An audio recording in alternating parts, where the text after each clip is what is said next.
From a night of annihilation to the chaos of the Nine Tails, the Uchiha's unyielding resurrection. Transcending into the Uchiha clan, I find myself, as Sasuke's twin brother, thrust into the tumult of the Nine Tails rampage.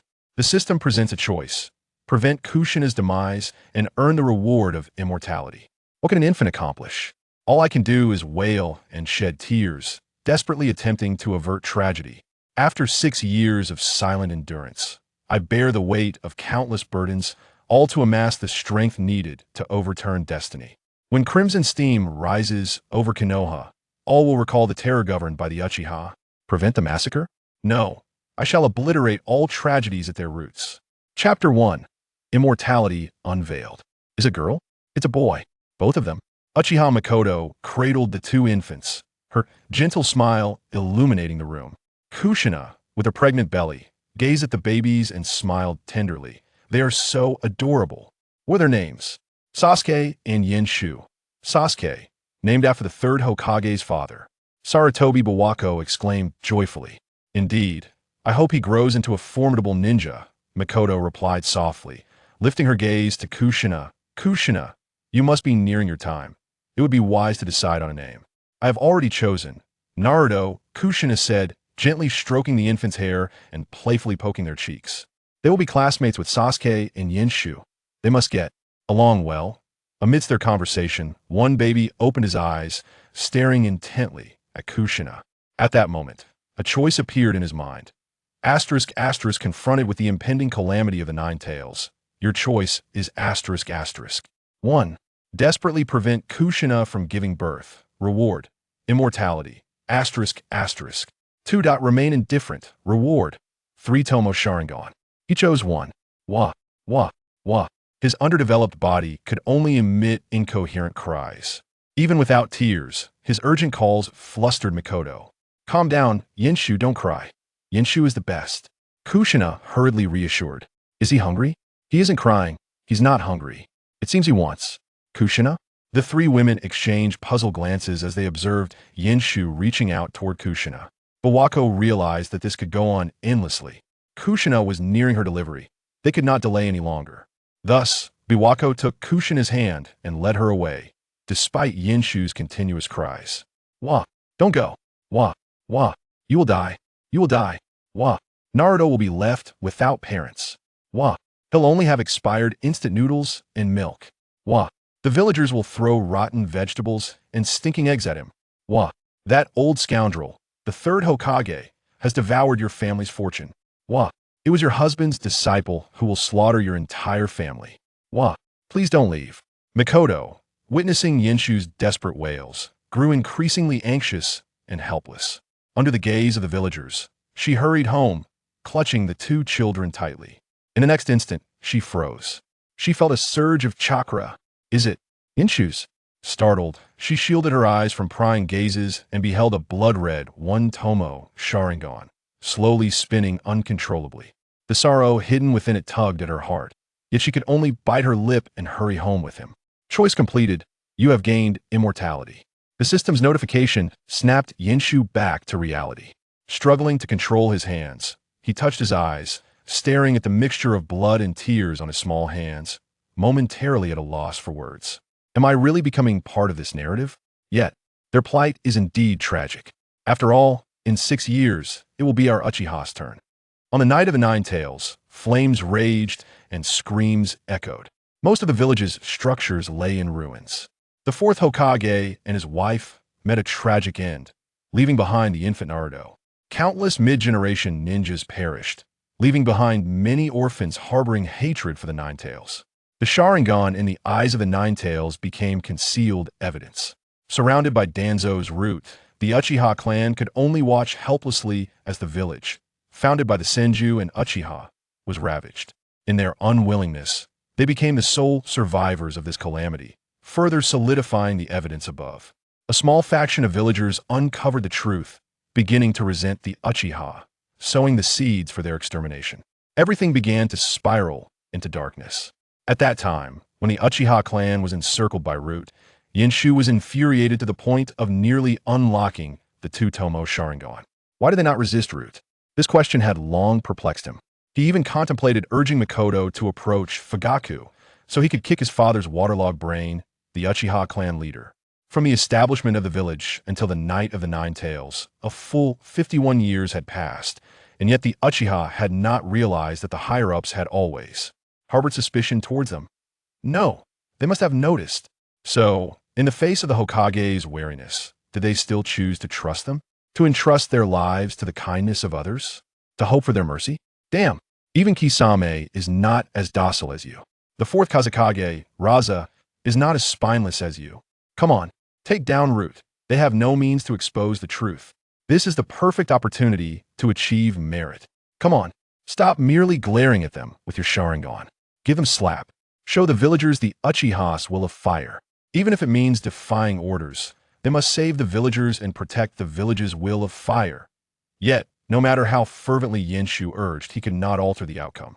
The Uchiha clan unwittingly became the hidden landmine behind the Night of the Nine Tails.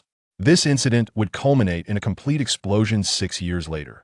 Simultaneously, during the village's rehabilitation conference, under Danzo's proposal and the higher-ups' tacit approval, the Uchiha clan was mandated to relocate to the outskirts of the village, far from the central assembly area. Moreover, the entire clan was subjected to 24-hour surveillance by the Umbu. Fugaku vehemently opposed this. Yet, ultimately, Danzo, with his elusive, verbal promises of compensation, led Fugaku to once again place his life in the hands of others' kindness, and he reluctantly acquiesced. The Hokage's targeting, the clan members' discontent, the villagers' estrangement. He chose to trust the Hokage, forcefully suppressing the clan's grievances. By that time, the articulate Yenshu had completely lost faith in his father. As the stars shifted and the sun and moon traversed the sky, 3 years later, Big Brother, bye. A small Sasuke, seeing the black-haired boy with a flat top leisurely emerging from the forest, instinctively shrank back. Big Brother, it's time for dinner. Where is Big Brother? Uchiha Yenshu inquired as he approached slowly. Big Brother has gone to carry out a mission. At the mention of this, 3-year-old Sasuke's eyes sparkled with admiration, as if he were gazing upon a revered idol. The 8-year-old Itachi had already been a genin for a year. By this time, he was nearing the moment when he would awaken his Sharingan. Uchiha Yenshu nodded slightly, continuing his leisurely pace. Little Sasuke, unable to endure the sluggish speed, hesitated to urge his second brother. Despite being of equal height, emanated an unpredictable and fearsome aura. With his head bowed, his gaze inadvertently fell upon the leg weights adorning Uchiha Yenshu's feet. Are they heavy, second brother? I'm still getting used to them. Uchiha Yenshu replied with a faint smile. After more than 2 years of training with homemade leg weights, he had finally received the approval of Uchiha Mikoto and Uchiha Fugaku just days prior to acquire these. Can I give it a try? Sasuke's eyes gleamed with curiosity. Uchiha Yenshu shook his head. Sasuke pouted, seemingly muttering, how stingy. In the next moment, a mischievous thought crossed his mind, and he secretly smiled. Observing this, Uchiha Yenshu sighed in resignation, squatting down to remove the 1,000-pound iron ring. As Sasuke eagerly extended his hand to receive the iron ring, Uchiha Yenshu released his grip. The iron ring plummeted to the ground with an astonishing weight. Boom! The earth trembled, sending birds scattering in fright. Chapter 2. The 8 gates of Duanjia. The ground trembled, sending ripples through little Sasuke's heart. He swallowed hard, glancing at the small crater left by the heavy iron ring. Retreating a couple of steps, bewildered and filled with trepidation. How could someone walk with such a terrifying object? The expression he cast upon his elder brother resembled that of one beholding a monster. Uchiha Yenshu chuckled softly, reattaching the iron ring. Then, under the excited gaze of little Sasuke, he began to stroll leisurely towards home. Along the way, numerous voices erupted in joyous chatter, bright smiles adorning their faces. The war with the hidden cloud was finally coming to an end. My son will return. How splendid. Let us hope for a swift resolution. We must be mindful of our demeanor and offer them favorable terms. Indeed, in this atmosphere of jubilation, little Sasuke couldn't help but bounce with joy. Yet, Uchiha Yenshu remained calm, appearing as if he were an indifferent bystander, walking serenely amidst the excitement. Days later, under the cover of night, he counted aloud. 195, 196, 197, 198, 199, 200. With a thud, a figure collapsed to the ground, lying there like a lifeless body. Uchiha Yenshu rolled over, gazing up at the bright moon, gasping for breath, his chest heaving. He pondered to himself, it is almost time to engineer an encounter and seek the opportunity to apprentice under Might Guy. Having acquired immortality, he had set his sights on the 8 gates of Duinjia. The Senju and Uchiha clans both possessed the bloodline of the Sage of 6 Paths, a formidable legacy. Although with his system, he believed he could obtain unique bloodline powers, he yearned for a more secure path. The 8 gates of Duinjia, a beacon of hope for ordinary individuals, was also his beacon of hope. He regarded the system merely as an auxiliary tool. He would find joy in its presence, yet would not be disheartened in its absence. He was determined to seize all that he could perceive, refusing to place his hopes on the kindness of others, as the Uchiha clan had done. Even knowing that years of arduous training might yield lesser results than a single reward from the system, he remained steadfast in his convictions. Hard work, at the very least, could not be in vain. At that moment, the system, which had lain dormant for 3 years, re-emerged in Uchiha Yenshu's mind. In light of the impending death of Rika, your choices are as follows. 1. Prevent Rika's demise. Reward, 8 gates of Duinjia. 2. Remain apathetic. Reward, Sharingan with 3 tomo. Had the leader of the Cloud Shinobi made his move tonight? Uchiha Yenshu cast a glance at his attributes. Name, Uchiha Yenshu. Physical body, E chakra. E, chakra natures, fire, earth, water, wind, lightning. In, bloodline, Sharingan with 1 tomo. Physique, immortal body, ninjutsu, shadow clone technique. With a physical body and chakra rated E. Uchiha Yenshu surmised that he was on par with the standard of a ninja academy student. His innate talent for ninjutsu and taijutsu was commendable. He could master the shadow clone technique with a mere glance. To prevent Uchiha Fugaku from harboring unrealistic expectations of his genius, Yenshu practiced diligently for 3 days under his father's direct instruction, diligently refining his skills for 2 months, ultimately mastering the shadow clone technique.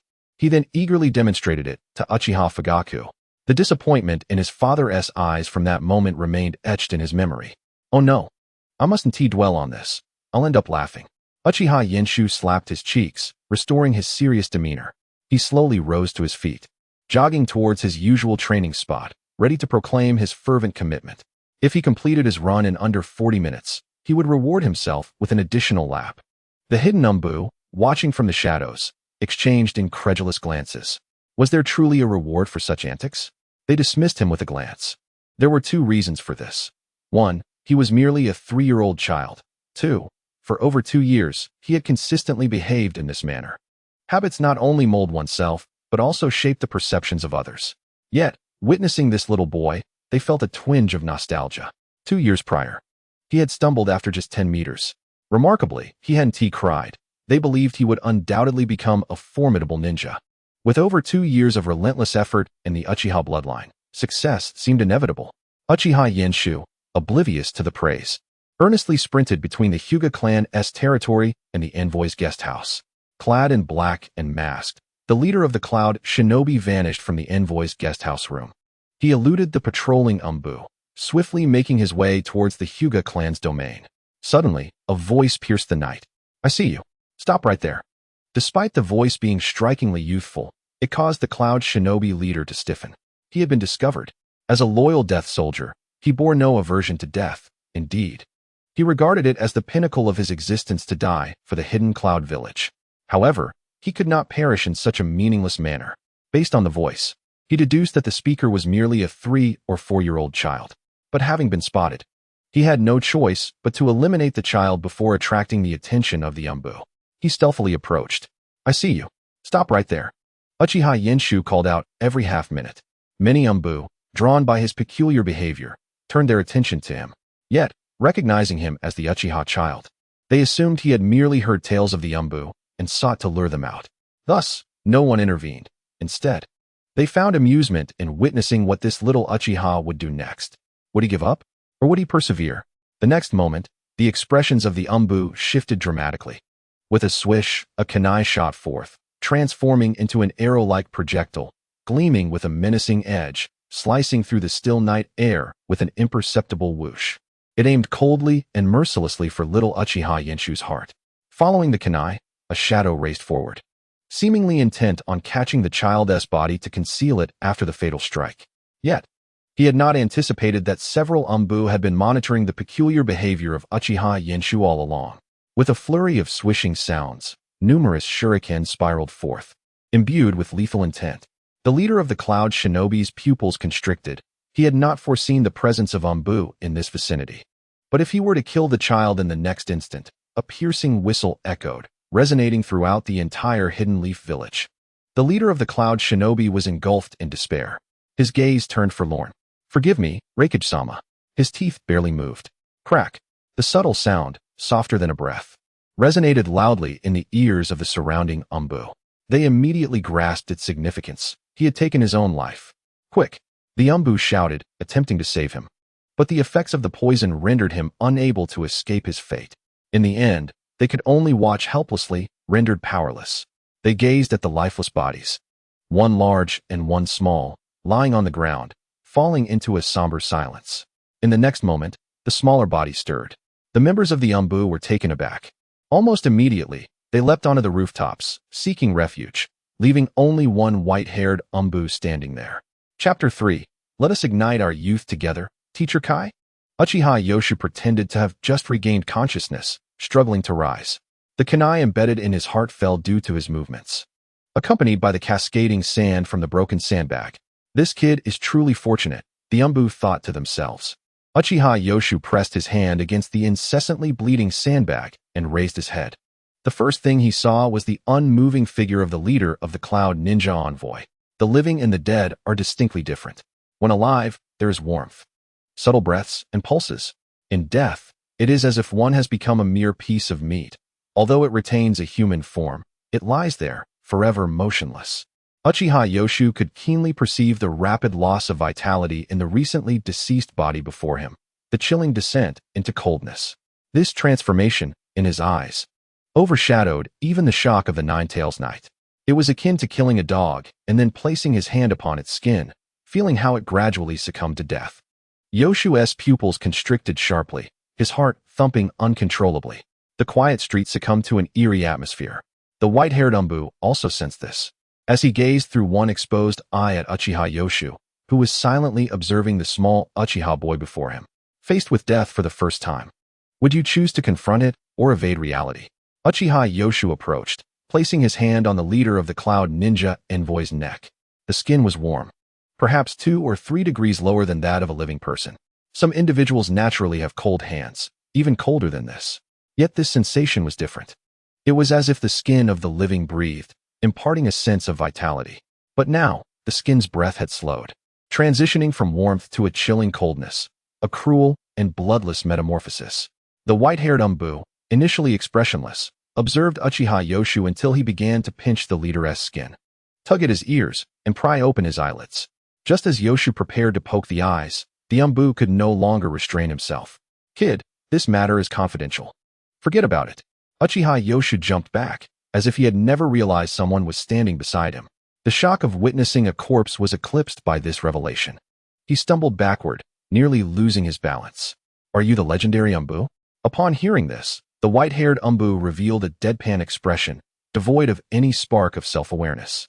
Uchiha Yoshu sensed that this Kakashi figure had yet to recover from the death of his father, the White Fang. It seemed he would remain in this state until 9 years later when Naruto and the others graduated. Impatience flickered in the white-haired Umbu as he hoisted the envoy leader's corpse, casting a glance at Uchiha Yoshu. "Loose lips sink ships. If you wish to live, forget this incident." With that, he vanished from sight.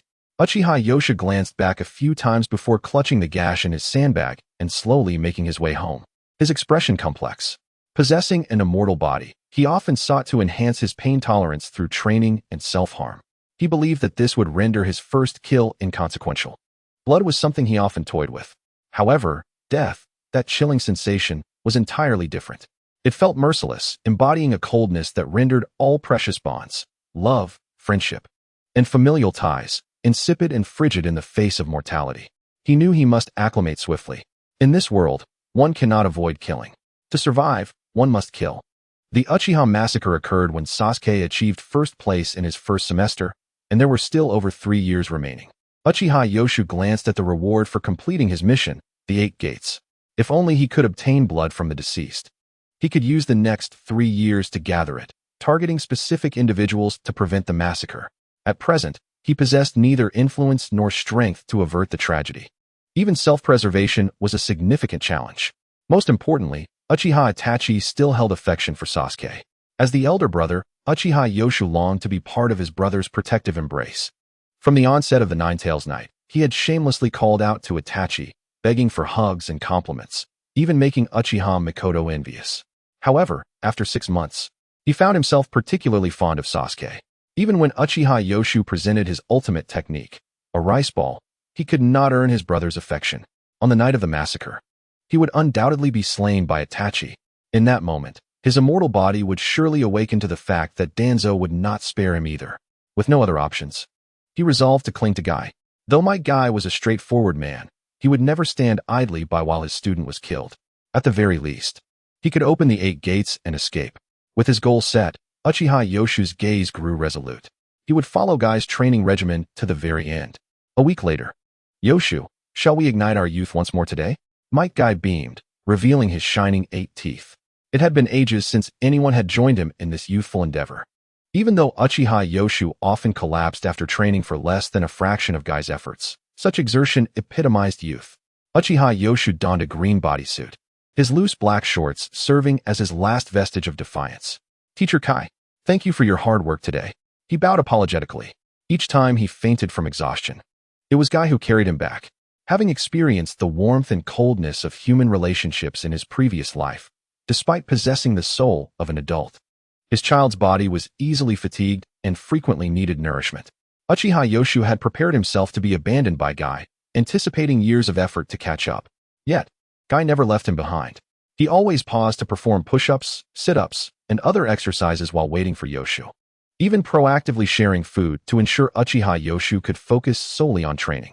In just a few days, Yoshu's initial ulterior motives toward Guy transformed into profound respect. Ha ha ha ha. Yoshu, you needn't call me teacher. I am merely your companion in igniting our youth. You take care of me. You are my teacher. Uchiha Yoshu replied with unwavering determination. Might Guy smiled, choosing not to argue. They had already discussed this matter, yet Uchiha Yoshu, much like Guy himself, would never waver in his convictions. Guy had grown fond of Yoshu, for he had found a partner with whom to share the exuberance of youth. What an exhilarating prospect it was, enough to make one want to run 100 laps around the village. However, after witnessing 3 events, he grew increasingly fond of Uchiha Yoshu. 1. Uchiha Yoshu never considered shedding the burden of the 1,000-pound iron rings to keep pace with him. 2. As a member of the Uchiha clan, Uchiha Yoshu displayed no arrogance. He was remarkably gentle and expressed heartfelt gratitude to the elderly woman delivering water. 3. Even when guilt weighed heavily upon him, causing him to train until he fainted, Uchiha Yoshu never abandoned his pursuit of training alongside him. Seeing Uchiha Yoshu repeatedly radiate the brilliance of youth moved Might Guy to tears each time. His tears flowed freely. This was the essence of true youth. Yoshu, it begins. All right, Master Guy. With that, the duo, one large and one small, immediately assumed a handstand, steadfastly progressing despite the villagers' muffled laughter. 5 minutes later, Uchiha Yoshu could no longer endure. Mighty Guy halted his steps, turned around, and faced Uchiha Yoshu. He retracted 4 fingers, leaving only his thumb, and began performing handstand push-ups. Covered in sweat, he beamed a radiant smile, revealing 8 gleaming teeth to Uchiha Yoshu, who was merely half a meter away. Yoshu, yes, Master Guy. The trembling of Uchiha Yoshu's hands betrayed the difficulty of his endeavor. He could barely advance 5 centimeters in nearly a minute. Mighty Guy, witnessing Uchiha Yoshu's fiery spirit, was once again moved to tears, dampening his thick eyebrows and wild hair. Yoshu, Master Guy. Uchiha Yoshu struggled to respond loudly. This cycle continued for 10 minutes. Yoshu, Master Guy. Yoshu, Master Guy. Chapter 4. Experience card of the 8 gates of Duinjia. Initially, the villagers laughed, but after several minutes, their amusement waned. After all, Might Guy and Uchiha Yoshu paid no heed to their interests. However, as a comedic spectacle, it was quite entertaining to observe. The villagers began to chat among themselves. The signing of the peace treaty went remarkably smoothly. Indeed, The third Hokage is undoubtedly the strongest of all time. Just a few days ago, I noticed the Cloud Shinobi's attitude had improved drastically. When they first arrived, they were so arrogant. Now, under the third Hokage's governance, they exhibit no semblance of that arrogance. The third Hokage is truly impressive. Uchiha Yanshu found this unsurprising. After all, the third Hokage, Sarutobi Hiruzen, was no longer the formidable shinobi of the Second Shinobi World War. Now, he resembled a timid softy. The villagers' indoctrinated words made this abundantly clear. Konoha villager, please, no more fighting. Isn't peace better for everyone? Suna villager, I'm so hungry. Even the Kazekage has to panhandle to sustain the village. If only we were stronger. Life in Konoha is so enviable. Kiri villager, the place is too small. No sunlight.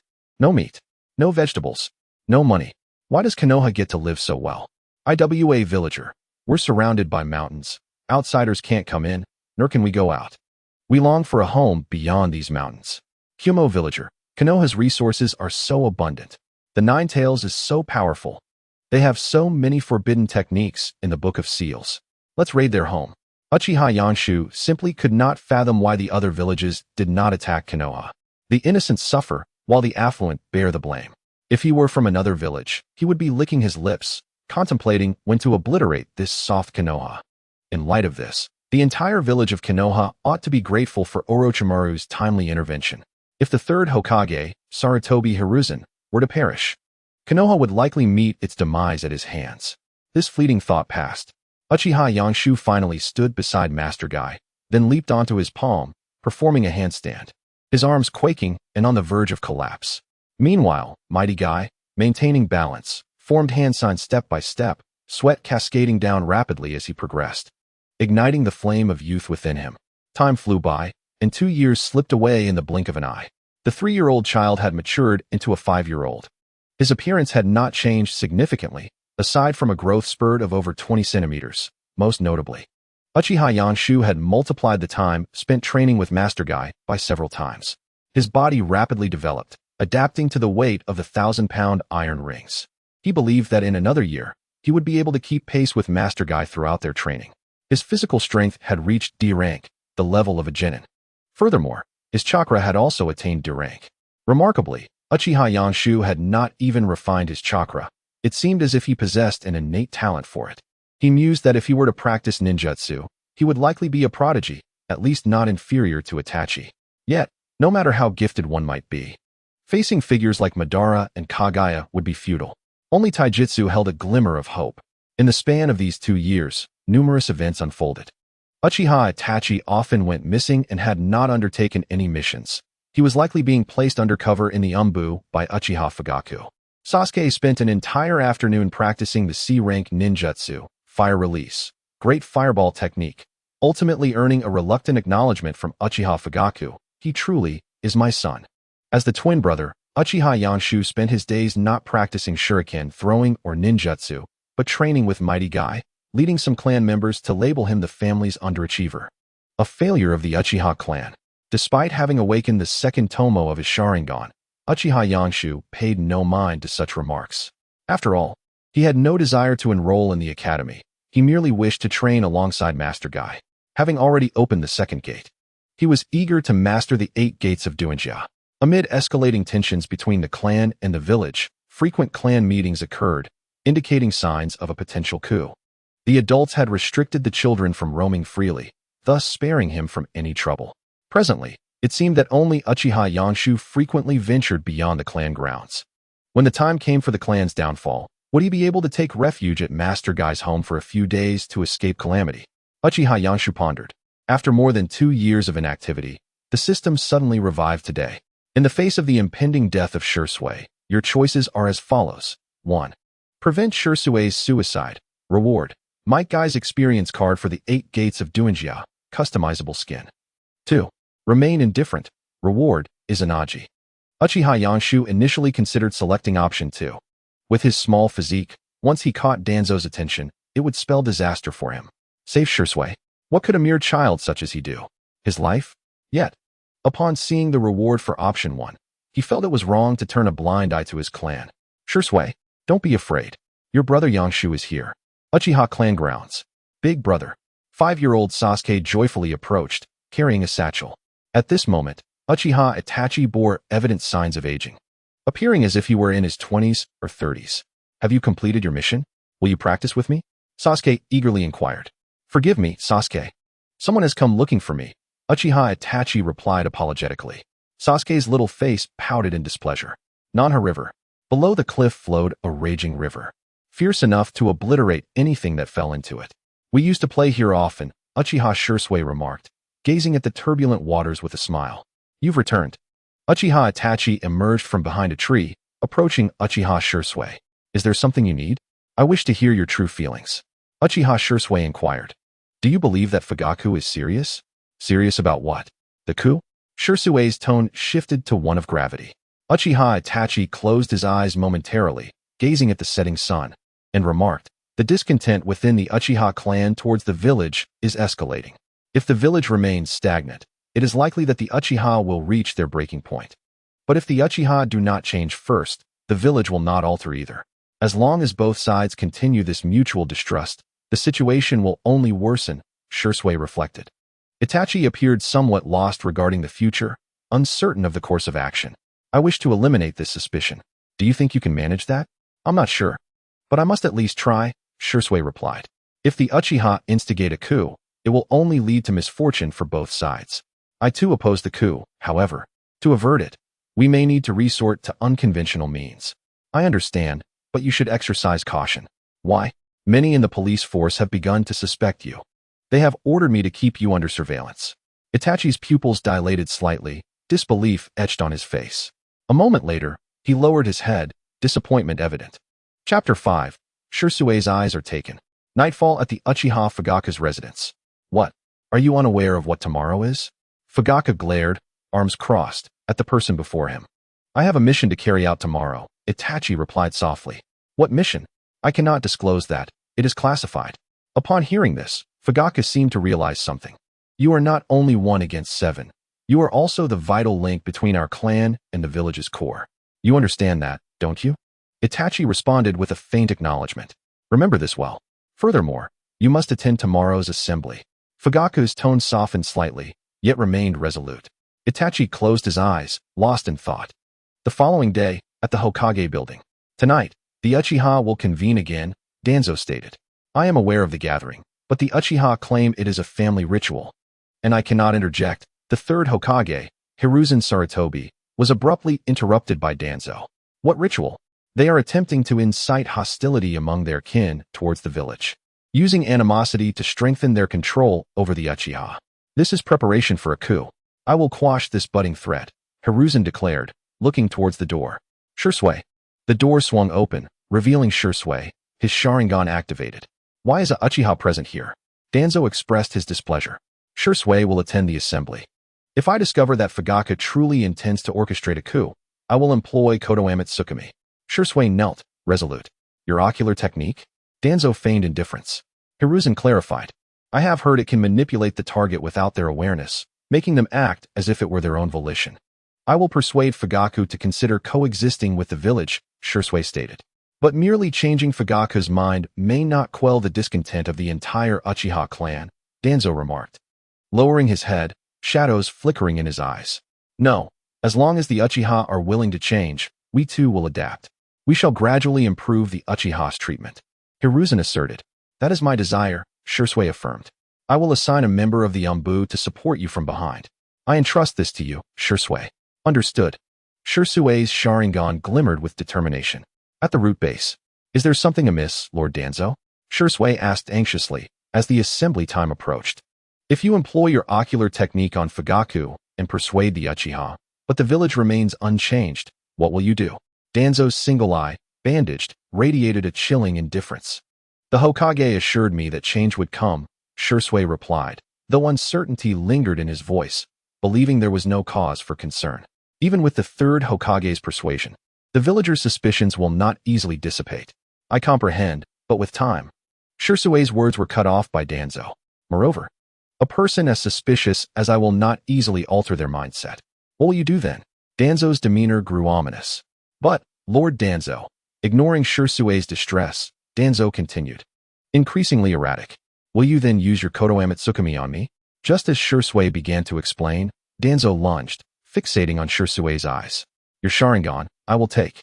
Danzo's hand shot forth like a spear, targeting Shisui's eyes. Shisui calmly met Danzo's gaze, his Sharingan sparkling with an extraordinary light. I apologize. With a fierce glare. Danzo's pupils constricted, rendering him motionless, like a statue. Moments later, he stood weakly, akin to a feeble old man. Just a simple illusion. He will awaken soon, Shisui sighed. Turning to leave, unaware of Danzo's hand twitching. In an instant, Danzo struck Shisui's abdomen with a powerful blow, causing him to curl up in agony. His cheeks, chin, and chest were met with a series of brutal strikes. Before Shisui could react, Danzo seized his hair and yanked, transforming his hand into a spear that plunged into Shisui's eye. A spray of blood erupted from the wound. His right eye was taken. In the blink of an eye, seizing the opportunity, Shisui quickly retreated from Danzo, creating distance, panting heavily, cold sweat beading on his brow, covering his right eye in disbelief as he gazed at Danzo. He had just managed to control Danzo. In the next moment, Danzo's bandages loosened. Shisui's pupils dilated sharply. He beheld a Sharingan, a 3-tomo Sharingan. Within 2 seconds, it turned pale. It was a technique, the forbidden technique of the Uchiha, the ultimate ocular technique that rewrites reality. Izanagi, he was overwhelmed. The pain of his eye being gouged overshadowed by shock. It will serve as a replacement for my lost eye, Danzo observed calmly. Now, give me the other one. Instantly, a dozen root members appeared beside Danzo. Shisui reacted swiftly, hands forming seals. Serpent, horse, monkey, boar, tiger, rat. His chest swelled. Fire release, great fireball technique. A colossal fireball, 3 meters in diameter, erupted from his mouth. The root ninjas quickly countered with their own jutsu. Water release, water collision waves. Fire and water clashed, the air vibrating violently, the sound of wind howling. Intense steam enveloped the surroundings as the two techniques collided. The next moment, as the steam dissipated, the figures of both parties vanished. Body flicker technique. The root ninjas gasped in surprise. Pursue. Danzo commanded immediately. The root ninja vanished without a trace in the forest before the Nanga shrine. As Itachi Uchiha, dispatched by the third Hokage to support Shisui Uchiha, ultimately refrained from attending the gathering. Adorned with a cat mask, he leaned against a large boulder, arms crossed, awaiting Shisui's arrival. Suddenly, the leaves above rustled. Shisui? Itachi inquired. Come here, came Shisui's calm voice. Itachi sensed something amiss. Soon, he found himself at the edge of the Nanga River cliff, facing the back of Shisui Uchiha. The coup within the Uchiha clan was now unstoppable. Once Konoha plunged into civil war, foreign nations would inevitably seize the opportunity, and conflict would become inevitable. I intended to thwart the coup with Konoha Tsukumi, but Danzo deprived me of my right eye. Shisui turned to face Itachi, his left eye gazing intently, revealing his distrust. He was determined to protect the village in his own way, but I fear he would not spare my left eye either. Before that, I shall entrust this eye to you. Shisui calmly extracted his left eye. Itachi, witnessing this scene, maintained a stoic expression, yet his inner turmoil was evident. Shisui. Chapter 6. 8 Gates of Opening. I must rely on you, my dear friend, to safeguard the village and the Uchiha name. Shisui smiled as he extended his left hand, revealing the eye he held. Itachi closed his eyes. A raven seemed to descend from the moon, landing upon Shisui's left eye. In the next moment, it transformed into black feathers, along with the Sharingan, disappearing without a trace. I accept. Itachi's voice resonated with unwavering resolve. What will you do? If I perish? The situation may change. I have already penned my farewell. Shisui slowly retreated towards the cliff's edge. Itachi, who had remained composed until now, felt a surge of panic. Wait. Shisui, do not stop me. It's 1 against 7. Shisui smiled, leaning back over the cliff. The raging river below appeared poised to shatter his body. Yet, Itachi could not restrain himself and dashed forward, attempting to grasp Shisui. Alas, he was too late, left helplessly watching as Shisui plummeted swiftly downward. Shisui, blood welled in Itachi's eyes as he suffered deeply. When he opened his eyes again, his 3-tomo Sharingan had transformed into a pinwheel of power. Below the river, a 5-year-old Itachi's younger brother, Yeshu Uchiha, plunged into the water. The ferocious current battered him, ensnaring him within its grasp in mere seconds. Yet, in the next moment, His petite form seemed to unleash a formidable strength. 8 gates of opening. First gate. Open. Second gate. Open. Although no green or red steam surrounded him, Yeshu felt invigorated. The chakra within him swelled, as if his body had transformed into a balloon, straining against the confines of flesh. The pain in his skin, muscles, and bones was excruciating. Yet it also bestowed upon him boundless power, allowing him to manifest years of hard work. Witnessing the fruits of his labor filled him with exhilaration. Now, facing the terrifying river, he could swim against the current with his small frame. Yeshu resembled a shark in the water, ruthlessly disrupting the fierce current as he sped towards the plummeting Shursui. Suddenly, he lifted his head. This immense ocular power. Has he awakened the Mangekyo? Yeshu withdrew his gaze and resumed his shark-like pursuit through the water. Splash! Shursui fell into the raging river, akin to a rag doll, defenseless against the onslaught. Just as he was about to collide with a sharp rock that could pierce his abdomen, a figure surged forth like steel, enveloping the 8-meter-tall Shursui. In the icy water, Shursui felt the warmth of a fierce embrace, startling him. As he attempted to act, the furious current rendered him immobile, even impeding his hand seals. Yet, this small figure somehow swam against the torrent. He was utterly astonished. Who could it be? Is it one of Danzo's subordinates? No, if he knew I was here. He wouldn't allow someone to collect my eye amidst a 1-against-7 situation. So who was this diminutive figure? In what felt like a mere minute? Though it seemed to stretch over 10 hours, they fought against the raging river. Upon surfacing, both were unable to suppress their primal instinct for survival, gasping for air. This is so exhilarating, Yeshu exclaimed, his excitement palpable. The voice that was supposed to form hand seals left Shursui momentarily dumbfounded. Hey, Shursui, can you hear me? Yeshu.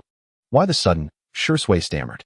Even without his sight, he could sense the power emanating from the other. You've awakened. Awakening signifies an enhancement of strength, yet also denotes the experience of unbearable pain. Yeshu nodded and replied, I was angered by my foolish father. Even Shursui, despite his dire situation, could not suppress the questions swirling in his mind. The desire for death was suppressed for now. There would be time for that later. Aren't you just 5? Is that a Tsutomu? Uffed. I awakened my eyes just over a month after birth, Yeshu scoffed. Shursui was once again taken aback. How could that be possible? In Uchiha history, no one has awakened so early. He was skeptical, believing Yeshu was deceiving him. However, in the next moment, a memory surfaced. When Yeshu had just begun to walk, Fugaku Uchiha seemed to have glimpsed a glimmer of hope and took a 3-day leave. After investigating, it turned out he was merely instructing his son, Yeshu Uchiha. 3 days later, Fugaku returned, utterly disappointed. This incident left many clan members perplexed. In an instant, the mystery from years prior finally found its answer. Shursui felt a flicker of joy at the thought of such a talent within the Uchiha clan, but the next moment, sorrow enveloped him. The current state of the Uchiha and the village. Sai, do you know when I awakened my Tsutomu? Yeshu inquired. When? On the night of the 9 tails. What? Shursui exclaimed, astonished. What could have transpired that caused an infant-sized Yeshu to awaken in such agony? Yeshu began to speak to himself.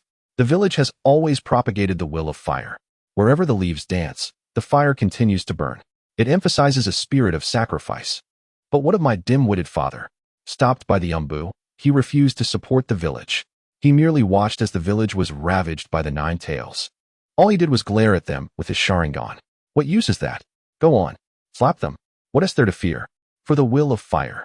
Even if it means defying orders, we must protect the village. Show the villagers our Uchiha's will of fire. As a result, the Uchiha became the only clan to survive the night of the 9 tails. How ridiculous is that? The villagers, aside from hating the 9 tails, secondarily despised us Uchiha for not providing support. Upon hearing the deep resentment expressed by Uchiha Yangshu, Uchiha Shursui could not help but interject. He mentioned that it was said the 9 tails' eyes bore the Sharingan, which prevented them from rendering aid. Before he could finish his thought, Uchiha Yangshu interrupted him. We should have intervened. Let the village and the higher-ups witness that we, the Uchiha, did not take advantage of the chaos, but rather risked our lives to save others. We stood alongside the villagers to confront the 9 tails. Would the Uchiha have fallen to such a plight otherwise? Uchiha Shursui opened his mouth, at a loss for words. The Sharingan in the eyes of the 9 tails, the only Uchiha clan that did not participate on that fateful night. What a perfect chain of evidence. If I were a villager, I would harbor a deep-seated hatred for the Uchiha too. Uchiha Yangshu, witnessing Shirsue's silence, expressed his disbelief. Brother, do you not find this rather peculiar? Shirsue remained speechless. Do you not think it bears a resemblance to Lord Whitefang's demise? He sacrificed his mission to save his comrades, causing immense loss to the village. And even his allies condemned him. I find myself with many questions. Why did those who hindered Lord Whitefang's mission not take their own lives at that moment? Why burden him further? How did an S-rank secret mission become known to so many? Why was Lord Whitefang, who upheld the will of fire, instead criticized? Uchiha Shirsue felt a sense of defeat. He did not know. However, Yangshu's next words left him stunned. Let us consider the broader picture. Why did the closest person to the Hokage, the White Fang of Konoha, take his own life? Why did the newly appointed fourth Hokage, Minato Namikaze, meet such a tragic end? Why is the once mighty Uchiha clan on the brink of destruction? Shirsue, why do you think the third Hokage has yet to retire? Chapter 7. Shirsue awakens to the village. Uchiha Shirsue panicked, quickly asserting, no, the third Hokage is not that kind of person. Although their deaths seemed unrelated to Sarutobi Hiruzen, could it truly happen without his tacit approval? Thus, Uchiha Yangshu believed Sarutobi bore some responsibility. However, Shirsue, unable to accept the true nature of Sarutobi, found himself swayed by Yangshu's perspective. Is it possible that I am not referring to the third Hokage, but rather someone else who desires the position? Uchiha Yangshu paused before posing another seemingly unrelated question. Do you know why Lord Orochimaru betrayed the village? Uchiha Shirsue, somewhat uncertain, replied, because of his human experiments. Then another question arises. Question 1. Who supported Lord Orochimaru's laboratory? Question 2. How did the Hokage discover this experiment? Before Shirsue could respond, Yangshu continued.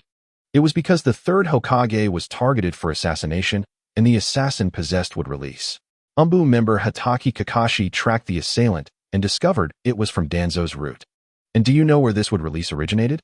The tall man, Uchiha Shirsue, was taken aback by the words of the small child before him, his eyes wide with shock and disbelief. Everything is because of Danzo. Realizing he had fallen into the trap, Uchiha Yangshu felt a sense of relief and pressed on. So, the question remains, why did Danzo seek to assassinate the third Hokage? Yangshu paused, answering his own question. It was because when the second Hokage ordered a rear guard, Danzo hesitated. Sarutobi immediately volunteered, and thus became the third Hokage. That half-second difference was enough to leave Danzo unconvinced.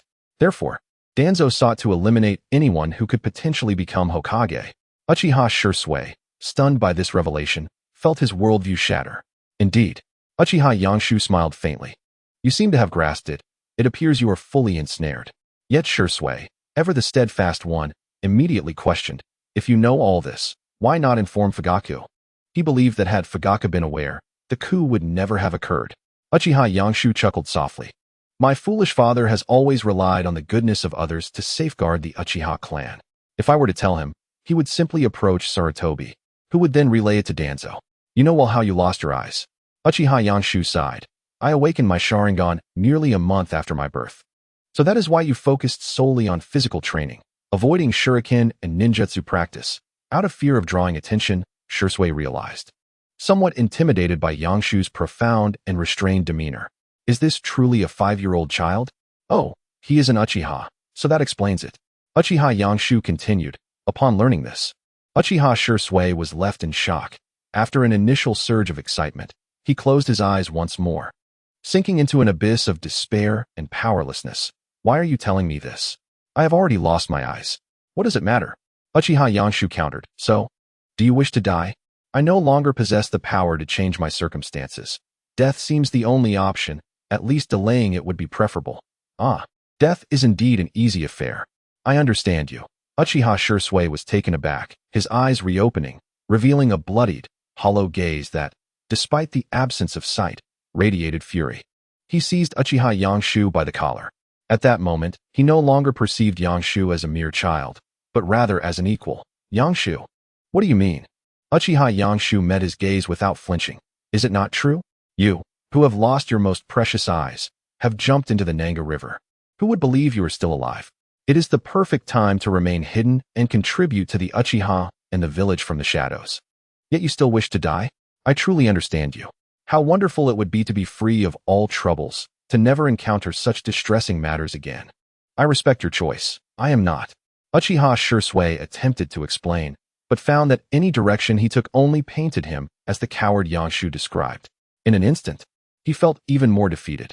The dreams he fought for revealed themselves as a mere conspiracy. The figures he revered turned out to be the masterminds behind it all. The selfless sacrifices he made were ultimately those of a coward evading reality.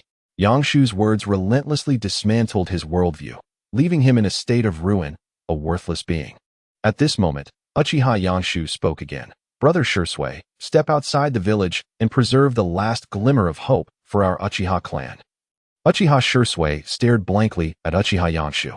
Just moments ago, Yangshu had mocked him, yet now he earnestly beseeched him. This sincere appeal stirred something within Shursui, bringing him to the brink of tears. Though what fell were tears of blood. Yangshu, your fortitude earns my admiration. You embody what it means to be an Uchiha.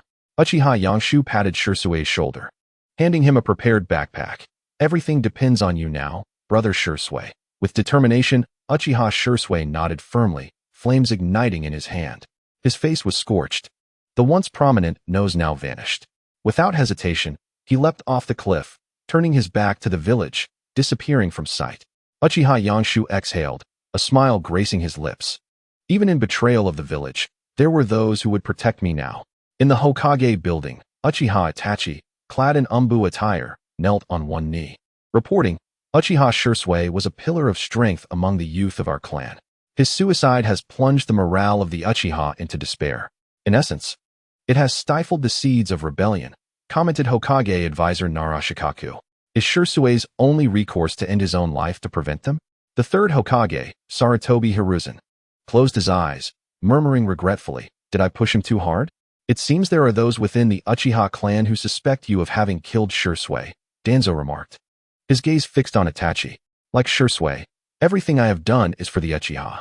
Only those who fail to understand this would voice such accusations, Itachi replied. Meeting Danzo's gaze, Shursui did not appear at the rendezvous point. Is he suspected due to hidden secrets? Danzo commanded the umbu to formally announce his suicide. He turned to Hiruzen, inquiring, is this acceptable, Hiruzen? Hiruzen responded with a non-committal hum of agreement. Half a year later, at Nange River, Itachi arrived at the site where Shursui had taken his life, his expression one of confusion. Possessing the Mangekyo Sharingan, he gazed upon the stone tablet beneath the Nange shrine. Mangekyo, blindness, avoidance, kin, eternal Mangekyo. Shursui, since then, the situation has worsened. I can no longer protect the village or the Uchiha. Below Uchiha Yangshu, preparing to revel in the 8 gates of might, noticed Itachi's presence and pondered, what is the elder doing? Preparing to annihilate the clan? Would Shursui be surprised to see this? But whatever, I am only 5 this year. Free-spirited with the experience card for the 8 gates of might, he thought. If Itachi is willing to spare me, I wouldn't mind him wiping out the clan. No, I can't let Mikoto die. If Fujimoto were to perish, Mikoto would be heartbroken.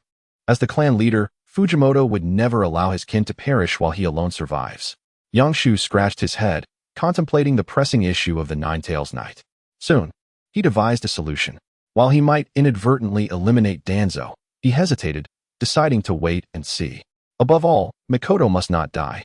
Chapter 8. The first encounter with the 12 young powers. Another half-year passed. Naruto and his companions were about to enroll in school. Yangshu, are you really not going to school? Questioned the boy with the watermelon head. No, there's nothing to learn there, replied the boy with the short black hair.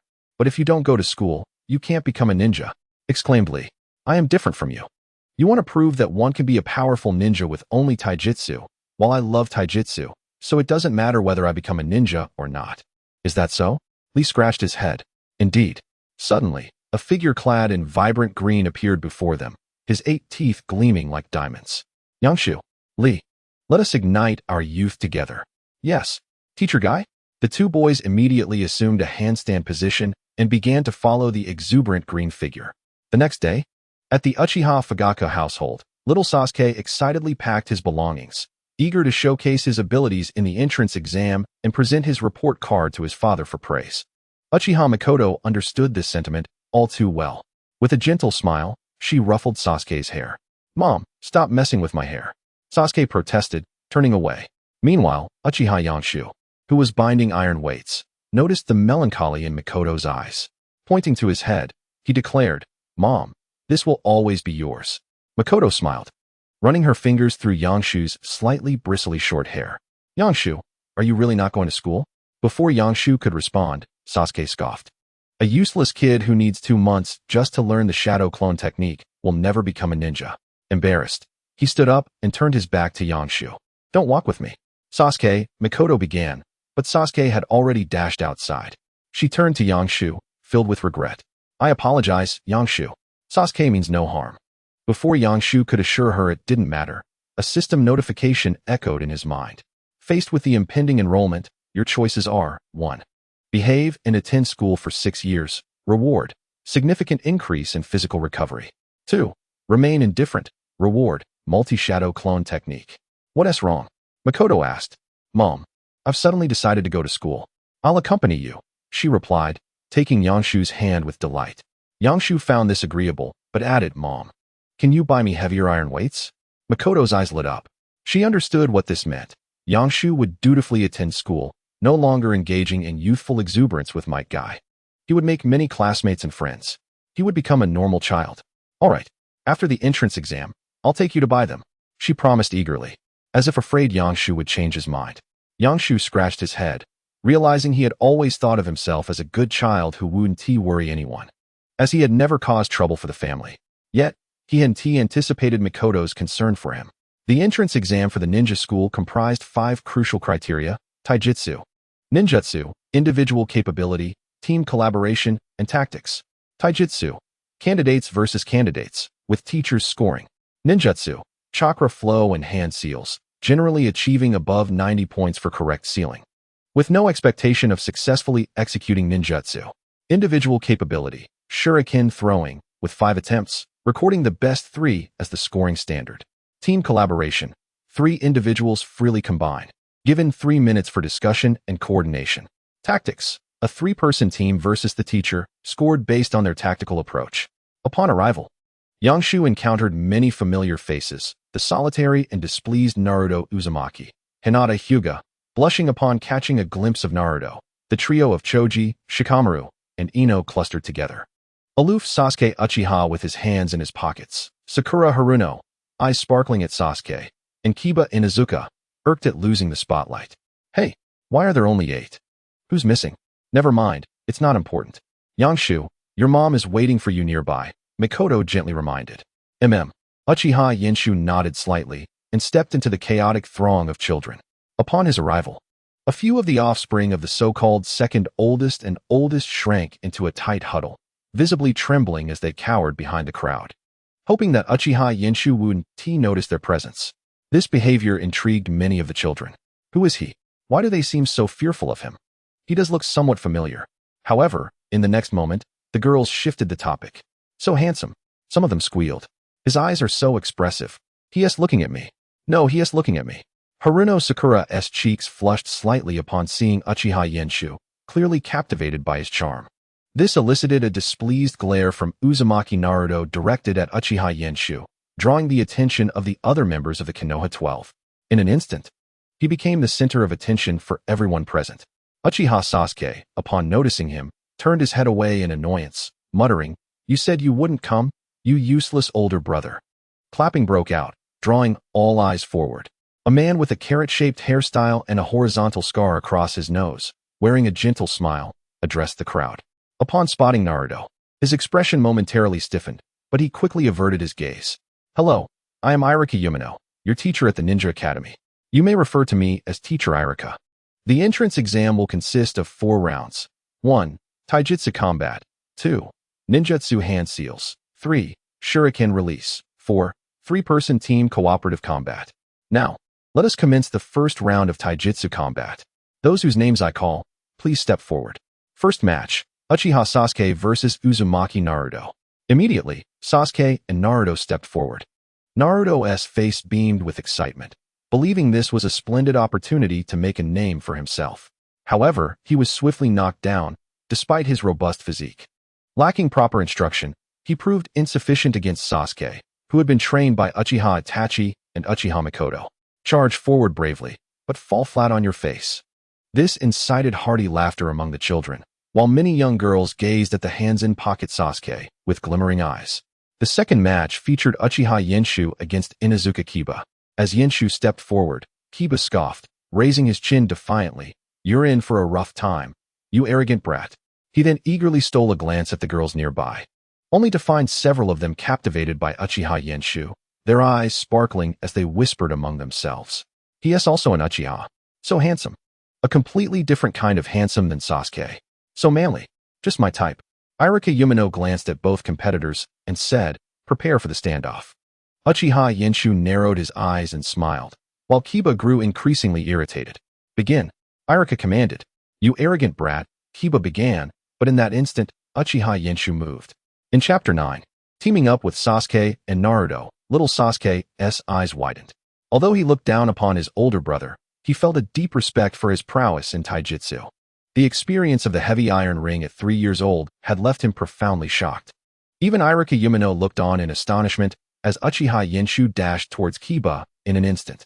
Kiba stared wide-eyed, just as he extended his sharp fingers, and the next moment, the world turned upside down. To little Sasuke, it appeared as though Kiba had been tripped like a toy, teetering on the verge of falling. Just then, Uchiha Yenshu delivered a swift kick. Kiba was sent flying. This scene evoked memories of terror among the children of the so-called second oldest and oldest, causing them to shiver uncontrollably. "The outcome is clear," Iruka declared urgently, leaping forward to catch the terrified, weeping Kiba, gently placing him on the ground. Kiba's legs were so weak he could barely stand. "I hope next time you'll speak when the teacher isn't around," Uchiha Yenshu smiled. To Kiba, that smile was nothing short of diabolical. "Cough." The sign of reconciliation, Iruka announced. Uchiha Yenshu extended his hand towards Kiba, who recoiled in fright. Before Iruka could speak, Yenshu said, "Are you making me wait?" Startled, Kiba hastily extended his trembling hand to shake Yenshu's. Iruka sighed in resignation. As the two retreated, the girls seemed to find their voices, surrounding Uchiha Yenshu with excited chatter. "Yenshu-kun, you're amazing. Yenshu-kun, how are you so strong? Yenshu-kun, what do you like to eat? Yenshu-kun, do you like girls with twin tails?" The taijutsu combat continued. In rapid succession, the third, fourth, and fifth matches concluded, leading to the second round of ninjutsu release. This phase was considerably simpler, as 10 individuals released their jutsus simultaneously. Uchiha Sasuke, Uzumaki Naruto, Hyuga Hinata, and Uchiha Yenshu all succeeded, achieving scores exceeding 90, with the exception of Naruto, who was frustrated by his performance. Sasuke, however, was filled with pride, having scored the highest at a remarkable 99. "My older brother only got 90, and he used the shadow clone technique. Truly a useless older brother." Sasuke reclaimed his confidence. In the third round, shuriken release, Naruto, unpracticed, hit the target only once, leaving him displeased. Uchiha Yenshu, however, struck 5 bullseyes, each landing perfectly within the red center, while others barely grazed the target. He had not missed a single shot. All the children, including Iruka and the observing parents, regarded him as if he were a monster. What immense strength! Little Sasuke gazed at Uchiha Yenshu in disbelief. He had never witnessed his older brother practice, so how could he be so precise? In response, Uchiha Yenshu could only attribute it to rigorous body training, honing his awareness of every muscle. This allowed him to discern which muscles controlled force and which dictated angle. While hitting the target 100% of the time was not guaranteed, it was certainly much easier for him than for others. Additionally, Uchiha Yenshu possessed the double Tomo Sharingan, which, even when not activated, afforded him clearer sight than others. Hitting the bullseye was an expected outcome for him. In the fourth round, 3-person team cooperative combat against me, announced Iruka, stepping into the circle with a smile. "Now, form groups of 3 and plan for 3 minutes." Akimichi Choji, Nara Shikamaru, and Yamanaka Ino exchanged knowing glances and smiled. The other children hurriedly sought partners, leaving only little Sasuke surrounded by girls and lonely Naruto standing apart. When Uchiha Yenshu approached, their expressions changed. He directly selected little Sasuke from the throng of girls and joined Naruto's side. "The wasteful second brother, you scoundrel." In the next moment, both of them let out a horrifying scream. Countless children turned to look. "What? Do you have any objections?" They hurriedly turned away. Even Iruaka Hyane, who had his mouth agape, quickly closed it. Uchiha Yenshu grasped one of the protagonists by the nape, observing their helplessness like that of a doll. and with a smile, asked, "Are you obedient? If you are not, I can make you engage in a kiss for fun." The two, who had been yelling defiantly, fell into an eerie silence. As Yinshu turned their faces toward each other, drawing them closer, a wave of terror enveloped them. They pushed against each other, yet could not slow their approach, crying out in fear, "I will be obedient. I will be obedient." "What a pity," Yinshu replied with a smile as he released them. "I hope you reconsider. That way, I can continue." The moment they sighed in relief, a more intense chill coursed through them. The desire to reconsider vanished, replaced by despair in their eyes. The children nearby instinctively backed away, looking at Yinshu as though he were a demon. They deeply suspected that there was nothing he could not do. Even the girls felt a tinge of fear and dared not approach Yinshu lightly any longer. The three soon found themselves under Yinshu's command, a situation where one ordered two to obey. Before long, 3 minutes had passed. Following Iruaka Hyene's instructions, the trio formed a line, divided into groups A, B, and C, and then separated into 3 long queues, with groups A and C departing, leaving them unable to discuss further.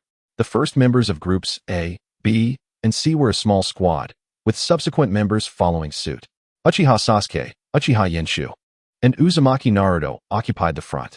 Iruaka Hyene stepped forward, observing the 3 before him, his gaze resting on Yinshu as he stated, "You may employ various methods to eliminate me." The 3 nodded slightly. "Then, let the games begin." In an instant, little Naruto leaped up, curling into a ball, closely followed by little Sasuke. In a flash, they were hurled forward, targeting Iruaka. Iruaka did not budge. Success. Little Naruto triumphantly attacked. His tiny fist struck Iruaka, but merely met wooden resistance. As Naruto was halted by the wood, he was about to collide with little Sasuke behind him. A solid tactic. But you should have let Sasuke be the first, allowing me to clearly see that I used the substitution technique, commented Iruaka with a smile. When suddenly he felt a tremendous force on his backside. Whoosh. He was kicked forward, landing directly in front of little Sasuke. Yinshu scoffed, "My plan is flawless." Observing this, Iruaka cast a glance at little Naruto. Twisting in midair, he began forming hand seals. In an instant, smoke enveloped little Naruto and little Sasuke. At this moment, Yinshu charged in. The next second, 2 Narutos and 2 Sasukes appeared, leaving them momentarily stunned as they quickly retracted their attacks. Suddenly, Iruaka exclaimed, "Good. You passed." Next group. Naruto was overjoyed. "Hooray, we passed." Sasuke's lips twitched. He couldn't shake the suspicion that Iruaka was an illusion created by Yinshu. But the next moment, he realized Yinshu's intention. The Naruto that did not cheer was a fake. Chapter 10. I will honor my promise with Auntie. In an instant, he attacked the opposite version of himself. The fake Naruto was swiftly kicked apart by Yinshu. Shadow clone technique. This scene left little Naruto bewildered. Little Sasuke attacked the version of himself beside him, but was instead restrained after a few moves. Amidst the smoke, little Sasuke transformed into Iruaka. Just as he smiled, he froze. A shuriken appeared before him.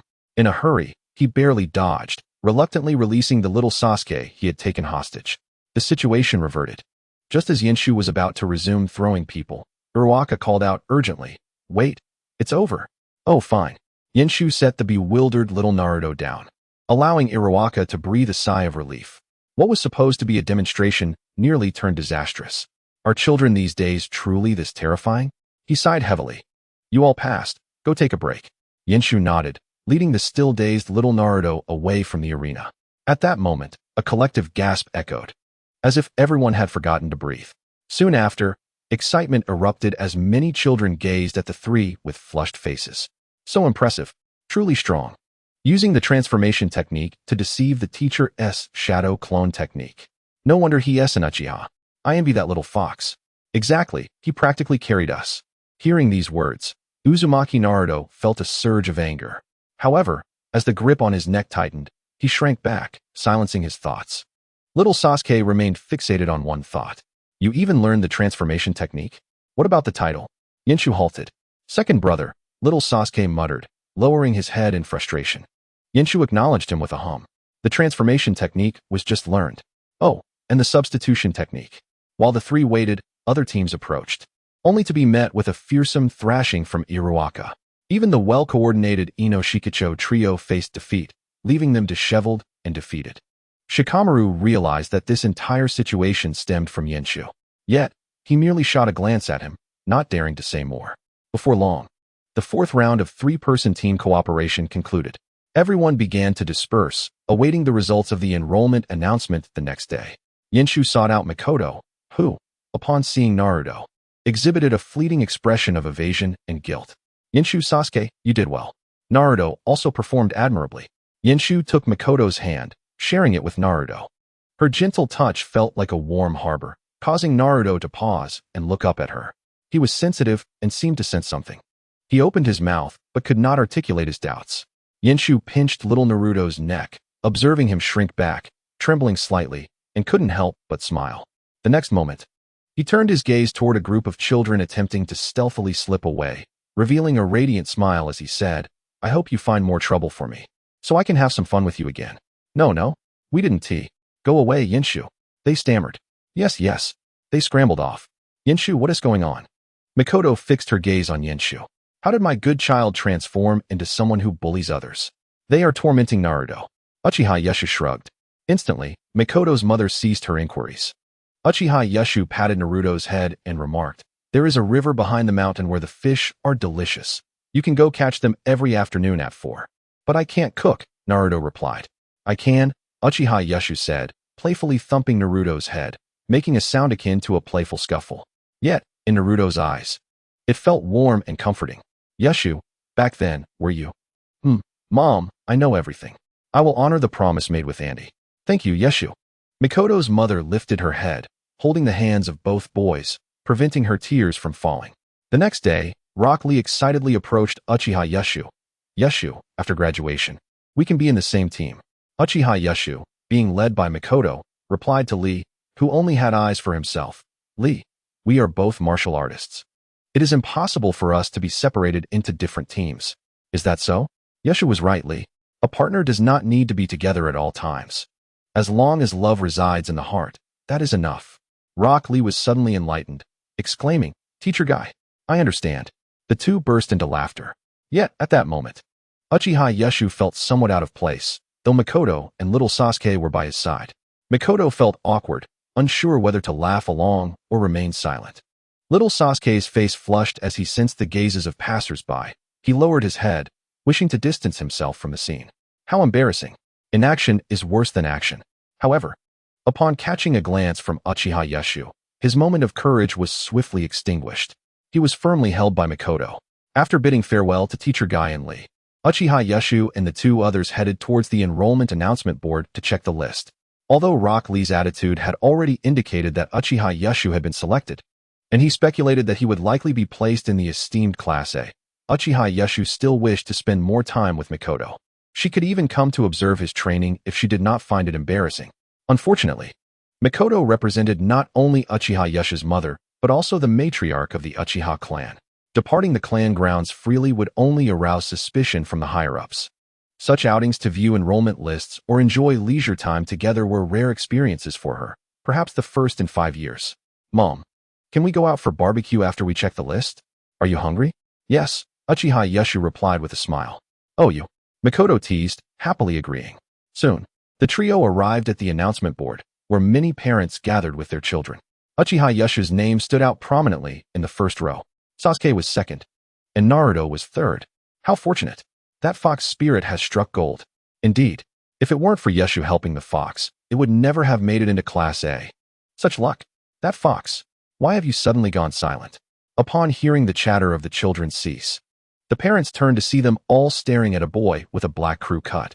Calm, resolute, and handsome. This was their first impression of Uchiha Yeshu. But in the next moment, Yeshu, we didn't mean to discuss it. We didn't bully the fox. We were just talking. Uchiha Yeshu glanced at them and offered a slight bow to their parents, greeting them. Under the peculiar gazes of these parents, Uchiha Yeshu smiled and said, I also enjoy teasing people, but my parents taught me that I can only provoke others if they first provoke me. So, please keep it up. I believe in you. Mom, let us go, he said. Makoto followed, looking at Uchiha Yeshu with curiosity. Did I say that? Little Sasuke gazed at Uchiha Yeshu with some displeasure. How unfair. My brother stole the spotlight. The parents of the children watched Uchiha Yeshu's retreating figure, their expressions strange and speechless. Once they fully departed, they turned to their sons. Wide-eyed, Are you bullying others? Dad, let me explain. I didn't tea. I really didn't tea. Please, listen to me. Ah. Instantly, chaos erupted. Under a tree, the little Naruto swinging on a swing felt his eyes brighten, as if gazing upon an idol. Chapter 11. Sasuke, why is the whole world bullying me? A few days later, school commenced.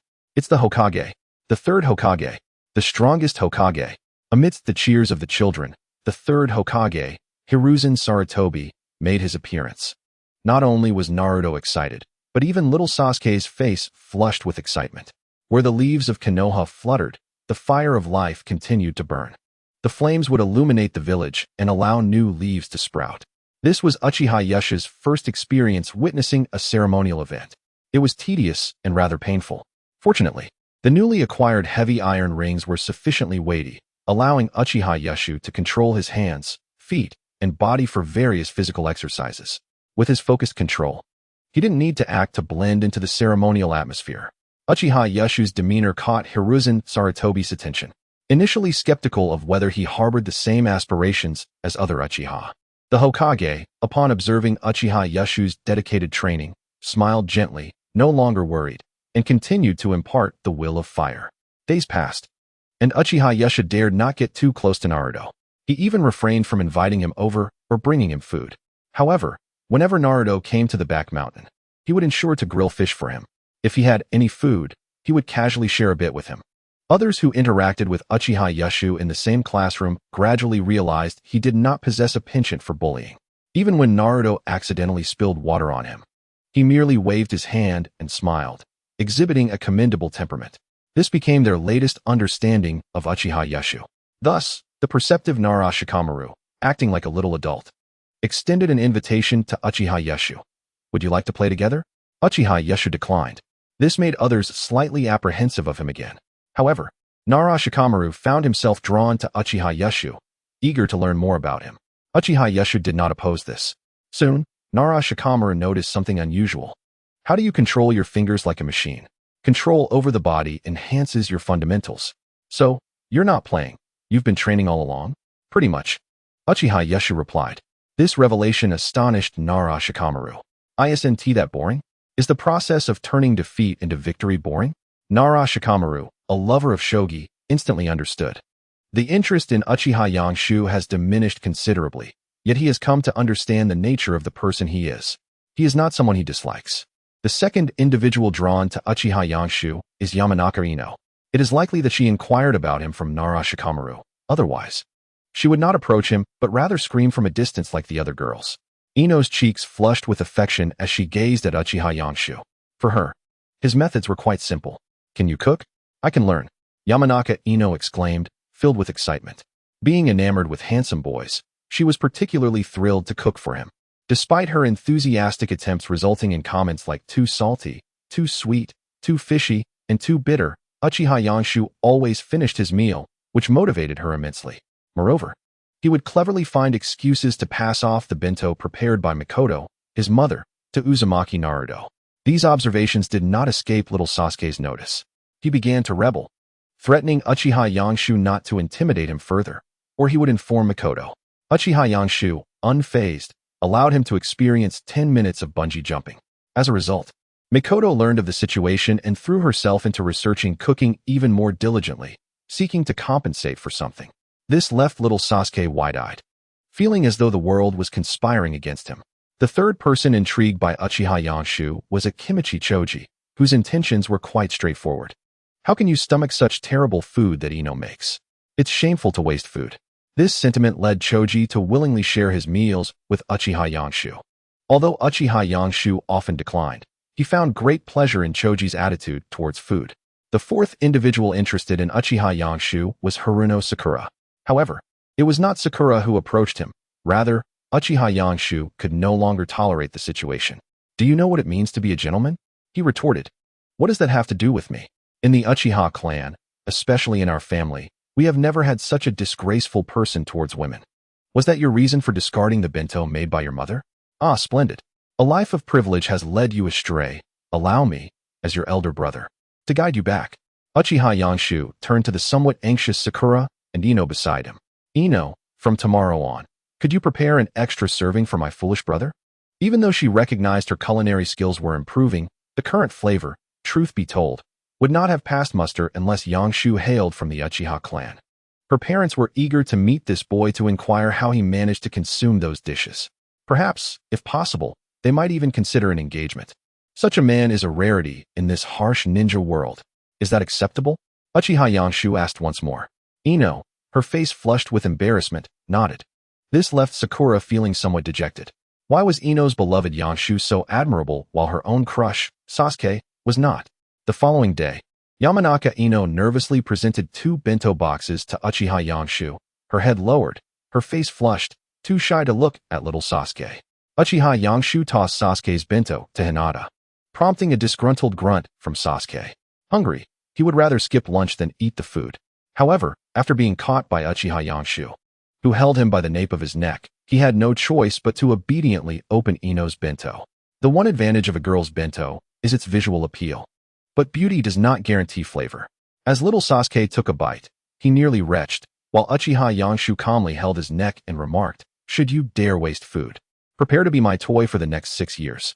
Proud little Sasuke, having shown disrespect to his elder brother at school, had faced countless reprimands, enduring methods more intense than those employed by petty delinquents. The fear of Uchiha Yangshu had embedded itself deeply within him. His heart raced as he closed his eyes and swallowed. This behavior made Yamanaka Ino's expression sour. Yet, witnessing Uchiha Yangshu eat calmly brought her a sense of happiness. "Yangshu-kun, is it delicious?" The sausage was undercooked, one piece was too salty, the rest too bland, but the omelet was acceptable. "There has been improvement," Ino stated. Chapter 12. Faced with the impending Uchiha clan massacre, your choice is to anticipate your progress tomorrow, Uchiha Yangshu replied. In that moment, Yamanaka Ino was filled with motivation. Beside them, little Sasuke was plotting to sneak away. Who would want to eat such awful food? Let those who enjoy it have it. But the next second, fate had him caught by the nape of his neck by Uchiha Yangshu. Under the pretext of not allowing food waste, he was compelled to finish, feeling as if he had ingested poison. This attitude led Yamanaka Ino to start harboring some dislike for Uchiha Sasuke. "Ino, please prepare an extra portion for Sasuke and me," Yangshu requested. "Of course, Yangshu-kun," Ino replied cheerfully. "Hinata, eat well to grow strong. Being able to eat is a blessing," Yangshu encouraged. Hinata murmured, her head lowered, her voice barely audible. Uchiha Yangshu found himself fighting the urge to ruffle her hair. The Uchiha and Hyuga clans would not permit such behavior. Giving little Sasuke's meal to her was already stretching the limits. Upon hearing that this would continue tomorrow, little Sasuke's eyes widened. However, he remained silent. After class, he rushed home to report to Mikoto. "Mom, big brother gave my bento to Hinata. Why? I don't know." Little Sasuke fumed, yet he truly couldn't comprehend Uchiha Yangshu's intentions. "When your brother returns home, we shall ask him together," Mikoto assured him. Little Sasuke nodded vigorously while babbling beside Mikoto. "Mom, big brother always bullies me. He says I'm a disgrace to the Uchiha clan. Please, do something about him." Although little Sasuke's words were somewhat exaggerated, Mikoto still believed in Yangshu. After all, he truly was thoughtful enough to make her heart ache. That evening, Uchiha Yangshu bid farewell to Gai-sensei and leave before returning home. His father, Uchiha Fugaku, and older brother, Uchiha Itachi, had not yet returned. Thanks to Mikoto's presence, little Sasuke dared to glare at Uchiha Yangshu, arms crossed in indignation. "Yangshu, come here. I need to speak with you," Mikoto called. Uchiha Yangshu nodded and approached. Without needing to be asked, he relayed little Sasuke's attitude towards the girls over the past few days. "In the Uchiha clan, especially in our household, we have never tolerated such disgraceful behavior towards women." Understanding the situation, Mikoto looked at little Sasuke with some exasperation. "Sasuke, this time you were in the wrong. They wish to be friends with you. How can you treat them like this? But they're so annoying. They keep saying I'm handsome like a lovesick fool. Then why doesn't your brother act that way? He's always training. He has things to do. So, what you're saying is, if I bought you 1,000 iron rings, you'd treat the girls like your brother does?" My mother has allowed Sasuke to share meals with me for a month, believing he will come to understand. However, that girl, Mikoto, is concerned it may hurt Yamanaka Ino's self-esteem. "No one dares to speak ill of me," Uchiha Yangshu calmly stated. This left Mikoto both amused and exasperated. "You." She gently tapped Uchiha Yangshu's head and addressed little Sasuke. "For now, follow your elder brother and heed his words. all right? Faced with Mikoto's request, little Sasuke succumbed after 10 seconds. Fine, just for a month. Just as Mikoto was about to agree, Uchiha Yashu interjected, in our family, we are all gentlemen. You may be harsh with boys, but when it comes to girls, I will not spare you merely for being my brother. Little Sasuke looked on the verge of tears. Sasuke, at least your brother is right in this matter. You truly need to change, Mikoto said helplessly. Go now, take a shower. Little Sasuke stormed off, while Mikoto turned her attention to Uchiha Yashu. What about that little girl, Hinata Hyuga? Does she like Naruto? Instantly, Mikoto's eyes sparkled. Yet, upon remembering the plight of the Uchiha clan, her expression dimmed. You cannot offer her food next time, she cautioned. The Uchiha and Hyuga clans are too sensitive at this time. Uchiha Yashu nodded. Mother, just carry on as usual. I will handle everything. You are working hard. Mikoto affectionately ruffled Uchiha Yashu's somewhat prickly buzz cut. For the next month, little Sasuke obediently consumed the food prepared by Yamanaka Ino. Initially, he complained about its tastelessness, but eventually he inquired, Ino, could you add more egg rolls next time? By the end, he was apologizing. I'm sorry, Sakura, I'm sorry. While Uchiha Yashu felt a sense of satisfaction as he tucked away his wolf fawn club. As for the lunchboxes prepared by Mikoto, Uchiha Yashu's portion was consistently given to Naruto, while Sasuke's was distributed randomly, occasionally landing in Hinata's hands. Each day upon returning home, Mikoto would inquire as to whom the food was given. If it was Hinata, she would ask which dish she preferred, adopting a demeanor akin to that of a mother-in-law. Haruno Sakura watched silently, feeling a twinge of discomfort. As she observed the changes in Sasuke, she felt compelled to approach Uchiha Yashu and bowed. Thank you, Yashu and I. Uchiha Yashu tousled her hair and advised, when it comes to Sasuke, do not simply shower him with kindness. Either be stronger than him, or make yourself indispensable. As a civilian with only fine control over chakra, Haruno Sakura was unsure how she could achieve either. Sakura, your chakra control is commendable. How about pursuing the path of a medical ninja? You might just become the next Lady Tsunade. Yashu and I don't jest. How could I possibly become a legendary figure like Lady Tsunade? Sakura exclaimed, flustered, quickly denying the compliment. Yet, she noted the notion of becoming a medical ninja, reducing her attempts to cling to Sasuke, and instead, she began to immerse herself in her studies beside Uchiha Yashu, clutching books daily. It was not only because no one dared to disturb her near Uchiha Yashu, but also due to the sense of security he provided. Nonetheless, she often found herself exhausted from studying. Yet at those moments, a glance at Sasuke filled her with renewed vigor, compelling her to continue her studies. As events unfolded in class, the other students grew more familiar with Uchiha Yashu.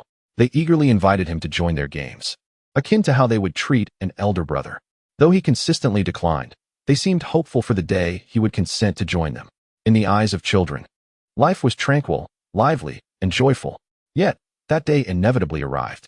Faced with the impending Uchiha massacre, your choices. 1. Prevent the Uchiha massacre. Reward. Further attraction. 2. Remain indifferent. Reward. Residence rights in the Pure Land. Surely, my elder brother will not spare me, Uchiha Yashu sighed. A note of interest. The immortal body lacks recovery abilities, or recovers very slowly. For example, in episode 299, Haiden had his head severed by Sarutobi Asuma's chakra blade, and he did not recover immediately, but required assistance to be stitched back together. Chapter 13. Uchiha Itachi's disappointment in the Uchiha Fugaka household. Uchiha Fugaku stood with arms crossed, a hint of a smile breaking his stern demeanor. Truly, you are my son. However, remember this. You are not only a member of the Umbu, but also 1/7 of the Uchiha clan. Yes, Uchiha Itachi replied. At the edge of the Nange River cliff, Uchiha Shursui sacrificed his remaining left eye. I can only entrust you, my dear friend, to protect the village and uphold the Uchiha name. Should I perish, the situation will undoubtedly change. I have already left a letter behind. He leapt off the cliff. Uchiha Itachi was stricken with grief. Shursui. Before the Uchiha Fugaka household. 1/7. Do you know anything about Uchiha Shursui's suicide at the Nange River last night? Uchiha Inahiko, Uchiha Hakadai, and Uchiha Taihiko scrutinized Uchiha Itachi, presenting him with the letter before turning to leave. Why not speak plainly? You suspect me, do you? Uchiha Itachi said irritably. Indeed. You little brat. Listen.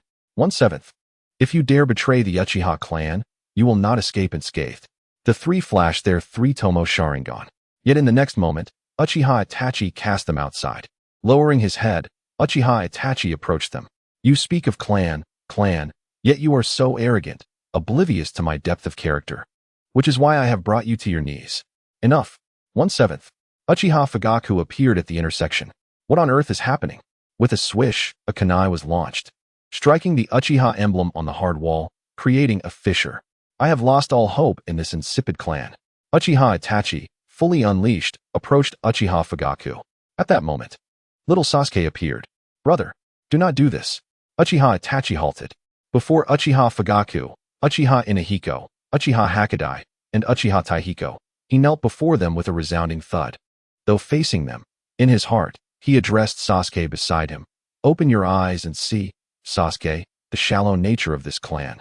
In the Umbu, from today onward, you are the squad leader of the Umbu division. Though you are not part of the route, I will assign most tasks. And you need not report to Danzo or the others, Danzo stated. Yes, Uchiha Itachi replied. Now, I need you to immediately execute a mission. Understood. Upon returning from his mission, Uchiha Itachi was greeted by Danzo. Thank you. By the way, during your absence, the monitoring personnel in the Uchiha district reported that the police force has intensified their armament. What does that imply?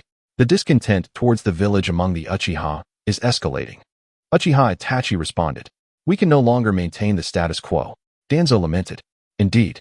In the Uchiha surveillance room, Uchiha Itachi observed the monitoring screens, keeping a watchful eye on the entire Uchiha clan. Suddenly, a lively and cheerful girl appeared on one of the screens. He picked up the notebook. Uchiha Izumi. Uchiha Clanland. After observing the Uchiha clan, Uchiha Itachi returned, gazing at the kunai once driven into the wall, which now bore the scars of the clan's emblem. Brother, you're back, exclaimed the exuberant Sasuke. I was just about to train. Come with me. I just completed a mission and am quite fatigued, replied Itachi. You can't possibly be tired already. Sasuke dashed forward, as if to say, if you're going to lie, at least choose a better excuse, brother. Itachi gently tapped Sasuke's forehead. Ouch! Sasuke covered his brow. Itachi walked past and entered the house, a soft voice lingering in the air. Forgive me, Sasuke. Perhaps next time. In the corridor of the house, Itachi encountered Uchiha Fugaku, arms crossed. He glanced at him but had no intention of calling out, intending to pass by. You should be aware that there is a clan meeting in 3 days, Fugaku spoke. Itachi halted and replied, I'm unaware. After the meeting, you're to go alone to the South-He Shrine. Do not bring your Umbu subordinates. I will be leaving the village on a mission starting tomorrow. With that, Itachi resumed his forward motion. Do not evade, Fugaku insisted. Evade what? Itachi turned back, his gaze slightly irritable. Evading your fate as a member of the Uchiha clan. Fugaku stated. Itachi frowned. Remember to come. I'll be waiting, Fugaku concluded, departing. At the South-He Shrine, Itachi concealed himself within the forest, undertaking surveillance on the Uchiha meeting, witnessing clan members departing the shrine in each other's company. At the end of the crowd, he discerned Uchiha Mikoto walking alone, slowly. Stay in place, he instructed his team, though one subordinate objected. Report truthfully to Danzo-sama. Understood, the subordinate conceded. In the basement of the South-He Shrine, flickering flames illuminated the scene. Uchiha Fugaku stood before a stone tablet, stating, only those who awaken the Sharingan within the clan can read this tablet, and even then, only part of it. With your Mangekyo Sharingan, you should comprehend more. Do you want me to tell you its contents? Itachi scoffed. That won't be necessary. Fugaku turned, revealing his unique Sharingan. Is that the Mangekyo? Father possesses it too. Itachi gasped in astonishment. During the Third Great Ninja War, a friend sacrificed his life to save me. It was through blood and tears that I awakened the Mangekyo, Fugaku said, his gaze dimming as he looked at the tablet. This stone records the redemption path of the Uchiha clan, yet even with the Mangekyo, we cannot read the later inscriptions.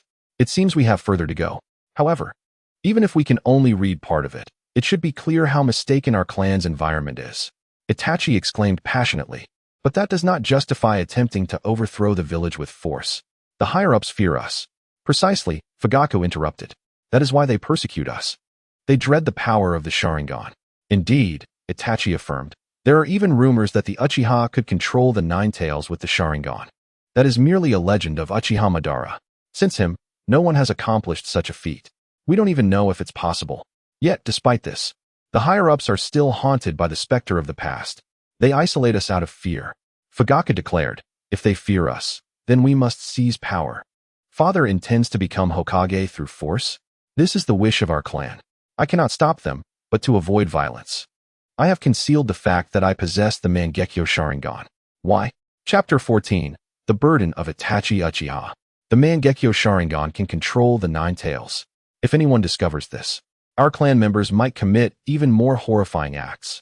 The Mangekyo in Fugaku's eyes suddenly blazed with a crimson glow, reflecting in Itachi's gaze. Look! In the next moment, Itachi witnessed a vision. Clan members had kidnapped Naruto Uzumaki and thrown him before Fugaku. The Knight of the Nine Tails was upon them once more. Yet this time, the Uchiha clan did not remain passive. Armed with kunai, they faced the village, slaughtering the villagers. Controlling the Nine Tails, Fugaku became the king of Konoha. But the cost was the destruction of countless homes, including those of the Uchiha. As the vision faded, Itachi collapsed to one knee, overwhelmed, sweat dripping uncontrollably. How could it be? Many within the clan harbor resentment toward the village. If pushed to the brink, they would undoubtedly act, leading to heavy casualties on both sides. Fugaku's tone shifted, filled with hope as he looked at Itachi. But, 1 against 7, as long as you are there, we can seize the higher-ups by surprise. Though small-scale battles may be unavoidable, with your support as an Umbu, a bloodless revolution can succeed. A bloodless revolution? Itachi repeated with difficulty. 1 against 7.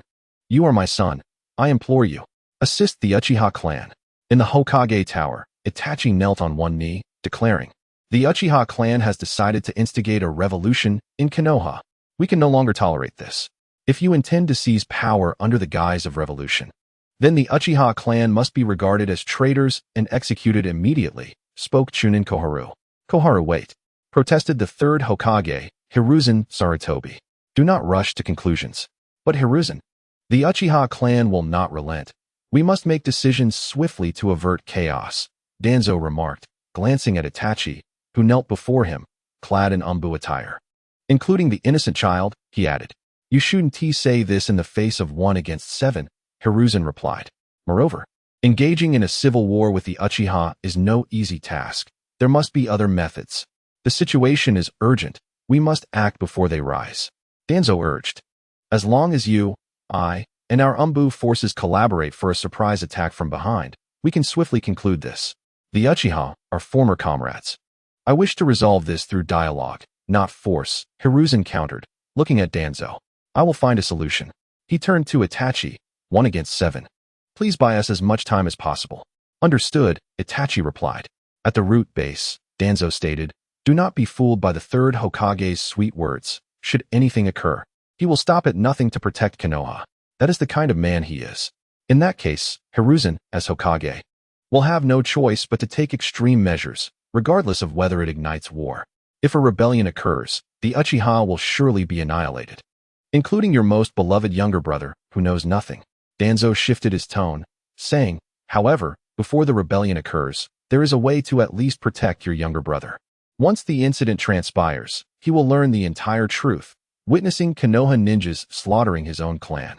He will develop a desire for revenge against Konoha, and at that point, your younger brother will only have a dead end. Are you threatening me? Itachi asked, staring calmly at Danzo. No, I merely wish for you to make a choice. Danzo replied, will you side with the Uchiha and partake in the rebellion, leading to their downfall, or will you stand with us in Konoha, saving your younger brother before the rebellion and assisting in the extermination of the Uchiha clan? To protect the village, we must take action before chaos ensues. You are the only one capable of undertaking this heavy responsibility as a double agent for both the Uchiha and Konoha. 1 against 7. There is no one else fit for this task. Tobirama cast a glance at the silently contemplative Itachi Uchiha and earnestly remarked, I understand that this mission, 1 against 7, weighs heavily upon you. However, the reward is the preservation of your younger brother. You have always been fiercely loyal to the village. Are you willing to accept this task? Itachi closed his eyes. In the next moment, under Tobirama's gaze, he turned and departed without uttering a single word. In the forest, the masked figure with a single eye inquired, how do you know of me? You evaded the guards of Konoha, investigated the secrets of the Nanha Shrine, and are aware that only Uchiha clansmen are familiar with that place. Itachi replied, I have traced your movements from there, discerning the nature of your character and your ideologies. To be frank, you must realize the depth of my animosity towards both Konoha and the Uchiha clan. The masked figure responded, I have a condition. Itachi stated, I can assist you in exacting revenge on the Uchiha clan, but you must not lay a hand on the village, nor on Sasuke Uchiha. And what of Yangshu? The masked figure chuckled. He lacks the potential and fortitude. There is no need for him to suffer so. Itachi retorted coldly. In the training equipment store, the atmosphere in the village shifted. A male shopkeeper, applying makeup, remarked, Indeed, the village is about to take action. Yangshu responded, Will it truly be resolved smoothly? The shopkeeper set down his tools, revealing a mundane visage. Of course, you might even acquire a pair of Sharingan. How delightful. Yangshu, do not jest, another voice chimed in. Rest assured, while the village may lose some lives this time, we will certainly resolve the issue. The only concern is... The shopkeeper followed Yangshu's gaze and spotted a green-clad man with a watermelon-shaped head running on his hands, an extraordinary sight. My guy? Is there a problem? I fear he might strike me, the shopkeeper admitted. As night deepened and the full moon ascended, strange sounds echoed within the Uchiha clan's territory. Someone has cried out. Someone has sought help. Someone has begged for mercy. Yet, one by one, they fell silent. Mikoto Uchiha glanced anxiously at Fugaku Uchiha. Fugaku, it is 1 against 7. I can sense the power of 1 against 7.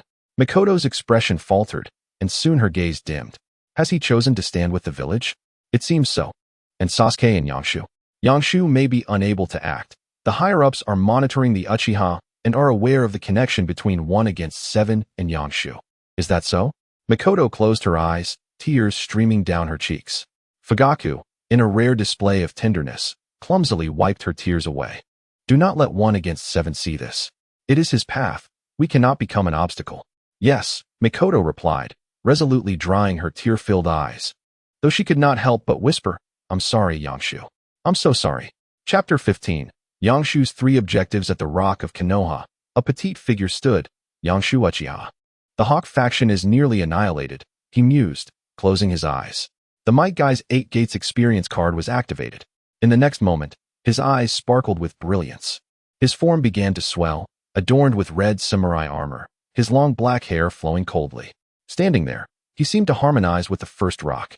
In the next instant, a formidable power surged forth. 8 gates. First gate. Open. Second gate. Rest gate. Open. Third gate. Life gate. Open. At that moment, blood surged through the man's body, radiating a verdant energy. Fourth gate. Wound gate. Open. The man frowned as the ground beneath him began to crack uncontrollably. Yet, his voice remained unyielding. Fifth gate. Limit gate. Open. The fissures widened further. Sixth gate. View gate. Open. The man became somewhat tranquil, as if this state could be maintained indefinitely. Seventh gate. Shock gate. Open.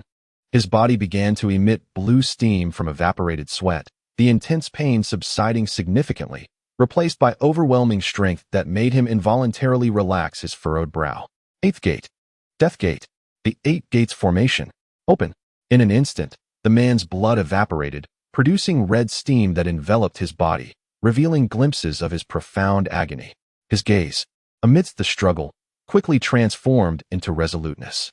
Meanwhile, the ground beneath him could no longer bear the weight, gradually crumbling away. In the next moment, boom. A terrifying shockwave erupted from the rock, obliterating the 3rd generation's fiery monument. The man transformed into a crimson flash, racing toward the Uchiha territory, imbued with a dreadful bloodlust. At the Hokage building, the 3rd Hokage, Hiruzen Sarutobi, calmly observed the Uchiha territory. Suddenly, a cataclysmic roar from the shattered rock made him leap from the window. He beheld the destruction of his monument. In the next instant, he saw the crimson flash and felt a fierce wind rush at him, causing his pupils to constrict as he hurriedly performed ninjutsu.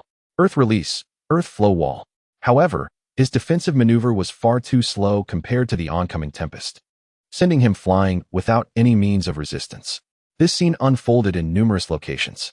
Throughout Konoha, many were lifted into the air, surrounded by chaos and shrieks. Ah, help! What is happening? Enemy attack! Enemy attack!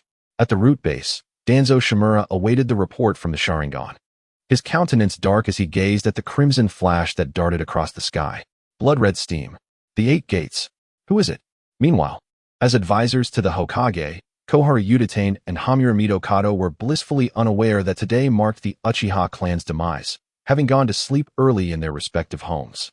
The sudden upheaval roused them from slumber, and though they did not witness the crimson flash, they saw the statue of the third Hokage destroyed upon the rock, their eyes widening in shock. In the next moment, they felt the ground tremble violently. The power emanating from the earth instilled a deep terror. Such might, who could it be? They hurriedly donned their clothes and made their way to the Hokage building, preparing to discuss countermeasures with Hiruzen. In the village, Kakashi, Might Guy, Anko Mitarashi, Kurinai Yuhi, Yamato, Asuma Sarutobi, and many others gazed down at the fissures in the ground. This phenomenon had spread from the Uchiha territory. No one knew how many kilometers it extended. What kind of might was this? Who could it be? In comparison to the terror of the Nine Tails, they felt an even greater sense of dread from this unknown enemy. Back at the Uchiha territory, the masked figure, who had been observing Itachi's annihilation of the clan, lifted his head in shock upon seeing the man's face. He opened his mouth to speak, but his expression drastically changed in the next moment. His eyes, swirling like a vortex, rapidly absorbed him whole. A fearsome air cannon erupted, obliterating the ground within a 10-meter radius surrounding the masked man. The earth trembled violently, unable to withstand the overwhelming force, fissures spreading like wildfire. Accompanied by a tempest, the cracks surged forth, wreaking havoc on everything in their vicinity. Blood-stained Itachi Uchiha leaped onto the rooftop, gazing at the sudden apparition of the man clad in crimson Warring States armor, his pupils constricting in terror. Uchiha Madara. He immediately glanced to the location of the one-eyed masked man, only to find him vanished. Suddenly, clarity dawned upon him. Was it merely blood-red steam? The Eight Gates formation. Would Uchiha Madara truly employ such a ninjutsu? Uchiha Yenshu was utterly indifferent to Itachi's suspicions regarding his authenticity as Madara. His purpose in assuming Madara's guise was threefold. 1. To completely eradicate the threat of the Nine-Tails Knight. 2. To eliminate the hawkish factions from both sides. And 3. To create some trouble for Konoha's upper echelons, diverting their attention. Itachi had executed the second objective commendably. A terrifying air cannon roared past Itachi. The sheer power of the attack, coupled with the gale it produced, sent Itachi's hair flying and momentarily flattened the flesh on his face, even erasing the lines of age. This overwhelming might, so potent that resistance was futile, rendered Itachi drenched in cold sweat, beads the size of soybeans cascading down. His pupils shrinking to pinpricks as he stared in horror at Uchiha Madara. Terror. This was the first time he encountered such a formidable entity. This was the ancestor of the Uchiha clan. Was this the true strength of Uchiha Madara? Kid, I acknowledge your path. Uchiha Yenshu turned, coldly declaring, leave Konoha, and I shall spare your life. In truth, he could easily eliminate Itachi. But what would follow? If his identity as the one who opened the Eight Gates were revealed, he would be tainted with the infamy of fratricide and the hatred of Shursui. Such matters were trivial by the time he was discovered. He estimated he would have already opened the Eight Gates, for strength was paramount, mainly for Mikoto's sake. He absolutely did not wish to witness any trace of resentment or unnecessary sorrow on her face. Thus, the optimal choice was to allow Itachi to depart from the village. Itachi, trembling in fear, involuntarily took a step back, but quickly steadied himself. Uchiha Yenshu turned to face Itachi. Suppressing his intense dread, Itachi, feeling cold in his limbs, knelt before Madara. Lord Madara, please spare my brother. I have no interest in slaughtering children. What intrigues me is who has instilled such audacity in my Uchiha descendants to commit such atrocities. Uchiha Yenshu turned away, walking forward, a capricious laughter echoing, my kin. If they must be killed, I shall be the one to do it. In Itachi's eyes, Uchiha Madara transformed into a crimson light and departed from the Uchiha grounds. He hastily leaped aside, evading the rapidly spreading fissures, gazing at the terrifying crater and astonishing cracks left in Madara's wake. The three-tomo Sharingan gazed up at the moon. If they must be killed, I shall be the one to do it. Itachi repeated Madara's words, a faint smile gracing his lips. Although this Uchiha Madara was shrouded in suspicion, he was undoubtedly far more reliable than that one-eyed masked man. Who won was mattered little. What held significance was power. The Uchiha could be preserved. Shursui, I can uphold our agreement. 1 against 7, Uchiha Fugaku emerged. Father. Itachi felt a wave of relief wash over him. You have endured much. Itachi shook his head, saying, "There are still 2 hawks left to eliminate. I will take action. But I am the clan leader. I possess the authority to deal with our kin. You have already been warned by him. Leave Konoha at once and never return." Itachi lowered his head. Chapter 16. The Stain Exposed. Uchiha Madara's maniacal laughter won against 7. Uchiha Mikoto watched Itachi with tears in her eyes. She felt joy that no one had to perish. Yet her heart ached knowing Itachi could never return. Silently, Itachi stepped forward and embraced Mikoto. "Mother, I am sorry." He turned to Uchiha Fugaku. "I wish to leave something behind for Sasuke, alongside Yenshu." Uchiha Fugaku surveyed the devastation around them and inquired, "Do you wish to help them awaken their eyes?" Itachi nodded. "Yes, but Yenshu does not require it." "Why not?" Itachi asked, puzzled. Even if father harbored ill feelings towards Yenshu, he was still a son. He awakened long ago. Itachi was taken aback. The one branded as Uchiha's failure, Uchiha Yenshu, had awakened his eyes at the tender age of 6. On the second Hokage's stone visage, Uchiha Madara crushed Senju Tobirama's face beneath his foot, standing shoulder to shoulder with Senju Hashirama's statue. The crimson light prompted numerous villagers to look up in awe. Some elderly individuals, upon recognizing him, gasped in shock. "Uchiha Madara!" Uchiha Yenshu roared with laughter. "Look, this is the village you and I established. How absurd. Ha ha ha. The Senju of the forest no longer exists. And tonight, you dare to annihilate my Uchiha clan. Ha ha ha." His wild laughter reverberated throughout Konoha, leaving countless villagers staring blankly at the man, drenched in blood-red steam and clad in warring state's armor. Who was he? Why did he seem somewhat familiar? Why did he directly invoke the name of the first Hokage? What did he mean by claiming this village was established by him and the first Hokage? What was the Senju of the forest, who sought to destroy the Uchiha? A multitude of questions echoed in the minds of the villagers. In the Hokage building, Sarutobi Hiruzen, Tsunade, and Mito Kamizuki, now in their 60s, gazed at the figure standing atop the ruins of the second Hokage's visage, their hearts gripped with fear, struggling to breathe. "Madara. Uchiha Madara." Sarutobi Hiruzen shook his head, his expression grim. "No, he is not Uchiha Madara. The real Madara would never utilize the 8 gates, nor would he deign to employ such a technique." Yet, the words of Tsunade, stating that one could not use ninjutsu while opening the 8 gates, rendered Sarutobi Hiruzen silent. The inability to utilize ninjutsu indicated that the face was genuine, not a transformation. Could it truly be Uchiha Madara? The 3 stared in disbelief. At the root base, Danzo's face darkened as he watched the blood-red figure. "Uchiha Madara, what is he back for? No, it cannot be him. If Madara were alive, he would not appear in such a youthful form. Bring him to me." Yes. A dozen figures swiftly moved towards the stone visage. Uchiha Sasuke, Uzumaki Naruto, Haruno Sakura, Akimichi Choji, Nara Shikomaru, Yamanaka Ino, Aburame Shino, Inazuka Kiba, Hyuga Hinata, all gazed at the red figure atop the stone visage, puzzled. "Teacher Arika, what is Senju of the forest? Why does he claim that the Leaf Village was established by him and the first Hokage? Teacher Arika, what is the relationship between the Uchiha clan and Senju of the forest? Teacher Arika, why is it said that the Uchiha clan will be annihilated tonight?" Faced with numerous inquiries, Arika shook his head. Yet in the next moment, the figure standing on the second Hokage's monument spoke again. "I have witnessed quite a spectacle over the years. Shimura Danzo, it seems that your moment of hesitation before Tobirama still pains you dearly. Not only did you disseminate S-rank mission details, but you also maliciously drove White Fang to suicide. On the night of the 9 Tails, you prevented the Uchiha clan from receiving aid, leading to the demise of the 4th Hokage. Ultimately, your attempt to assassinate the 3rd Hokage, Sarutobi Hiruzen, failed, and you were stripped of your position as an assistant Hokage. Now, you begin to spread rumors that the 9 Tails was controlled by the Uchiha. Huh? My pet is not something that pathetic fools can manipulate. However, because of the Uchiha's formidable strength, you plan to eliminate them. No wonder Tobirama did not choose you as Hokage, huh?" Even the children could not help but widen their eyes. Did Danzo attempt to assassinate the 3rd Hokage? Even the Chunin-level Irika could recall the peculiar shifts in the upper echelons of the village during that time.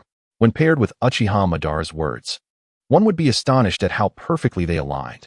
Many Jonin and even Chunin turned pale. Those associated with Danzo grew increasingly anxious. Contemplating quickly, they resolved to head to the Hokage building to report matters that Danzo deemed unnecessary to disclose to Sarutobi. Yet, Danzo remained oblivious to the gravity of the situation. He believed he could control everything. Once again, he dispatched a dozen root members to apprehend Madara. Uchiha Yashu continued, Sarutobi Hiruzen, the strongest third Hokage, huh? Leaving aside your pitiful strength, let us discuss your selfish thoughts. You preach the will of fire. But where were you when Danzo leaked information to assist Orochimaru with his human experiments?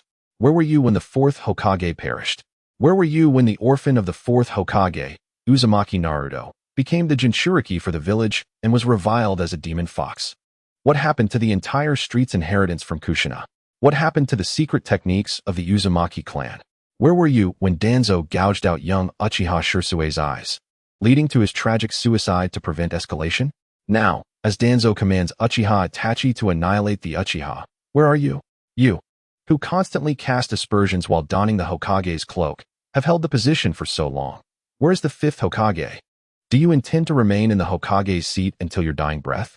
Do the thousands of ninjas from the Sarutobi clan no longer satiate your appetite? Your hypocrisy, sending the youth to their deaths while you indulge yourself, astounds me. I am appalled by the foolishness of Konoha, ha ha ha. At the Hokage building, the third Hokage, Sarutobi Hiruzen, gripped the railing tightly, glaring at Uchiha Madara. Yet in the next moment, he appeared deflated, like a punctured balloon. The 12 young ninjas stared in shock at Uzumaki Naruto. This boy is the orphan of the fourth Hokage. Many classmates who had always referred to him as the demon fox gazed at Naruto with disbelief. The demon fox is actually the orphan of the fourth Hokage?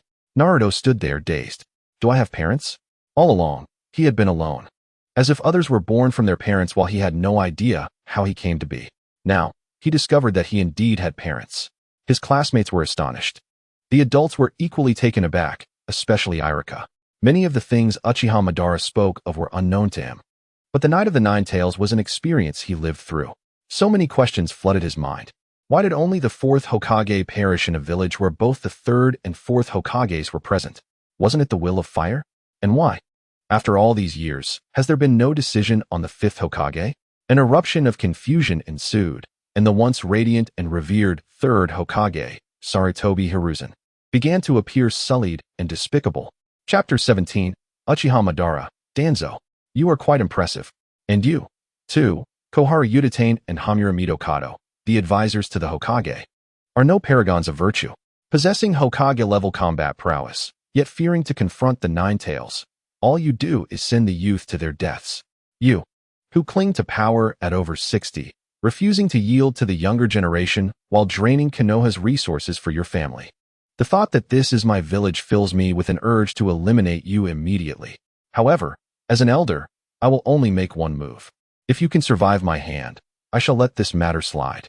As these words fell, countless witnesses beheld the calm, crimson figure erupting into a frenzy, inducing terror and unrest.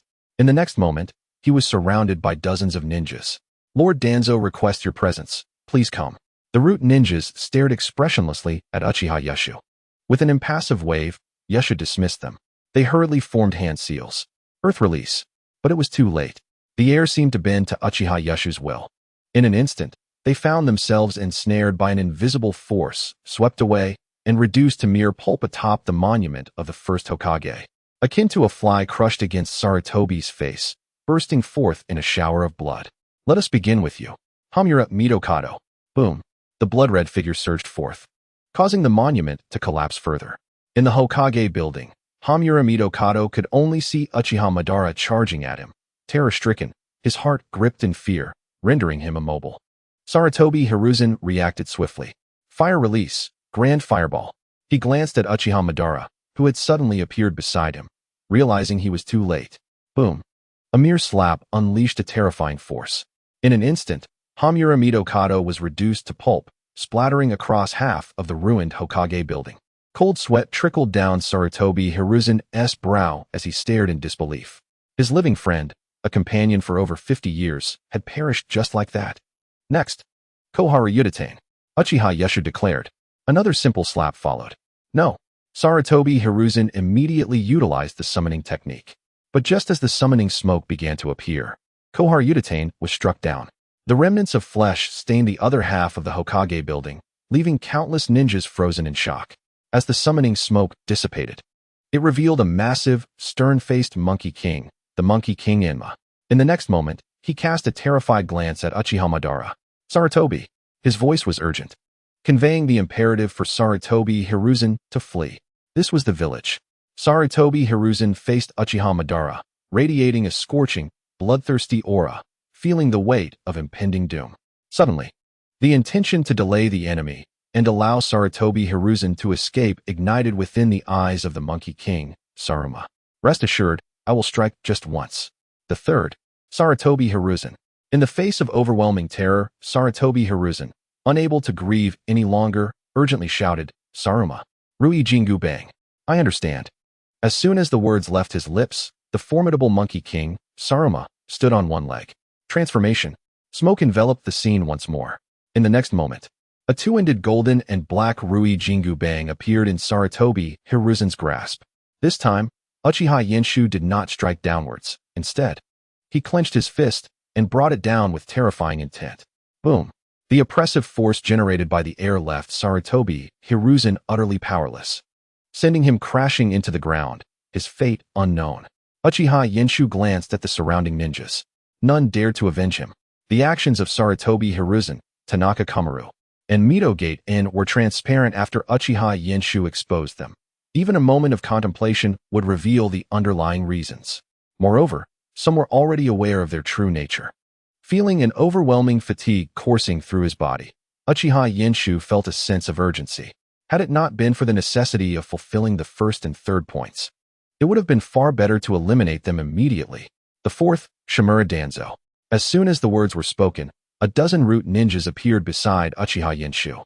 Lord Danzo requests your presence. Surrender. Before they could finish their sentence, Uchiha Yenshu casually struck, reducing them to mere pulp without resistance. At this moment, Uchiha Yenshu could surmise that the excitement felt by the Raikage upon witnessing Uchiha Madara was akin to his own. These individuals were simply too fragile. Boom. The Hokage building collapsed entirely, reduced to ruins. Meanwhile, Uchiha Yenshu vanished without a trace. At the root base, Shimura Danzo silently observed the direction of the Hokage building. The fourth, Shimura Danzo. In the next instant, he beheld a crimson figure. Wait! Danzo shouted in haste. The next moment, he unveiled his right eye.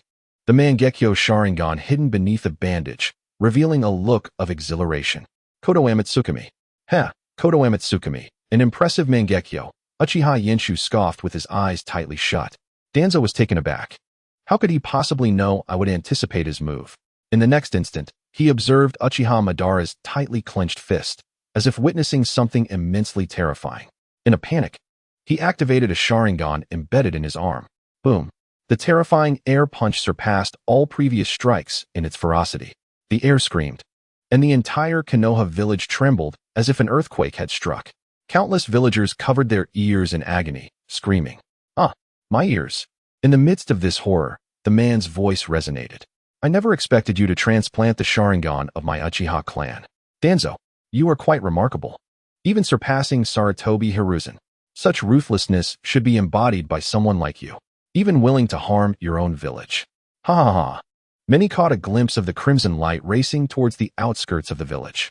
A great many breathed a sigh of relief, collapsing weakly to the ground. It was too terrifying. Selection complete. You have acquired the rebirth attraction. Uchiha Yenshu transformed into a crimson stream of light, charging into a den of thieves. After 10 seconds of horrific screams, dozens of thieves were left headless. The moment Uchiha Yenshu emerged from the experience of the Eight Gates release, he transformed from a man clad in black hair and cold red Warring States armor, standing at 6 feet tall, into a child just over a meter. Just as he regained his composure, he stumbled as if on the brink of death. His eyelids felt unbearably heavy, and many of his bones were shattered. Fortunately, he issued a commanding order to his body with great intensity. The instant he was released, he immediately employed the rebirth attraction. His arms seemed to melt as they connected with the headless corpses. It felt like a sinister force forcibly absorbing life, the bodies rapidly desiccating. In an instant, the void within Uchiha Yenshu was filled, granting him a sense of satisfaction that allowed him to breathe a sigh of relief. However, an even more intense wave of drowsiness washed over him. Sated, his body yearned for rest. He fought against the overwhelming fatigue, gritting his teeth to rise. There was no time to rest. He had to hurry back. He glanced at the corpse of the Uchiha Jonin he had captured. Uchiha Yenshu carefully extracted the eye, placing it in a preservation solution glass vial, then destroyed the head of the corpse, absorbing it with rebirth attraction, and finally burned it alongside the other desiccated bodies of the thieves as he painstakingly descended the mountain. Chapter 18. The imminent mutual slaughter between Orochimaru and Yano. 2 hours later, Uchiha Yenshu returned home. Though he collapsed into sleep almost immediately, he noticed the blood on Sasuke's face, who lay in painful unconsciousness. Upon seeing the injuries on his parents' bodies, he instantly understood the mischief Uchiha Itachi had wrought. For this, he could only commend the execution. Given the circumstances, it seemed that the younger brother would inevitably betray the village. After all, he cared more for his older brother, Uchiha Itachi, than for his parents. That fateful night would be known as the Night of Madara. Though it was a minor affair compared to the Nine-Tails Night, the Uchiha clan was devastated, with over half of its members perishing, while the Hokage advisors, Tanaka Kamaru and Mito Gaedan, were killed, and Sarutobi Hiruzen gravely injured, resulting in catastrophic losses of high-end combat power. The atmosphere in the village grew increasingly uneasy, with rumors circulating that Iwagakure and Kumogakure were preparing to attack, and war was on the horizon. Yet, in the end, nothing materialized. Throughout this time, Uchiha Yenshu kept a vigilant eye on any news regarding Danzo. He had utilized the Uchiha clan's Izanagi, and news of his harm against fellow villagers had been exposed. Yet, after that night, it was as if he had vanished from existence. Meanwhile, the Uchiha clan returned to the center of power, and the 24-hour surveillance was lifted.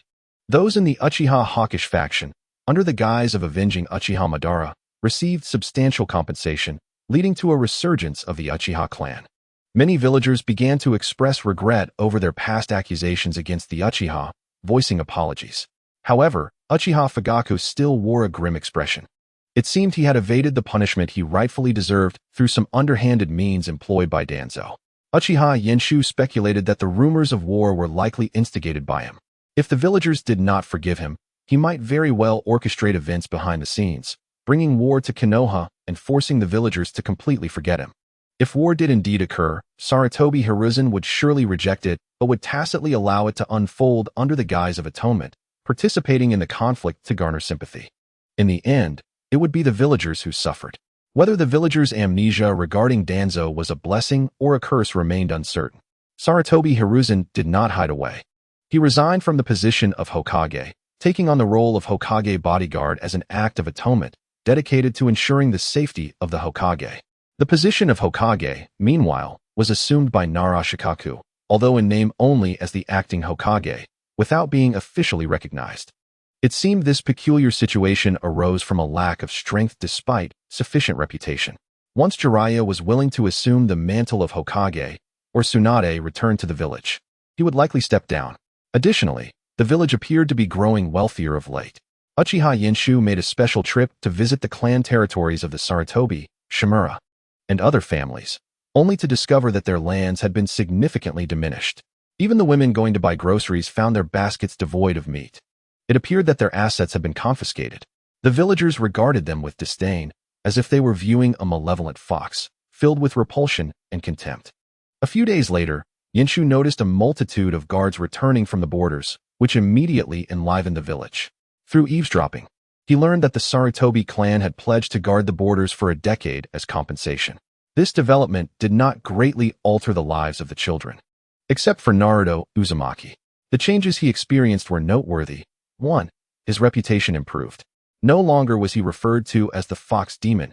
Even the children, who often speak without restraint, were met with the villagers wielding brooms, ready to chastise them.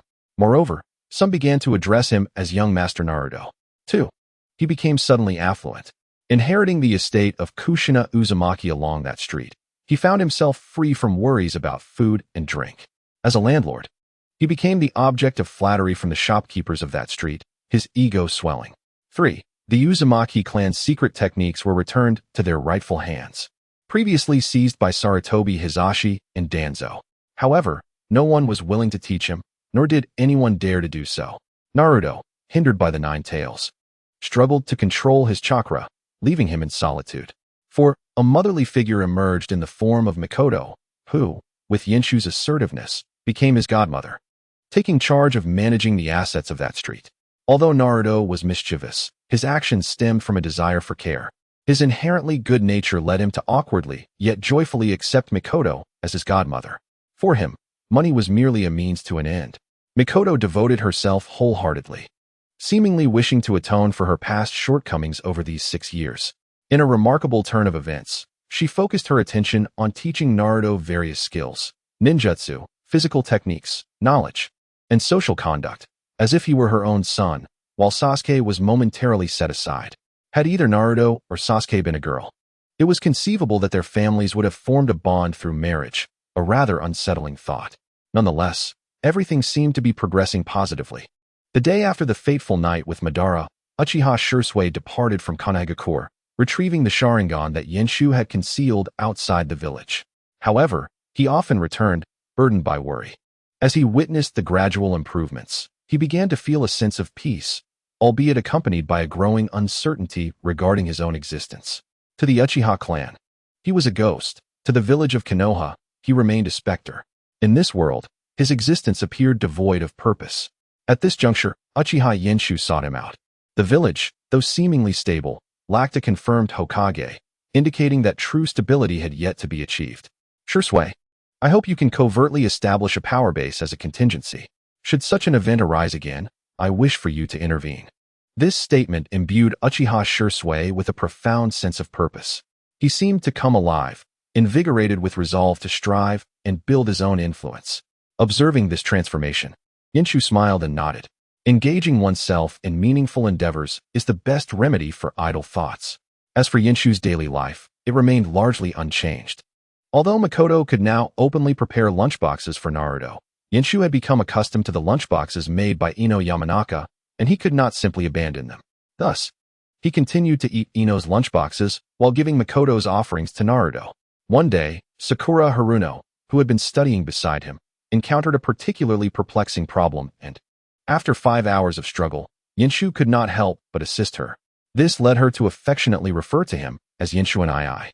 Ino's attitude towards Yenshu also evolved from mere admiration for his looks to a respectful acknowledgement of him as an older brother. Whether she sensed his intentions to leverage her for Naruto's benefit or realized his disinterest remained uncertain. Regardless, Yenshu found this non-familial sibling relationship quite agreeable. Yet, he found himself increasingly anxious about one matter. Perhaps due to his youth, he struggled to advance in the third gate of the 8 gates technique. Though he knew that, given another year and his innate talent, he would surely succeed with a 99 probability, an inexplicable anxiety gnawed at him. He worried about this and that, fearing he might end up like Rock Lee, forever stuck at the 6th gate, unable to fully unlock the 8 gates formation. At this moment, the system in his mind spoke again. In light of the impending conflict between Kabuto and Yanoyu, your choices are as follows. 1. Save Yanoyu. Reward, 3rd gate of the 8 gates. 2. Remain indifferent. Reward, 3 Tomo Sharingan. Chapter 19. Uchiha Shursui's method of rescue. Uchiha Yenshu glanced at the options and decisively chose 1, reaching out to Uchiha Shursui. That afternoon, Shursui arrived at Yenshu's training grounds. Yenshu, what has transpired? This was the first time Yenshu had sought him out, causing Shursui to worry. Had something occurred within the Uchiha clan? Brother, could you assist me in rescuing the medic named Yanoyu, known as the Walking Witch, from the Iwagakure border? Of course. But I have a question. Once rescued, will you bring her with you? No. You may inquire if she wishes to join you, provided you manage any potential curse marks left by Danzo. If she declines, you may let her go. It is entirely up to you. Yenshu continued, by the way. There is a little girl from the Uzumaki clan in Kushina with a unique healing ability. You could rescue her as well. Perhaps she could help you control the leader of Kushina, using it as a foothold for your influence. Using Kushina as a starting point for power? Rest assured, they are not benevolent. Yenshu chuckled. I merely suggest, do as you see fit. Shursui smiled and replied, understood. I will keep you updated on the situation. Keep me updated? Just as Yenshu was about to ask for clarification, he saw Shursui vanish from sight. With a bemused smile, Yenshu shook his head and resumed his training. 5 years prior, when Yenshu was just over a year old, he was still training with sandbags. The repercussions of the Ninetales incident had yet to dissipate. Iwagakure seized the opportunity to wage war, while the traitorous Orochimaru continued to fight on the battlefield. Kabuto, a small boy with white hair and large eyes, had been adopted by an orphanage at the age of 6. By the age of 9, he was proficient in medical ninjutsu and was dispatched to the battlefield as a medic. The anguished cries of the wounded and the bustling medics formed the symphony of the medical camp. Among the ninjas Kabuto treated was Orochimaru himself. Impressed by Kabuto's talents, Orochimaru extended an invitation to him, but Kabuto, wanting to stay close to Yanoyu, declined. After finishing their work, Kabuto returned to the orphanage, where Danzo sought out Yanoyu, instructing her to infiltrate Iwagakure for intelligence gathering. Once a top-tier spy known as the Walking Witch, Yanoyu now yearned only to manage the orphanage peacefully. However, under the threat from Danzo regarding the potential theft of orphanage funds and Orochimaru's assertion that children possess their own value, she felt compelled to comply. At that moment, Danzo discovered Kabuto eavesdropping outside and recognized his considerable talent as a spy. He insisted that she send a child to the route, again coercing Yakushi Nono with the orphanage funds. This time, Yakushi Nono resolutely refused. Yet, Kabuto overheard, particularly struck by Danzo's remark that children might indeed express a desire to become ninjas of Konoha, suggesting that perhaps they could find one willing. Consequently, Kabuto chose to follow Danzo for the sake of the orphanage. Time passed swiftly. In the hidden cloud, mist, and sand villages, Kabuto executed tasks with remarkable speed and efficiency. Meanwhile, Yakushi Nono remained in the hidden stone village, only able to monitor Kabuto's safety and growth through the photographs Danzo sent. Simultaneously, she received a new mission, to eliminate a man who had betrayed Konoha. 5 years later, today, Kabuto infiltrated the hidden stone village for espionage activities. Unfortunately, he was discovered and was currently being searched for. Fortunately, the numerous stones and the complex terrain surrounding the village allowed him to hide. Sweat poured from his brow, soaking his clothes as the 14-year-old gasped for breath, feeling fatigued. He gazed up at the full moon suspended in the sky and could not resist glancing at his pocket watch, which indicated 9:04 p.m. Had it not been for the events of years past, it would now be time for bed. This thought triggered a flood of memories of the orphanage, where everyone stood at the door watching him leave. A wave of complex emotions washed over him. Had it truly been 5 years since he left the orphanage? How he longed to see the headmaster again. At that moment, the watch reflected a sharp glint of light. It was a kunai. Startled, Kabuto quickly rolled away, pushing off the ground with 1 foot to distance himself rapidly. The next second, he sensed the attacking ninja descending from above. The deadly intent forced him to pivot and shift from fleeing to counterattacking. In a fleeting instant, he performed the hand seals, conjuring an extraordinarily sharp chakra scalpel in his hand. Gritting his teeth, he turned and slashed backward. With a swish and a thud, he pierced the lung of the attacking ninja, blood erupting forth. The assailant crumpled to the ground like a ragged doll. Knowing he could not linger, Kabuto hurried to flee but was struck by the sight of the downed ninja, his pupils dilating in shock. It was the headmaster. Panic surged within him. All notions of spy conduct and fleeing were cast aside. Headmaster! Headmaster! His gaze fixated solely on the woman lying on the ground, desperately using his healing technique to treat her wound. In Yakushi Nono's eyes, pain and confusion mingled. Why are you healing me? You're my enemy. Why would you save me? It's me, Headmaster, Kabuto exclaimed, noticing that her glasses had fallen off. He immediately put his own glasses on her. While using my healing technique, I hurriedly said, Headmaster, it's me. I'm Kabuto. Don't worry. I will heal you. Yet, Yakushi Nono remained puzzled. Who exactly are you? Kabuto's heart felt as if struck by a heavy hammer, his healing technique faltering. Ultimately, it dissipated. In terror, he fled, oblivious to the fact that Yakushi Nono's body grew increasingly cold, transforming into wood. Nearby, Yakushi Nono, having just broken free from a genjutsu, was struck by another illusion from a disfigured man and fell unconscious again. Carrying Yakushi Nono, the disfigured man glanced at the surrounding stones. Orochimaru emerged from the shadows, his chilling smile accompanied by a voice reminiscent of smoke. Sharingan, who are you? The disfigured man cast a glance at the approaching hidden stone ninjas, remaining silent as he turned to leave. Orochimaru watched Kabuto retreat with a sinister chuckle before also departing, both sharing an unspoken understanding. In the land of grass, within a cave, the disfigured man calmly stated, I know you are awake. The startled Yakushi Nono opened her eyes, instinctively retreating, kunai in hand, ready to strike at the disfigured man before her. He regarded her with a glance and said, My master wishes to know if you would like to join this organization. If not, what will you do? Yakushi Nono's murderous intent intensified.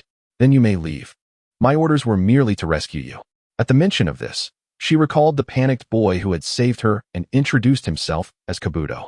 Although it had been an illusion, she felt that if not for the man before her controlling her, she would have surely met her demise.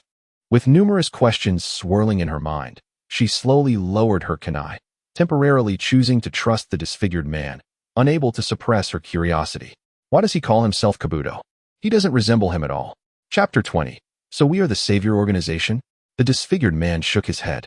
While I do not know, given Danzo's nature, he is entirely capable of switching someone's photo along the way. After all, he is quite suspicious. He stroked his right eye, disdainfully adding, and to deal with such paranoia, his method of choice would undoubtedly be brutal eradication. This revelation left Yakushi Nono profoundly perplexed, her disbelief palpable. How could that be? I risked my safety to gather so much intelligence for the village. You think Danzo would allow someone like you, who knows so many secrets, to return to the orphanage unscathed? The disfigured man laughed. Yakushi Nono's pupils constricted. The emergence of the truth sent a chill through her. Based on her understanding of Danzo, it was clear he would never allow her to continue living. My master should be aware of this matter. If you are willing to join, I can inquire on your behalf. If not, you may leave and investigate on your own. The disfigured man stood. So what is your choice? Yakushi Nono's expression wavered slightly. What is the purpose of this organization? I do not know. You don't know? Indeed, but I must warn you. You are already considered dead. That boy named Kabuto seems to have drawn Orochimaru's attention. Orochimaru will likely protect him, but if you appear, Danzo, even without power now, could still pose a significant threat to that boy. Upon hearing this, Yakushi Nono could not help but glance at the disfigured man's face. So, is this the reason you disfigured yourself? What did you perceive? Entering her area of expertise, Yakushi Nono appeared confident. There are 3 scenarios for disfigurement: resistance or struggle, unconsciousness, or willingly accepting it. You have disguised yourself as the first, yet you did not notice that typical struggles would burn the neck, ears, and scalp. The disfigured man paused, touching his scarred face, and responded with an astonished smile, truly deserving of being the top spy. So you are also protecting something, are you not? Indeed. Are you not concerned that your master is another Danzo? Yakushi Nono anticipated seeing the disfigured man exhibit anxiety, silence, or rage, but was instead met with a calm assertion. That master once said, "Do not judge a person by what they say, but by what they do. Do not merely consider what a person has said. Rather, reflect upon what that individual has accomplished," murmured pharmacist Nanoyu. Upon regaining her composure, she directed a gaze tinged with envy towards the disfigured man before her. The man offered a slight smile, accepting her envious glance, and inquired anew, "So, what is your choice? If I acquiesce, what will my task entail? Which village must I infiltrate? What intelligence is required?" Naturally, possessing a top-tier spy capable of infiltrating even the 5 great ninja villages without detection presents numerous objectives for various factions eager to employ her skills. It had seemed that Yangshu was aware of all these matters. The arrangements for such an elite spy were not ones he dared to decide lightly. What? You entice me to join, yet remain ignorant of your objectives? Pharmacist Nanoyu felt a tinge of disappointment towards this organization. An organization without a goal is no organization at all. It falls short even of a third-rate band of thieves. The disfigured man shook his head, stating, "My initial aim was simply to rescue you." This rendered pharmacist Nanoyu somewhat embarrassed. The next objective is to rescue a young girl from the Uzumaki clan in the Grass Village. So, we are a savior organization. Pharmacist Nanoyu recalled her orphanage. Feeling that the organization might be overly naive, yet her gaze towards the disfigured man softened considerably. "No, I intend to control the leader of the Grass Village, using it as the foundation for our organization. Your actions will incite great chaos." Pharmacist Nanoyu was acutely aware of the ramifications of such actions. The Grass Village is not composed of good people. You may investigate and then choose to either join me in sheltering orphans or align yourself with the Grass Village. Are you suggesting that I am free to leave now? Indeed. Pharmacist Nanoyu's expression was peculiar as she departed, glancing back multiple times. It seemed she had never encountered such a freely operating organization. The disfigured man deliberately lingered in the cave for a while longer, allowing her ample time to investigate before he arose to head towards the Grass Village. Shortly thereafter, a figure emerged behind him, bearing an expression of anger and sorrow. Pharmacist Nanoyu had followed for a while, and the disfigured man, remaining silent, prompted her to finally inquire. "Is there anything you need me to do?" The disfigured man replied, "Once I have taken control of this village and you have thoroughly investigated its secrets, I shall return with a response from that esteemed individual." Pharmacist Nanoyu lowered her head slightly. Very well. The following day, the sky was overcast. Over 6 years of age, Uchiha Yanshu emerged from his home to engage in his daily training. Last night, the system had provided a notification. Choice completed. You have acquired the third gate of 8 gates. To this, Uchiha Yanshu felt little astonishment. After all, it was the body flicker technique. Even if he could surmise that Orochimaru was undoubtedly nearby, he was certain he could retrieve Pharmacist Nanoyu. As he passed through the forest, Uchiha Yanshu noticed a signal left by Uchiha Shursui and paused. "What is the matter, Brother Hua?" Before him stood a man, approximately 6 feet tall, his disfigurement appearing even more chaotic and fearsome.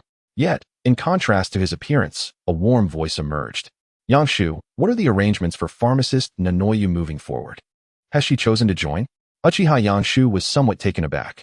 After all, this woman had long aspired to become the head of an orphanage. Even if that were not the case, she would still wish to rescue Do from Danzo's grasp. The likelihood of her following Uchiha Shursui was exceedingly low, unless Shursui had employed some cunning. Uchiha Shursui, sensing the inquiry, smiled and said, "I informed her that the grass village could shelter orphans, and that everyone believes she has perished. Venturing out might endanger Do. While Orochimaru is aware of her continued existence, he likely lacks the interest to disclose it." Uchiha Yanshu nodded but could not restrain himself from saying, "Brother Hua, while you are also establishing an organization, you must not forcibly control your members. Deception, concealment, and brainwashing must be avoided at all costs. Look at the former Konoha higher-ups. When Uchiha Obito attacked, no one came to their aid, simply because no one is foolish." "I understand. That is good. As for Pharmacist Nanoyu, let her arrange her own path. She may do as she pleases, even establish an orphanage in the grass village. But do not allow her to interfere with your endeavors." "I understand." And she has inquired why Do has changed so drastically, differing completely from her recollections. Children undergo significant transformations as they grow. Perhaps he was replaced midway, yet Do has not deviated too far from his original self. He still shares many traits from his childhood, such as eavesdropping and the self-sacrificial protection of the orphanage. Chapter 21. The iconic scene of Naruto and Sasuke's kiss. Uchiha Shursui nodded in understanding and continued to inquire, "What are the subsequent plans for the grass village?" "Gradually replace the upper echelons of the grass village, transforming it into your own vision, and cultivate discreetly, avoiding recklessness." "My vision?" "Prosperity, democracy, civilization, harmony, and freedom." Uchiha Shursui's face turned rare shades of crimson, unable to withstand Uchiha Yanshu's increasingly rapid praise, hurriedly exclaiming that he understood and promptly departed.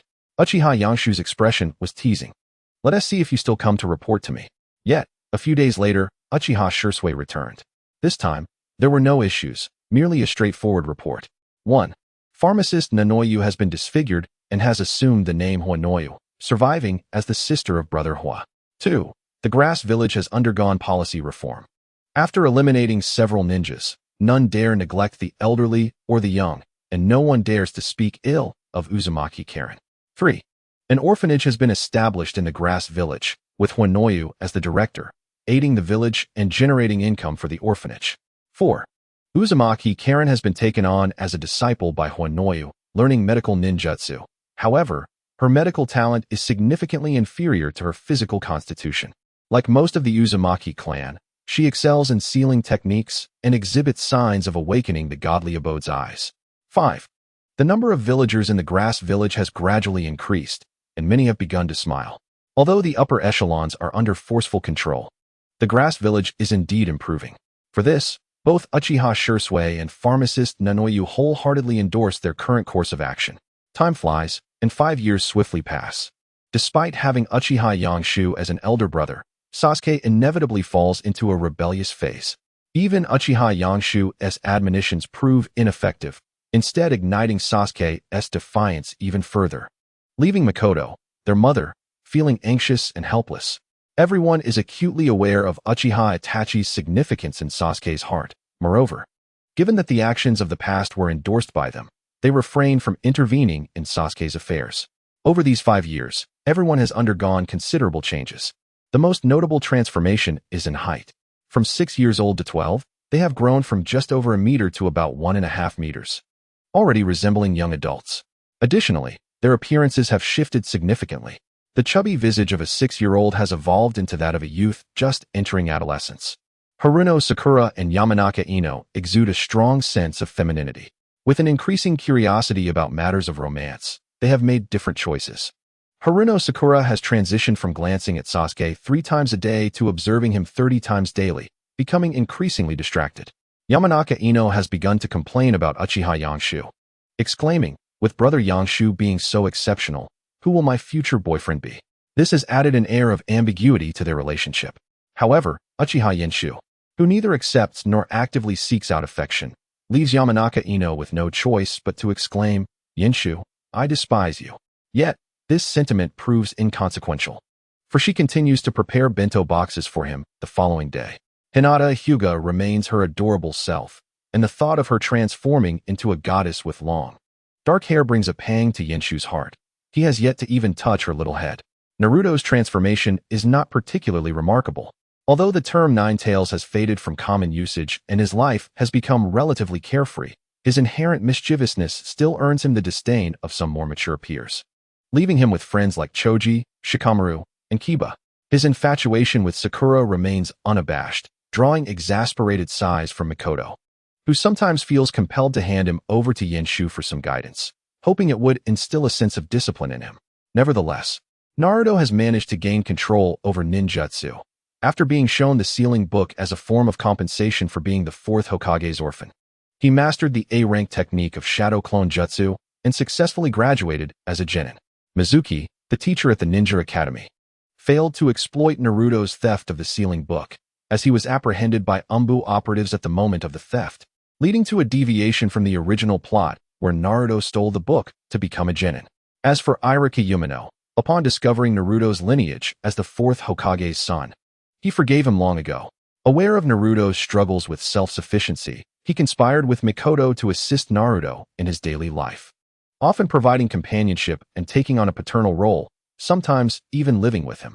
Sasuke graduated at the top of his class, remaining indifferent to flaunting his accomplishments to his parents, whose presence he did not seek validation from, as his thoughts were solely occupied by Itachi, unable to release himself from that burden.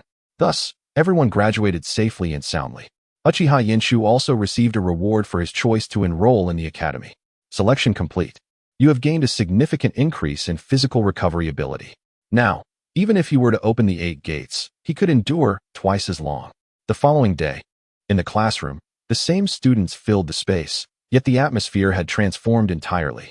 Countless eyes sparkled with excitement and anticipation for the future, all thanks to the new forehead protectors adorning their brows. From this day forward, they were ninjas. They had become adults. Today marked the orientation for becoming genin, and the room buzzed with chatter and energy. Among them, seemingly detached, Yangshu sat by the window, maintaining his usual calm demeanor as he controlled his muscles, engaging in minor training. He glanced at his status panel. Name, Uchiha Yangshu. Physical body, B. Chakra. B. Chakra nature, fire, earth, water, wind, lightning. In. Bloodline, Sharingan with 2 tomo. Physique, immortal body, ninjutsu. 5th gate of the 8 gates, rebirth, clone technique, transformation technique, substitution technique, earth style, earth wall, body flicker technique.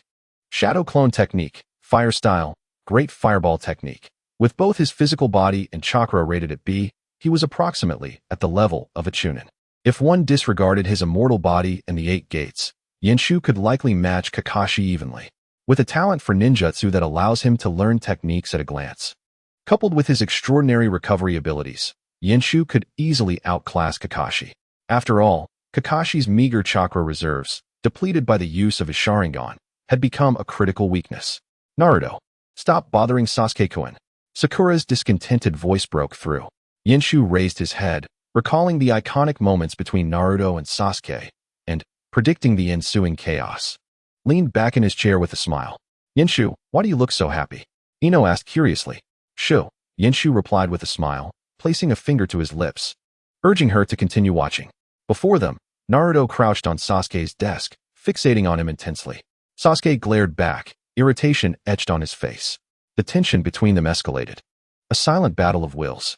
At that moment, a nearby Genin, caught up in merriment, unintentionally bumped into Naruto, causing him to stumble forward towards Sasuke. Time seemed to freeze as the two boys collided, their lips meeting in an unexpected kiss. Chapter 22. Yenshu's weak captain and teammates. The thought that Sasuke-kun's first kiss was lost surged through the minds of many girls who harbored fantasies about him. In the next instant, both Naruto and Sasuke turned away in disgust, gagging and spitting as they clutched their throats, their expressions twisted in revulsion. Suddenly, Naruto felt a chilling aura from behind. Killing intent? He turned to see Sakura and the other girls glaring at him, their eyes ablaze with fury. Naruto. His heart raced as he quickly raised his hands in defense. It was an accident. Just an accident. Heh, the girls scoffed coldly. In the blink of an eye, they transformed into a terrifying force, charging at Naruto, who was left cowering under their onslaught, the sound of fists striking flesh echoing through the classroom. It really was an accident. Help me. Yenshu, save me. Ino glanced at Yenshu, who was watching with a smile, and chuckled. I didn't expect you to be such a Yenshu. Do not speak carelessly. I am merely an observer. What transpires on stage is of no concern to me, Yenshu replied. Ino stifled a laugh, feeling a twinge of pity for Naruto, who was being overwhelmed by the girls. After a while, the school bell rang, prompting the students to return to their seats as silence enveloped the classroom once more. Irika Yumino entered with a smile, but upon seeing Naruto's bruised face, he involuntarily averted his gaze, opting to ignore the incident. Congratulations. From today onward, you are independent ninjas, but as mere rookie Genin, the real challenges are just beginning. He continued, you will form teams of 3, each assigned to a jounin instructor to carry out missions. Teams of 3? Even the children from prominent clans like Uchiha, Hyuga, and Nara were left in the dark without consulting their elders. Naruto mused with anticipation. I hope to be in a team with Sakura, and as for the other member, anyone but Sasuke will do. If it's Yenshu, that would be perfect. Sasuke, with his characteristic aloofness, thought, a team of 3? Just an unnecessary hindrance. Yenshu's strength is decent. He barely qualifies as my teammate. Sakura looked at Sasuke with eager eyes. I'm sure I can be on a team with Sasuke-kun. If the other member is Yenshu, that would be wonderful. Many students harbored hopes for their ideal teammates. Strength was a significant criterion, and while Sasuke was undeniably strong, his personality was a deterrent.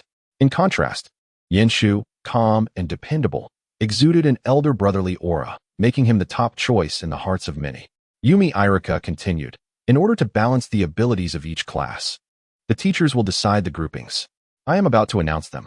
He picked up the paper in his hand and declared, Class 1, Class 2, Class 7, Uzumaki Naruto. Naruto lifted his head, and Haruno Sakura. Naruto exclaimed with excitement, hooray. However, Sakura, feeling dejected, lowered her head.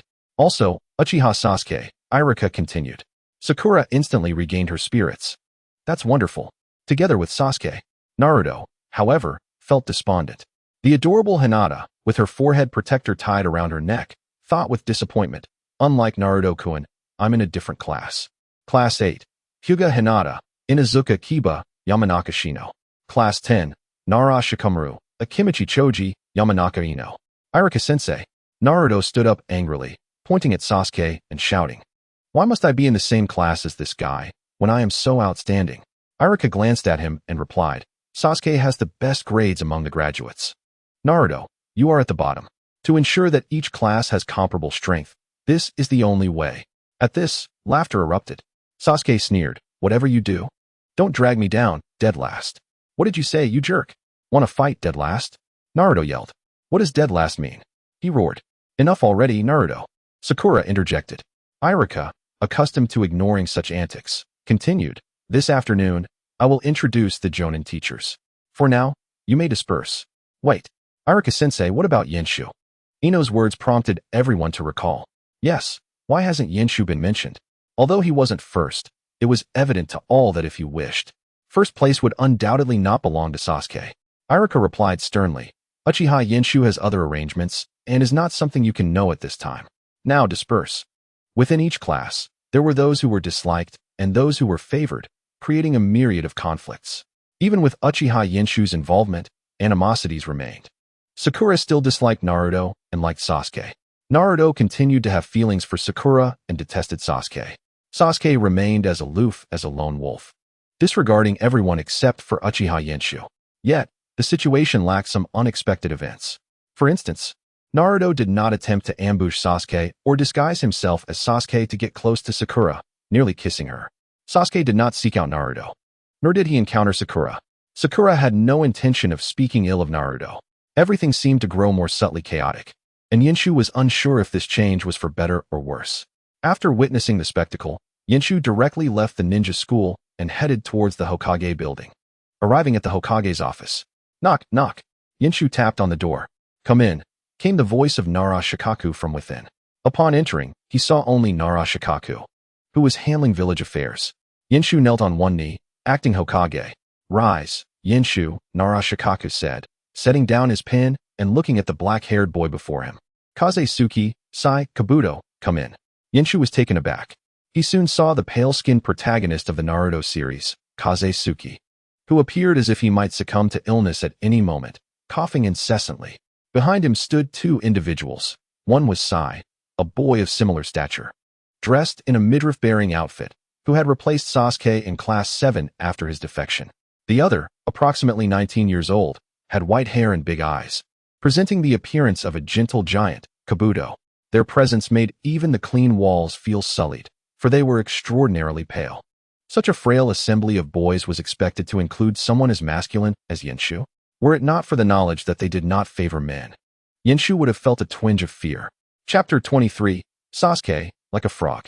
From today onwards, Yenshu, you are a member of the Umbu team led by Kazesuke.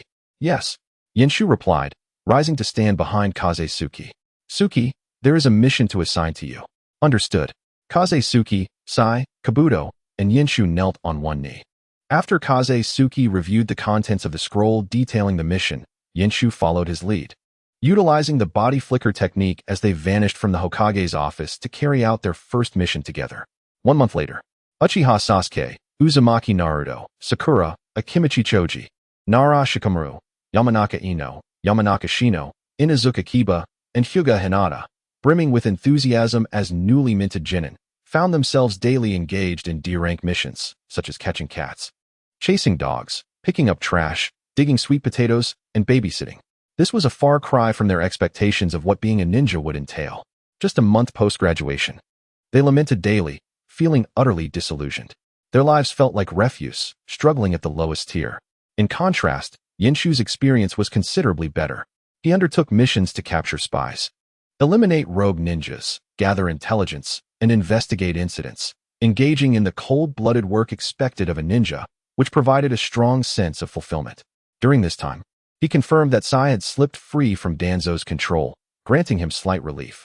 It seemed Nara Shikaku was doing well. However, he remained uneasy about his other teammate, the medical ninja Kabuto, who wielded a chakra scalpel. With Orochimaru's charisma, even should Yamanaka Nono arrive, it was unlikely Kabuto would betray Orochimaru. If he were to use his Sharingan and reveal his ninjutsu talent, Orochimaru would likely shift his focus from Sasuke to him. Currently, Yenshu could only unlock up to the 5th gate of the 8 gates. Even at this level, he possessed combat power on par with that of a Kage, but despite his decent recovery abilities, he could only sustain a battle for mere minutes. When facing a true Kage, he was still vastly outmatched. Only by opening the 6th gate, the Gate of Joy, could he enter a semi-buffered state, reducing his own consumption and damage, allowing his full combat potential to be unleashed, thereby giving him the confidence to act without restraint. In summary, the obedient and astute Yenshu found himself once again faced with a choice. Confronting the imminent Zabuza Momochi and Haku's demise, what will your decision be? 1. Save Zabuza and Haku. Reward: 1 card for physical enhancement. 2. Remain indifferent. Reward: 3 Tomo Sharingan. Just as this period of busy work approached a break, Yenshu immediately sought out Nara Shikaku, the acting Hokage, to make his request. And what is your reasoning? Nara Shikaku neither refused nor agreed. Yenshu half-kneeled, saying, there are reports of the rogue ninja Zabuza Momochi from the Mist Village, and I wish to undertake a proper mission to observe the differences. Unfazed by the risk, Yenshu stared intently at him. After a moment of contemplation, Nara Shikaku consented, reminding him, "You may go, but this is not an official mission." Understood.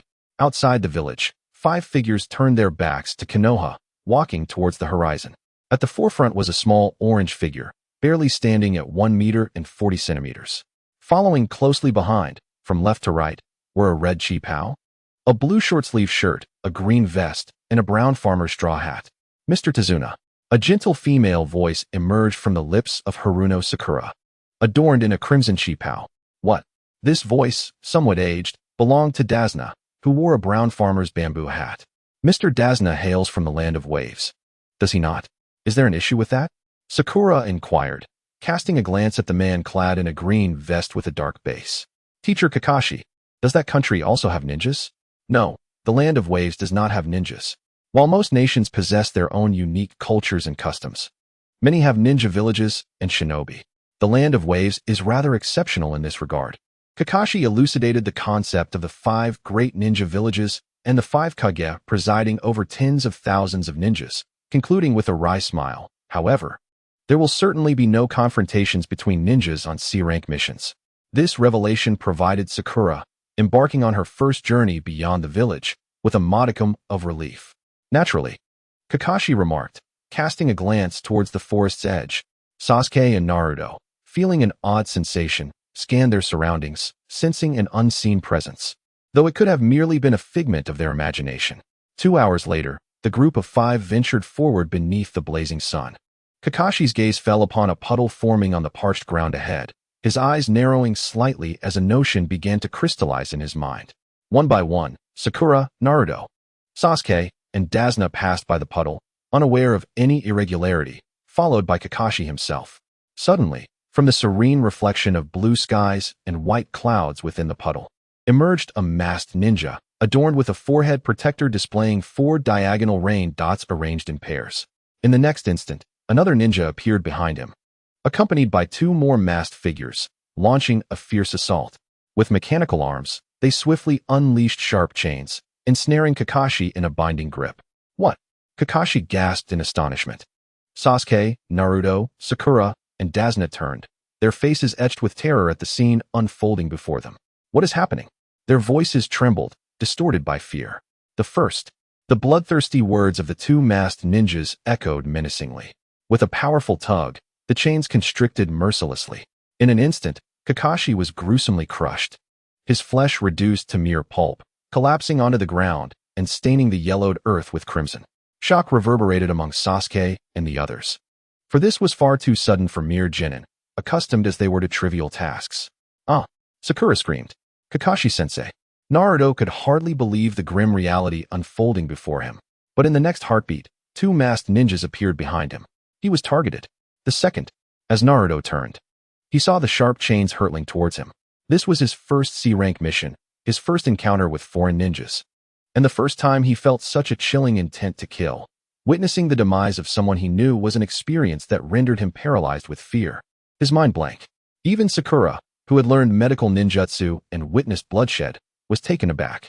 At that moment, only Sasuke, having witnessed Itachi slaughter their clan and nearly kill his parents, sprang into action. He leapt high, retrieving shuriken from his thigh pouch, and with a swift throw, pinned the flying chains to a nearby tree. This startled the 2 masked ninjas. Before they could react, another kunai was hurled from Sasuke's hand, embedding itself between the shuriken. The mechanical arms of the masked ninjas, which had intended to pull the chains, found themselves utterly immobilized against the tree. They couldn't break free. Their gazes turned to Sasuke, now filled with grim determination and malice. Seizing the moment while their chains held them captive, Sasuke let out a cold smirk, dropping onto their mechanical arms, grasping their limbs, and delivering a fierce kick to their faces simultaneously. Thud! The hidden Uchiha Yenshu, concealed amongst the leaves, muttered, like a frog, utterly ridiculous. What is there to be proud of? Chapter 24. Kicking Kakashi aside, Yenshu takes the spotlight, yet Naruto could not contain his excitement, exclaiming, "How amazing!" In this dire situation, with Kakashi dead, he was paralyzed by fear, and everyone felt helpless. Only Sasuke swiftly took control of the situation, even delivering a kick. Truly remarkable. The 2 masked ninjas, now infuriated, released their sharp chains from their mechanical arms, breaking free from confinement. They charged toward Naruto, Sakura, and Dasna. One aimed for Naruto, who, startled, forgot to utilize the shadow clone technique. The other targeted Dasna.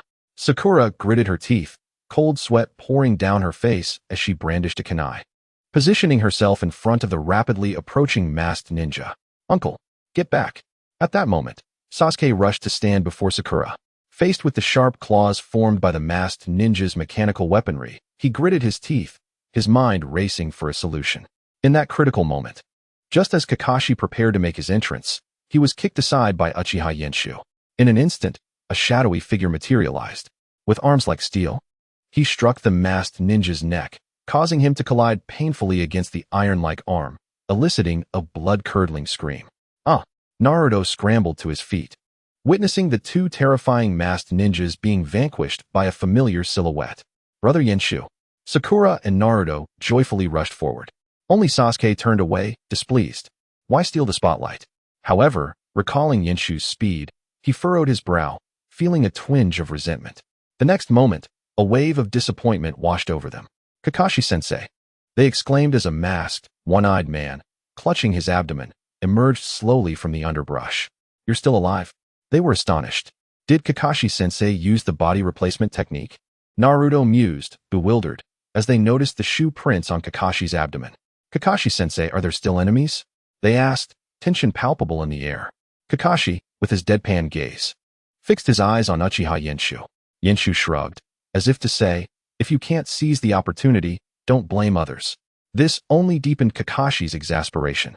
It was his team, yet he felt overshadowed, and now Yenshu was taking the credit while questioning his competence? Yet, was this young boy truly just a recent graduate from the Ninja Academy? Kakashi rubbed his abdomen, discomfort evident as he muttered, "It really hurts." "Kakashi-sensei, are you injured?" Sakura rushed forward, employing her medical ninjutsu. Though the wounds were not severe, Kakashi allowed her to treat him, recognizing her potential and training. Though he failed to save the situation, it did not deter Kakashi from imparting wisdom. "Naruto, I apologize for not being there to assist you promptly, but I never anticipated you would freeze in place." Naruto lowered his head, at a loss for words. An explanation? Any rationale would merely be a defense. "I failed, and I acknowledge that." At this moment, he was overwhelmed by a deep sense of regret.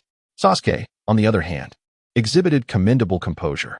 Kakashi glanced at Sasuke, hands in pockets, and then at Sakura, who was diligently treating him.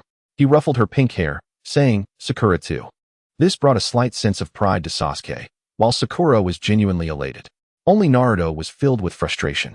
He had accomplished nothing, whereas Sasuke, despite being in his first real battle, exhibited no fear at all, maintaining a calm demeanor and remaining unscathed, even standing up to protect me.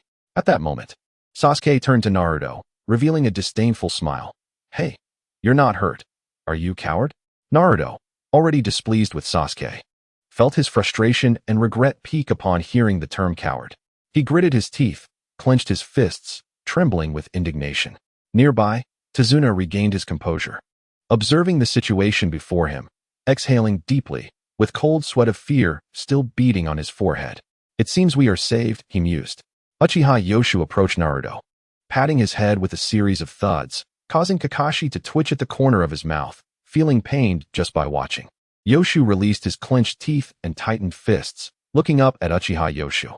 He vowed to never allow himself to be in such a position again. "Next time, it must not be like this," Yoshu declared. "Yes," Naruto replied affirmatively. Uchiha Yoshu glanced at the claw marks on Naruto's hand. "Their nails are poisoned. You must quickly cut open the wound to let out the toxic blood." "Understood," Naruto replied, filled with determination. Seeing Uchiha Yoshu preempt his own words, Kakashi felt a sense of resignation and turned his attention to another individual. "Mr. Tazuna. What is it?" Tazuna attempted to feign calmness, but his anxiety was palpable. "I have some questions for you." Kakashi gestured toward the two masked ninjas bound to a tree by Uchiha Yoshu. These must be the Chunin from the Hidden Mist, known for their relentless fighting regardless of the cost. "How could you see through our actions?" One of the masked ninjas interjected, glaring at Kakashi with resentment. Kakashi glanced at Uchiha Yoshu, noting he did not interject, and continued, "It hasn't he rained in the past few days. On such a clear day as today, there cannot be any standing water on the road." Tazuna appeared astonished. You knew all along, yet you let the children take action? I could eliminate these fellows in an instant if I wished, but I need to understand, Kakashi replied, redirecting the topic back to Tazuna. Who, exactly, is the enemy targeting? What do you mean? Tazuna questioned, bewildered. Are you saying the target is you or one of our ninjas? The answer was evident. It's you. We were previously unaware that you were being targeted by ninjas. Your request merely asked us to protect you from armed groups like gangs or thieves. Now that ninjas are involved, this task escalates to a B-rank mission. You merely issued a task under the guise of protecting you until the bridge was completed. If the enemy is a ninja, we would have undoubtedly classified this as a high-priced B-rank mission. Mr. Tazuna, it seems you have some unspoken troubles, but a deceptive request will cause us great distress. What we are dealing with now is beyond our mission scope. The more Kakashi spoke, the more Tazuna sweated. This task is still too early for us. Let us abort it, Sakura suggested, a hint of embarrassment in her voice. The recent attack had frightened her, and feeling she had acted too timidly, she quickly added, besides, Naruto is poisoned. Releasing the toxic blood requires anesthesia, which we need to return to the village for. Kakashi contemplated, looking at Naruto. He had come to understand Naruto well during their time together, having just failed and vowing to perform better in the next battle. Naruto was unlikely to abandon this C-rank mission. Furthermore, for Sasuke, this C-rank mission was an opportunity earned after countless tedious, time-wasting D-rank tasks. A high-level task? ISNT that even better. It allows the village to see that we can handle not just C-rank, but even B-rank or A-rank missions. So stop assigning us D-rank tasks. All that remained was a reason to persevere. And Naruto provided just that reason. Chapter 25, Yoshu. Where you go, I go. Return to the village for treatment? For anesthesia? No. He seized a kunai and plunged it into his hand, causing Sakura's pupils to constrict and surprise to flicker across Sasuke's proud face. I will not be defeated again. I will not run away. I refuse to lose to Sasuke. I must complete this mission. I swear on the pain of my left hand. With this ninja kunai, I will protect the old man. Naruto, drenched in cold sweat, forced a smile through the pain. The mission continues. The others were moved by Naruto's indomitable spirit. At that moment, Kakashi broke the silence with a chuckle. Naruto, your timing for releasing the toxic blood was excellent, but if you lose too much blood, you may succumb to blood loss. Instantly, the air fell silent. The next second, Naruto panicked. Sakura, help me. I don't want to die. I can't die over something like this. Sakura. Okay, don't move, Sakura said helplessly, preparing to use her healing jutsu. But the next moment, her pupils dilated. The wound was healing rapidly. What is happening? Jinchuriki, a voice nearby, explained. The chakra within them is influenced by the tailed beast, making it difficult to gather, but similarly, their bodies are affected, such as their healing abilities. Sakura looked up, startled. Yoshu, do you know what this is? What is a Jinchuriki? You will understand in time. In any case, Naruto's potential is as high as Sasuke's. You must strive to keep up, Uchiha Yoshu said, ruffling Sakura's hair. She noticed this and glanced at Sasuke, nodding firmly. Yes. After a brief chaos. As they prepared to continue the mission, they turned to Uchiha Yoshu. Yoshu, how did you end up here? Resting. On a little vacation, Uchiha Yoshu replied. A vacation? Where to? Wherever you go, I go. What is going on? Just experiencing a standard mission and broadening my horizons. After all, you all think of me as merely an extra mouth to feed, Uchiha Yoshu explained. Kakashi-sensei, is this all right? Sakura welcomed Yoshu's inclusion, but was somewhat concerned about the regulations. Looking toward Kakashi. It's fine. Yoshu has already received permission. That is wonderful. Sakura exclaimed joyfully. You're celebrating too soon. This isn't my mission. So I generally want to intervene. Then why did you intervene just now? Kakashi expressed some annoyance at Uchiha Yoshu's earlier action. That's why I said generally. They grasped the implication. Uchiha Yoshu would act if he chose to, and would not be compelled otherwise. However, even so, his presence brought them great comfort, providing an additional safety net. The Land of Waves, a small island nation surrounded by the sea, accessible only by boat. On the day they set sail, the fog was thick, yet they could still see the enormous bridge. Even though it was only half built, Naruto's eyes sparkled with excitement. It's so big. The lumberjack immediately admonished. Hey, keep it down. I dared to set sail under the cloak of dense fog, switching off the engine and rowing cautiously. If they discovered us, it would be catastrophic. Startled, Naruto hastily covered his mouth, as if he had committed a grave error, afraid to utter another word. Mr. Dazna, before we reach our destination, there is something I must clarify, Kakashi stated. Who attacked you? And what was the motive behind the assault? Please answer earnestly, for our mission may come to an abrupt halt once Mr. Dazna disembarks. Upon hearing this, everyone turned their gaze toward Dazna. Sighing, Dazna replied, It seems I have no choice but to speak. As you have surmised, this task likely lies beyond your original mission parameters. In truth, my life has long been targeted by a truly terrifying individual. A truly terrifying individual? Kakashi mused about a figure of the 5 Kage level, but his expression shifted to one of confusion as he asked, Who? You may have heard of him, a wealthy tycoon in the shipping industry, a man named Kato, Dazna explained. Kakashi felt a cold sweat forming. Kato? The very same Kato from that corporation? It is said he is one of the wealthiest magnates in the world. Wealth may be inconsequential, but with riches comes power, and one cannot fathom how many ninjas he could command.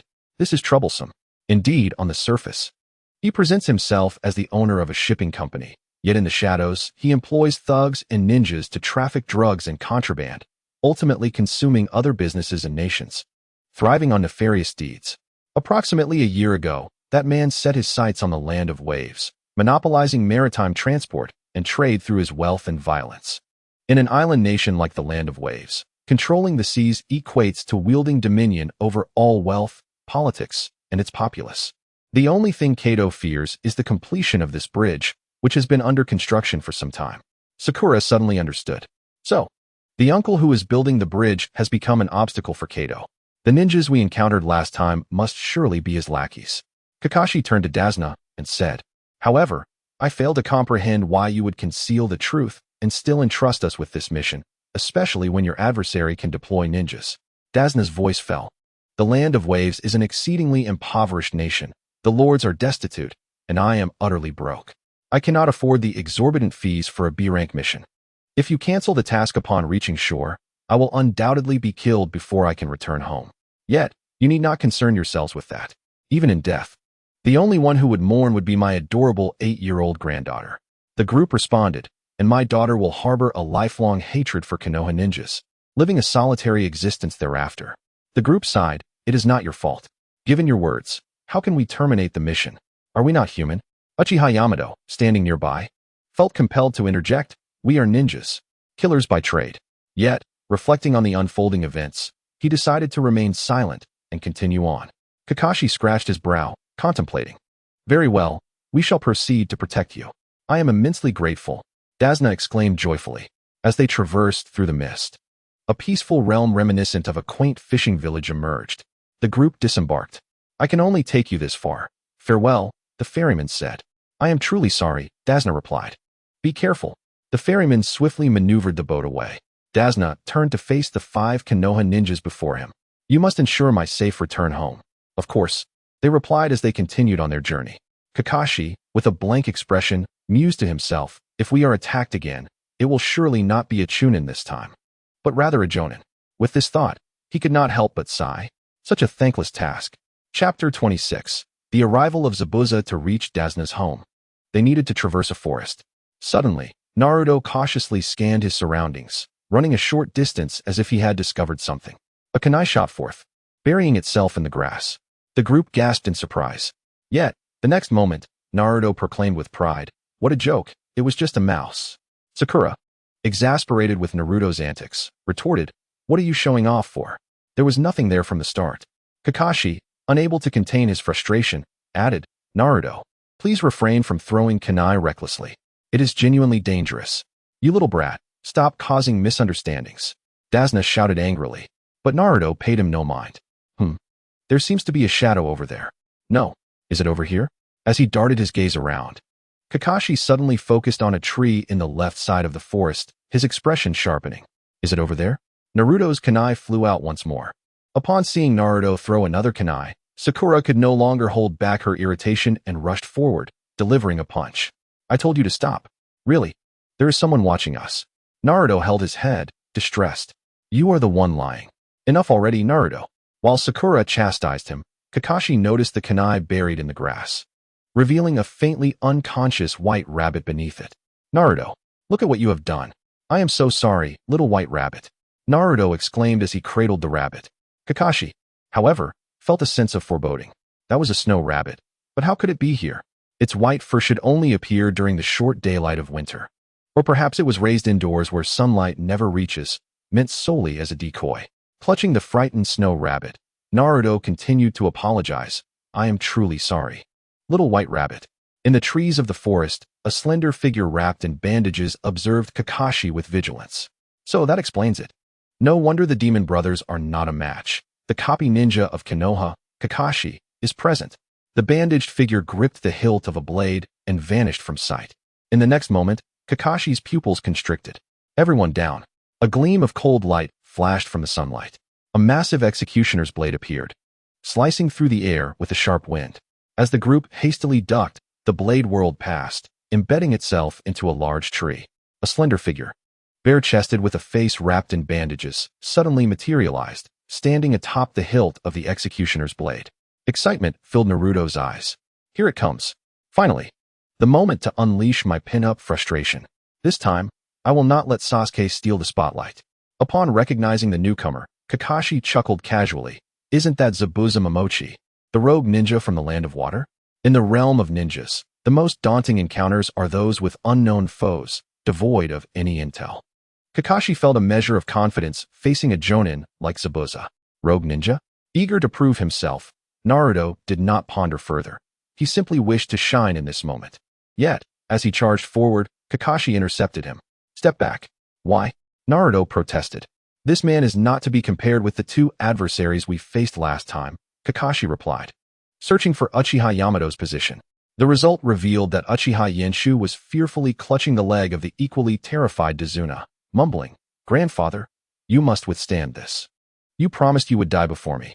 It must not be a case of the white-haired sending off the black-haired.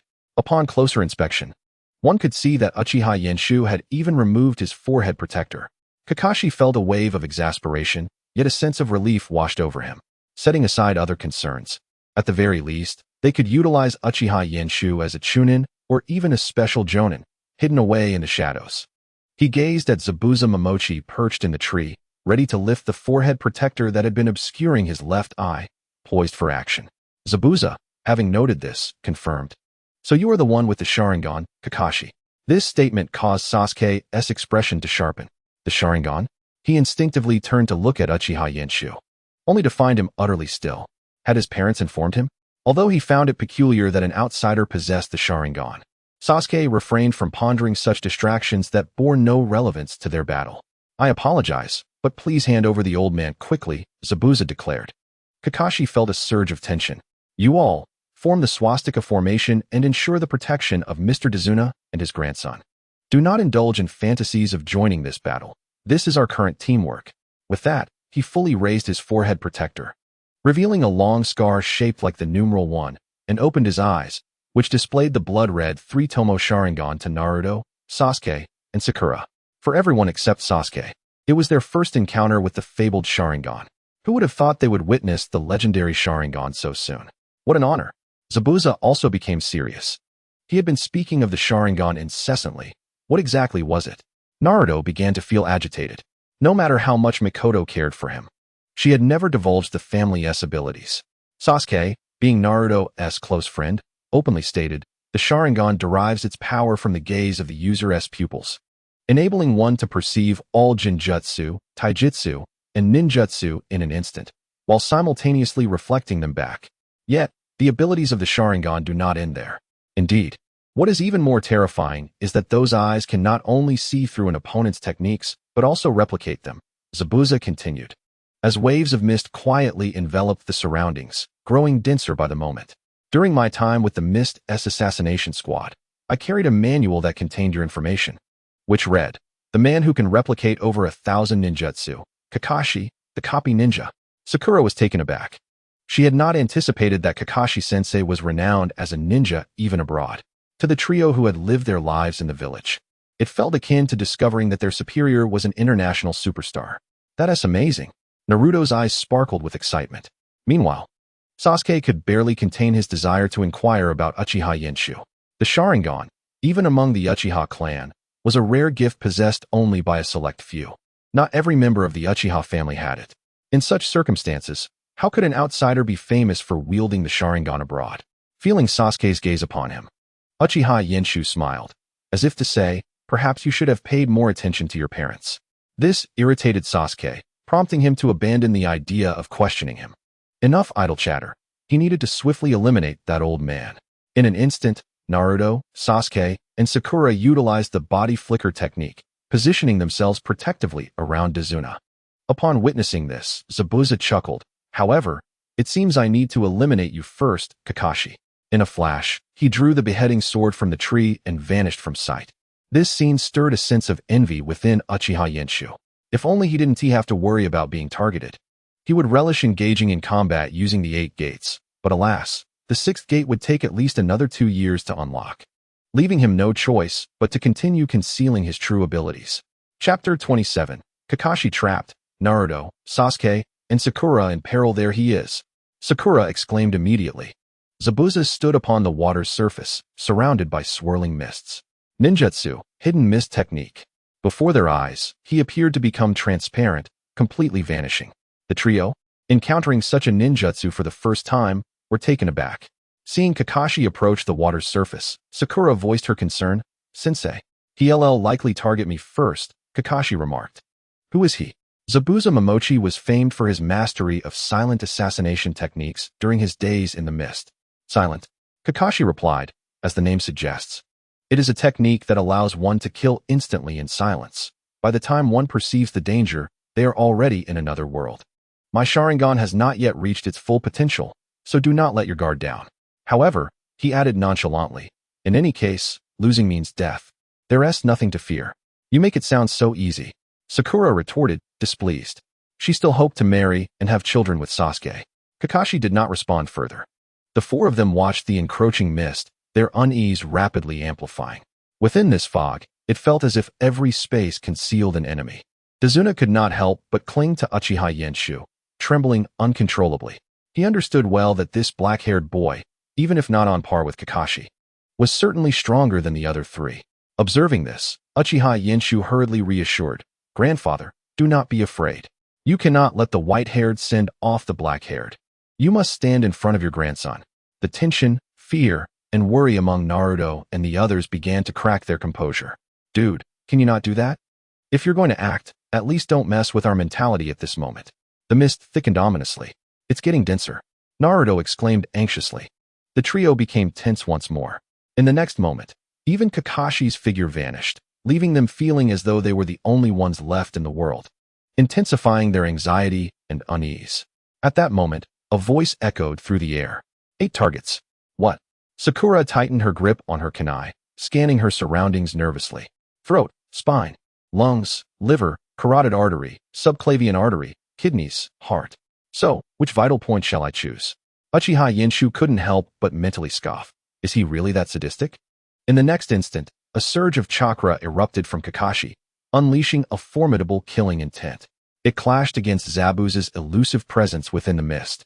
With Sasuke caught in the middle, feeling like a small stone in a strait, witnessing their clash as it gradually crushed his very being. If this continues for an hour, I can only imagine how tense I would become. The sensation of his life hanging in the balance was unbearable. No, if it comes to this, it would be better to die? Sasuke. Kakashi's words jolted him back to reality, drenched in sweat and confusion. Rest assured, I will fight to protect you. I will not allow our comrades to be slain. Upon hearing this, the group felt a slight sense of reassurance. Yet in the next second, a voice emerged from behind them. Can you truly do so? They all widened their eyes. Zabuza, when did he? It's over. Kakashi's left eye narrowed. The red light flickering violently, erupting forth. Armed with a kunai, he charged forward, striking Zabuza in the abdomen. However, what flowed out was not blood, but clear water. Water clone. Sensei, behind you. Naruto shouted urgently. Kakashi quickly turned, only to see Zabuza's beheading sword swinging towards him. Die. Kakashi was caught completely off guard, severed in an instant from his waist. In the next moment, his figure transformed into formless water. The water clone technique. When did this happen? Did he replicate it just now? Zabuza Momochi's pupils constricted sharply. Don't move. Feeling the sharp kunai at his throat, Zabuza's expression turned grave, akin to one devoid of emotion. Standing behind him, Kakashi coldly declared, "It's over." Impressive. Naruto's eyes sparkled with excitement. Sakura also smiled. "It's over." "Huh, what do you mean it's over?"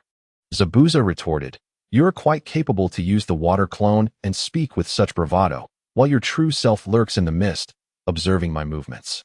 However, I am not so easily dealt with." In an instant, Kakashi watched as Zabuza transformed into a water clone once more, and a murderous intent from behind made his body stiffen. The terrifying executioner's blade struck again. Between life and death, Kakashi regained control of his body and quickly crouched down. Swish! The executioner's blade swept past, striking the ground. Zabuza used this momentum to kick Kakashi into the lake, seizing the opportunity to form hand seals. However, he did not complete his seals. The next moment, he swiftly drew the executioner's blade and pursued, only to see sharp iron shards on the ground. Bored to death, Zabuza performed a backflip and plunged into the lake, disappearing from sight. Suddenly, everything fell silent, instilling fear in the three young ninjas. "Sensei!" Naruto cried out. "How could Kakashi-sensei be kicked away?" Sakura exclaimed. "We must not underestimate the enemy's taijutsu," Sasuke added. In the next moment, Kakashi emerged from the water, drenched and feeling peculiarly heavy. Why does this water feel so unusually heavy? A shadow suddenly appeared behind Kakashi, quickly forming hand seals. "You fool. This is the water prison technique." Kakashi's expression changed dramatically. Just as he was about to act, it was already too late. A 2-meter-sized water sphere enveloped him, impervious to his sharp kunai. However, the ninja performing the water prison needed to maintain the technique and was unable to move. It was a trade-off for both sides. Yet in the next second, Kakashi saw Zabuza forming hand seals with one hand. The water clone technique. Instantly, water surged and gradually took on a human form, color emerging from the formless liquid. The next moment, another Zabuza appeared beside him. Kakashi glanced at Uchiha Inazuma, who was clinging to Tazuna, feeling slightly relieved at his own miscalculation. Destroying Zabuza's clone was something he believed Inazuma could accomplish without fail. But for Naruto, Sakura, and Sasuke, the threat remained immense. They looked at Uchiha Inazuma and recognized from his demeanor that he would not intervene. Even Sakura had no intention of urging Inazuma to act, knowing that Sasuke preferred women who could stand beside him. Despite this thought, their hands gripping the kunai trembled uncontrollably. Zabuza saw through their status as freshly graduated genin and relished the moment. "Heh, do you think simply wearing a headband makes you a ninja? No. A true ninja is one who constantly hovers between life and death. Only those strong enough to be inscribed in my manual deserve the title of ninja. You lot are not worthy of such a designation." As he spoke, Zabuza became transparent and vanished once more. Gone again. Naruto thought he would lie in wait for another opportunity, but was shocked when Zabuza struck, kicking him away without even using the executioner's blade. Naruto's headband was sent flying, landing beside Zabuza, who stepped on it with an impatient glare at Naruto and his companions. Just a bunch of brats. Chapter 28. The Technique of 44 Seals. Kakashi's momentary displacement of speed instilled a profound sense of life and death threat within Sasuke, causing his heart to race, cold sweat to beat upon him, and his teeth to grit as he stared at Zabuza. After subduing Kakashi, Zabuza had clearly become the dominant force here, even with Uchiha Inazuma as a safety net. Kakashi spoke of a solution in such dire circumstances. "You all must take Tazuna and his grandson and leave. There is no chance of victory in a confrontation with him. As long as I remain trapped in this water prison, he cannot leave. If the water clone distances itself from the original, it will also be unable to function. In short, escape now." Having witnessed Zabuza's instantaneous speed, Sasuke fully understood that fleeing was not an option. With their current capabilities, the three of them had no means to escape Zabuza's grasp, even if he was merely a water clone. The only path to survival was to rescue Kakashi-sensei. As for Inazuma, he would not tolerate another intervention to save him. Sasuke glanced at Naruto, who was trembling in fear and unable to move, and realized he could not place his hopes in him. He had to go. Zabuza, upon seeing Sasuke daring to charge forward, drew his executioner's blade. Swish, swish, swish. A flurry of shuriken was hurled. Yet in the next moment, they were blocked by the massive blade, creating a cacophony of metal clashing. However, once the executioner's blade was sheathed, Zabuza discovered that the Sasuke charging towards him had vanished. Having seen much in his time, Zabuza's caution heightened. Against an unknown adversary, ninjas were always exceedingly wary. But in the next moment, he spotted Sasuke descending from the air, kunai aimed at him. So naive, with a single strike. He had Sasuke's neck in his grasp. Fortunately, Sakura stealthily approached, kunai gripped in reverse, delivering a fierce wind-infused thrust towards Zabuza. Seeing this, Naruto's fear transformed into shame. Everyone had launched an attack. Could he really be the coward? No. I am already a ninja. I refuse to evade any longer. I cannot keep running away. Ah! Naruto shouted as he charged forward. In the next moment, he was kicked aside by Zabuza, crashing to the ground, blood flowing. Foolish Naruto. Even Sasuke is no match for him. How can you take him on alone? Sakura was exasperated. But the next moment, she noticed Naruto's headband in his hand and was taken aback. Was his aim that headband? Naruto actually used his brain. Hey, bald guy. You better write my name in your manual. Remember this man who will surely become the Hokage of the Hidden Leaf Village. Naruto rose, tying the headband around his forehead. Leaf Ninja. Uzumaki Naruto. This infuriated Zabuza, causing him to tremble with rage. He was actually toyed with by a mere child. Wiping the blood from the corner of his mouth, Naruto wore a determined and radiant smile. Sasuke. Sakura. Lean in closer. What do you want? I have devised a battle plan. Sasuke scoffed. So even you understand the essence of teamwork now. He and Sakura approached, and within mere seconds, they had reached an agreement. It's time to strike. Naruto shouted, charging forward. He began forming hand seals. Multiple shadow clone jutsu. In an instant, dozens of Narutos appeared around him, all brandishing kunai as they recklessly surged ahead. Although they seemed to have the advantage in numbers, after just a couple of swings from Zabuza's sword, the Narutos swiftly vanished. Their ranks reduced by a third as if their disappearance had no impact whatsoever. At that moment, Sasuke had conjured a massive wind shuriken, aimed directly at Zabuza's true form. The water clone of Zabuza, upon seeing this, quickly evaded Naruto. Yet, in the next instant, it was forced back by a kunai concealed among the clones. The wielder of that kunai was Sakura. Utilizing the vast cover provided by Naruto, she exploited the openings to launch a surprise attack. For a moment, Zabuza's water clone was unable to approach. However, for Zabuza, catching a shuriken was a trivial task.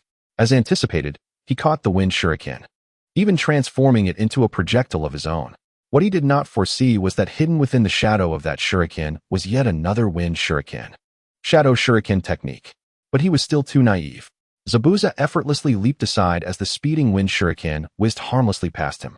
At this moment, Sakura, Sasuke, and Naruto all smiled. The shuriken that passed by transformed into Naruto. Now's the time. Naruto launched a kunai aimed straight at Zabuza's eyes, leaving him stunned and without time to react. He hastily withdrew, yet even so, blood appeared around his eye. You little brat. Enraged, Zabuza sent his wind shuriken spinning rapidly. In the next moment, Kakashi, who had escaped from the water prison, blocked it. Clang. The piercing gaze of Kakashi's Sharingan fell upon Zabuza, sending a chill down his spine, causing his body to stiffen. Splash. Naruto fell into the water, quickly resurfacing with an excited grin. The plan succeeded. That was an exquisite tactic. You've all improved. Kakashi praised. Heh. The appearance of those shadow clones was all to allow my true self to become the wind shuriken. Naruto boasted proudly about his strategy. But in the next moment, Zabuza merged his wind shuriken with Kakashi in a struggle. The previously relaxed atmosphere became tense once more. Kakashi slightly loosened his grip, forcefully flinging the wind shuriken away. Instantly, both retreated like mirrors, forming hand seals rapidly. The incantation was bizarre. As they quickly formed seals, the onlookers were dazzled. Uchiha Yasuki felt an urge to intervene. If not for the absence of Haku, he would have already launched a sneak attack. Finally, their hands ceased sealing. Water release, water dragon bullet technique. Water release, water dragon bullet technique. Two massive water dragons, each several meters long, emerged from the water, entangled like twins, gnashing at each other while emitting faint roars, resembling real dragons, intimidating all present. Chapter 29. Haku arrives. Yasuki makes his move as their fangs tore at each other. The bodies maintained by the jutsu could no longer hold. In an instant, they collapsed, transforming into a torrential wave of water. Naruto, still submerged, was overwhelmed, while Sasuke, Sakura, and the others on the shore were equally alarmed. Dasna looked anxiously at Uchiha Yasuki, only to find he still had no intention of intervening. Helplessly, they watched as the colossal wave surged forth, turning the forest into an ocean. Fortunately, The water quickly receded, sparing everyone from disaster. On the surface of the lake, Kakashi and Zabuza were still locked in fierce combat. Clang, clang, clang. Kunai clashed against the executioner's blade, though the latter appeared to have the upper hand. Zabuza felt a sense of foreboding. The recent water dragon bullet was unleashed simultaneously. Isn't the Sharingan meant to copy? There's only one possibility. He has completely seen through my movements. Kakashi remarked. These 5 words weighed heavily on Zabuza's psyche. Could it be that he even foresaw my thoughts? Zabuza grew increasingly agitated, cursing inwardly. Damn. That guy's gaze is so arrogant. Kakashi spoke calmly. Zabuza gritted his teeth. It's just copying, mere reheating of old meals. You cannot defeat me. You monkey performer. You cannot defeat me. You monkey performer. Kakashi and Zabuza spoke in unison, leaving Zabuza thoroughly dumbfounded. Enraged, he immediately began forming seals, intending to use ninjutsu to silence Kakashi. Tiger, ox, monkey, rabbit, rat, boar, rooster, ox. As he began to seal, he saw Kakashi roar. Water release, great waterfall technique. A violent surge of water shot forth, crashing towards Zabuza. Zabuza could hardly believe it. Isn't the Sharingan meant to copy? Why is he faster than me? Swept up by the torrent of water, Zabuza found himself utterly defenseless, battered against a massive tree, feeling utterly powerless. This time, the forest was completely transformed into an ocean. Swish, swish, swish. 4 kunai struck Zabuza's left arm, left leg, and right leg in succession. He couldn't suppress a scream of agony. Kakashi, perched in the tree, finally breathed a sigh of relief. It's over. If it continued, his chakra would be completely exhausted. The water slowly receded, signaling the end of the battle. At that moment, 2 slender needles pierced Zabuza's neck, blood gushing forth. The unexpected turn of events startled everyone. Uchiha Yasuki also felt a hint of surprise. He had anticipated this, observing his surroundings, yet had not sensed the arrival. The skill of concealment is truly remarkable. In the next instant, a figure clad in a brown skirt and a dark-colored kimono, with long hair and a mask, appeared, standing at around 1.5 meters tall. Similar in height to Naruto and Sasuke. He chuckled. Well, he's really dead. His voice was somewhat hoarse, rather androgynous. The mask he wore bore the symbol of the Mist Village's 4 diagonal raindrops on its forehead. The Mist Umbu? Kakashi descended from the tree, approaching Zabuza to assess the situation, only to find Uchiha Yasuki, who had remained silent until now, also at his side. Kakashi's fingers rested on Zabuza's neck. He is indeed dead. Although it appeared lifeless, could such a weapon as Sunbon truly claim a life? It was evidently suspicious. However, in his current state, he was not in the best condition, and with Naruto and the others present, he felt unable to protect them should his true nature be revealed. Thus, he shifted his gaze toward Uchiha Yoju. Uchiha Yoju rose and regarded the masked figure from the hidden mist. The masked figure was taken aback, not expecting Uchiha Yoju to step forward as the representative. Yet, she slightly bowed and expressed her gratitude, stating that she had been waiting for the opportunity to eliminate Momochi Zabuza. This mask appeared to belong to a pursuing ninja from the hidden mist, a testament to Konoha's prowess. While it was a compliment, it also implied that even a mere child like him was aware of her status as a pursuing ninja. A pursuing ninja? Naruto inquired, puzzled. Sakura elaborated, explaining that a pursuing ninja was responsible for tracking down rogue ninjas like Zabuza, who had turned against their village for various reasons, primarily to prevent them from divulging village secrets. As she spoke, she glanced at Yoju, who seemed unaware of the team's arrangement, and suddenly everything clicked for her. Sasuke and Naruto were equally astonished as they discerned the nature of Yoju's responsibilities.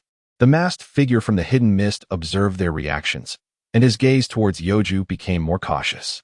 However, he did not expose them. Instead, he acknowledged, indeed, I am one of the pursuing ninjas from the hidden mist tasked with hunting down rogue ninjas. Since we are of the same profession, please proceed. Yoju said with a smile, stepping aside. The masked figure noted that Yoju chose not to maintain a safe distance, instead standing just half a meter from Zabuza, which made him feel uneasy beneath the mask. However, he had no choice but to advance. In an instant, he vanished from the tree and reappeared beside Zabuza, seizing his arm to lift him. But the next moment, his expression changed drastically. Boom. He was struck in the abdomen, colliding forcefully with a tree, blood involuntarily seeping from his mouth. As his muscles spasmed, He trembled and looked up at a black-haired boy of similar age. How powerful! He glanced at Kakashi, Sasuke, Naruto, and Sakura surrounding him.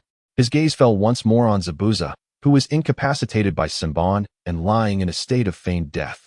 His eyes flickered as he fixed them on Yoju, his calm voice betraying his fury. By attacking me, a pursuing ninja of the hidden mist, do you wish to incite the Fourth Great Ninja War? The words sent a chill through the trio. War was a subject they had studied in school, where countless lives were lost. Each conflict was steeped in blood and tears. If possible, Konoha wished to avoid any war at all. Yoju. Naruto could no longer hold his tongue. Sakura cast a worried glance at Yoju, while Sasuke's expression shifted, struggling to comprehend this seemingly worthless older brother. Yoju chuckled softly. If you truly were from the hidden mist, I would indeed hesitate to act. However, to chase a renowned jonin like Zabuza, would the hidden mist dispatch a mere child? A child who cannot even defeat me dares to claim he is hunting Zabuza? How arrogant! Are you not being a touch naive? The masked figure from the hidden mist opened his mouth, but could not utter a single word. Enough of this time wasting. When the real pursuing ninja from the hidden mist arrives, both you and Zabuza will perish.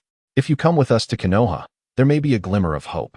Now, do you wish to engage in a death struggle with us, risking death at my hands or those of the pursuing ninja? Or will you choose to return to Konoha for a chance at survival? Yoju declared, retrieving a kunai from his tool pouch tied to his leg, positioning it at Zabuza's neck with a grin. By the way, before we engage in combat, we will certainly sever Zabuza's head, leaving you no opportunity to rescue him.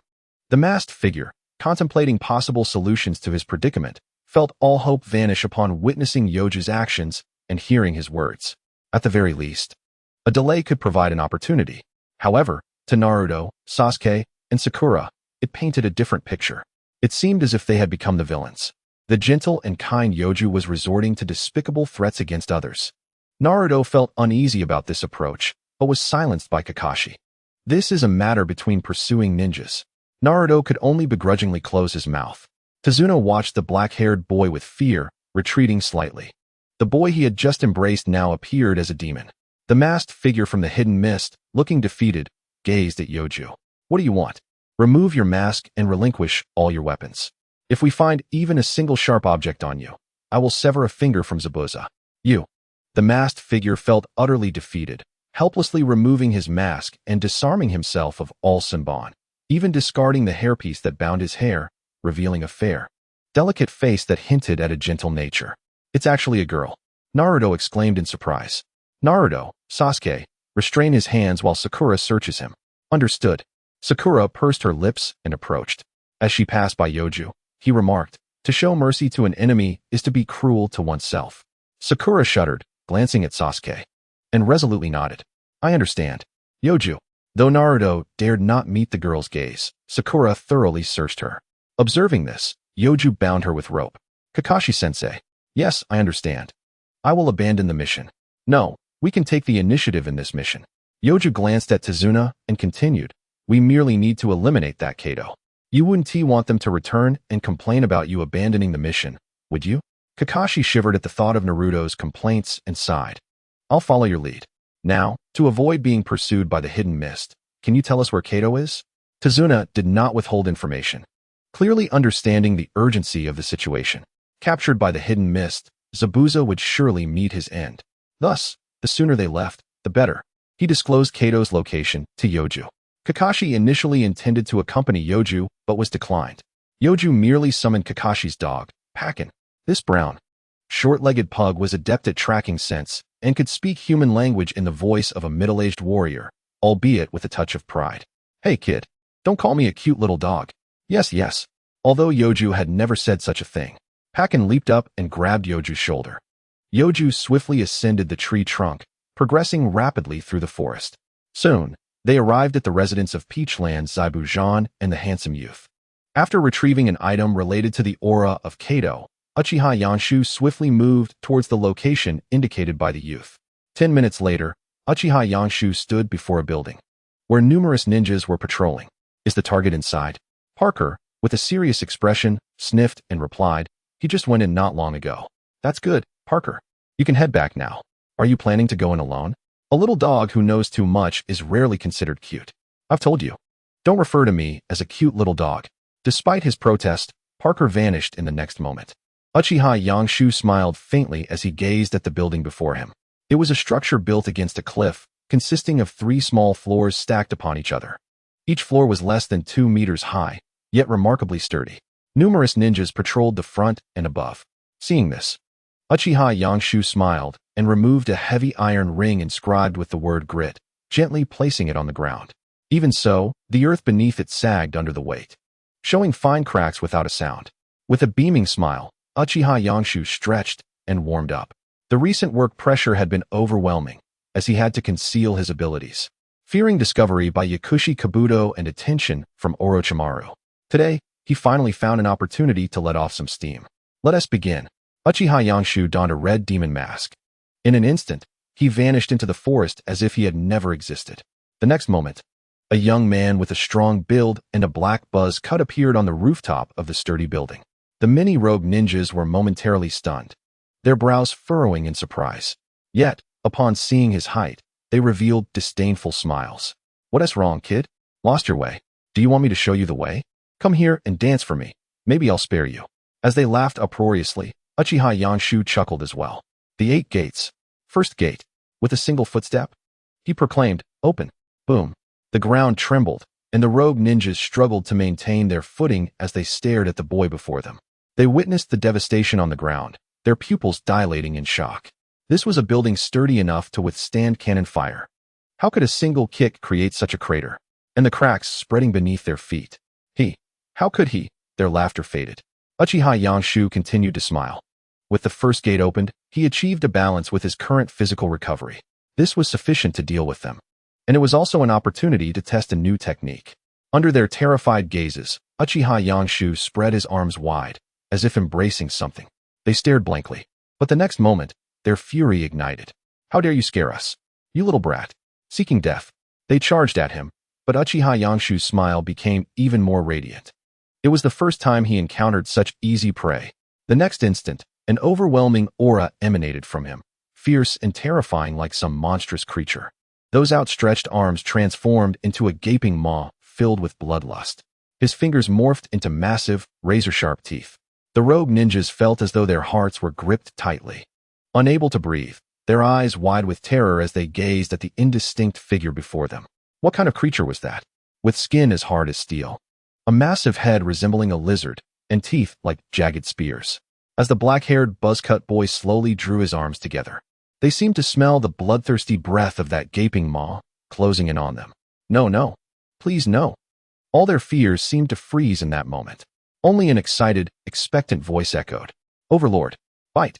It was as if some colossal beast had suddenly taken a bite out of the air, causing the atmosphere to tremble and emit a mournful cry. Boom.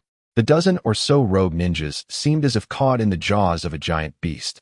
Flesh and bone shattered, mingling with blood and excrement, falling to the ground and seeping into the cracked earth.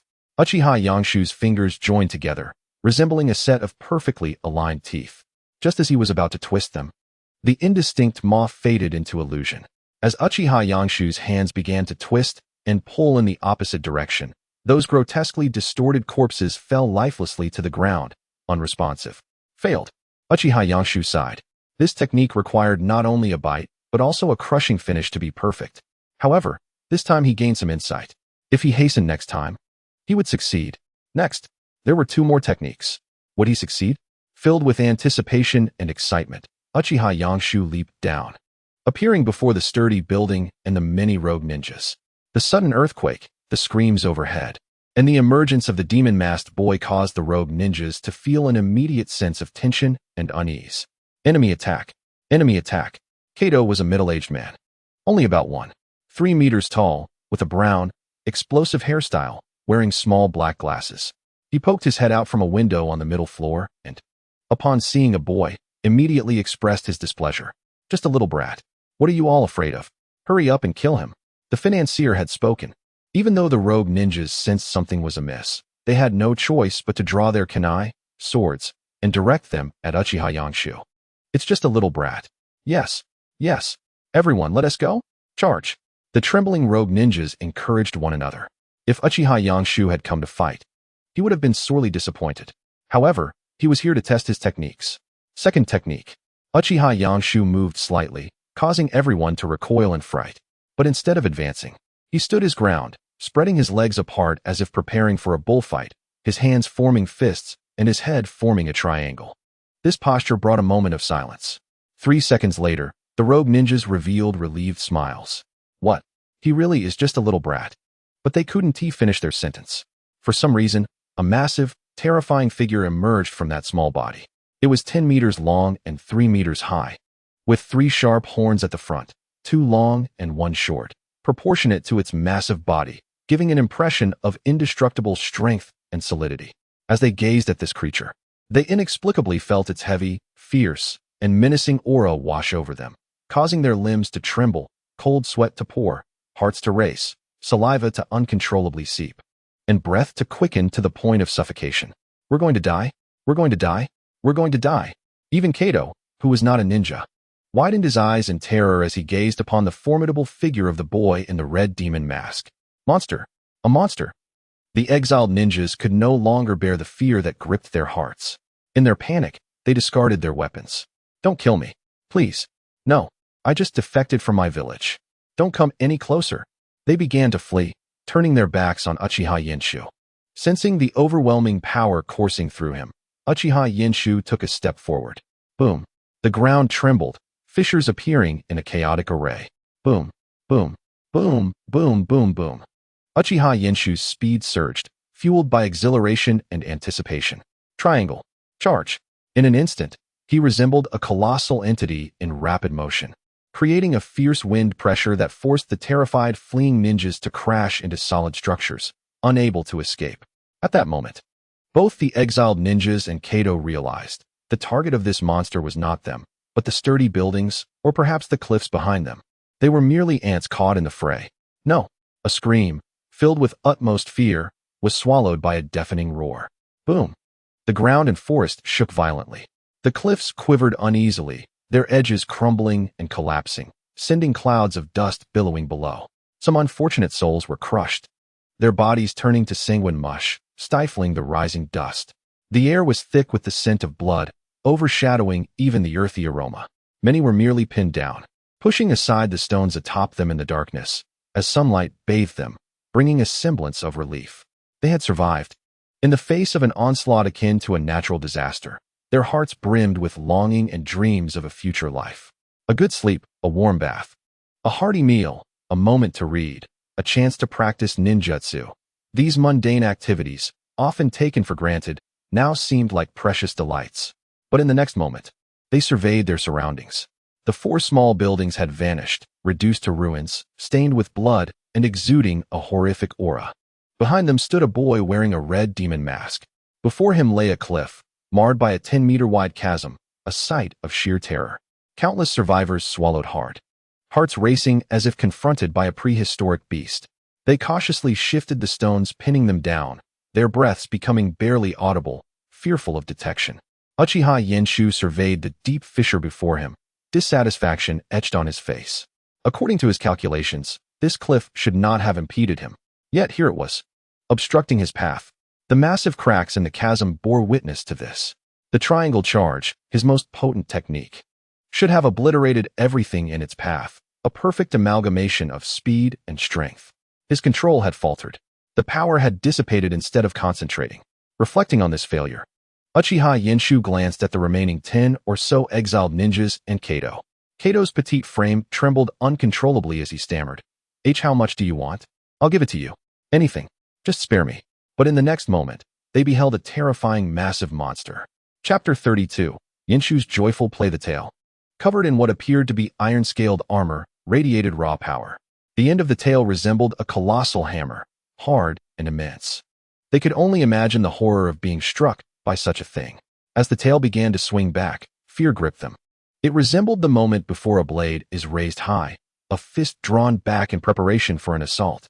This time, the target was not the sturdy buildings or cliffs, but them. They stood frozen, eyes wide with terror, wanting to scream, yet their voices were trapped in their throats. All they could do was watch helplessly as the hammer-like tail, infused with terrifying power, swung towards them. Dragon. Tail swipe. Boom. A thunderous sound echoed, akin to a cannon. as blood mist filled the air. Boom, boom, boom. Countless remnants of structures were smashed against the cliffs. Uchiha Yenshu retracted his foot, glancing back, still unsatisfied. The power remained unfocused. Was it a lack of speed?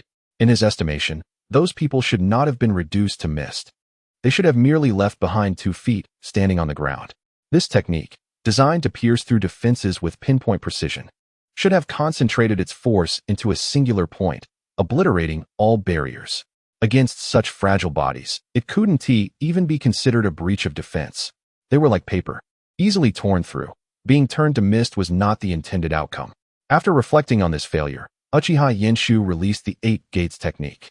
In an instant, he felt a wave of fatigue wash over him. These techniques placed a heavy burden on his current form. He needed a moment to rest.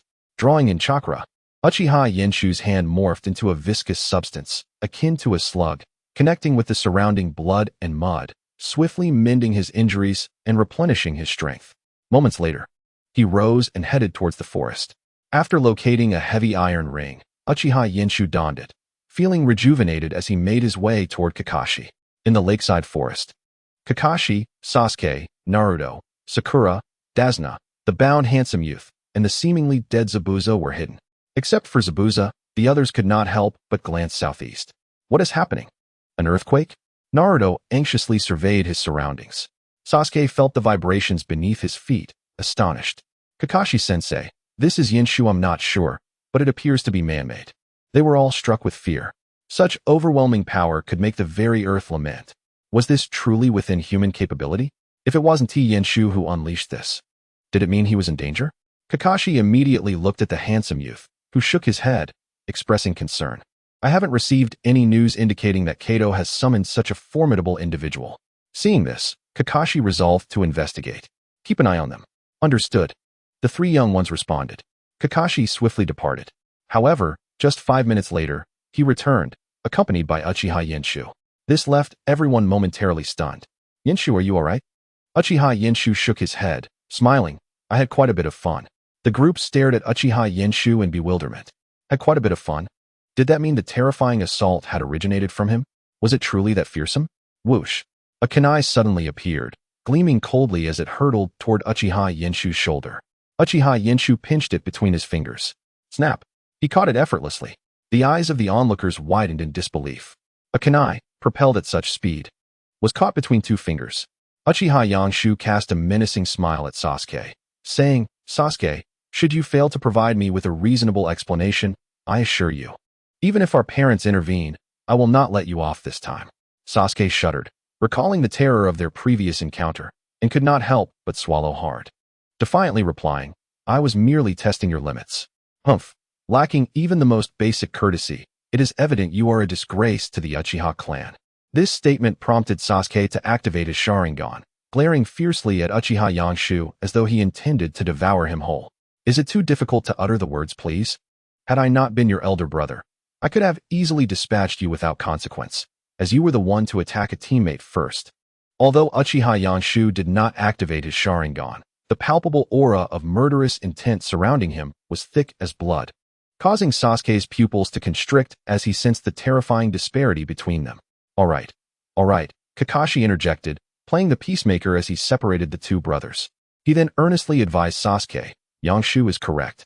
If you wish to gauge a comrade's strength, you should inquire rather than resort to direct confrontation. Such behavior could label you as a rogue ninja, leading to a bounty on your head from the village. Yes, Sasuke bit out the word through gritted teeth. Kakashi sighed at this, turning to Dazna and stating, with Kato eliminated, our mission will be complete once we escort you home, correct? Absolutely. I am immensely grateful to you all. Dazna bowed deeply, his gratitude evident. Kakashi nodded in response, and thus, Kakashi, Sasuke, Naruto, and Sakura departed with Dazna, leaving Uchiha Yenshu alone to guard the unconscious Zabuza. What is your name? The handsome youth glanced at the seemingly lifeless Zabuza and replied, Haku. Are you truly a boy? Though officially recognized as male, Haku bore an uncanny resemblance to a girl. Reluctant to answer, Haku eventually acquiesced, I am a boy. Oh. Uchiha Yenshu continued to converse with Haku, who offered sparse replies. In this tranquil interlude, an hour later, Kakashi and the others returned. Dazna has arranged for our transportation. Let us depart, Kakashi said, escorting the still unconscious Zabuza, unwilling to entrust him to Naruto and the others. Meanwhile, Uchiha Yangshu handed Haku over to Naruto's group for safekeeping. Once aboard the ship and departing the small island nation of the Land of Waves, Uchiha Yangshu received a notification. Choice completed. You have gained 1 point in physical strength. He felt his physical prowess, strength, and speed, approximately double, and glanced at his attributes. Name, Uchiha Yangshu. Physical strength, B. Chakra, B. Chakra natures, fire, earth, water, wind, lightning. In, bloodline, 2 Tomo Sharingan, constitution, immortal body, ninjutsu, 5th gate of the 8 gates, body flicker technique, shadow clone technique, transformation technique, substitution technique, earth release, earth flow wall, instantaneous technique, multiple shadow clone technique, fire release, great fireball technique, still rated B, with no change.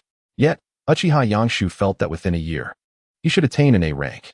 Chapter 33, Yangshu. Become Hokage. A rank should signify elite jonin, the standard for potential Kage, akin to Might Guy's level.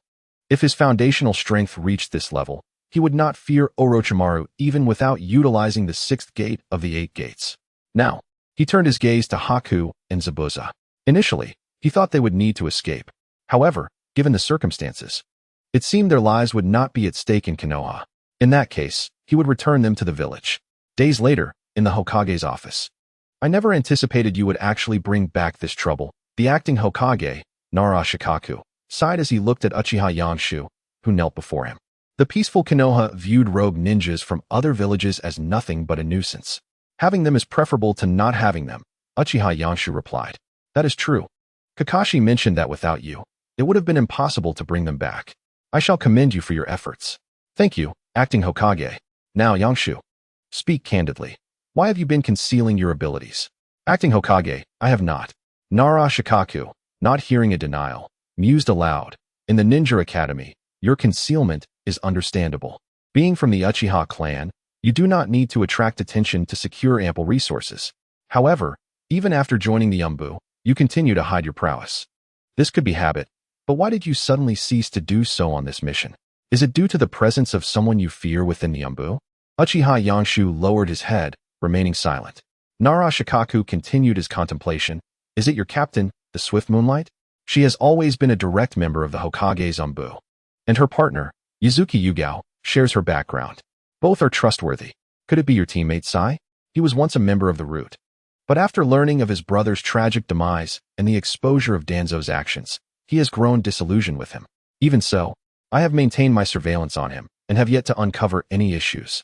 Then it must be your other teammate, Kabuto, raised by the head of the medical unit. His background appears clean, yet his abilities are exceptional, and he speaks without revealing any flaws. Nara Shikaku chuckled. So it is him. Yes, I understand, Yangshu. I will handle him appropriately. Uchiha Yangshu could not help but raise his head. What? Do you have more to say? Nara Shikaku smiled. Acting Hokage, how do you intend to handle it? Investigate like any ordinary spy, interrogate him, and uncover the forces behind him. Upon hearing this, Uchiha Yangshu fell silent for a moment. After a few seconds, he sighed, as if in resignation, and said, Kabuto is affiliated with Orochimaru. Orochimaru? Nara Shikaku's expression turned grave. As one of the legendary Sannin, Orochimaru possessed strength at the Kage level. If he had set his sights on Konoha, Yangshu-kun, could you share everything you know? Uchiha Yangshu shook his head, stating, to act hastily might provoke him. Orochimaru, who has conducted human experiments, would be terrifying if cornered. Nara Shikaku's expression shifted, his previous relaxed demeanor vanishing, leaving only seriousness. As someone who had performed human experiments and possessed Kage-level power, if Orochimaru were truly driven to desperation, even with the protection of the third Hokage and Uchiha Fugaku, Konoha could face a calamity akin to the Nine-Tails attack. But are we to simply ignore this? Do you mean to let Orochimaru take whatever he desires? Nara Shikaku's gaze was piercing, as if he could see through every thought of Uchiha Yangshu. Uchiha Yangshu sighed.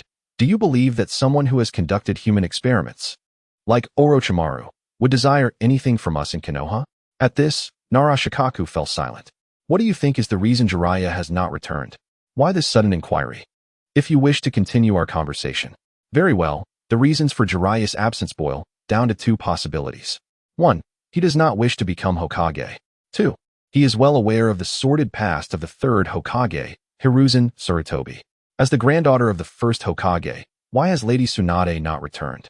Perhaps it is because she has completely lost faith in Konoha. The more Nara Shikaku contemplated the issues surrounding Sarutobi Hiruzen, the more he felt a sense of frustration. It was utterly disgraceful. Did Lady Tsunade wish for Konoha's destruction?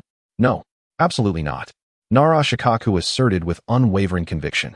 Since she still harbors affection for Konoha, yet chooses not to return, you must comprehend the reason, Uchiha Yenshu gently remarked. At that moment, Nara Shikaku felt as though a bolt of lightning had struck him, and he suddenly grasped the truth. The third Hokage. It was because the third Hokage was still alive that she would never return, no matter the circumstances. Therefore, with both Tsunade and Jiraiya affected by Sarutobi Hiruzen's situation, it became increasingly evident that Orochimaru, once the favorite disciple of Sarutobi Hiruzen, was embedding spies within Konoha, driven by ulterior motives. As a man who respected his teacher, what would he do in these years when his reputation had dwindled to nothing? Orochimaru aimed to seize the opportunity to annihilate Konoha. He paused mid-sentence, covering his mouth, his expression caught in a tangle of thoughts. The next moment, he turned to Uchiha Yenshu, his demeanor ominously unsettling. When did you realize this? I have always been an outsider. The term outsider implies a perspective of observation, does it not? Nara Shikaku nodded, replying, Yenshu-kun, would you like to become the Hokage's secretary? Thank you, but I believe my path lies elsewhere, Yenshu responded. Nara Shikaku nodded, maintaining a serene expression. Since you are already aware, what will your decision be? We shall see when the time comes. You are not afraid that Konoha may truly fall. No pain, no gain. Besides, Konoha has become an old tree. Even with your support, it remains just that, an old tree in need of new strength, new spirit, and new leadership. However, Uchiha Yenshu refrained from voicing the latter thoughts. For in the company of the astute, the more one speaks, the more errors one may commit. The phrase no pain, no gain left Nara Shikaku profoundly shaken, altering the way he regarded Uchiha Yenshu. Yenshu-kun, do you truly not wish to join us? If you are willing, in 3 years, you could undoubtedly serve as the Hokage's aide. You might even become the first Hokage from the Uchiha clan. This is the aspiration of your clan. Nara Shikaku exclaimed with fervor. Hokage's aide. This title, devoid of any deeper significance, felt like a bucket of cold water, extinguishing the fervor within Nara Shikaku's heart. He fell into silence for a moment. After several seconds, he apologized. I lost composure. I will act as if I have not discovered this matter. Chapter 34. A determined choice. Uchiha Yenshu slightly bowed his head, indicating his agreement. Nara Shikaku inclined his neck, stating, Now, let us assign you tasks. Shortly after, Moonlight Gale, Sai, and Yakushi Kabuto entered. Uchiha Yenshu returned to the Umbu division, executing missions alongside Moonlight Gale, Sai, and Yakushi Kabuto. Amidst the cold-blooded eliminations, lives met their demise at his hands. Meanwhile, Akimichi Choji, Nara Shikamu, Yamanaka Ino, Yamanaka Shino, Inazuka Kiba, and Hyuga Hinata began their first C-rank mission, all embarking on a journey of growth, awakening to the harsh realities of the ninja world. During this period, the Chunin exams commenced. In an alley, Sai, Yakushi Kabuto, and Uchiha Yenshu stood like strangers, donning cat masks and calmly awaiting instructions. The next moment, Moonlight Gale's figure appeared. The three turned to him, eager to hear the details of this mission. Unexpectedly, the Chunin selection exam would commence in 6 days, and during this time, their task was to participate in the Chunin exam and strive for first place. Understood. Sai, Yakushi Kabuto, and Uchiha Yenshu responded in unison. However, Uchiha Yenshu mused inwardly. It seems this mission is destined to fail. Despite Sai's impressive skills, he may hold his own against Naruto, but against Gaara, it would be akin to water meeting stone. There would be no chance of victory. Yakushi Kabuto often employs his chakra scalpel, but that would prove utterly inadequate against Gaara's sand armor. Most importantly, Yakushi Kabuto is also concealing his true abilities. Just as Uchiha Yenshu contemplated this, the system presented him with a choice. Faced with the impending Chunin exam, your options are as follows. 1. Give it your all. Reward, the 6th gate of the 8 gates. 2. Remain indifferent. Reward, the Sharingan with 3 tomo. The 6th gate. Uchiha Yenshu's eyes sparkled with excitement. Sai and Yakushi Kabuto exchanged surprised glances at Uchiha Yenshu. They could sense that he was concealing his true capabilities. His greatest flaw was that he always appeared unscathed, never affording Yakushi Kabuto the chance to treat him. Yet this time, he seemed so eager for the task. It appeared that things were about to become interesting. Removing his mask, Uchiha Yenshu stepped onto the street, where he stumbled upon Sakura chasing Naruto. Accompanying Naruto were the 7-year-old Konohamaru, Moegi, and Udon, all fleeing in terror. Judging by the bumps on their heads, they must have angered Sakura after receiving a beating. Uchiha Yenshu watched this chaotic yet peaceful scene, a smile gracing his lips, when suddenly he sensed something and turned aside. A puppeteer? He approached.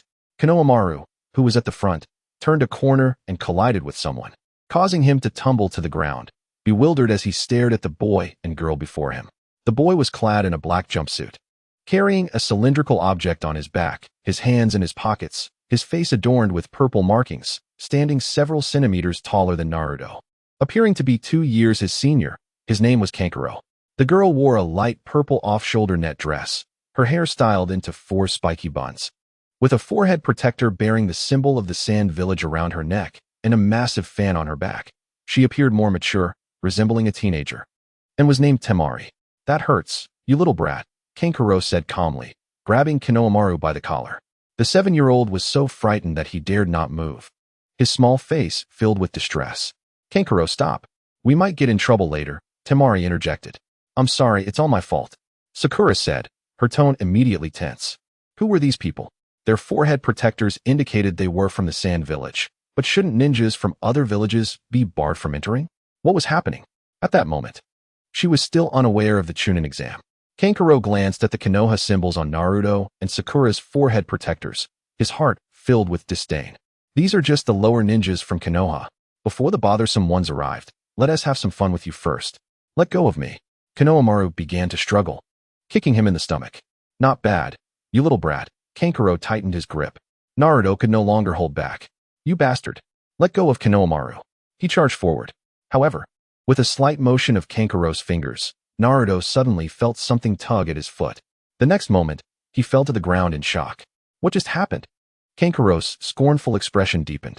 What a surprise. The genin of Konoha are rather weak. Suddenly, a voice startled Kanjiro, causing him to turn around hurriedly. Upon lowering his gaze, he beheld a boy of about 1.50 meters, and after a sigh of relief, he felt a surge of indignation. How dare he frighten me? He swung a fist in retaliation. Kanjiro, stop. Before Temari's voice had fully registered, a resounding thud echoed through the air. Bang! Temari's eyes widened as she witnessed Kanjiro being forcefully slammed to the ground, appearing gravely injured. One strike? One strike. Cold sweat trickled down her brow as she retreated hastily, gripping the large fan at her back, her eyes fixed on the strikingly handsome boy before her. Who is he? When did he arrive? He looks even younger than I am. Why is he so terrifying? Uchiha Yoshu, cradling Konohamaru in one arm, glanced at Sasuke, who was poised to throw stones from a nearby tree, as well as Gaara, with his red hair and dark circles, lurking silently in the branches. He spoke calmly. This is Konoha. If you seek trouble and end up getting hurt, do not claim that we, the villagers of Konoha, take advantage of guests. Temari's palms grew clammy as she swallowed hard, her slight nod indicating her understanding.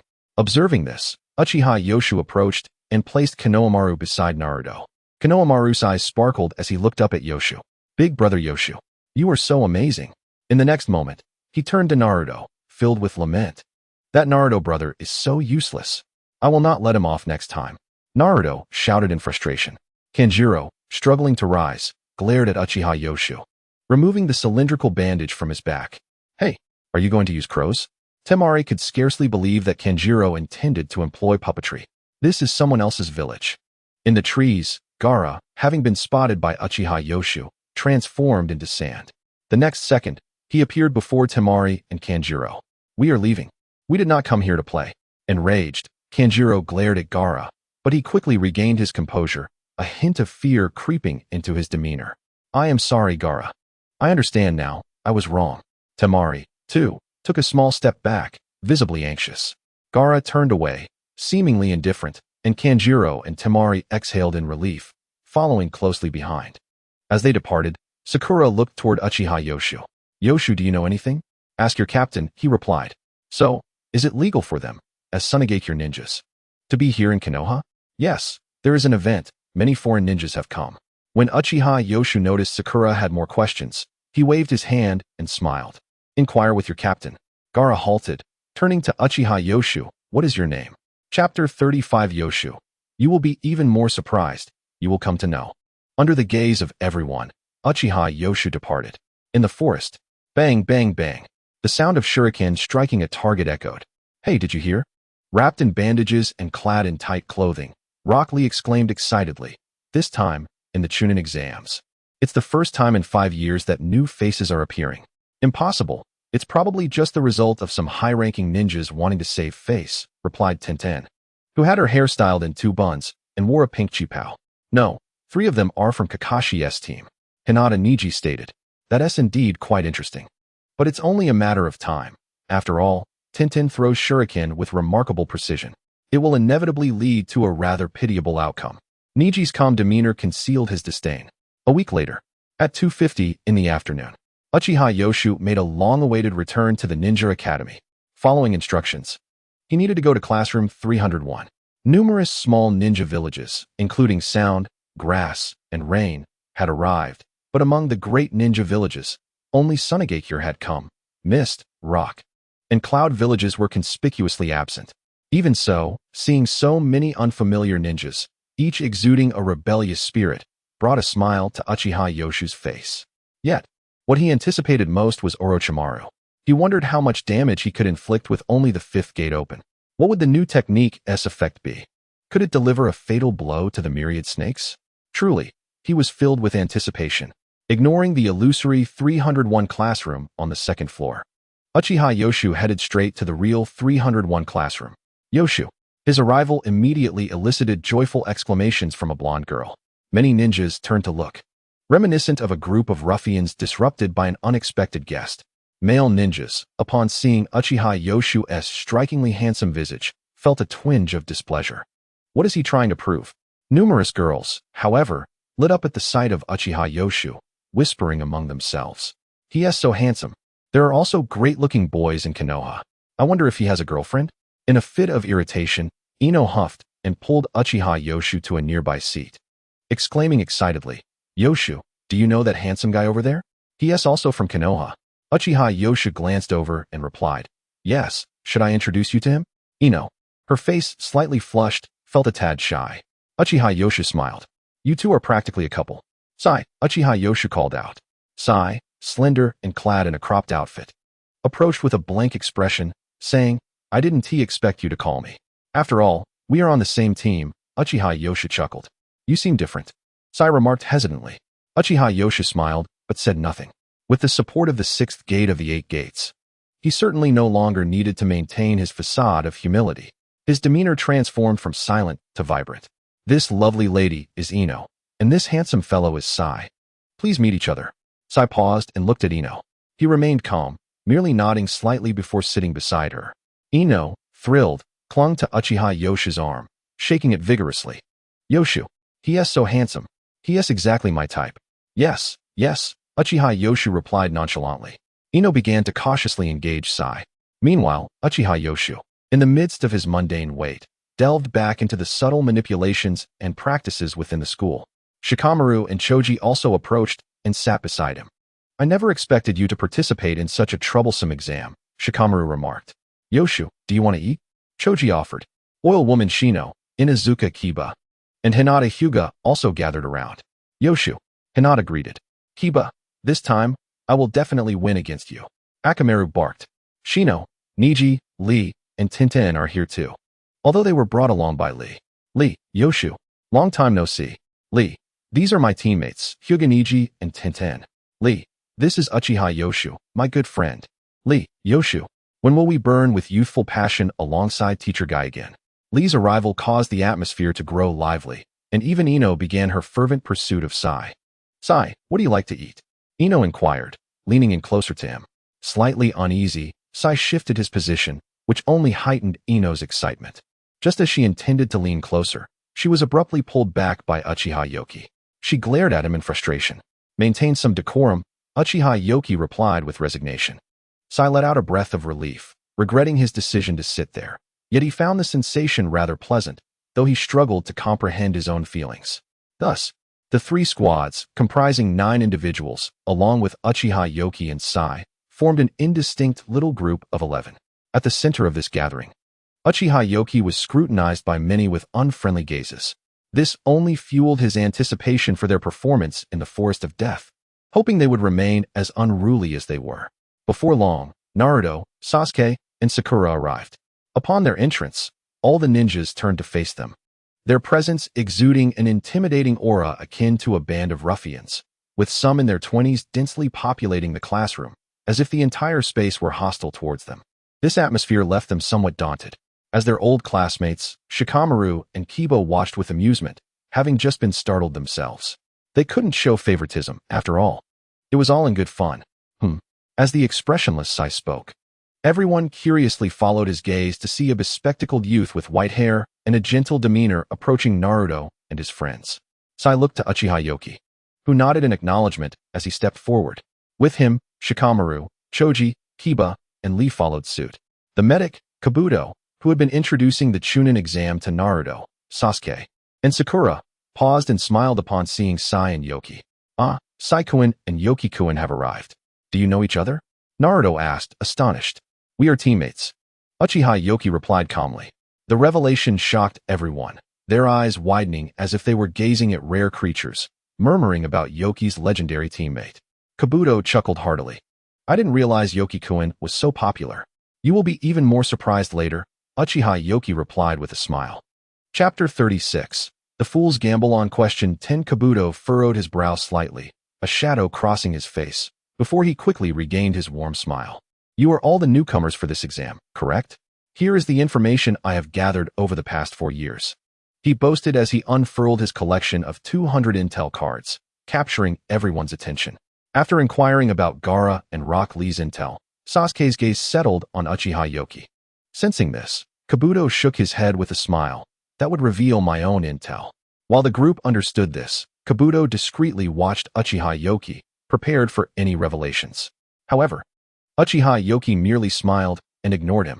Subsequently, Kabuto spoke of the formidable opponents present, probing Sasuke, who was targeted by Orochimaru. Unexpectedly, Naruto stood up, defiantly pointing at the multitude of ninjas before them. I am Uzumaki Naruto. I will not lose to you, he declared, his voice ringing clear. Many of the 20-something ninjas, still genin, were incensed by the audacity of a 12-year-old pointing at them. Even the ninjas from Konoha felt a twinge of irritation towards Naruto's bravado. Shikamaru, Kiba, and Neji also felt displeased. Such behavior was akin to making enemies, a foolish act even if they weren't afraid. Only Sasuke and Lee smiled in excitement, while Uchiha Yoki simply returned to his seat, unconcerned. Sai followed suit, and Neji, Tenten, pulling back the excited Lee. As Shikamaru, Ino, Choji, Shino, Kiba, and Hinata hesitated. 3 swift sounds cut through the air. Swish. Kabuto hastily retreated. Clash. 2 shuriken embedded themselves in the ground. The hunchbacked sound ninja revealed his spiked right arm and launched a fist towards Kabuto, who narrowly evaded. Yet, in the next moment, his glasses shattered. And just as he was about to react, he doubled over, retching painfully. The crowd was left stunned, unable to discern the cause. Sai, unable to suppress his concern, moved to intervene, but Uchiha Yoki's next words halted him. The teacher has arrived. As anticipated, a cloud of smoke enveloped the podium. Silence. You worthless lot. The smoke dissipated, revealing a burly man with 2 twisted scars on his face. Behind him stood numerous Konoha ninja examiners, instantly quelling the chaos in the classroom. Apologies for the wait.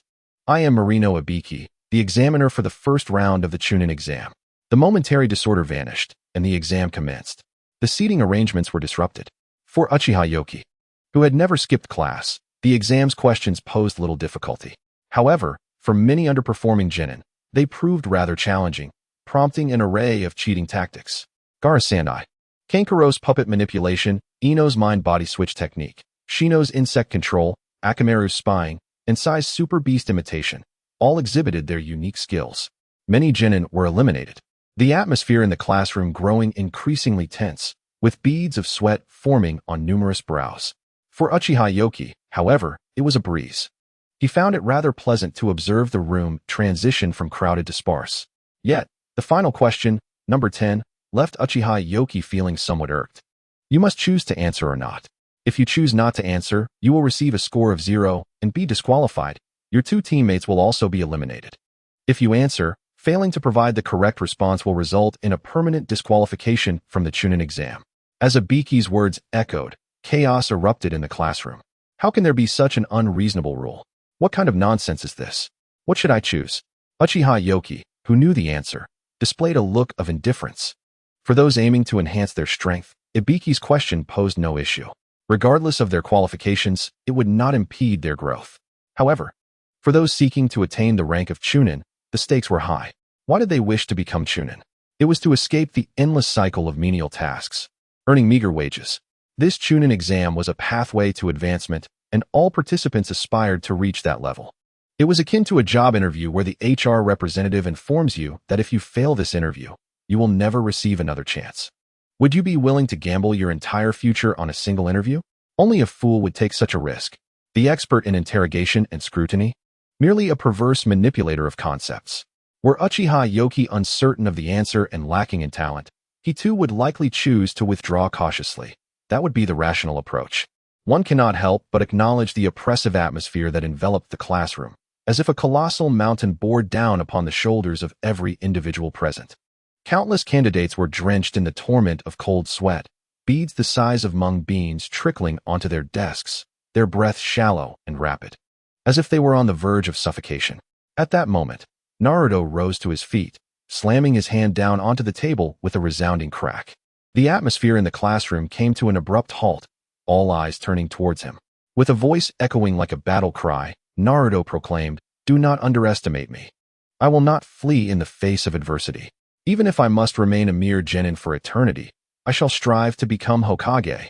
Though his words may have seemed juvenile, at that instant, Naruto radiated an aura of light in the hearts of others, dispelling their unease in a heartbeat.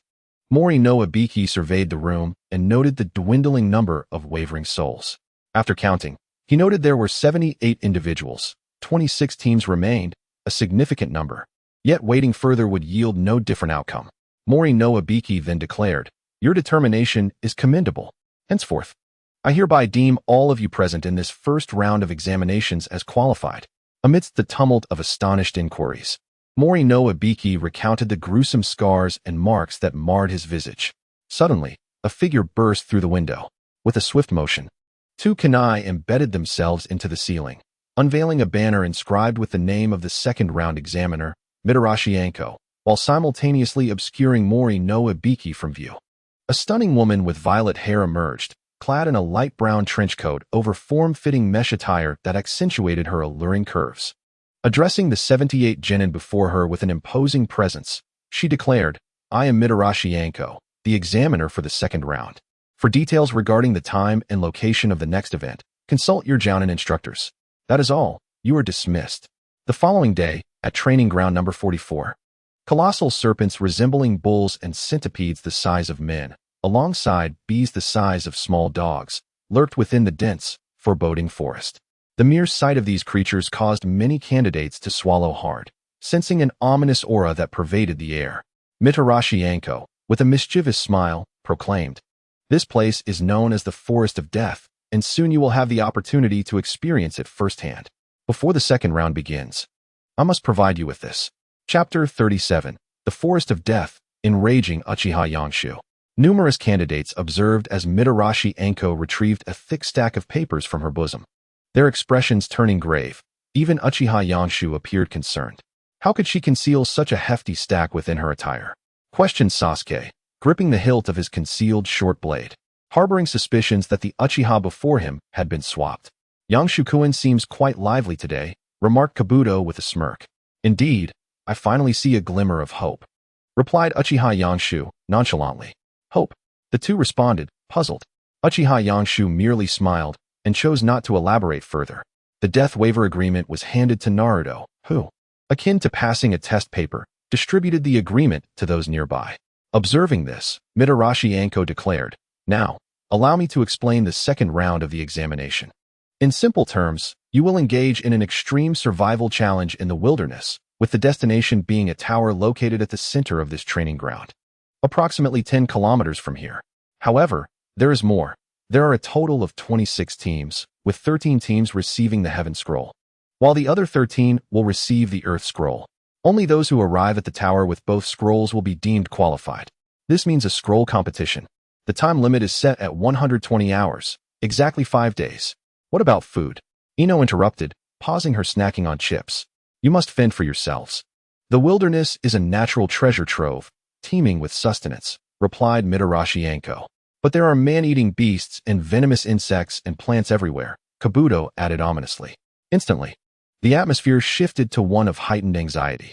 Ino's demeanor soured, her previously vibrant spirit now dulled. Moreover, it is impossible for all 39 individuals from 13 teams to qualify. Niji pointed out. The distance will increase daily, while recovery time will diminish, presenting a severe trial, Lee added. And with enemies surrounding us, we cannot afford to let our guard down. Even a good night's sleep is out of the question, Sasuke noted, the atmosphere growing ever more oppressive. Shikamaru raised his hand slightly and inquired, can we withdraw midway? As per the rules, withdrawal is not permitted. Mitarashi Anko replied cheerfully. So, please enjoy your 5 days in this forest. With the conditions for qualification stated, she proceeded to outline the criteria for elimination. 1. Teams that fail to bring 3 members with the Heaven and Earth Scrolls to the tower within the allotted time. 2. Teams that lose a member or have an incapacitated member. Additionally, she imposed a strict rule. Absolutely no peeking at the contents of the scrolls. If you do, you will face the consequences. Now, line up to enter the tent and collect your scrolls. The individuals began to queue, each emerging from the tent with subtle shifts in their expressions. For instance, one individual became anxious about losing their belongings, while another pair began to protect a teammate, casting wary glances at their surroundings. However, Uchiha Yangshu's team stood apart. Kabuto and Sai observed as Yangshu did not conceal the scroll, but rather displayed it openly, revealing it to be the Heaven Scroll. The gazes of many teams with Earth Scrolls ignited with avarice, although this caused the two to furrow their brows. They deemed it inconsequential. Yet, Yangshu's subsequent words escalated the situation into chaos. 1, 2, 3, 4, 12. Oh, one team has shown no signs of greed. But it matters not. To those with the Heaven Scroll, remember these 12 teams. They are your targets. Ha! Countless pairs of eyes widened in shock. The teams possessing Earth Scrolls bore grim expressions. Exposed. As the one responsible for this revelation, Uchiha Yangshu naturally became the object of resentment. What began as a mere formality had now escalated into a personal vendetta. Yangshu. Sasuke hissed in frustration.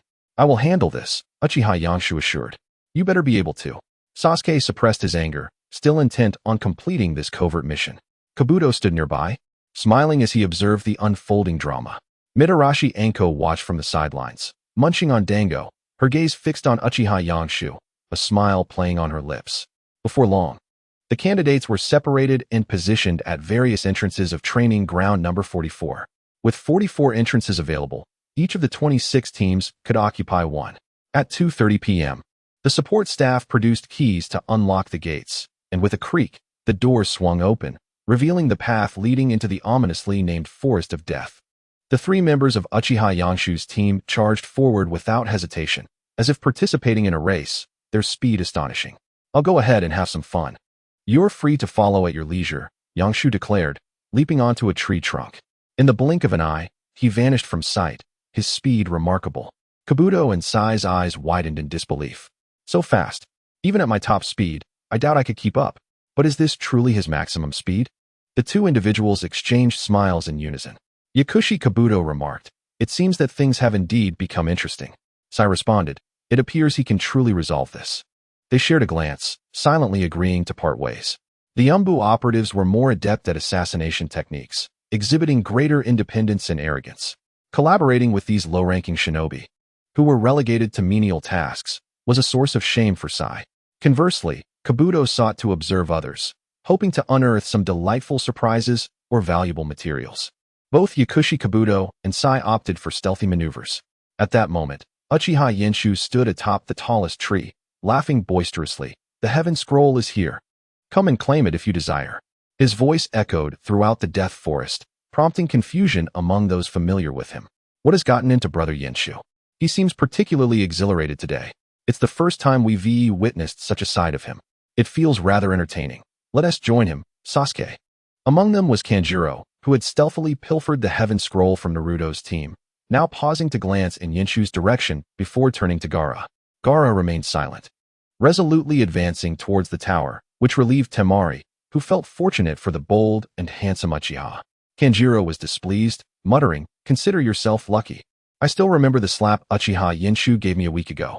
If it weren't for Tsunagekyu's mission to obliterate Konoha, necessitating Gaara's participation in the finals a month hence, I would have certainly gone to eliminate that scoundrel." Aside from their unique hidden missions, others from different villages had various tasks. The primary objective being to eliminate Konoha's shinobi and diminish the elite among the younger generation. The rationale behind assigning such tasks to these individuals stemmed from their meticulous thinking, unlike their peers, who would act as unwitting prey. In addition to these hunters, some teams sought to seize opportunities, such as Konoha. Chapter 38. Alone but unintimidated. Although they hailed from Konoha, Uchiha Yenshu's provocation was akin to Naruto taunting 100 shinobi in the classroom, utterly foolish.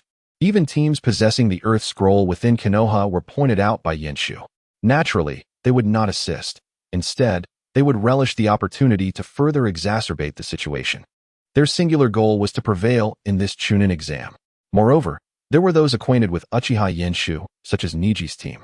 They observed as 6 teams, comprising 18 members, approached Yenshu in a circular formation. They glanced towards Rock Lee, questioning, "Aren't we going to help him?" "No need. Yenshu only engages in well-prepared endeavors," Niji replied. "Could it be a trap?" "Wait, his 2 teammates are absent." Tintin felt she had uncovered their plan. "Byakugan." Niji's eyes widened, veins protruding in abundance. After a moment, he deactivated his Byakugan, stating, "No, his teammates are not within a kilometer." This left Tintin bewildered, gazing at the distant, smiling figure of Uchiha Yenshu. What could this possibly mean? Yenshu stood confidently upon a robust branch of a great tree. Surrounding him were 6 teams of 18 lower-ranking shinobi, their faces twisted in malevolent grins. "Little brat, it's too late to beg for mercy now. Hand over the scroll, and perhaps I shall spare your life. Speak of Konoha's intelligence, and I may grant you clemency." Yenshu surveyed the faces around him, finding none familiar, which considerably eased his mind. "It seems I can play at my leisure." In an instant, Yenshu vanished from sight. Where did he go? They gasped in shock, unable to discern the direction he had taken. It was as though they surrounded nothing more than an illusion. Clutching tightly to their kunai and short blades, they sought a semblance of security. Yet, in the next heartbeat, a figure appeared behind one of the grass ninjas. "You!" Boom. They turned to see a flash of black. In an instant, that same grass ninja crashed into a tree, blood streaming from his nose and mouth, his eyes rolling back in unconsciousness. Was he knocked out in a single blow? As their anxious breaths quickened, Uchiha Yenshu's figure flickered with astonishing speed. Boom, boom. "Ah, stay away. Don't come any closer. Ah." The air filled with anguished screams, which only served to heighten the frenzy of the bloodthirsty creatures around them.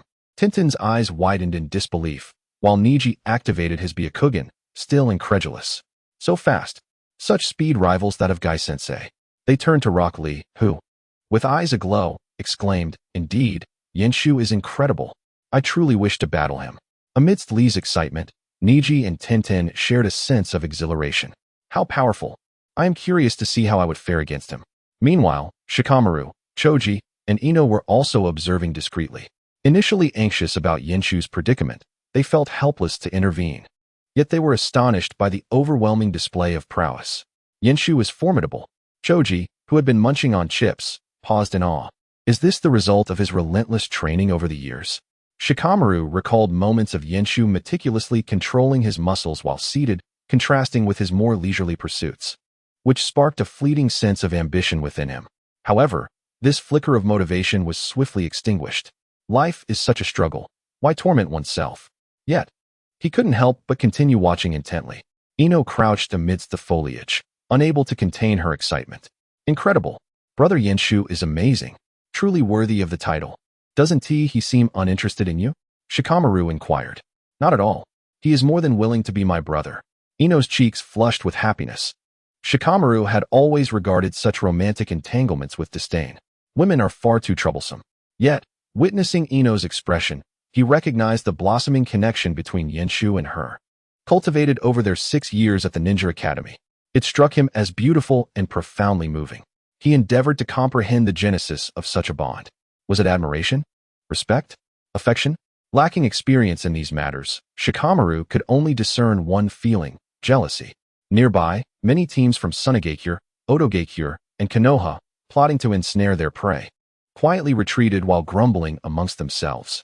Damn, why reveal our prowess if you're so formidable? Is this how you conduct your fishing operations? How can that scoundrel be so powerful? I can barely catch a glimpse of him. Are they preparing to act? Rock Lee asked excitedly, eager to fight alongside Uchiha Yenshu. Niji, with his Byakugan still activated, shook his head. They have retreated. How far? All of them. All of them. Lee paused, astonished. Indeed, all of them. Little Lee had seen better days. Struggling to find a spark of motivation, Tian swallowed hard, recalling that at least 10 teams were lurking in the shadows. 30 individuals had retreated for the sake of one. Ning Xian nodded bitterly, glancing at the robust figure of Uchiha Yenshu, and sighed. Indeed, he is extraordinarily talented. No, Yenshu has been training under Teacher Kai since he was 3, enduring daily sessions that left him unconscious. Such prowess is to be expected. 3 years old. Tian was astonished not only by Yenshu's age, but also by the grueling regimen enforced by Teacher Kai.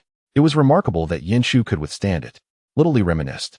Expressing admiration, Teacher Kai remarked that Yenshu began training as soon as he could walk, although school limited his training to after classes.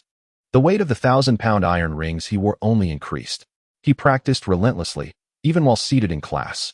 Teacher Kai, although not witnessing it firsthand, claimed that Yenshu's dedication was unparalleled. Unparalleled dedication. Even Ning Ci was taken aback. After all, Little Lee's training regimen was nothing short of inhumane. One could argue that Little Lee's survival under such rigorous conditions was a miracle in itself. Was it possible that Little Lee's efforts paled in comparison to Uchiha Yenshu's? In that moment, they began to comprehend the source of that formidable figure's strength. At that instant, Tian recalled something. That forbidden technique had been entrusted to Yenshu by Teacher Kai. They immediately turned their gazes toward Uchiha Yenshu, eyeing him as if he were a monster. Chapter 39. Yenshu? You want to play 1, 2, 3, 4, 5, 6 Earth Scrolls. If funds were short, a profitable venture could still be made. Uchiha Yenshu chuckled, using the scrolls as projectiles, launching them toward the directions of 2, 4, 6, 8, and 10. The Earth Scrolls. They hadn't anticipated Uchiha Yenshu would toss them out. Many teams that hadn't ventured far rushed back, including those with Earth Scrolls. For the Earth Scrolls could be exchanged for Sky Scrolls, and even serve as an opportunity to ambush a team that had secured a Sky Scroll. Instantly, chaos erupted at the scene. The clashing sounds of shurikens, kunai, and ninja blades echoed fiercely. Techniques like body replacement, shadow clone, and transformation jutsu emerged in abundance. Chakra surging wildly through the forest. Ning Ci, Tian, and Little Lee, compelled by excitement, joined the fray. Meanwhile, Uchiha Yenshu, possessing both an Earth Scroll and a Sky Scroll, calmly and slowly withdrew from the tumult, undeterred by anyone's intent to confront him. Everyone tacitly ignored the Sky Scroll he bore. Shikamaru, Choji, and Ino were fortunate. The scrolls had landed directly in their hiding spot among the grass, conveniently landing in Ino's embrace. Ino was momentarily stunned. The next second, she hurriedly urged, "Let us go, let us go." Shikamaru and Choji quickly grasped the gravity of the situation and sought to distance themselves from the chaotic battlefield. Half an hour later, they stopped to catch their breath, hidden within the grass. What luck! No one followed us. Luck? Shikamaru sighed lightly. It was evidently due to the other scrolls being thrown first, leading many to engage in their frantic struggle. Their hands held the last scroll, tossed toward the 10 o'clock direction, naturally attracting attention. However, due to the 12 o'clock direction being where Uchiha Yenshu had departed, they dared not cross that invisible boundary. Nearby, at the 8 o'clock direction, the scroll had fallen among multiple teams, all fiercely vying for it. Among them was a team with a Sky Scroll, and any moment of distraction could lead to dire consequences, which allowed the 3 of them to escape with the Earth Scroll. What is the plan now? Should we head to the destination immediately? No, let us wait until the 3rd day. Why? Ino inquired. Formidable individuals who haven't encountered suitable scrolls will likely wait there to ambush others, while those who've yet to secure scrolls will linger for the next 2 days. Thus, the third day presents the best opportunity. The strong will have entered, while others have not given up. Shikamaru's reasoning received enthusiastic agreement from the other two. Consequently, they began to lie low. Before long, Sai returned, his gaze toward Uchiha Yenshu filled with curiosity. How did it go? Uchiha Yenshu smiled. Thanks to your light, I eliminated 2 teams. As he spoke, Sai tossed 2 scrolls into Yenshu's hands. Upon inspection, Yenshu discovered they were a matching pair of earth and sky scrolls. Another team could be granted passage. He smiled as he stowed them away. Sai didn't respond but instead asked, "What's next? Shall we wait at the finish line for dough? I still want to have some fun." Uchiha Yenshu declined. "With your strength, is there anyone capable of keeping you entertained?" Sai couldn't resist teasing. "Ha ha." Uchiha Yenshu chuckled, leaping onto a branch and waving goodbye. Observing this, Sai had no choice but to continue alone. Although he didn't mind, he resolved to eliminate a few more teams. Soon, he spotted 3 individuals hiding behind a large tree. Their methods were rudimentary, with remnants of chips scattered about. Instantly, he recalled Choji, the blonde girl's companion, munching away on chips. Yenshu's friend. He contemplated this when he began to pack away his pen and scroll, intending to depart, only to become rigid with surprise. Glaring wide-eyed, he looked down to see a shadow connecting to himself. Trapped. The next moment, a golden-haired girl emerged from behind the tree, her fingers forming a heart shape. "Turn around." The jutsu was interrupted before it could commence. "Ino!" Sai exclaimed in astonishment. "Shikamaru, let him go. This is problematic." Shikamaru released the shadow imitation technique. As Sai regained his freedom, he saw Ino rush toward him. "I can't believe I'd run into you here, Sai." Sai instinctively recoiled from Ino. But she was even more exhilarated. Without Yenshu present this time, while it felt pleasant, he was tempted to draw his weapon. However, given Yenshu's connection to this golden-haired girl, he ultimately suppressed his complex emotions and said, "Let go." Ino, perhaps recalling Yenshu's reserved nature or realizing she was overly enthusiastic during their second meeting, felt a blush creep onto her cheeks. Sai sighed in relief. "By the way, Sai, aren't you Yenshu's teammate? Why aren't you with him? You want to play?" The trio exchanged glances, incredulous. "While others are fighting for their lives, you're just playing." Yet, given his strength, it was indeed a fitting place for him to frolic. "Well then, see you." Sai intended to leave, but before he could finish, Ino stopped him. "So, you're all alone now?" Yes. Then let us stick together. You need to rest, right? By the way, do you want something to eat? I have lunchboxes I made. Yenshu loves them. I don't. Hurry. Wait, I don't. Faster." Reluctantly, Sai found himself partaking in a meal. It was delicious and somewhat comforting. Meanwhile, Uchiha Yenshu dashed forward with excitement. Orochimaru! Orochimaru! Orochimaru! Suddenly, a massive brown python, as thick as an ox and measuring several dozen meters in length, appeared before me, lounging comfortably. Its distended abdomen suggested it had recently consumed something the size of a human and was in the throes of digestion. Suddenly, a voice emanated from within. "How could I possibly perish here?" Shadow clone technique. Was that Naruto's voice? In the next moment, the python's belly began to swell rapidly. Overwhelmed, the creature writhed in agony, emitting a deafening roar. With a violent explosion, its skin ruptured, blood and flesh scattering. Out emerged numerous Narutos, drenched in slime and gasping for air. "I am destined to become Hokage. I cannot be reduced to serpent excrement." Uchiha Yenshu perched silently on a tree, observing Naruto. In a flash, a kunai shot towards Naruto. Who dares? Chapter 40. Yenshu, the Sharingan? You refer to this? With a deft motion, Uchiha Yenshu caught the kunai between his fingers. A smile gracing his face as he regarded Naruto. "Yenshu, is that you?" Naruto exclaimed, astonished. "Weren't you over there?" He had heard Yenshu's taunt, but before he could respond, he was swallowed whole by the snake. To his surprise, upon emerging, he encountered Uchiha Yenshu. Wait, could it be a transformation technique? Noticing Naruto's growing skepticism, Uchiha Yenshu used the body flicker technique to instantaneously appear beside him. Without any resistance, he playfully patted Naruto's head, producing a series of thuds, reminiscent of someone frustrated with a lack of effort. "Can your transformation technique catch a kunai? Yenshu, can you read minds?" "Mind reading my foot?" Uchiha Yenshu playfully smacked his head again. "Ow, that hurt." Naruto clutched his head. "What about Sasuke?" "Right. Where's Sasuke? Ignoring the pain, Naruto leaped onto a branch, calling out, Yenshu, we'll talk later. In the next instant, he noticed Uchiha Yenshu following closely beside him. His curiosity piqued. Yenshu, I sense a presence that excites me. Though Naruto did not elaborate, he understood that finding Sasuke was of utmost importance. Two figures, each around 1.5 meters tall, moved swiftly. They soon spotted a long-haired woman from the grass village, exuding an air of confidence, coiling around the tree trunk in a serpentine manner, advancing towards a frightened Sasuke. Shuriken embedded themselves into the tree, halting the woman's progress. She turned, her tongue extending like a serpent, twisting and flicking, before settling her gaze upon Naruto, who stood with an air of bravado. Sorry, Sasuke, I forgot the secret signal, he declared proudly, feeling quite pleased with himself. Naruto, Sakura, looking somewhat disheveled, was overjoyed to see him. Her joy only intensified upon spotting Uchiha Yenshu beside him. Yenshu. The grass village woman shifted her attention to Yenshu, cackling. Isn't this the Uchiha family's disgrace, the one who cannot even awaken the Sharingan, Sasuke's twin brother? At this, Sasuke's expression darkened. It was indeed a source of shame for their family. You dare speak of this? Yenshu scoffed. Sasuke suddenly lifted his head, sensing an overwhelming power. It was even more formidable than his own newly advanced Two-Tomo Sharingan.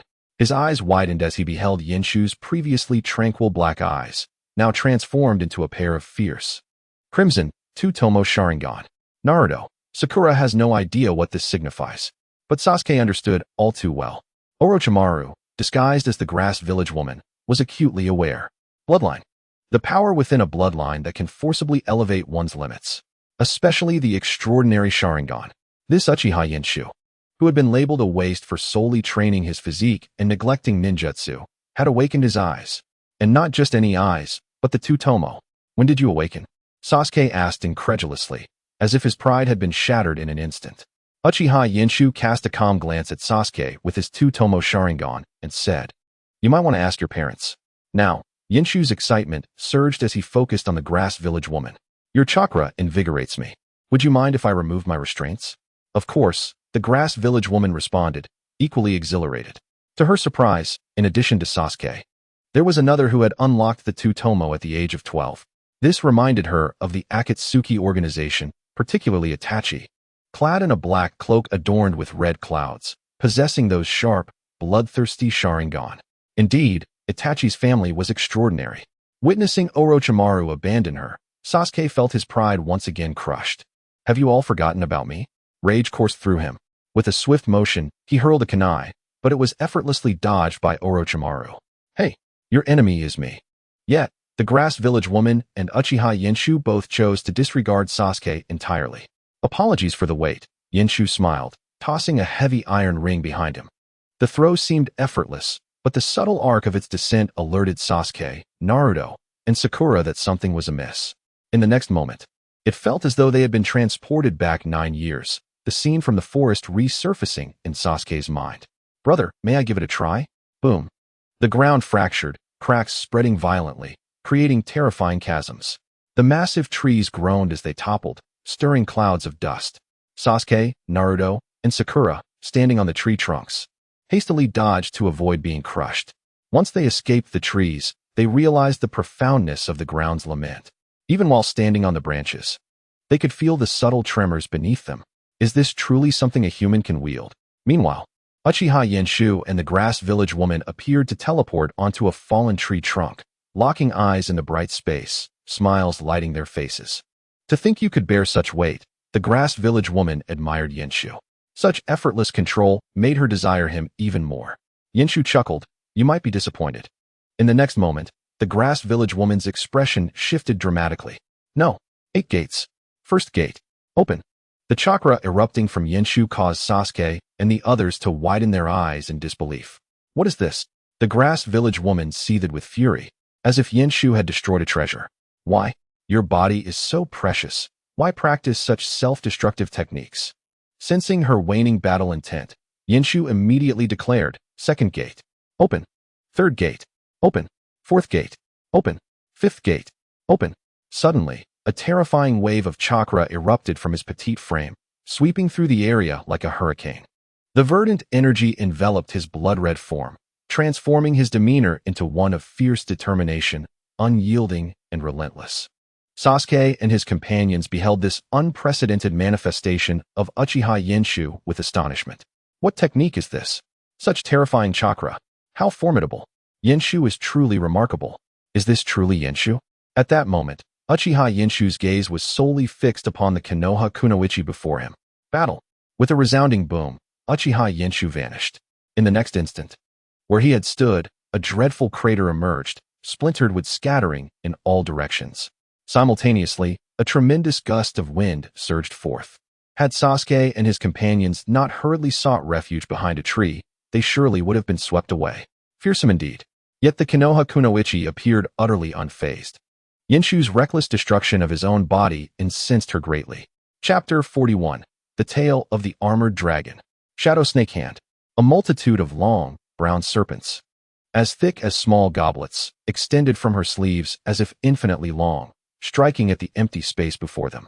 In the next moment, the ground fractured, revealing the vanished Uchiha Yenshu. With a powerful punch, boom, the brown serpents instantaneously dissolved into a mist of blood, staining the remnants of the forest. Sasuke and his companions were left utterly astonished by this overwhelming power. How formidable! Yenshu is extraordinary. He has vanished again. They hastily turned their gaze to the Konoha kunoichi, who was now forming hand seals. Boar, dog, rooster, monkey, sheep. In the blink of an eye, she completed the seals, and a colossal curse mark appeared upon the ground. Summoning technique. A vast cloud of smoke enveloped the forest ruins, ensnaring Sasuke, Naruto, and Sakura within its grasp. Yet Uchiha Yenshu felt no dismay. It mattered not who his opponent was, as long as they were sufficiently powerful. However, he would not allow Sasuke to follow Orochimaru so easily. Should Sasuke defect, he would fall into Itachi's plans, necessitating a rescue and the prevention of Itachi's ocular affliction, all while enabling Sasuke to unlock the eternal Manjikyu Sharingan. Such complications were to be avoided.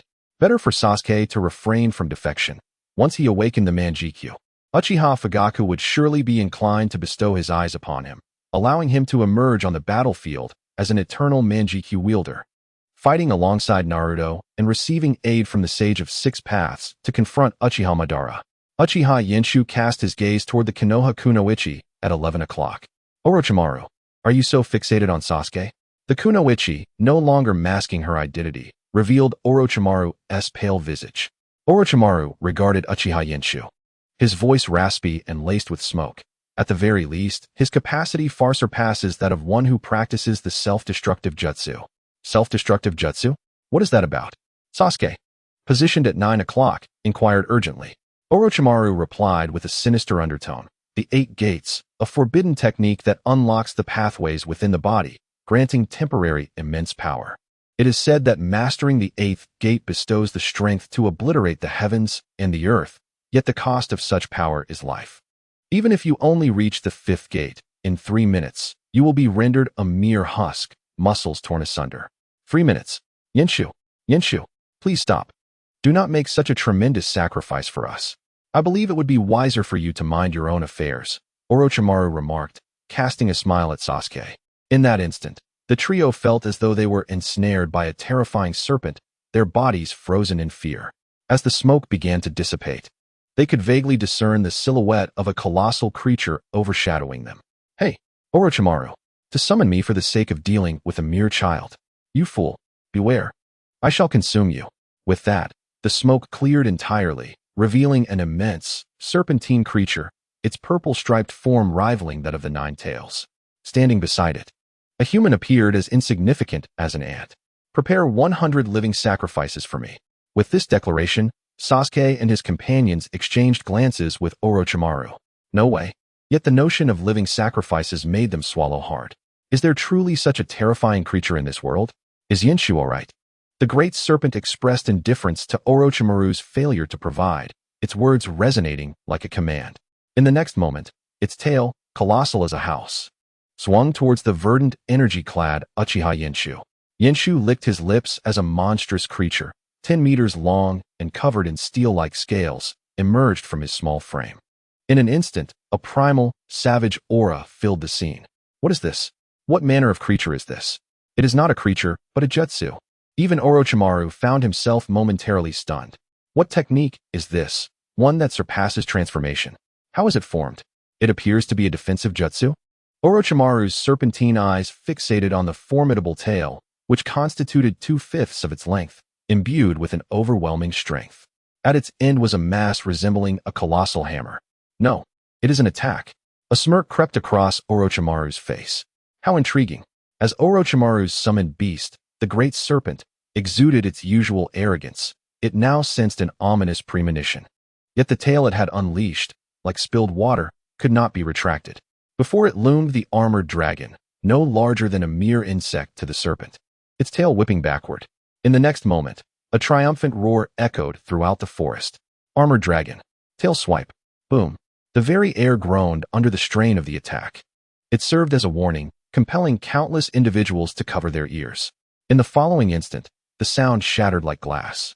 A sharp noise akin to something solid scraping against the air, inflicting unbearable pain. In that fleeting moment, the diminutive tail of the armored dragon collided with that of the great serpent. It was as though a pebble struck a bubble. Boom! The sound of devastation resonated. Simultaneously, the anguished cries of the great serpent pierced the air. Sasuke and his companions clutched their ears in agony, struggling to open their eyes. The scene before them was one they would never forget. A rain of blood and flesh descended from the heavens. The great serpent's massive tail had been utterly obliterated, its howls of despair fading into nothingness. Before the great serpent, the armored dragon had vanished, leaving only Uchiha Yenshu behind. It appeared as though Uchiha Yenshu, in jest, had no tail remaining. At that point, only his left leg remained. In the next heartbeat, as if everything had been a dream, the armored dragon ceased to exist. The great serpent was gone. The only reality left was the diminutive figure of Uchiha Yenshu, scarcely over 5 feet tall, and the relentless downpour of blood. In the next instant, the verdant energy enveloping Uchiha Yenshu dissipated entirely, and he fell to the ground like a sack of potatoes. Thud! Yenshu! Naruto and Sakura hurried to his side, but Orochimaru intervened. Orochimaru cast a glance at Yenshu, whose left leg and half of his body lay limp and without strength, and remarked ominously, "I did not expect him to possess such techniques. What a pity for this young one." Suddenly, Sakura turned to Naruto, while Sasuke remained motionless behind her, as if lost in existential doubt. Orochimaru understood that no matter what he said now, Sasuke would not absorb it. Thus, there was only one course of action left: to strike. To strike until he awakened a desire for survival. To strike until he could no longer tolerate his own weakness. To strike until he recognized the formidable might of Orochimaru.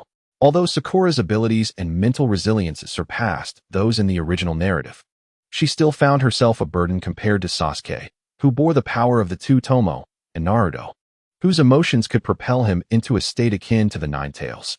The three were being overwhelmed by Orochimaru. In this life and death crisis, they had no time to consider the uncertain fate of Uchiha Yangshu. And indeed, Yangshu was in a dire state. Chapter 42. Sasuke no? Uchiha Yangshu gazed at the condition of his left leg, his hip and waist unable to support him, filled with a sharp, fracturing pain. A bitter smile crossed his face as he thought, "I never expected this technique to leave me crippled." The insufficiency of bone strength had led to such a fate. While muscle could be trained, bones could not be strengthened. If only he possessed the Kagaya clan's bone manipulation, the system might offer that possibility. But Yangshu merely mused on it without invoking the system's aid. If it existed, it existed. If not, he would not force matters beyond his control. From his pocket, Uchiha Yangshu retrieved a scroll. Unfurling it revealed the characters for human. He formed hand seals and calmly declared, "Release." Instantly, a multitude of corpses appeared, thieves and rogue ninjas, captured and sealed within the scroll under the guise of hunting. He absorbed their essence. Yangshu's hand transformed into a flowing liquid, connecting with these corpses, rapidly assimilating their flesh and cells to mend his own body. Soon, he felt a tingling sensation in his waist, akin to ants crawling and biting, making him itch. However, Yangshu had long trained himself to resist such distractions. He had no desire to perish foolishly due to an inability to suppress an itch. His waist and hips soon healed. The left leg, once as pliable as a noodle, began to mend. The restoration process revealed the grotesque state of his shattered limb. Goodness, it could be ground into flour, he thought. As Yangshu healed, Anguished cries echoed around him. Naruto! Sasuke! Naruto! Sasuke! Ultimately, it concluded with a resounding Sasuke. As Orochimaru departed, Sasuke had indeed been bitten. A curse mark of heaven embedded upon his neck. Now, though Yangshu had healed himself, he remained prone. After all, the curse mark was already placed, and he could not prevent it. With my talents, perhaps it is not impossible to dispel the curse mark, he contemplated. But researching it would be a hassle. Never mind, it will suffice as it is. After all, Sasuke will not ultimately perish. A free master is a treasure not to be squandered. With these thoughts, Uchiha Yangshu comfortably reclined and even drifted into slumber. Yangshu! Yangshu! A worried voice reached his ears. It was Sakura, who seemed to realize he was about to awaken. Exclaiming joyfully, Yangshu! Uchiha Yangshu opened his eyes, yawned, and stretched. Indeed, exercise aids sleep. He glanced around. Inside the tree hollow, lush green grass grew comfortably beneath him. Lying beside him was Sasuke, and next to him was Naruto, both battered and bruised. Naruto slept soundly, while Sasuke, his face contorted in pain, struggled against some nightmare. Beads of cold sweat dotting his forehead. Upon closer inspection, Yangshu noted the three-tomo curse mark on Sasuke's neck, confirming Orochimaru's handiwork. Sakura, too, bore many wounds, appearing as if she might faint at any moment. It seemed she had conserved some strength by not engaging Orochimaru directly like Sasuke and Naruto. The strain of battling Orochimaru had evidently weighed heavily on them. Outside the hollow, twilight had descended, suggesting he had slept for 4 or 5 hours. Suddenly, Sakura launched a kunai, causing a squirrel to hastily retreat. Yangshu noticed something affixed to the squirrel's back. From the pattern, it appeared to be an explosive tag. Sakura, having thrown the kunai, had evidently set a trap, not wishing for the squirrel to trigger it. Observing this, Yangshu exited the hollow, immediately spotting the 3 sound ninja, Tosu, Saku, and Kinshue, hiding in the brush. Yangshu, what is the matter? Yangshu contemplated briefly before shaking his head and affectionately ruffling Sakura's hair, saying, Sakura, you've worked hard. Yangshu. Sakura's eyes glistened with unshed tears. Despite being a ninja, she was still a girl. The brutality of battle did not excite her as it did the boys. She could only perceive the present. Naruto and Sasuke were both injured and in agony. Yangshu was acutely aware of the situation, knowing that soon Sakura would sacrifice her long hair, grown over 6 years for Sasuke, and would endure a beating from Kinshue. Yet, if she wished to stand by Sasuke and Naruto, it was a trial she must face. Rather than impede her, it was better to allow her to experience it, knowing her life was not in danger. Sakura, do your best. I believe in you. With that, Yangshu departed. Yangshu. Sakura was puzzled by his words. The sound ninja, hidden in the underbrush, were drenched in cold sweat, nearly suffocating until Yangshu completely left, allowing them to breathe a sigh of relief. They had not anticipated his awakening. From his demeanor, it seemed he had not suffered much harm. Fortunately, he did not discover us. Did not discover? He specifically glanced our way. You call that not discovering? What? Are you suggesting we abandon our mission? Abandon the mission? Impossible. That esteemed figure would kill us. Silence fell among them. After a moment, they regained their resolve and began their assault. Yangshu had left, but not entirely. He feared that his presence might lead to Sakura's demise. However, he felt considerably reassured once Lee stepped forward. Although Lee was no match for Tosu and Saku in his weighted state, the arrival of Sakura's allies, Ino, Shikamaru, and Choji, alleviated the situation slightly. Eventually, as Neji prepared to intervene, Sasuke awoke, his body enveloped in the curse mark, a sinister, ominous purple chakra radiating from him, reminiscent of Orochimaru. In an instant, Sasuke incapacitated Saku, snapping his arm. Tosu conceded defeat, dropping the earth scroll, and departed with Saku and Kinshue. Upon witnessing this, Uchiha Yangshu felt reassured and departed to retrieve his heavy iron ring. Shortly thereafter, Sai made his entrance, taken aback by Yangshu's tattered appearance, particularly noting the heavy iron ring adorned with the characters for tenacity. Yangshu, what happened to you? Upon entering this place, Uchiha Yangshu had effortlessly decimated the 6-man team of 18, a testament to his formidable combat prowess. It was hard to believe that even their squad leader, Moonlight Gale, could match him. Yet now, he found himself in such a disheveled state. Could it be that there existed a wolf in sheep's clothing within this team? Yangshu chuckled. I had a bout with Orochimaru. Orochimaru, Sai exclaimed, his astonishment palpable. Unlike Sasuke, Naruto, and Sakura, who remained oblivious, Sai, as a member of the Umbu, was acutely aware of Orochimaru's reputation, a legendary figure among the Sannin, whose combat prowess rivaled that of Hokage Sarutobi and was on par with his former superior, Danzo. This meant that Orochimaru was effectively the superior of Moonlight Gale, the leader of their squad, holding a position of considerable authority within the Umbu. How could Yenshu possibly survive an encounter with such a formidable adversary? Doubts began to cloud his mind regarding the veracity of the situation. Noticing the skepticism in Sai's eyes, Yenshu smiled. By the end of today, you shall understand. Sai nodded in acknowledgement, choosing not to elaborate further. The two shared a silence as they made their way toward the towering structure. Just as they were about to reach it, Kabuto appeared. My apologies. Both knew the unspoken implication of his words. He had failed to accomplish anything of value for the team. Yet, for the Umbu, such occurrences had become routine. They acknowledged him with a slight nod before the trio entered the tower, successfully completing the trial and becoming the second team to do so, following the team of Gaara, Kankuro, and Temari. 5 days swiftly passed. Out of 26 groups comprising 78 participants, only 7 groups with 21 individuals emerged victorious. 1. The Sound Trio, Toshi, Sakan, and Kin. 2. The Sand Trio, Gaara, Kankuro, and Temari. 3. The Umbu Trio, Kabuto, Sai, and Uchiha Yenshu. 4. The Lee Team, Hyuga Neji, Tenten, and Rock Lee. 5.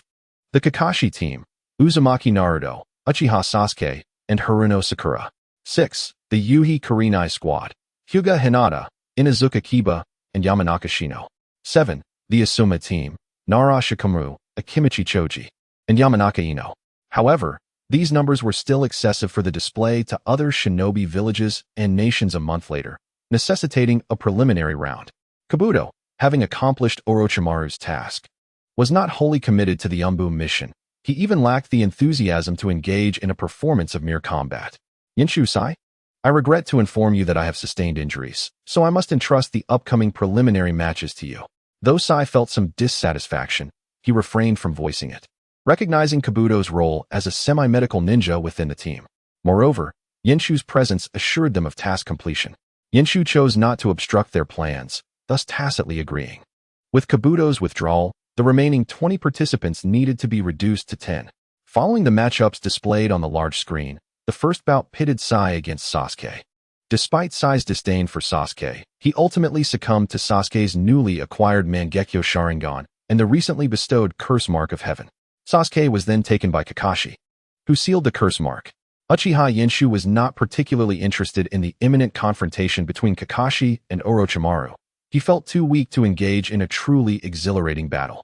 Nevertheless, Orochimaru would likely find him intriguing, considering that a person who had opened the 5th gate and miraculously survived with half his body shattered possessed remarkable regenerative abilities and the power of the Sharingan.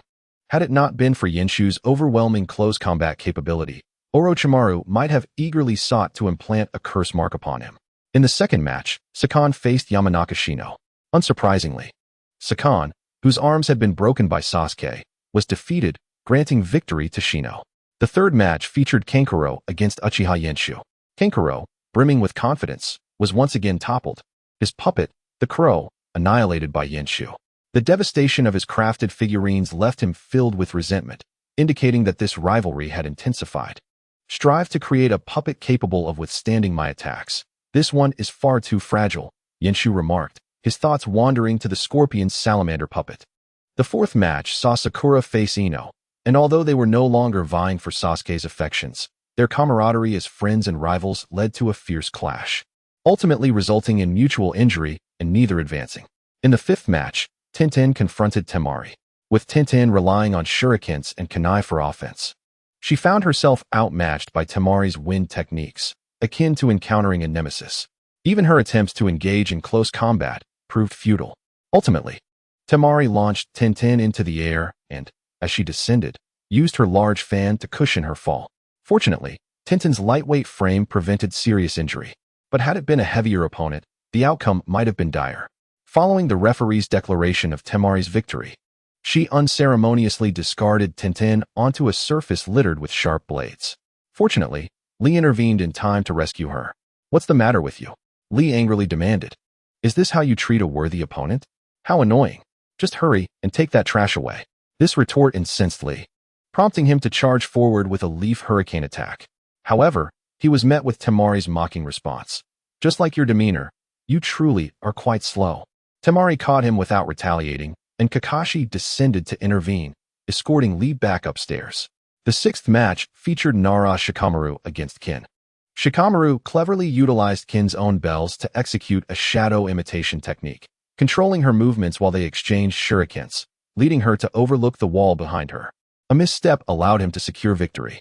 In the seventh match, Uzumaki Naruto faced Inuzuka Kiba. Both were brash fighters, even when Kiba unleashed his Fong over Fong technique. Naruto's resilience proved unyielding.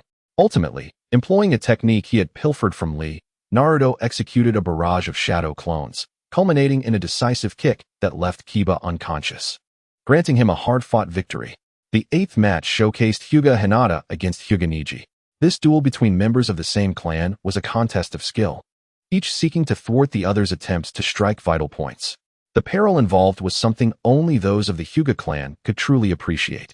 Hinata, who idolized Naruto and admired his determination, persevered through her injuries, continually rising to her feet. Yet, lacking the Nine Tails' power, her body ultimately succumbed, and Neji emerged victorious, becoming the target of Naruto's aspirations. As for Uchiha Yenshu, he had become Sasuke's goal. The ninth match featured Gaara against Rock Lee, a contest that Yenshu had eagerly anticipated. The prospect of engaging in combat utilizing the Eight Gates technique was exhilarating for those who practiced its mastery, even if it's just a 3-door or a 5-door. The excitement remains the same. Teacher Kai, Yenshu, do you also wish to witness Little Lee ignite his youthful passion? Yes, Teacher Kai, Yujibo Yenshu exclaimed with fervor. Upon hearing this, others quietly lowered their heads, creating distance from Yujibo Yenshu, their faces betraying the words, "I don't know him." For they felt embarrassed in front of the foreign ninja, Temari. Even Sai resorted to using concealment techniques, fearful of revealing his camaraderie with Yujibo Yenshu. Observing Little Lee, who seemed helpless against Gaara, Teacher Kai raised his thumb, flashing a brilliant smile that nearly blinded the onlookers. Lee, take it off. Chapter 44. Little Lee's Eight Gates. Little Lee was taken aback. But Teacher Kai, you said it's only permissible to remove it when protecting many important individuals. It's all right. I give you permission. Teacher Kai's thumb stood even straighter. Little Lee's expression transformed into one of exhilaration, even ecstasy. Yes, in full view of everyone, he lifted his leg, revealing what lay upon his foot, a 1,000-pound iron ring. Sasuke's eyes widened in disbelief. What? Sasuke, do you know what this is? It seems somewhat akin to what Yenshu tossed. Their minds recalled the terrifying weight of that object when it struck the ground, reminiscent of a bomb, instantly dispelling any underestimation they had harbored towards Little Lee. Simultaneously, an ominous premonition stirred within them. Could it be that he, too, was like Yenshu? Kakashi looked at Kai in disbelief. What kind of feudal training is this? Shikamaru furrowed his brow. Is that a weighted object? Kankuro, wrapped in bandages, scoffed. Boring. Meanwhile, Temari from Sunagakure expressed her disdain. It's merely a matter of shedding some weight. There's no way he can keep up with Gaara's speed. The next moment, the 1,000-pound iron ring struck the ground. Boom. The entire tower trembled, causing some to lose their footing and fall. The crowd gazed in horror at the small mushroom clouds on either side of Little Lee, alongside the debris that erupted forth.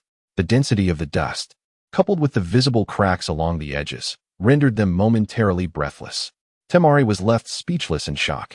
Naruto wore a stunned expression, as did Sasuke and Sakura. It was one thing for Yenshu to be so monstrous, but now there was another? The weight seemed comparable to what Yenshu wore, although Yenshu moved with such ease, as if unburdened. Yet, to wear such an object and still be able to move was the hallmark of a true monster. You've gone too far, Kakashi mused, struggling to fathom the trials Little Lee must have endured to maneuver, roll, and leap with such an encumbrance. Others were left in utter shock, their minds echoing just a few phrases. Is this something a person can wear? He can actually jump with that? Is this fellow even human? Teacher Kai continued to radiate youthful energy. Go for it, Lee. Yes, Teacher Kai, Little Lee shouted with enthusiasm. In the next moment, his body vanished as if teleported. Gaara's eyes widened in disbelief. He couldn't see him. Just then, he felt someone behind him. As he turned, he was met with Little Lee's fist crashing toward him. Yet the next instant, little Lee disappeared once more. In a heartbeat, Gaara sensed a presence before him. This time, he only caught a glimpse of a blur, along with the sand being shattered and dispersed. From that moment on, he could only perceive a fleeting shadow. Unable to keep up, the disparity in speed was otherworldly. This left Kankuro and Temari utterly astonished. This was Gaara, after all. He was being overwhelmed. Bang, bang, bang. Remarkable. Kakashi couldn't help but exclaim. Awesome. Strong. Fast. These words reverberated among the crowd, filled with astonishment. In the midst of it all, Gaara appeared akin to a cumbersome turtle, unable to track Little Lee's rapid movements. In the next heartbeat, Little Lee leapt high, spiraling downwards for a swift kick. Bang! The sand barely had time to defend itself as Gaara's head was struck, causing it to droop helplessly, as if his spine had been severed. This revelation elicited astonishment from the Sand Village's commanding officer, Maki. This was a Jinchuriki. To think such a monster could be hurt by a genin. Temari and Kankuro's faces paled, disbelief washing over them. He had truly injured Gaara. No way. Teacher Kai was even more exhilarated. Youth must ignite. Beside him, Yenshu was equally thrilled, yet like a sensible individual, he allowed his classmates and teammates to breathe a sigh of relief. However, Little Lee's eyes blazed with fervor. Yes. With heightened excitement, Little Lee's attacks grew more unpredictable. Within moments, he landed a punch on Gaara's cheek, sending him flying. Little Lee did not pursue. Gaara slowly rose, but sand began to cascade from his face. When Gaara finally lifted his head, the crowd was stunned to realize that Little Lee had struck only the sand armor enveloping Gaara's skin. The grotesque, bloodthirsty visage starkly contrasted with the calm child from moments ago. Yet in the next instant, the sand began to envelop him once more, and Gaara regained his composure, declaring, "Is that all?" Seeing this, Little Lee broke into a cold sweat, but felt a surge of exhilaration. As he prepared to unleash the front lotus, Uchiha Yenshu roared, "Lee, do not hesitate. Ignite your passion. Believe in your efforts. Trust your body. Trust yourself." Yenshu and Little Lee were momentarily taken aback. The next instant, he turned to Teacher Kai. Upon seeing the smile on Teacher Kai's face, the excitement in his eyes and the wild grin on his lips became unmistakable. "Thank you. Yenshu. Thank you. Teacher Kai. First gate. Open. Second gate. Rest gate. Open. Third gate. Life gate. Open." Little Lee's body was engulfed in crimson, veins protruding grotesquely, resembling a fiery being. A terrifying chakra surged forth, sending his watermelon head flying, exuding a wild aura. As he gritted his teeth, green energy wrapped around him, transforming him into a fearsome warrior. Even Jonin dared not underestimate him. At that moment, Sasuke, Naruto, and Sakura instantly recognized the transformation. It was the same state as Yenshu. This ferocious chakra, could it be he would also execute that technique? They recalled Uchiha Yenshu's terrifying tail swipe, sending chills down their spines. "No, that's my original technique," Uchiha Yenshu said, gazing at Little Lee with excitement. Hearing this, they exhaled in relief. "That technique?" Kakashi recalled the earthquake during the Land of Waves mission. "Yenshu, have you perfected those 3 techniques?" Teacher Kai asked eagerly. "Yes, but I still need a bit more work." "Is that so? Keep it up, Yenshu." The exchange between Teacher Kai and Uchiha Yenshu left the others in sheer astonishment and speechless. One move is already enough to defy the heavens. Yet the outcome is 3 moves? There are still 2 more? And they remain unrefined? How can something so terrifying exist in such an incomplete state? Even after acquiring the heavenly curse mark, the formidable Sasuke now comprehends that, despite activating the curse, he stands no chance against Uchiha Yanshu. But, Yanshu, my twin brother, wait for me. Before long, I shall surpass you. And Itachi. The entire arena trembles as Lee opens the 3rd gate. But Lee is not finished yet. There is still the 4th gate, the injury gate. Chapter 45, The Unyielding Spirit of Youth. The 4th gate signifies a true entry into the 8 gates of death. Let us transcend our limits, Lee. Yes, Yanshu. The ground beneath Lee begins to crack, its fierce exterior concealing immense suffering and an exhilarating fighting spirit. The 5th gate, the Dread Gate. Open. Boom. The ground can no longer bear the weight and shatters. Guy watches Lee with concern. At this moment, Guy's eyes are solely on Lee. And a tear of pride falls as he declares, "I support Lee's choice." In apparent response to Guy's words, Lee bursts forth with explosive speed. Instantly, The ground collapses as if it were made of tofu. Numerous elite shinobi gaze at Lee and then at Might Guy and Uchiha Yangshu, their expressions tinged with disbelief. Could it be that both of them could achieve such a feat? Niji feels a twinge of resentment. He and Tintin had also learned this move, yet they could not master it. All along, they believed only Lee had succeeded. Little did they know that Uchiha Yangshu had also mastered it. But recalling what Lee had said, that Uchiha Yangshu was even more diligent than he, Niji realizes that Yangshu began physical training before the age of 1 and trained with Might Guy until he lost consciousness at just over 3. The brilliance he displays now is undoubtedly the result of relentless effort. I have not worked hard enough. Niji clenches his fists. Watching Lee wreak havoc in the arena, amidst the crumbling ground, Gaara is sent soaring through the air by a fierce kick. As he nears the ceiling, Lee appears before him. Kick, strike, kick, strike. Gaara seems like a mere puppet, utterly unable to retaliate against the relentless onslaught. Boom, boom, boom, boom. The deafening sounds resonate, accompanied by the hurricane generated by Lee's movement, sharp as a blade, fierce as fire. Interspersed are sounds reminiscent of cracking. These noises evoke memories in Temari, Kinkaro, and others, conjuring images of shattered sand armor. Could it be? Their concern mounts. Sand scatters through the air. Gaara is utterly astonished. My sand armor cannot withstand this. You truly are tenacious. Lee is equally astonished by Gaara's resilience. If it were him, he would have been incapacitated long ago. Yet Gaara only bleeds slightly, truly impressive. Despite this, Lee's speed does not wane. Boom, boom, boom, boom. Each strike lands on Gaara, the sand beginning to stain crimson. Unrestrained and confident in his physical prowess, he becomes the center of attention in the arena. This spectacular eruption of 10 years of hard work allows him, who lacks ninjutsu and jinjutsu, to wield such formidable strength. Is this still the speed of a human?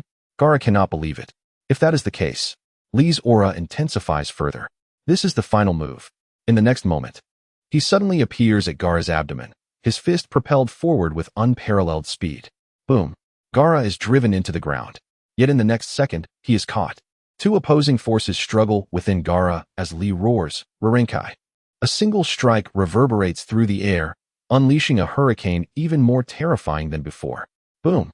A strike sends Gaara crashing into the earth, dust mingling with debris, enveloping the entire tower, compelling the spectators to shut their eyes tightly, clenching their fists to shield themselves from the ferocious aftershock.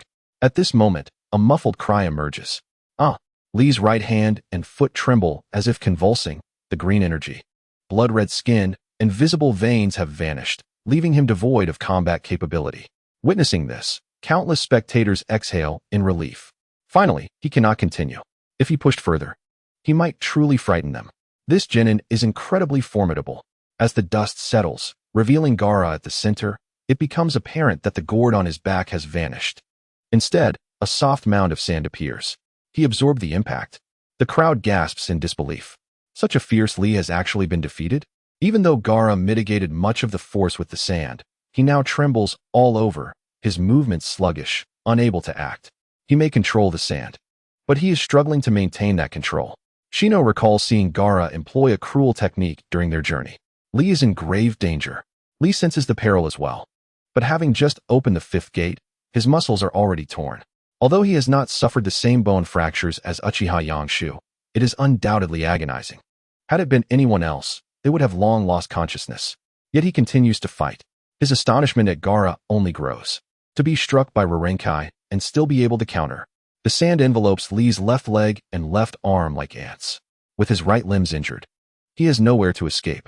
Gaara clenches his fist, as if the sand binding Lee's limbs were his own hands. Sand binding coffin. The crowd gasps in horror. Lee, feeling as if his flesh were exposed, experiences excruciating pain from even the slightest pressure. At that moment, they suddenly see a strong, dark figure appear. This ends now.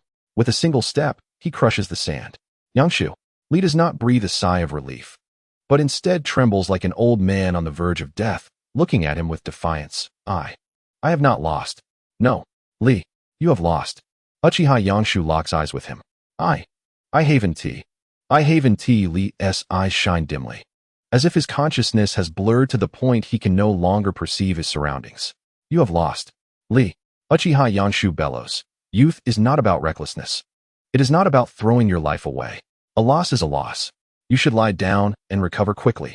Then strive, and strive again. So that one day in the future, you can defeat him. Yangshu, youth is about never giving up. But it is certainly not about sacrificing oneself. I understand now. Lee casts one last glance at the revived Gaara, his expression tranquil yet unwilling, before he collapses into unconsciousness. Uchiha Yangshu catches him, cradling him in his arms. Gaara glares at Uchiha Yangshu with a murderous intent, the surrounding sand stirring restlessly. The referee is Moonlight Gale, the captain of Uchiha Yangshu's team. He cast a glance at Uchiha Yangshu, intrigued by his extraordinary performance this time, eager to observe how Yangshu would handle the situation. Uchiha Yangshu gently placed Xiaoli inside, then turned to Gaara, offering a calm smile as he declared, "Fifth gate, open." A slight sound echoed, akin to a thunderclap. In an instant, Uchiha Yangshu transformed into a terrifying state reminiscent of Xiao Li's previous transformation, with bulging veins, blood-red skin, and enveloped in an aura of green energy. All onlookers widened their eyes in astonishment. "There's another one," they gasped, noting how effortlessly he managed it. This fellow was far more formidable than Lee. Sasuke, Naruto, and Sakura were utterly stunned, realizing it was indeed a technique. Moonlight Gale and Sai gazed at Uchiha Yangshu in disbelief. Given the combat strength he exhibited now, could he have unleashed even a fraction of that power in ordinary circumstances? Such prowess concealed. Gaara's murderous gaze shifted in an instant, as he took a hesitant step back. Clearly intimidated. "We will fight, but not now," Uchiha Yangshu stated. As he spoke, his formidable state dissipated, and he scooped up Xiaoli, nodding slightly at Moonlight Gale before leaping upstairs, seeking Sakura's assistance for Xiaoli's recovery. The sand coffin was halted, ensuring Xiaoli would not be rendered a cripple, preserving his potential. This time, he should be able to open the 8th gate. "Yangshu, thank you," exclaimed Gai-sensei, his expression somewhat strained. "I almost witnessed Lee's future destroyed." "Gai-sensei, Lee is important to me. My youth is devoted to protecting those dear to me." "Indeed. Thank you, Yangshu. I understand now." Upon witnessing this, Uchiha Yangshu let out a sigh of relief. Should such a situation arise again, he believed Gai-sensei would intervene directly to save Xiaoli. That is what youth is about. Who would wish to see their cherished ones sacrifice themselves? Out of respect, should I merely stand by and watch as he self-destructs? What does that make me? Exhausting all efforts for Xiaoli embodies youth, yet safeguarding Xiaoli embodies my youth as well. After saving Xiaoli, the 10th match unfolded, Tosuzan versus Akimichi Choji. If Choji, in his giant form, had endured a blow, a single slap could have easily dispatched Tosuzan. Alas, there were no ifs. Choji was defeated, and Tosuzan emerged victorious. Thus, the 9 who advanced to the 3rd round were Uchiha Sasuke, Yamanaka Ino, Uchiha Yangshu, Temari, Narashikoro, Uzumaki Naruto, Hyuga Neji, Gaara, and Tosuzan. The first match, Uzumaki Naruto versus Hyuga Neji. The second match, Gaara versus Uchiha Sasuke. The third match, Yamanaka Ino versus Uchiha Yangshu. The fourth match, Nara Shikamaru versus Tosuzan, with the winner facing Temari. The matches were conducted in a knockout format, with each pair competing until only one victor remained. However, with Orochimaru's plot to annihilate Konoha, the tournament could not proceed as planned. The finals were scheduled for 1 month later, during which time the participants could train, with their respective teachers providing special guidance.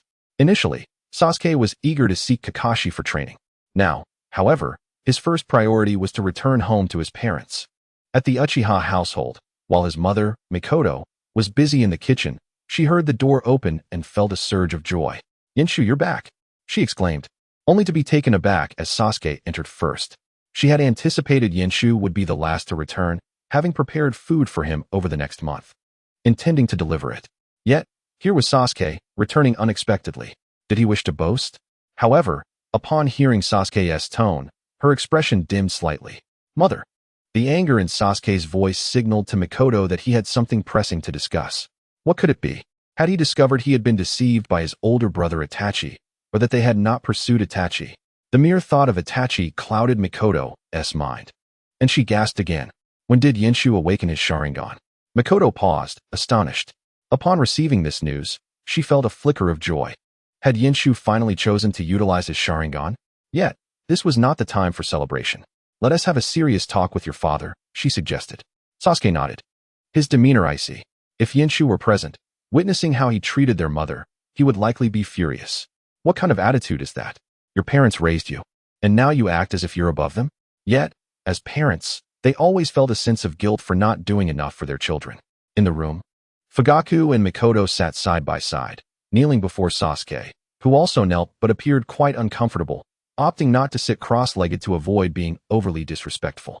The posture of kneeling straightened one's back, infusing the atmosphere with a certain solemnity. Ask whatever you wish directly, Sasuke, Fugaku prompted.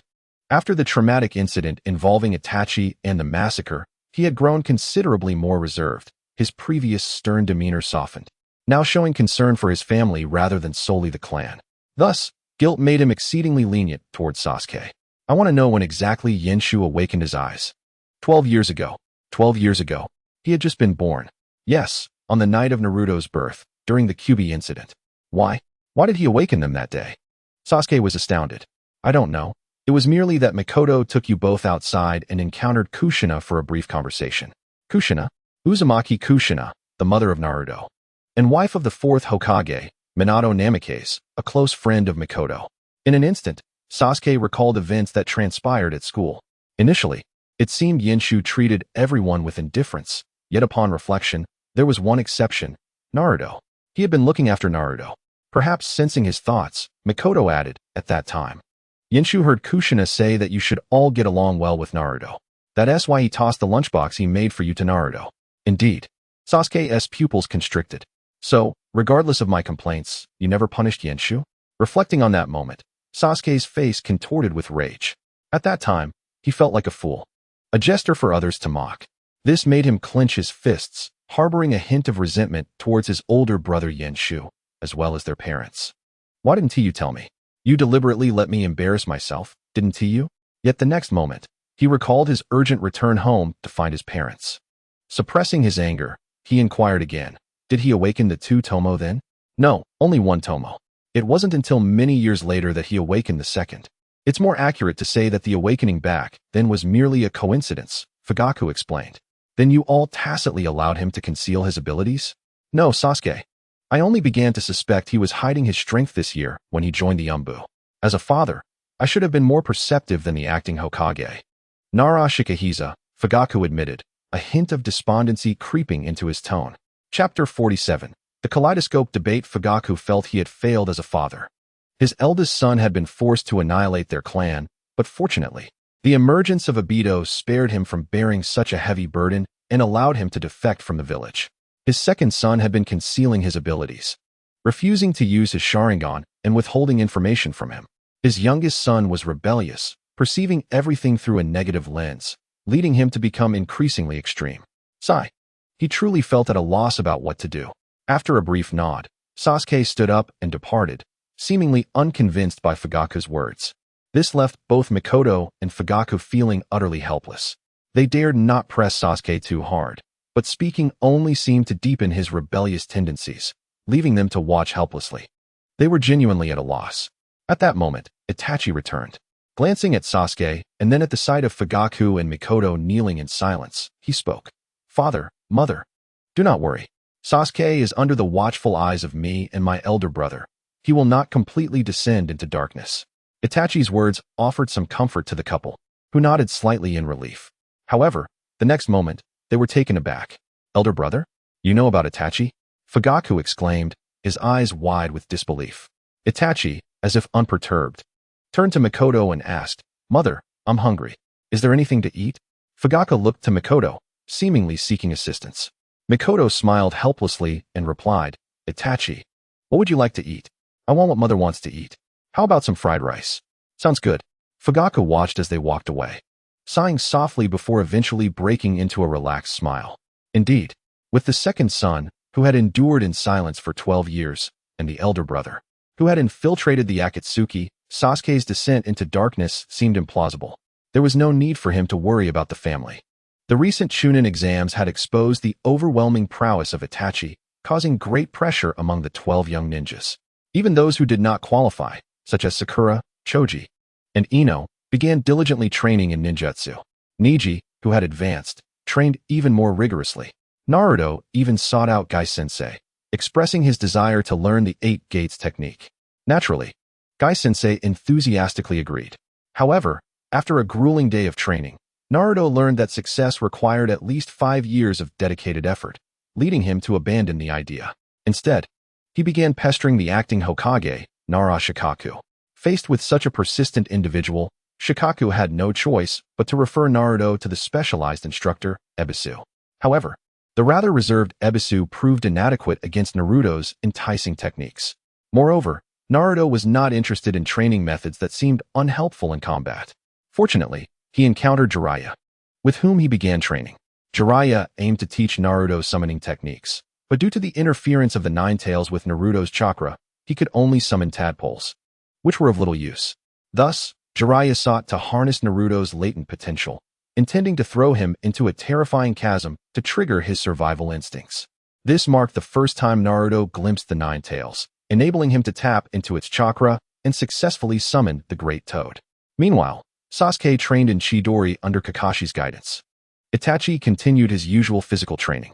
Simultaneously, under the guise of body conditioning, he had Guy and Lee consume medicine that would render them unconscious, allowing him to utilize a technique he had developed called reversal absorption. This technique, controlled with meticulous chakra, helped alleviate their internal injuries. This time, Lee did not experience the debilitating defeat that had nearly prevented him from becoming a ninja, nor did he have to endure the anxiety of waiting for Tsunade's return.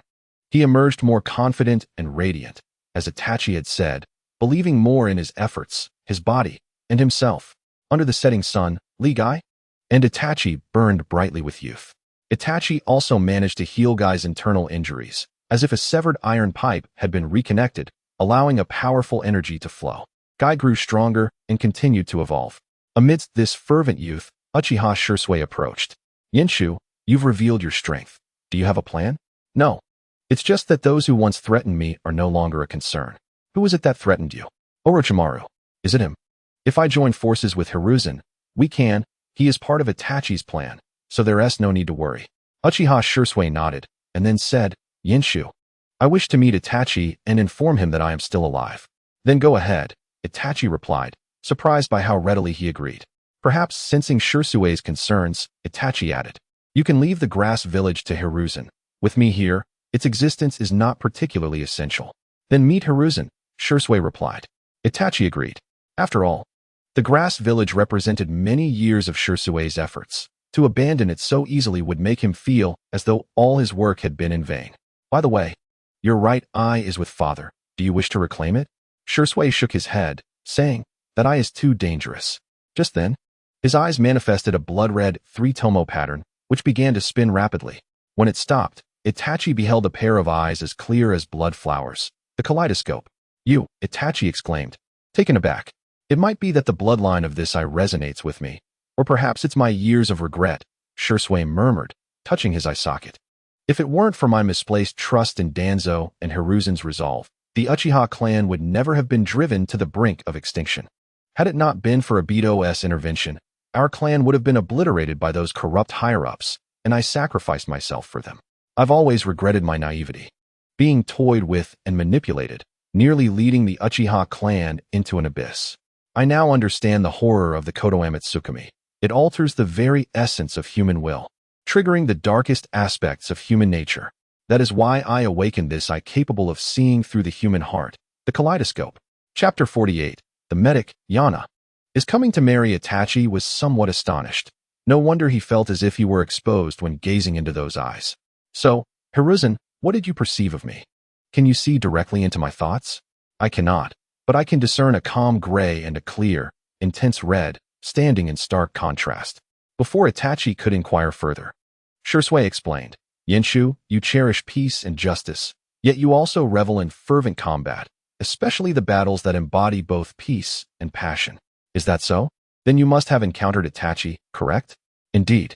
Beneath the calm white lies an unstoppable black, even if it means shattering into pieces. One must protect certain ideals at all costs. So, you wish to tell Itachi that you are still alive? The primary reason lies in your exposure of strength. Once I confirmed that I would not disrupt your plans, I intended to bring Itachi back. Itachi is the guardian of Sasuke. What?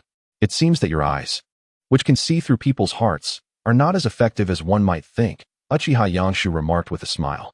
The implication is that as long as Sasuke is preserved and surpasses Itachi, the relentless darkness that Itachi embodies will be thoroughly enveloped by tranquil white. Uchiha Yanshu continued. Do you know what the tranquil white represents? What? It signifies a peaceful and beautiful life together for you, me, our mother, father, and all those whom Izumi knows. Uchiha Shursui nodded in sudden understanding, pondering. So there is such a deeper meaning. Uchiha Yanshu smiled slightly. My reading comprehension is impeccable. Yanshu, I shall offer you my eyes. Uchiha Yanshu responded. Brother, do you have such a penchant for gouging out eyes? Yet, do you realize the value of these eyes in my possession? What? The envious and yearning white, the restless gray, the shattered black, eternally gazing around in solitude. What does that mean? Frequently relinquishing dreams, relying on others, casting one's aspirations upon someone else. But my abilities cannot be easily learned. Everyone begins as an ignorant infant. Why must one so hastily negate oneself and abandon their own aspirations? Brother Hua, trust me. The brother I wish to see is not one who readily forsakes dreams for others to fulfill, but rather one who desires to save the village and kin, who, uncertain of success and aware of possible demise, still declares, I wish to try, diligently pursuing beautiful dreams. Uchiha Shursui fell silent. Meanwhile, Uchiha Yanshu nonchalantly began performing handstand push-ups nearby.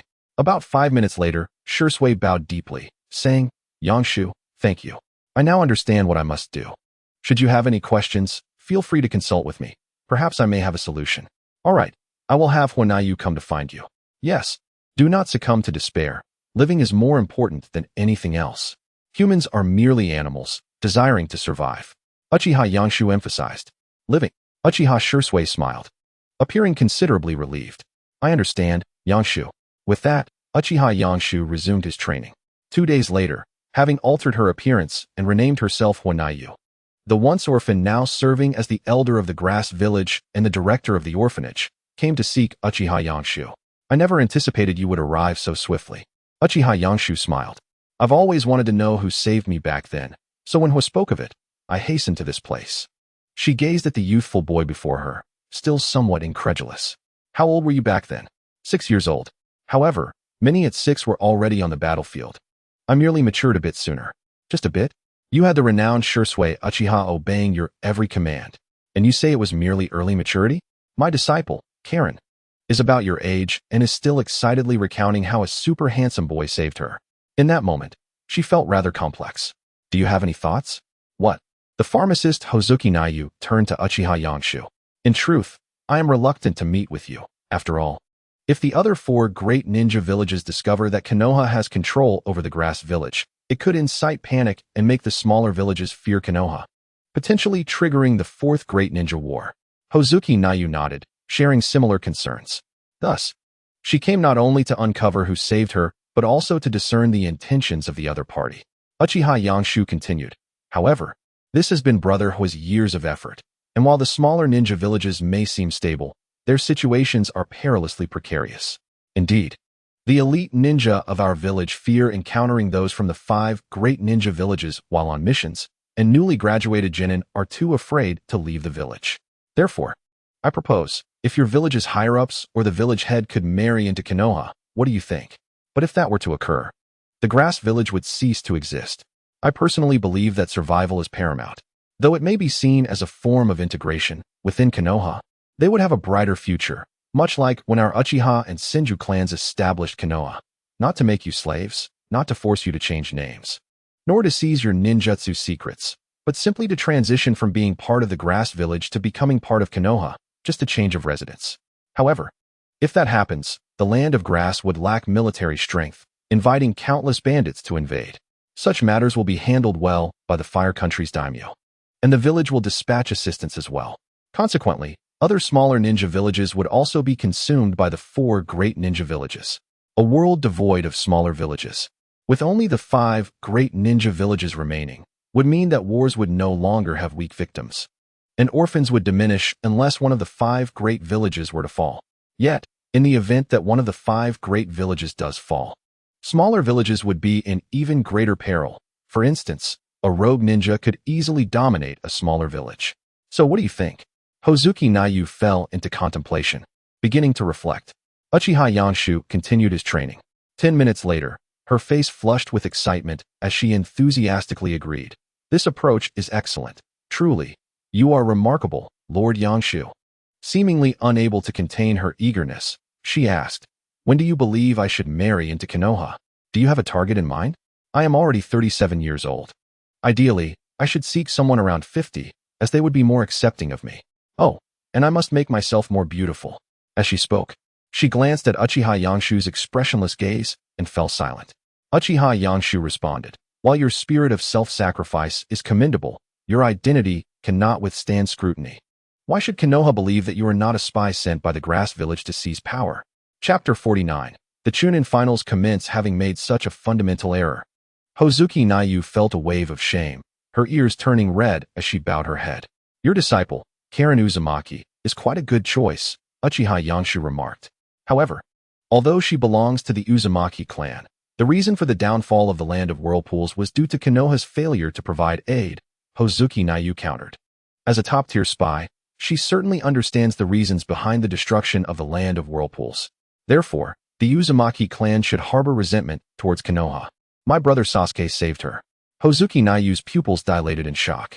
She recalled Karen's excited recounting of the boy who saved her, and suddenly, with the implications of Yanshu's words, everything clicked into place. Hozuki Nayu exclaimed with excitement, I understand. I will certainly assist in bringing this together. No need. Simply allow Karen to be herself. This is a long-term endeavor that will require at least 5 years. I hope you will strive diligently. Yes, Lord Yanshu. With newfound purpose, Hozuki Nayu left, brimming with excitement. Meanwhile, Uchiha Yanshu thought to himself, I have just found Sasuke another wife. Huh. One Haruno Sakura cannot manage him. Let us add another Karen Uzumaki. If that doesn't suffice, I shall find him a third. After all, it is impossible for Sarada to be the only niece. Just the thought of being surrounded by a multitude of children calling me great-uncle in my old age filled him with vigor. Let the Uchiha clan's legacy of procreation thrive. Time passed in tranquil reflection. Itachi received a message from Fugaku, which included a phrase from Uchiha Yanshu. Thank you, Yanshu, I understand. Although it was not explicitly stated, it was evident that Shursui had sought him out, likely conveying Yanshu's sentiment that living is more important than anything else. As for other matters, Shursui would probably only mention how Uchiha Yanshu had saved him in the past, without divulging further details. At least for now, in his attempts to bring Itachi back, he would certainly refrain from sharing anything with him. Thus, both Shursui and Itachi now shared a common objective, to ensure Sasuke surpasses Itachi. 2 Mangekyo against 1 Tomo, an enticing spectacle indeed. Moreover, Uchiha Yanshu faced 2 choices. The first choice was presented as follows. In the face of the impending death of the 4th Kazekage, your choice is 1. Save the 4th Kazekage. Reward, Shadow Clone Technique. 2. Remain indifferent. Reward, Increase Chakra Card. Uchiha Yanshu chose option 2, remaining indifferent. The second choice was, in the face of the impending death of the Moonlight Gale, your choice is 1. Save Moonlight Gale. Reward, Chakra Increase of 0-3 cards. 2. Remain indifferent. Reward, Physical Strength Increase of 0-3 cards. Although Uchiha Yanshu was tempted by the second option, he ultimately chose option 1, saving Moonlight Gale, preventing him from approaching Sand Village's Gaara, and escorting him to the Hokage's office for Narashikaku to handle. The increase in chakra elevated his capacity to a rank, reaching the level of elite Jonin and potential Kage. This enhancement also signified that when Uchiha Yanshu activated the 8 gates, he would be considerably more formidable. Although the physical toll would be even more severe, with merely AB rank physique, he might only manage to open the first gate, and his recovery capacity was insufficient. Consequently, he hesitated to employ the triangle charge, fearing it might cause him severe injury. Amidst these developments, the day of the finals arrived. Nobles from various nations and ninjas from different villages flocked to Konoha, creating a festive atmosphere. The sudden agreement of the 4th Kazekage to visit Konoha raised suspicions in the acting Hokage, Narashikaku, coupled with Orochimaru's intentions to eliminate Sarutobi Hiruzen. It was evident that the 4th Kazekage would pose an obstacle. In this context, the identity of the 4th Kazekage became unmistakably clear. Reflecting on Uchiha Yanshu's words about Orochimaru's past human experiments, Shikaku pondered the terrifying implications if Orochimaru were to act out of desperation. He recognized the potential for horror, but he never anticipated that before resorting to such extremes, Orochimaru would eliminate a Kazekage. It appeared as though he held little regard for the 5 great ninja villages. However, he questioned whether Orochimaru would dare to act similarly against the Cloud Village.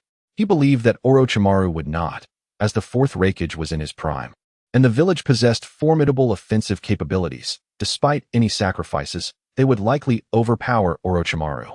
As for Konoha, with Orochimaru's defection, Jiraiya's refusal to become Hokage, and Tsunade's absence, the higher-ups were mired in corruption. He had to admit that Konoha had truly aged. Gazing upon the village's vibrant yet fragile facade, he felt it resembled glass that could shatter at a mere touch. No pain, no gain, Shikaku murmured to himself. A glimmer of resolve and an apology to his son Shikamaru and wife Yoshino in his eyes.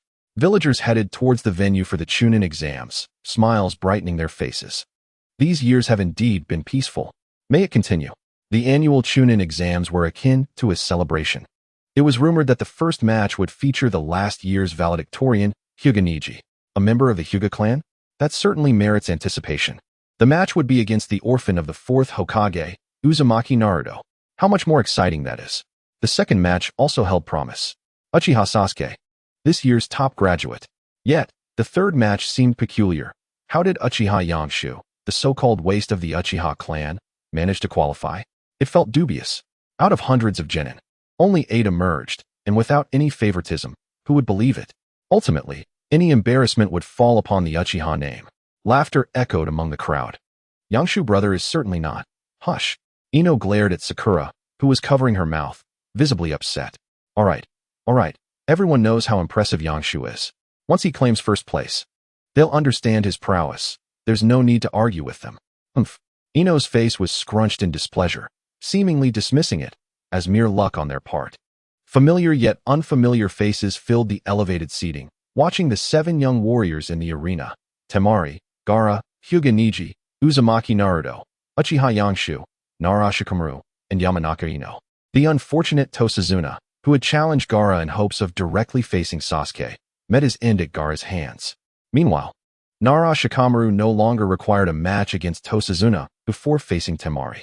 As for Sasuke, it seemed Kakashi had helped him secure a leave, placing the match between Gaara and Uchiha Sasuke last. If Sasuke failed to arrive in time, he would forfeit. Chapter 50. Shino's new technique Moonlight Gale had not perished. But due to his awareness of Orochimaru's plans to annihilate Konoha, he was reassigned elsewhere. Still, he retained the role of referee, chewing on a senbon as a substitute for the absent Kurama. Although the venue differed, the rules remained unchanged.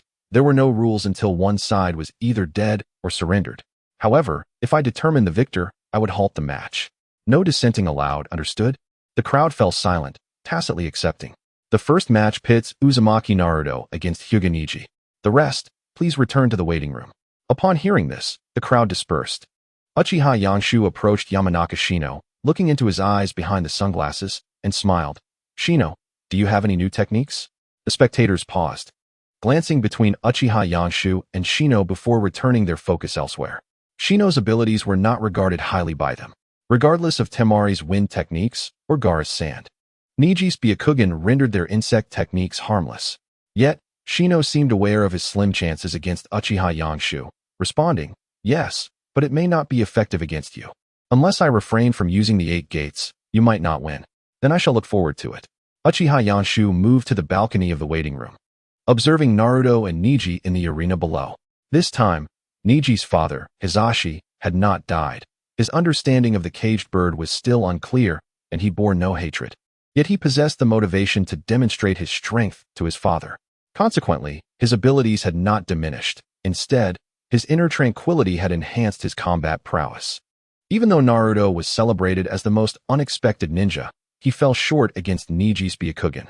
For instance, Naruto's strategy of utilizing shadow clones to tunnel underground for a surprise attack failed. However, Neji's endurance far exceeded Naruto's. With the aid of the Nine Tails chakra, sealed points could be easily overcome. Ultimately, It was Naruto who emerged victorious, his exuberant personality driving him to wave his arms excitedly. Everyone, I won. The audience was incredibly supportive, especially the tenants from his street. Naruto, Naruto, astonishing. The energy was palpable, with banners and cheerleaders adding to the excitement. Naruto, hands on his hips, was particularly elated. However, upon seeing Mikoto's mother, he instinctively shrank back. Despite her smile, he dared not be too brash, tempering his exuberance as he joyfully returned to the waiting room. In the second match, Shino Aburame faced off against Sasuke Uchiha. The atmosphere dipped slightly, yet voices still rang out. Go, Sasuke. Scare them with your prowess. You're so handsome, Sasuke. The first cheer came from those familiar with Sasuke, including some former bullies and friendly acquaintances, along with the spirited Lee and his mentor, Guy. The second shout belonged to Ino, while the third came from the school's enthusiastic fans. Sasuke, however, remained indifferent to their adulation, merely waving with a smile, prompting a chorus of excited screams. He looked at me. No, he looked at me. I'm the one. Sasuke is so handsome. Shino remarked, Sasuke, give it your all. In the original narrative, due to Kankuro's concession, Shino never had his chance to shine. This match represented a rare opportunity for him, especially since he had remained unmarried after the Fourth Great Ninja War and now served as a teacher. The Chunin exams might very well be the pinnacle of his life. Thus, Sasuke showed him considerable patience. Shino nodded as countless black insects swarmed around him, buzzing ominously. Beware. Secret technique. Parasitic insects. In an instant, a horde of parasitic insects rushed forth at alarming speed. Yet, before Sasuke, they proved insufficiently swift. He executed a seamless movement, evading the inner circle with ease, conjuring a gust that hindered the insect's approach. Shino attempted to create distance, but it was too late. Alone, Sasuke unleashed a powerful punch. Bang! The sound of the punch reverberated, causing many to change expressions. This was sheer physical force. A mere 12-year-old boy, truly formidable. The fourth Kazekage's gaze was intense. The 8 gates technique makes him even more formidable. The acting Hokage, Nara Shikaku, posed a vague threat. The fourth Kazekage squinted, a sly smile appearing. Shikaku appeared oblivious, watching the match with an amused expression. Sasuke's punch shattered Shino's insect clone, but in the next moment, the insects ensnared his right hand and foot. Shino positioned himself at a distance, his hands seemingly commanding the insects as he focused on Sasuke. Secret technique. Insect binding coffin. The insects twisted and compressed, producing a disturbing crunch. Temari looked on, astonished.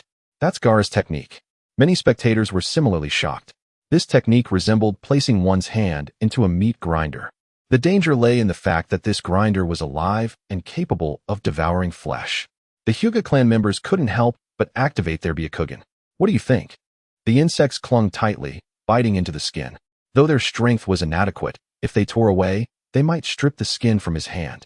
With another pull, the veins and flesh would surely be compromised. Such a terrifying technique. In the arena, Sasuke felt a sharp sting in his arm. The parasitic insects used his skin as a tether in a tug of war. If he ignored them, they would burrow into his body. Yet if he resisted, his skin would surely be torn away. While this posed no real threat, it would merely expose his physical resilience. However, next time, his veins would be at risk.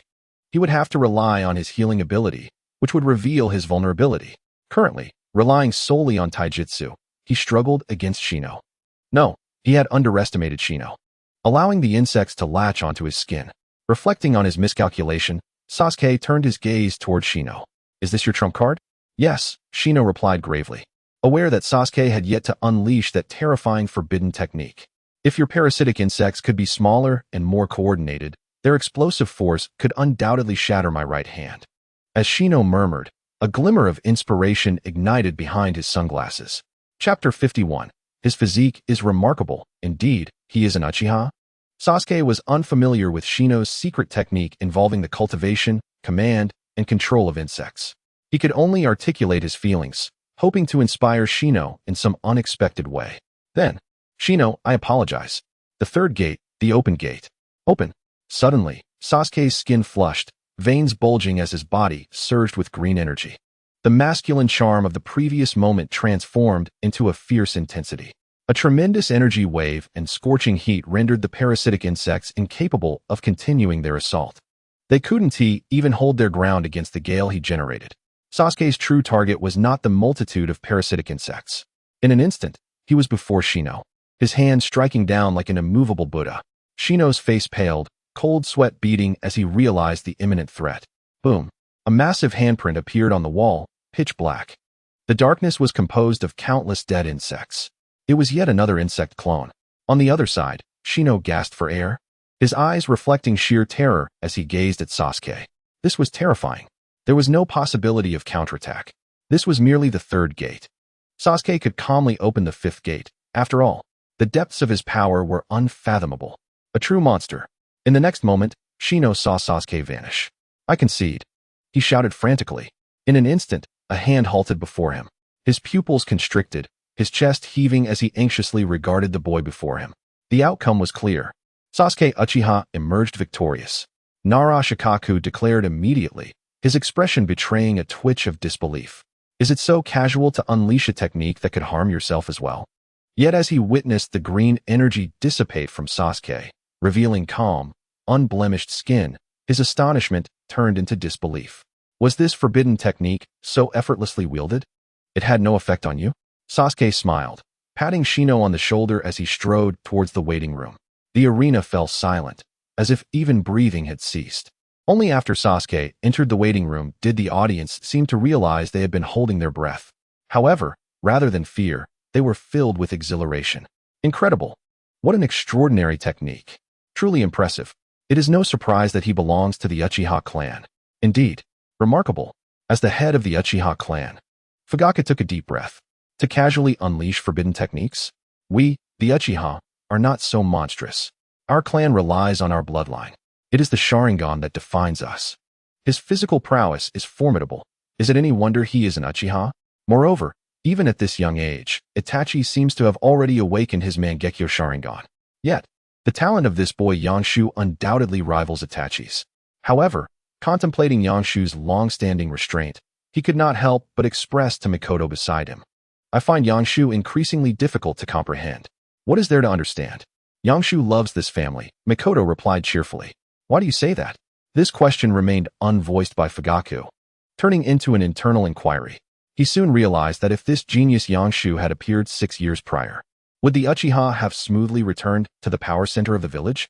If Yangshu had existed before Itachi's defection, his presence would have only brought hope to the hawkish faction, inciting even greater fury.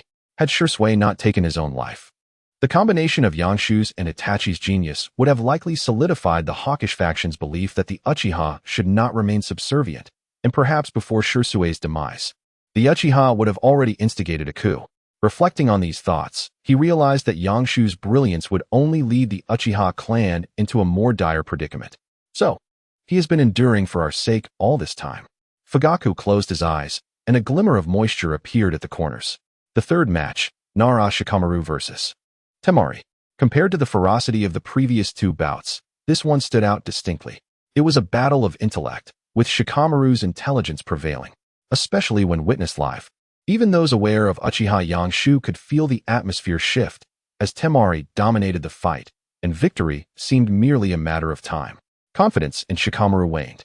Yet, seemingly at a loss, Shikamaru, in the final moment, utilized the elongating shadow cast by the setting sun and the hole created by Naruto to trap Temari, who was vastly superior in strength. At that moment, anyone capable of wielding a kunai, even a 3-year-old child, could have struck down Temari. Although Shikamaru ultimately conceded, the implications were clear. The fourth match, Gaara vs. Uchiha Sasuke. In the final seconds, Sasuke arrived. Typically clad in blue, he now donned a sleek black outfit, exuding a darker, more serious demeanor.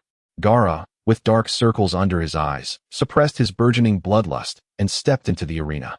With Noara Genma's announcement, the match commenced. From the outset, Sasuke showcased extraordinary taijutsu, his speed astonishing many spectators. His speed is comparable to Lee's after shedding 1,000-pound weight, exclaimed Guy. Sasuke, you are indeed a genius, cheered Lee. Why does it seem reminiscent of Lee's taijutsu? Pondered Sakura and others. Uchiha Yangshu observed. To achieve such speed in merely a month? He activated his Sharingan for the first time. In an instant, he perceived Sasuke's chakra stimulating his physical form, the body activation technique. Realizing this, Uchiha Yangshu gently closed his eyes. His aura began to shift, chakra coursing through him, delicately stimulating every cell. Upon opening his eyes, he clenched his fists. This was roughly the strength of the first gate. What if he employed lightning release? In the next moment, blue lightning flickered around him, pulsating with intensity. His aura intensified further, approaching the strength of the first gate, with potential for more. The crackling electricity grew increasingly volatile, causing damage to Yangshu's body, burning his clothing. In the next instant, all dissipated. Uchiha Yangshu remained remarkably calm. The extent was at most comparable to the third gate, with damage akin to the fifth gate. Yet he had mastered control to the level of the second or first gate. However, this was the limit. He remained far from the eighth gate. He speculated that mastering the fourth Reikage lightning release chakra mode would yield strength equivalent to the fourth gate. While Uchiha Yangshu was lost in thought, the battle raged fiercely. Gaara faced an opponent he could not keep up with. However, this time, he did not allow himself to be attacked. Instead, he surrounded himself with sand, forming a protective circle, seemingly preparing for an upcoming technique. Chapter 52, The Collapse Plan of Konoha begins. Sasuke sensed impending danger and rushed forward to disrupt Gaara's forthcoming technique. A single punch aimed at the sand should have shattered it, yet it transformed into an impenetrable stone, remaining utterly unmoved and causing Sasuke's hand to bleed from the impact. Simultaneously, the gathered sand formed a sphere adorned with sharp spikes, preventing Sasuke from advancing further. It was evident to all that Sasuke had reached a point of helplessness.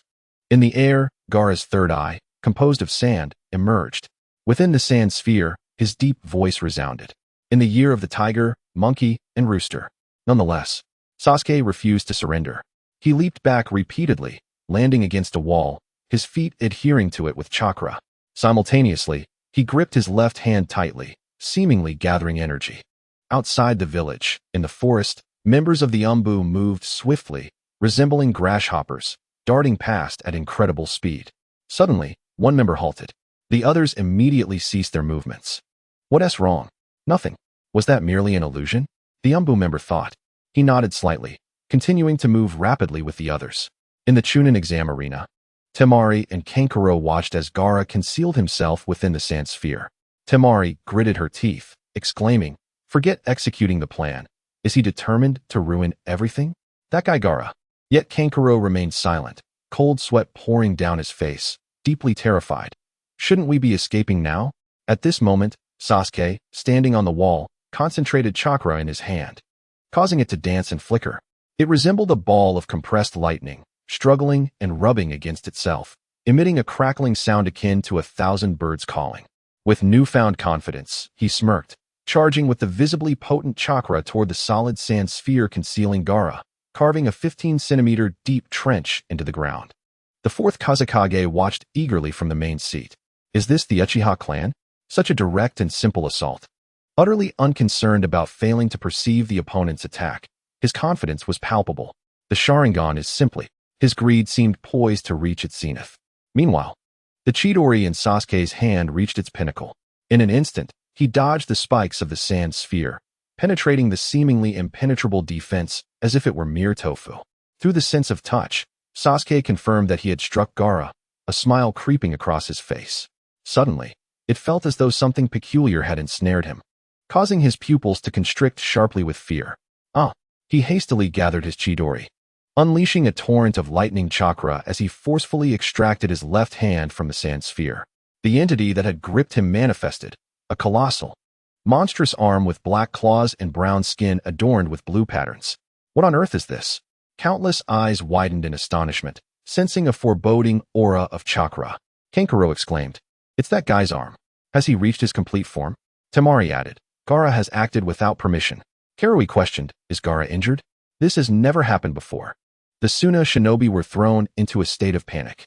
Meanwhile, a white-haired Umbu member cloaked in a hood and cat mask narrowed his eyes, contemplating, "It's about time."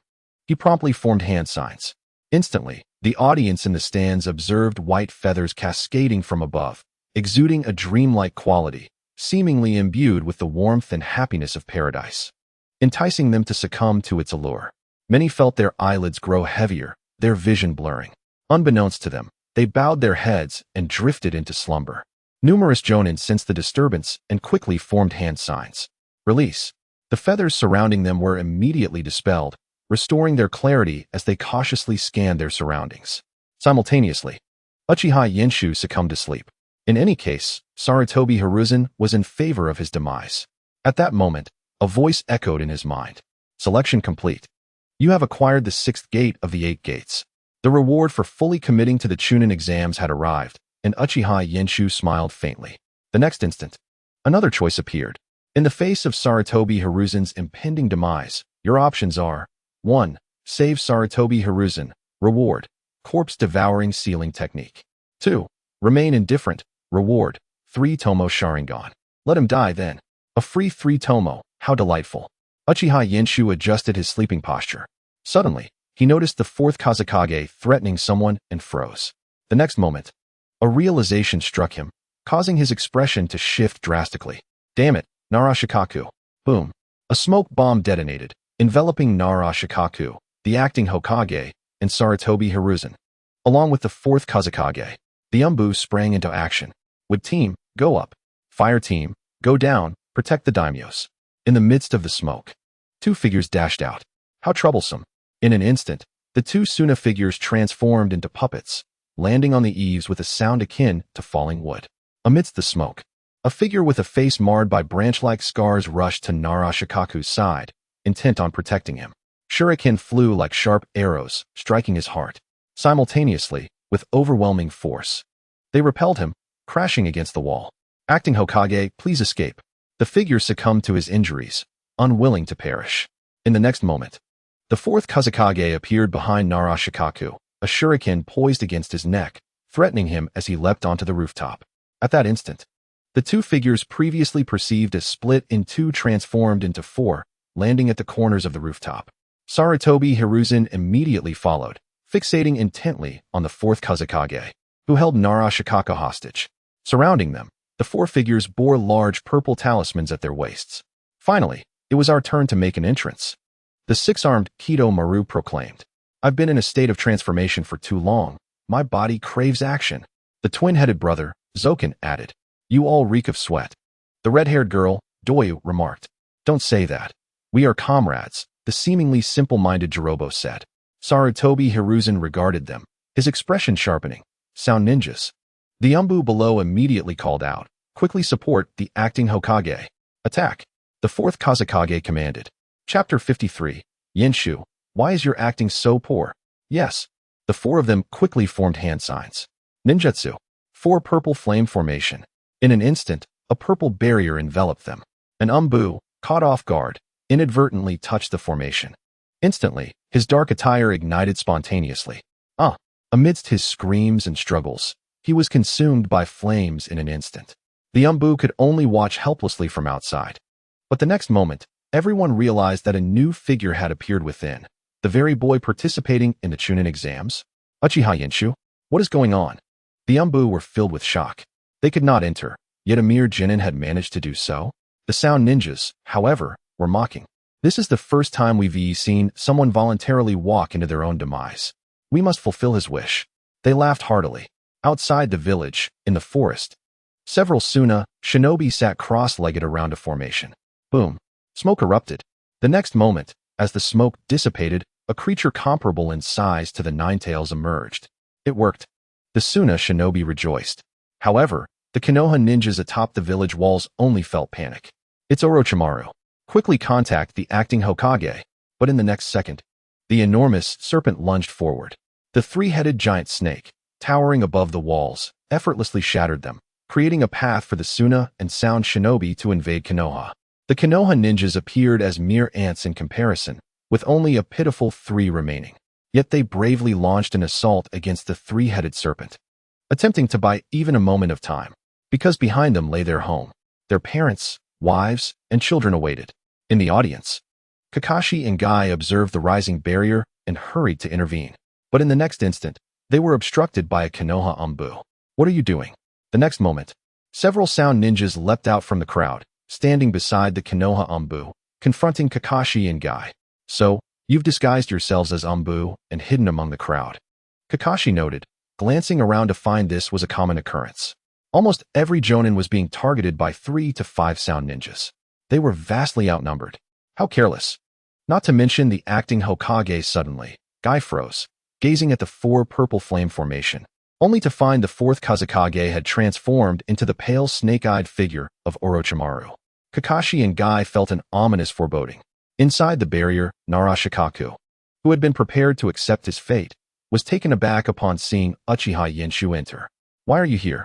Orochimaru smiled, his demeanor oddly amiable, and asked, "Yenshu-kun, what brings you here? First, tell me, is he on your kill list?" Uchiha Yenshu fixed his gaze on Orochimaru. "What if I say yes?"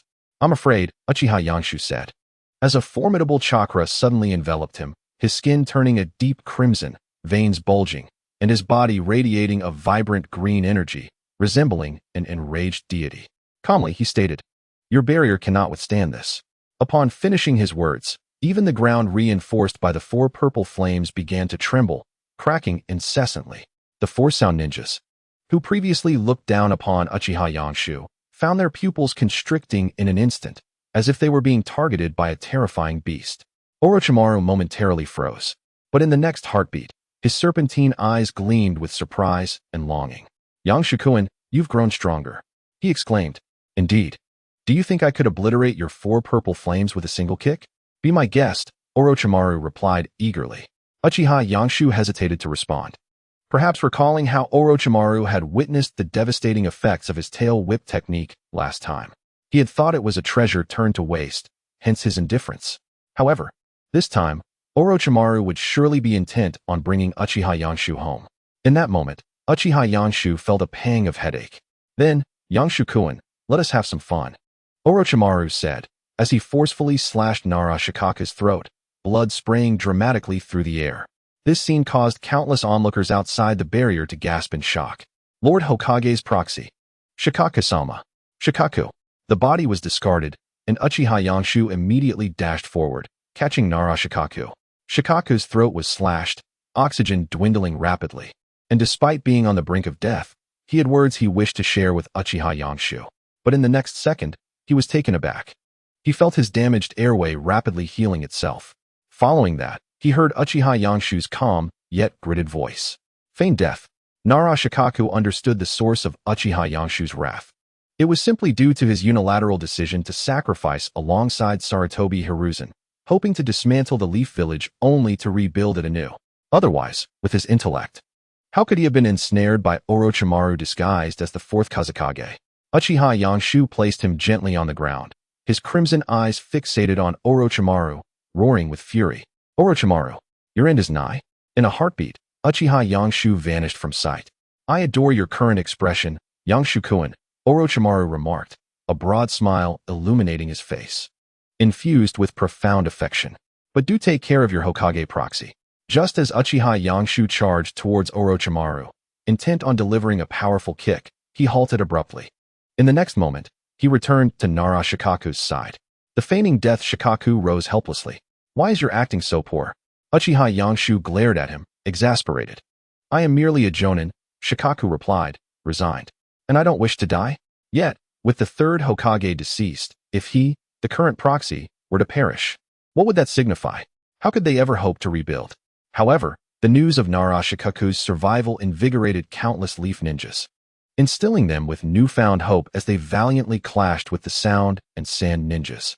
Upon subduing Uchiha Yanshu, Orochimaru lost interest in the game and immediately formed hand seals. Merging his hands, summoning Jutsu, impure world reincarnation. The first coffin emerged with a thunderous noise from the ground, inscribed with the character for initial. "What is this?" Sarutobi Hiruzen grew anxious, hastily beginning his own hand seals. But it was already too late. The second coffin arose, marked with the character for 2. Orochimaru beamed with delight. The third coffin, marked with 3, rose as well. Sarutobi Hiruzen felt a surge of urgency. He had to prevent the third one at all costs. Yet, from Uchiha Yanshu's perspective, the third summoning could never succeed. The fourth Hokage, Minato Namikaze, was still within the belly of the Reaper. Thus, it could only be the Kazekage. However, the twisted mind of Orochimaru sought to utilize the former Hokages to eliminate Sarutobi Hiruzen, the third Hokage. Therefore, he would never consider summoning the fourth Kazekage to join this battle among Hokages. Thus, the third reincarnation was destined to fail. Indeed, as Uchiha Yangshu had anticipated, the third coffin slowly sank back into the ground. It seems the third one has failed, Orochimaru murmured with a chuckle. Sarutobi Hiruzen felt a flicker of relief, believing he had successfully thwarted it. However, the ensuing situation was even more troublesome, as the two summoned were precisely those he dreaded. The wooden coffin creaked open slowly. Soon, the coffin lid fell with a resounding crash, revealing the figures within. The first coffin unveiled a man clad in red Warring States armor with long black hair. The second revealed a man in blue Warring States armor with spiky white hair. The appearance of these two figures left everyone dumbfounded. Who are these two esteemed individuals? Esteemed individuals? Could it be? The two men began to step out of their coffins, and Orochimaru's radiant smile widened. How will you respond now, third Hokage? Sarutobi Hiruzen glanced at Uchiha Yangshu and Nara Shikaku beside him, gritting his teeth as a resolute determination surfaced in his eyes. In the audience, Sakura was assigned an A-rank mission. Sasuke has gone after Gaara. You need to dispel the Jinjutsu on Naruto and Shikamaru, then pursue Sasuke. Kakashi expressed his concern for Sasuke. After speaking, he swiftly formed hand seals, summoning a short-legged brown pug named Pakin. Sakura, uneasy about the task, approached to help Naruto dispel the Jinjutsu. Upon reaching Shikamaru, she discovered he had not been ensnared at all and was merely feigning sleep, looking at him with disdain and embarrassment. How could she be a peer in the same class as him? Pakin promptly pounced on Shikamaru, eliciting yelps from him. Thus, a makeshift team of 3 and a dog was formed. Under Pakin's guidance, they swiftly traversed the forest in pursuit of Sasuke. However, Naruto, the Jinchuriki, had long been targeted. As they tracked Sasuke, they noticed they were being followed by a considerable number of pursuers. They attempted a retreat maneuver but failed, prompting Shikamaru to stay behind. His plan was to circle around to their rear and utilize the shadow imitation technique to control them, attacking with his kunai. The plan was successful, but one enemy concealed themselves, leaving him without sufficient chakra to maintain control over the last one. Consequently, he found himself facing 9 sound ninjas, along with one hidden enemy, plunging him into a life-threatening crisis. Hey, it's about time. Make sure to take this guy's head. The leading sound ninja sneered maliciously. Just then, a figure descended from the tree. With a thunderous crash, it landed behind Shikamaru, akin to a fearsome beast, causing the ground to tremble slightly. Shikamaru's heart raced, nearly stopping. I'm afraid I'm going to die. At that moment, a familiar yet loathsome smell of smoke wafted through the air. Finally, I caught up. Asuma, why are you here? Shikamaru had not anticipated his arrival. Yet, upon seeing him, he felt completely at ease. Watching Asuma fiercely take on a group of 9, I found myself in a forest. Leading Sakura and Naruto in pursuit of Sasuke, Parker suddenly halted, a grave expression on his face as he looked at Sakura. What's wrong? Naruto asked anxiously. Sakura also stopped, feeling uneasy. Me? What is wrong with me? Parker, with utmost seriousness, said, I've had a lingering doubt. Are you using the same shampoo as me? Sakura was stunned, unable to believe it. My shampoo is the same as a dog's. Naruto stared blankly at Sakura's despondent figure as she walked away, somewhat confused. Sakura? Sakura, wait for me. Parker expressed his dissatisfaction. Hey, don't run ahead of me. In the forest, Kankuro, carrying Gaara, looked grimly at the approaching Sasuke. Damn it, it's this little brat. What a nuisance. Just then, Kankuro's words were interrupted as Temari jumped onto a sturdy branch. Kankuro, hurry and take Gaara away. Leave this guy to me. But Temari, if it's just you against him, Kankuro said uneasily. Don't worry about me. This is an important mission for the Sand Village. Gaara must come first. With that, Temari smiled at Sasuke, and besides, he is exactly my type. Let us go, Kankuro. Reluctantly, Kankuro gritted his teeth and took Gaara away. You won't get away. As soon as Sasuke charged, he was immediately blocked by Temari, unable to continue his pursuit. However, after her battle with Shikamaru, Temari was low on chakra. Fortunately, she noticed that Sasuke was not using any jutsu. Is he conserving chakra to deal with Gaara? Seeing a glimmer of hope, she smiled. Even if she couldn't win, she could still exhaust his chakra. Yet, Sasuke saw through her intentions. Employing the fire release, Phoenix Fire Technique and the fire release, Great Fireball Technique, both C-rank jutsu, he revealed a flaw, allowing Temari's kunai to strike him successfully. Just when Temari thought she had won and approached Sasuke's body, she discovered it was a wooden substitute with a half-burned explosive tag on it. Not good. Her expression changed drastically. Yet, before she could react, she was caught off guard by the explosion, sending her crashing to the ground. Bang! The large iron fan behind her was the cause of her injury, and she couldn't help but spit out blood. Sasuke shot her a cold glance before turning back to continue his pursuit of Gaara. In the village, a three-headed giant, serpent comparable to the Nine-Tails, rampaged through Konoha, with hundreds of ninjas appearing like ants on rooftops and branches, brandishing smaller kunai. We cannot let it advance any further. Yes, the Konoha ninjas combined their fire release techniques, but it seemed as ineffective as a barbarous flame, only singeing the surface fur. Chapter 55. Yinshu, acting Hokage, please hold me back. The three-headed serpent remained unharmed, but it was enraged by their assault. A fierce battle ensued. Meanwhile, throughout the streets and alleys of Konoha, chaos erupted, filled with Konoha, sound, and sand ninjas. Kunai, shuriken, explosive tags, and various weapons were unleashed by the ninjas. However, the Konoha ninjas struggled to suppress the sound and sand ninjas, as their attacks made it impossible for other Konoha ninjas to come to their aid. This resulted in numerous Konoha ninjas falling dead on the streets and in shops. Of course, the sound and sand ninjas were not faring any better. In an instant, the peaceful Konoha transformed into a battlefield, suffused with the scent of blood. At the venue, within the four purple flame formation, water release, water surge, wood release, forest of death, summoning technique, monkey king Enma. Boom. The three figures moved swiftly among the trees, attacking and defending. In a corner, a youthful voice came through. How enviable. Nara Shikaku glanced at Uchiha Yenshu and said, "Are you implying that if I weren't here to protect you, you'd go fight? Help the third Hokage? Forget it. I was planning to pretend to be asleep. Konoha is under siege, and you plan to pretend to sleep? No pain, no gain. It aligns with your philosophy." Nara Shikaku was at a loss for words. I can say I would sacrifice myself, but it's inappropriate to suggest others should do the same. By the way, what are you really thinking? Uchiha Yenshu crossed his arms, staring at him. What do you mean by that? Nara Shikaku averted his gaze, feeling guilty. Uchiha Yenshu could see he was unwilling to speak, feeling a sense of disappointment. If it weren't for you being Shikamaru's father, you'd be a lifeless corpse right now. Discussing this was utterly pointless. Uchiha Yenshu turned away, focusing on the explosive tags on the first and second Hokage. Boom. Their arms and legs were blown off, leaving them incapacitated on the ground. In the next moment, as if made of paper, their severed limbs slowly began to regenerate. This filled Sarutobi Hiruzen's eyes with a newfound determination to face death, especially as he looked at Uchiha Yenshu, feeling a twinge of guilt.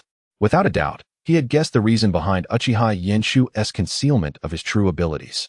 Yet, this guilt filled Uchiha Yenshu with disgust, as if he wanted to vomit. The third Hokage, I truly feel guilty. Nara Shikaku advised, in times of impending death, people often speak kindly. Uchiha Yenshu scoffed. He allowed everything to happen, and now he feels guilty, as if that makes him a good person? Nara Shikaku wanted to explain, but he found himself somewhat persuaded by Uchiha Yenshu's words. Having done it all, more than once or twice, now showing guilt in his eyes, doesn't he absolve him? Why pretend to show remorse? To make me feel guilty? The more he thought about it, the more Nara Shikaku understood Uchiha Yenshu's disdain for Sarutobi Hiruzen's guilty expression. He too began to loathe that feigned guilt. It was nauseatingly insincere. Uchiha Yenshu's aversion was comprehensible to Sarutobi Hiruzen, especially since he was from the Uchiha clan. But even Nara Shikaku averting his gaze left Sarutobi Hiruzen incredulous and feeling even more like a failed Hokage. Since it's come to this, I'll die with dignity. He seemed quite accustomed to voicing such sentiments in public. Acting Hokage, please hold me back. What are you planning to do? Nara Shikaku asked, puzzled, yet obediently grasped Uchiha Yenshu's arm. The next second, Uchiha Yenshu became agitated. I'm going to kick that shameless bastard to death. Konoha is in this predicament because of him. Damn it. He's the one who caused all this, and now he acts like a martyr. Nara Shikaku, while covering Uchiha Yoki's mouth, hurriedly whispered, "Shoo, you're being too loud." At that moment, the first Hokage, second Hokage, and Sarutobi Hiruzen all paused, including Orochimaru, who turned his gaze towards Uchiha Yoki. Yoki-kun, I find myself increasingly fond of you. Have you ever considered joining me? Orochimaru earnestly proposed. Yoki, however, had endured 12 long years and was thoroughly disgusted by the fate of his fallen comrades. All he desired was for Sarutobi Hiruzen to meet his end swiftly. He waved his hand dismissively, signaling that his previous words were of no consequence, refusing to look at them. This only served to widen Orochimaru's grin. Sensei, it seems your tenure as Hokage is rather lackluster. Sarutobi Hiruzen's face was filled with guilt and helplessness, which ultimately transformed into a heavy sigh and a resolute gaze. No matter how much Konoha despises me, it remains the most important place to me. Orochimaru, regardless of your covetousness for this village, the new Hokage, inheritor of my will, shall become its pillar. I will protect this home. With that declaration, Sarutobi Hiruzen prepared to unveil a forbidden technique unseen by anyone. In an instant, he formed the necessary hand seals. Sealing technique. Impure world reincarnation. Suddenly, the atmosphere turned chilling, as if an unknown horror had manifested. A peculiar aura enveloped them, rendering all present motionless. Silence reigned around them. What kind of ninjutsu is this? Orochimaru felt an unsettling dread. In the next moment, Sarutobi Hiruzen's two shadow clones seized the first and second Hokage. In Uchiha Yoki's view, something pierced through Sarutobi Hiruzen's chest. Within mere seconds, the reincarnated first and second Hokage began to decay into mere earth. Sealing. Instantly, a sealing array appeared upon Sarutobi Hiruzen's chest. Soon, the remnants of the first and second Hokage deteriorated, revealing the pale corpses of Sakan and Kinshiki, who had participated in the Chunin exams. You even betray your own subordinates, Orochimaru exclaimed. With fury, Sarutobi Hiruzen brandished a massive golden staff and charged at Orochimaru, who wielded the Kusanagi sword. A fierce clash ensued, sparks flying as staff met sword. Yet, Orochimaru's physical prowess paled in comparison to Sarutobi Hiruzen's. In just a few exchanges, the Kusanagi was sent flying. Gotcha! The golden staff elongated, revealing the sharp, robust hand of the Monkey King. Shadow snake hands. 5 brown snakes erupted from Orochimaru's sleeves, obstructing the Monkey King's approach and dismantling the staff's form, rendering it powerless on the ground. In the next moment, Sarutobi Hiruzen appeared, firmly grasping Orochimaru. It is over. The hand of death reached out, seizing Orochimaru's soul. What is this sensation? Orochimaru felt a wave of terror wash over him, cold sweat trickling down as he attempted to control the Kusanagi sword. With all his might, the Monkey King grasped the sword, its sharp blade cutting into his palm, blood flowing freely. Yet, he could not prevent the Kusanagi from piercing Sarutobi Hiruzen's heart. Orochimaru's eyes widened in disbelief. Why didn't you dodge? Sarutobi Hiruzen coughed blood and said with great difficulty. The impure world reincarnation technique requires the sacrifice of one's soul to the Shinigami as a price for its effect. Orochimaru hurriedly formed seals, but realized he could not activate any ninjutsu. Sarutobi Hiruzen continued, there was no need for me to evade. We are all destined to die. A deep sense of foreboding washed over Orochimaru as sweat drenched his hair. The next instant, his soul was forcibly extracted. Simultaneously, he witnessed the Shinigami behind Sarutobi Hiruzen, devouring the souls of the first and second Hokage as if feasting upon flesh.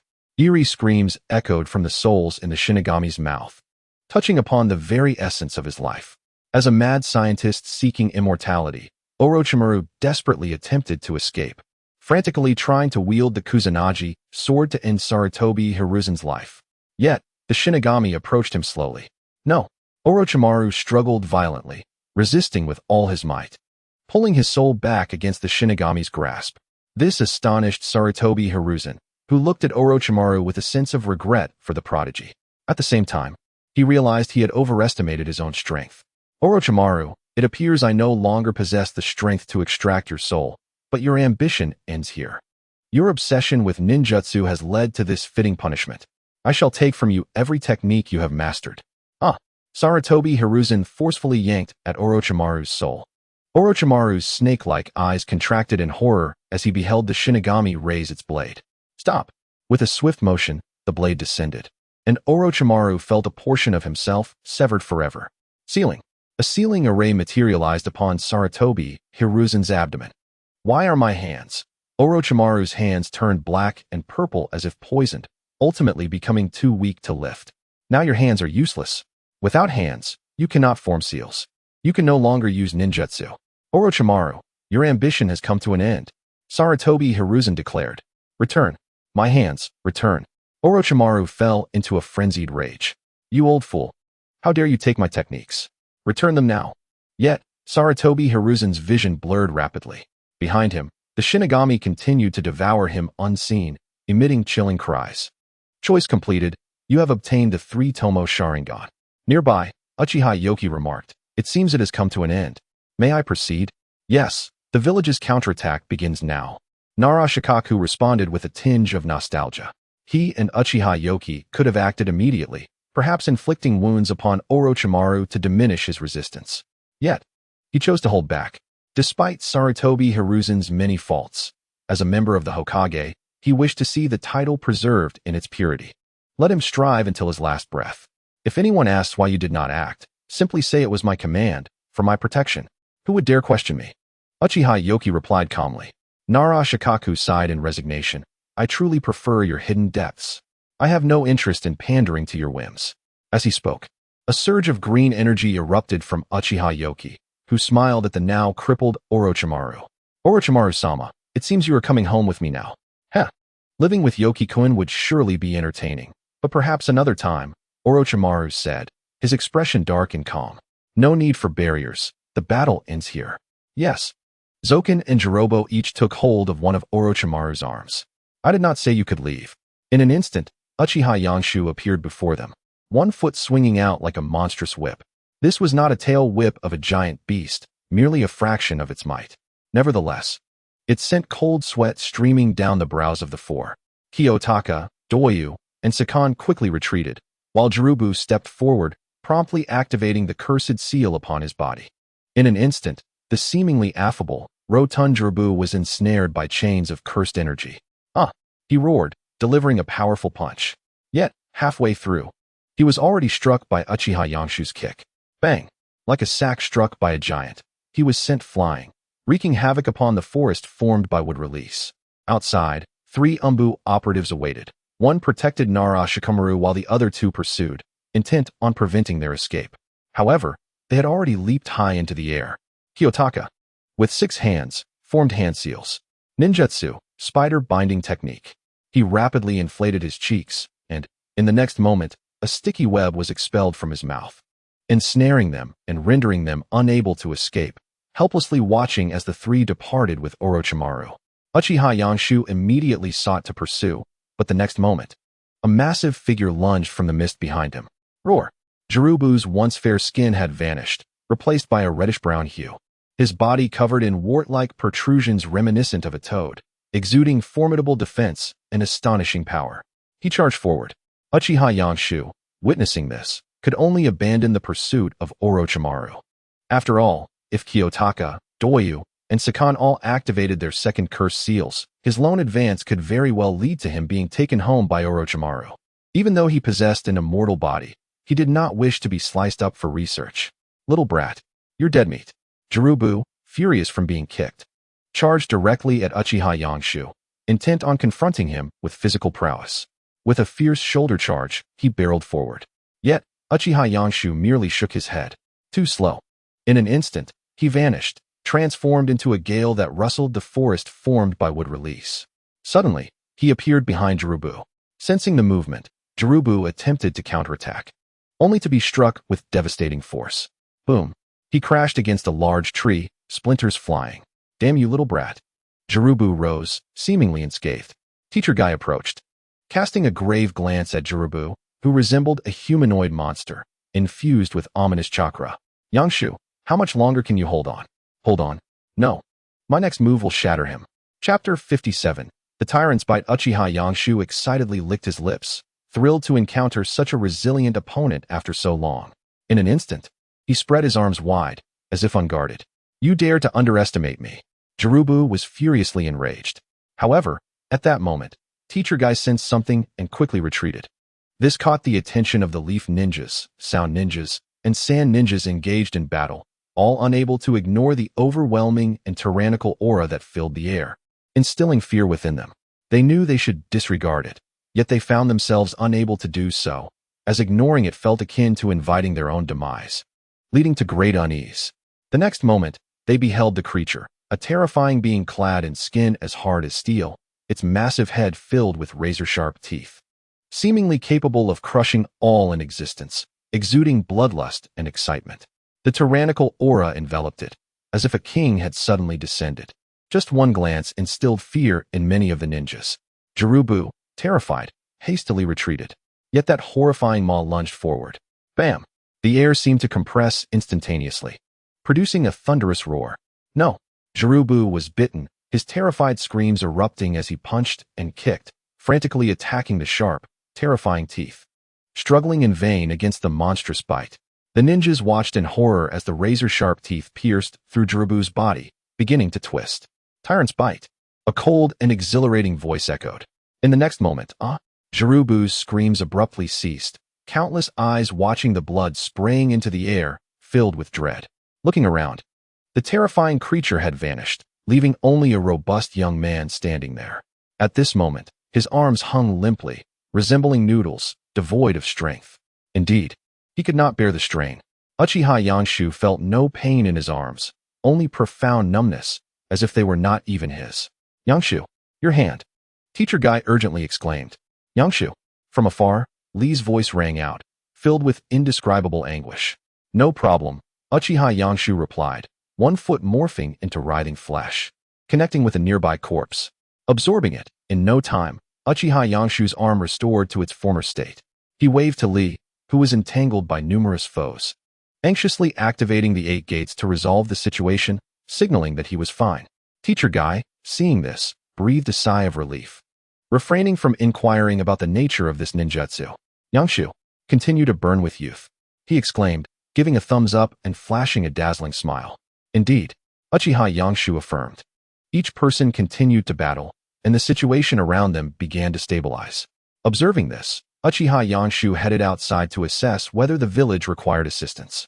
If not, he wished to engage with the One-Tail, curious to discover the capabilities of the weakest-tailed beast. Upon entering the village, he found many leaf ninjas rhythmically executing strikes, capturing the invading sand and sound ninjas. By the looks of it, they would quell the chaos in about an hour. However, Uchiha Yangshu's gaze fell upon the ground littered with corpses, leaf, sound, and sand ninjas alike. A woman clutched the lifeless body of a young leaf ninja, surrounded by sand and sound ninjas, disregarding her own safety as she wailed in anguish. Uchiha Yangshu departed expressionlessly, for this was the ninja world.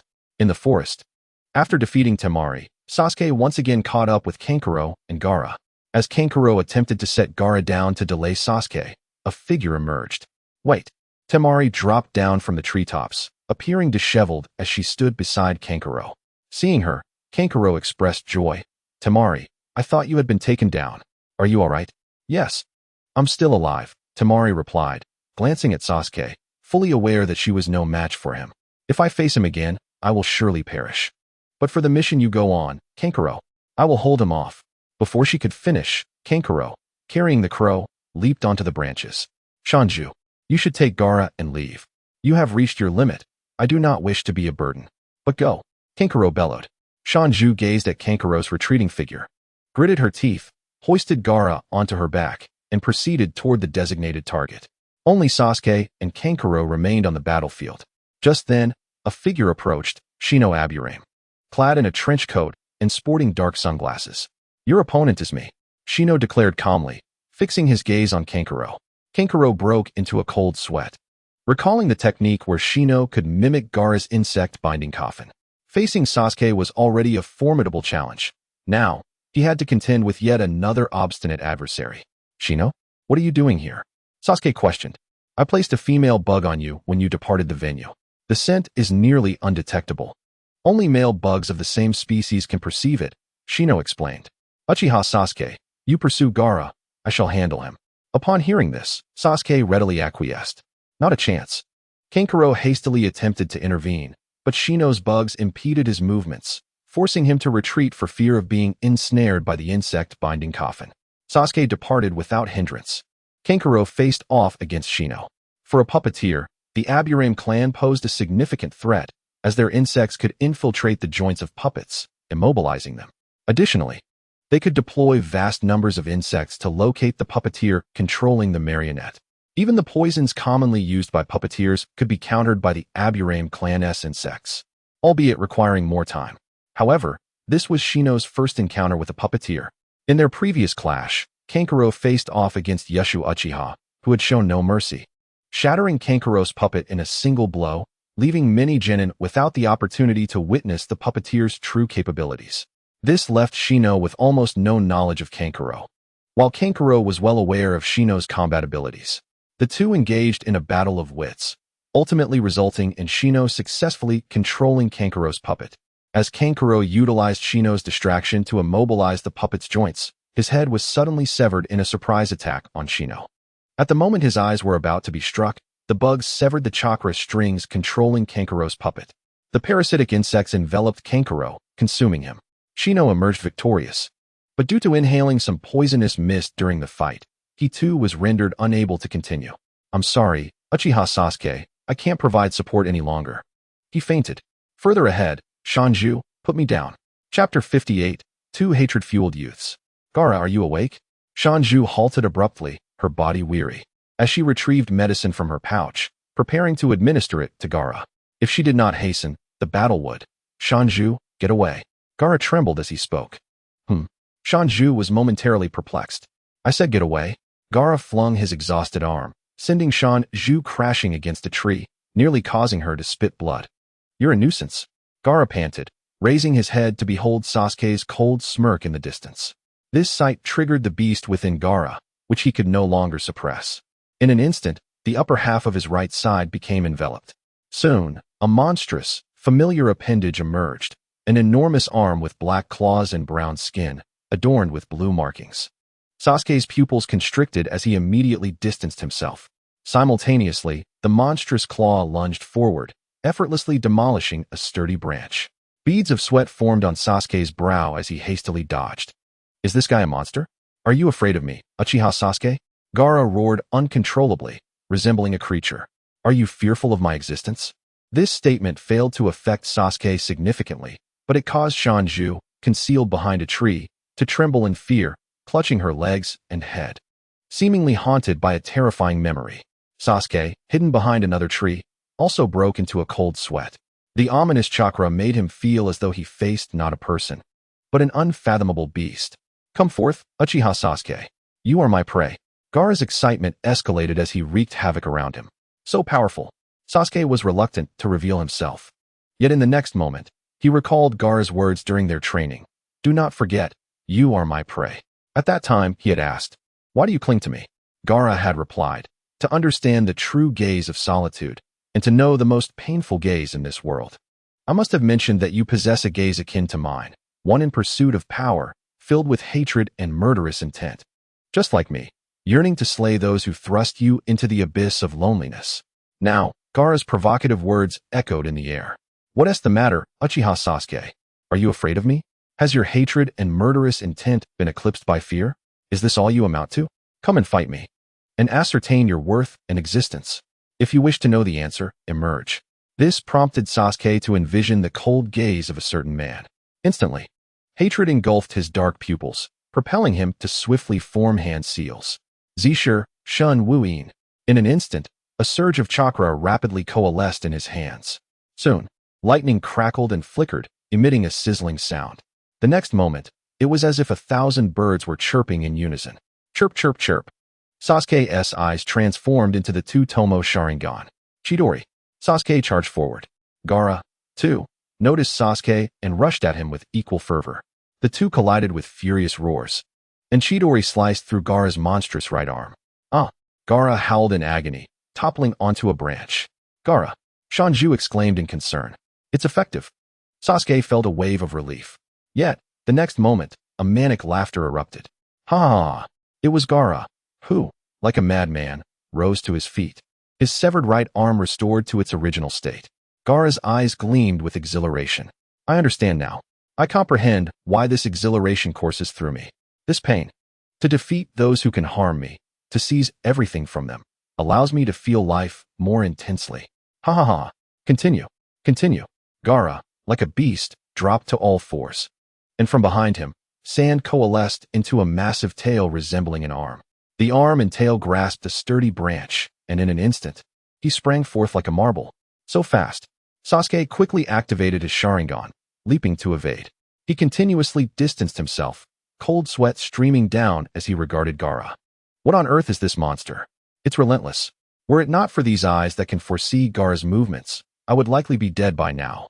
However, at this moment, Gaara was utterly exhilarated, not allowing Sasuke a moment's respite as he relentlessly launched continuous assaults. Sasuke felt an overwhelming anxiety. He knew he had to utilize Chidori. Yet, Kakashi had informed him that his chakra limit allowed for only 2 uses of Chidori. Should he attempt a third, his chakra would be entirely depleted, risking not only failure in ninjutsu, but also his very life. With no other recourse, Sasuke resorted to the Great Fireball technique. But Gaara swiftly encased himself in sand, rendering Sasuke's attack completely ineffective. Boom. Sasuke was violently propelled backward, crashing through numerous branches before landing heavily on a thick tree trunk, leaving a conspicuous dent as he slumped there, motionless. Gaara gazed at him with excitement. What is the matter? Is your worth only this trivial? Let me be candid. You are feeble. So naive. Your hatred is far too weak. The power of hatred is the power of killing intent, and the power of killing intent is the power of vengeance. Your hatred pales in comparison to mine. Shut up. Sasuke could no longer contain himself. That is precisely why you are so weak. Silence. It's because your hatred is inferior to mine that you remain so weak. Sasuke's hand crackled with flickering lightning. Chidori. He charged forward. Gaara mirrored his movement. But this time, midway through the clash, Sasuke was overwhelmed by a sense of powerlessness as he watched the Chidori in his hand rapidly dissipate. A man's visage flashed through his mind. In an instant, he broke free from the seal placed upon him by Kakashi, his body cloaked in a dark curse mark. The Chidori in his hand surged with renewed ferocity. The two figures zipped past each other. Gaara's monstrous right arm transformed into sand, disintegrating as it approached Sasuke. Die. Sasuke watched helplessly as the lethal claws came ever closer. Move. Move, damn it. At that moment, he caught sight of an orange figure. Boom. A kick sent Gaara flying. Chapter 59. Yenshu. Gaara, your brother has arrived. Gaara rolled through the air, his limbs grasping onto a branch to absorb the impact. His predatory gaze fixated on the orange figure, seemingly unaffected. Naruto, witnessing the scene before him, could hardly believe his eyes. Sorry, Sasuke, I'm late. Naruto wanted to appear impressive, but upon seeing the monster, unease welled within him, sweat beading on his brow. What kind of creature is this? The sight of Naruto rescuing Sasuke triggered a headache for Gaara. Uncontrollable images flooded his mind. His father, assassination, Yashimaru ah. Naruto, filled with dread, shouted urgently, everyone, run. But it was too late. Gaara lunged forward. Die. Uchiha Sasuke. In an instant, a pink figure appeared, kunai in hand, standing defiantly before Gaara. Sakura. Naruto shouted anxiously. Sakura's protective stance over Sasuke only intensified Gaara's memories of Yashimaru, filling him with rage. Get out of the way. With a powerful swipe, Gaara slammed Sakura against the massive tree trunk. The overwhelming impact forced a pained gasp from her as she succumbed to unconsciousness. Naruto hastily freed Sasuke. His gaze fixated on Sakura, who was ensnared in the monster's colossal hand, panic rising within him. What should I do? Yet, Gaara was plagued by his own torment. Unfamiliar faces invaded his thoughts. Naruto standing before Sasuke, a pink-haired girl beside him, and a buzz-cut boy before the watermelon-headed figure. Yashimaru, who should have stood before him, was absent. Why? Why? At that moment, an out-of-place voice interrupted. Is no one capable of loving you? Is that the reason for your hatred? Everyone looked up to see a robust young man perched upon Gaara's monstrous arm, his demeanor unperturbed. Doesn't he fear? This thought echoed instinctively in everyone's minds. Yet, in the next heartbeat, Naruto's eyes lit up with joy. Yenshu, quickly save Sakura. Naruto, while I may be your brother, shouldn't you handle this yourself? But because you absolutely cannot? Yenshu emphasized the word absolutely, reminding Naruto of the Elder Toad sage. Absolutely cannot. No, as long as the Elder Toad appears. Yenshu, I understand. With this declaration, everyone turned to Naruto, astonished that he possessed the capability to confront such a terrifying creature. What is it? A technique? Naruto began forming hand seals. Boar, dog, rooster, monkey, sheep. Summoning technique. Smoke erupted. All eyes widened in anticipation. What creature could possibly contend with Gaara? As the smoke dissipated, it revealed a palm-sized orange toad. Everyone, we sincerely apologize for our expectations. What the heck? It's just a baby. The small orange toad huffed. If you want something from me, feed me snacks, or I want to play with you. Naruto's frustration peaked. This is why I despise you toads. You're insufferable. As they bickered, the group diverted their gaze to Uchiha Yenshu, for it was he who had suggested this course of action to Naruto. Yenshu shrugged and said to Naruto, "Try a bit harder." Then, he turned to the partially transformed Gaara, wearing a smile. "Though I hold no hatred, I trust you one team mind a little game with me?" Gaara, with his eyes filled with vengeful fury, glared at Uchiha Yenshu. The next moment, however, Yenshu vanished from sight. Suddenly, a foot appeared right before Gaara. Boom. Gaara was sent hurtling backward, crashing into countless trees. "Gaara!" Temari cried out in disbelief. Her gaze towards Uchiha Yenshu was laden with shock. He had knocked Gaara away with a single kick. Yenshu caught Sakura, cradling her gently before setting her aside. "I'm off to play. You all carry on." With that, Yenshu removed the heavy iron rings from his body and hurled them into the nearby, uninhabited forest. This scene felt eerily familiar, causing everyone to instinctively grasp the trees.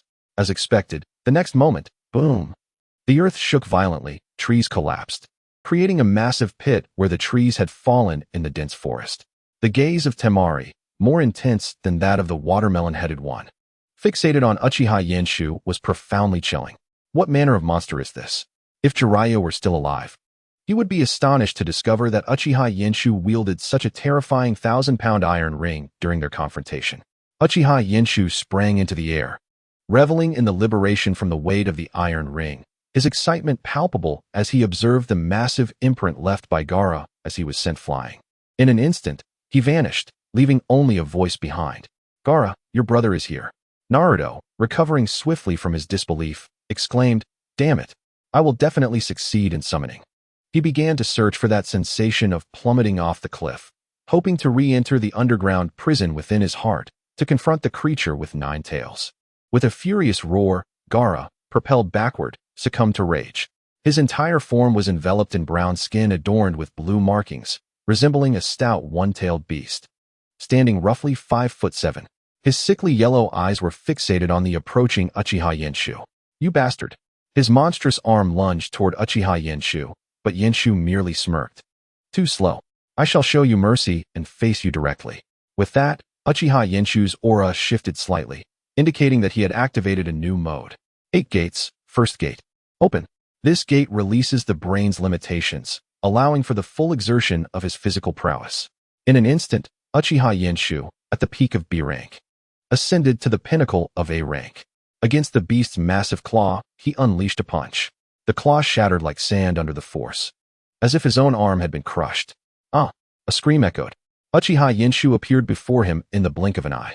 The grotesque visage of Gaara contrasted sharply with the exuberant Uchiha Yenshu. "Die!" The colossal claw, imbued with black talons, surged towards Uchiha Yenshu, seemingly intent on crushing him. Yet, in the next moment, Uchiha Yenshu deflected it with a powerful swing. "Bastard!" As the other claw descended, Uchiha Yenshu closed the distance. Chapter 60. The true one-tail Shikaku. His fists rained down upon Gaara like a torrential downpour. The resounding thuds reverberated throughout the forest, accompanied by Gaara's continuous wails. "Ah! How could I be beaten by someone like you?" In an instant, Gaara's already massive arms grew even larger, swelling like towering trees. Uchiha Yenshu halted his assault, retreating rapidly. Dust swirled around, enveloping the surroundings and obscuring Gaara's silhouette, revealing only a monstrous figure comparable in size to the 9 tails. Temari witnessed the scene in shock, realizing that Gaara had been pushed to such extremes. She gazed at the black-haired boy standing atop the treetops, filled with astonishment. Naruto, equally stunned, felt a surge of urgency. "Come on, hurry up, Toad Sage, please." Meanwhile, Sasuke managed to regain some composure, barely able to rise. He clutched the curse mark on his neck, observing the terrifying figure before him, and then his twin brother, filled with resentment and fury. Why am I not the one standing there? If I could be there, I would never have lost to you." The feelings of inadequacy, anger, and hatred flooded his heart. As the dust settled, revealing the grotesque one-tail Shikaku, Gaara's voice echoed, "Bastard! Die!" Surrounding sand surged towards Uchiha Yenshu, but it was still too slow. In an instant, Uchiha Yenshu stood before the one-tail, akin to an ant before a giant. There was no trace of fear in his eyes, only excitement and regret. Excitement for having honed his strength over 12 years to finally confront a tailed beast, and regret that his body could not bear the full extent of his techniques. If only he possessed a more robust physique. This fleeting thought passed as Uchiha Yenshu resolved to unleash his might with every limb he had. 8 gates. 6th gate. Open. Instantly, crimson enveloped his skin, his veins bulging, and he transformed into a fierce warrior. A verdant energy cloaked him, exuding a powerful aura rivaling the massive beast before him. The sharp pain invigorated Uchiha Yenshu, prompting maniacal laughter. Let us battle.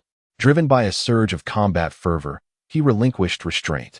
With a swift motion, he struck the beast's jaw with a punch akin to a missile, the overwhelming sound causing Naruto, Sasuke, and Temari to clutch their ears in agony. Yet, the impact on the One-Tail's jaw eclipsed all. With a thunderous crash, the jaw disintegrated, scattering into sand, and rain began to fall from the sky.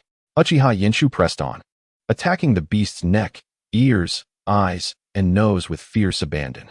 Though not as large, his ferocious spirit was worthy of a beast's title. Ha! Ha! Ah!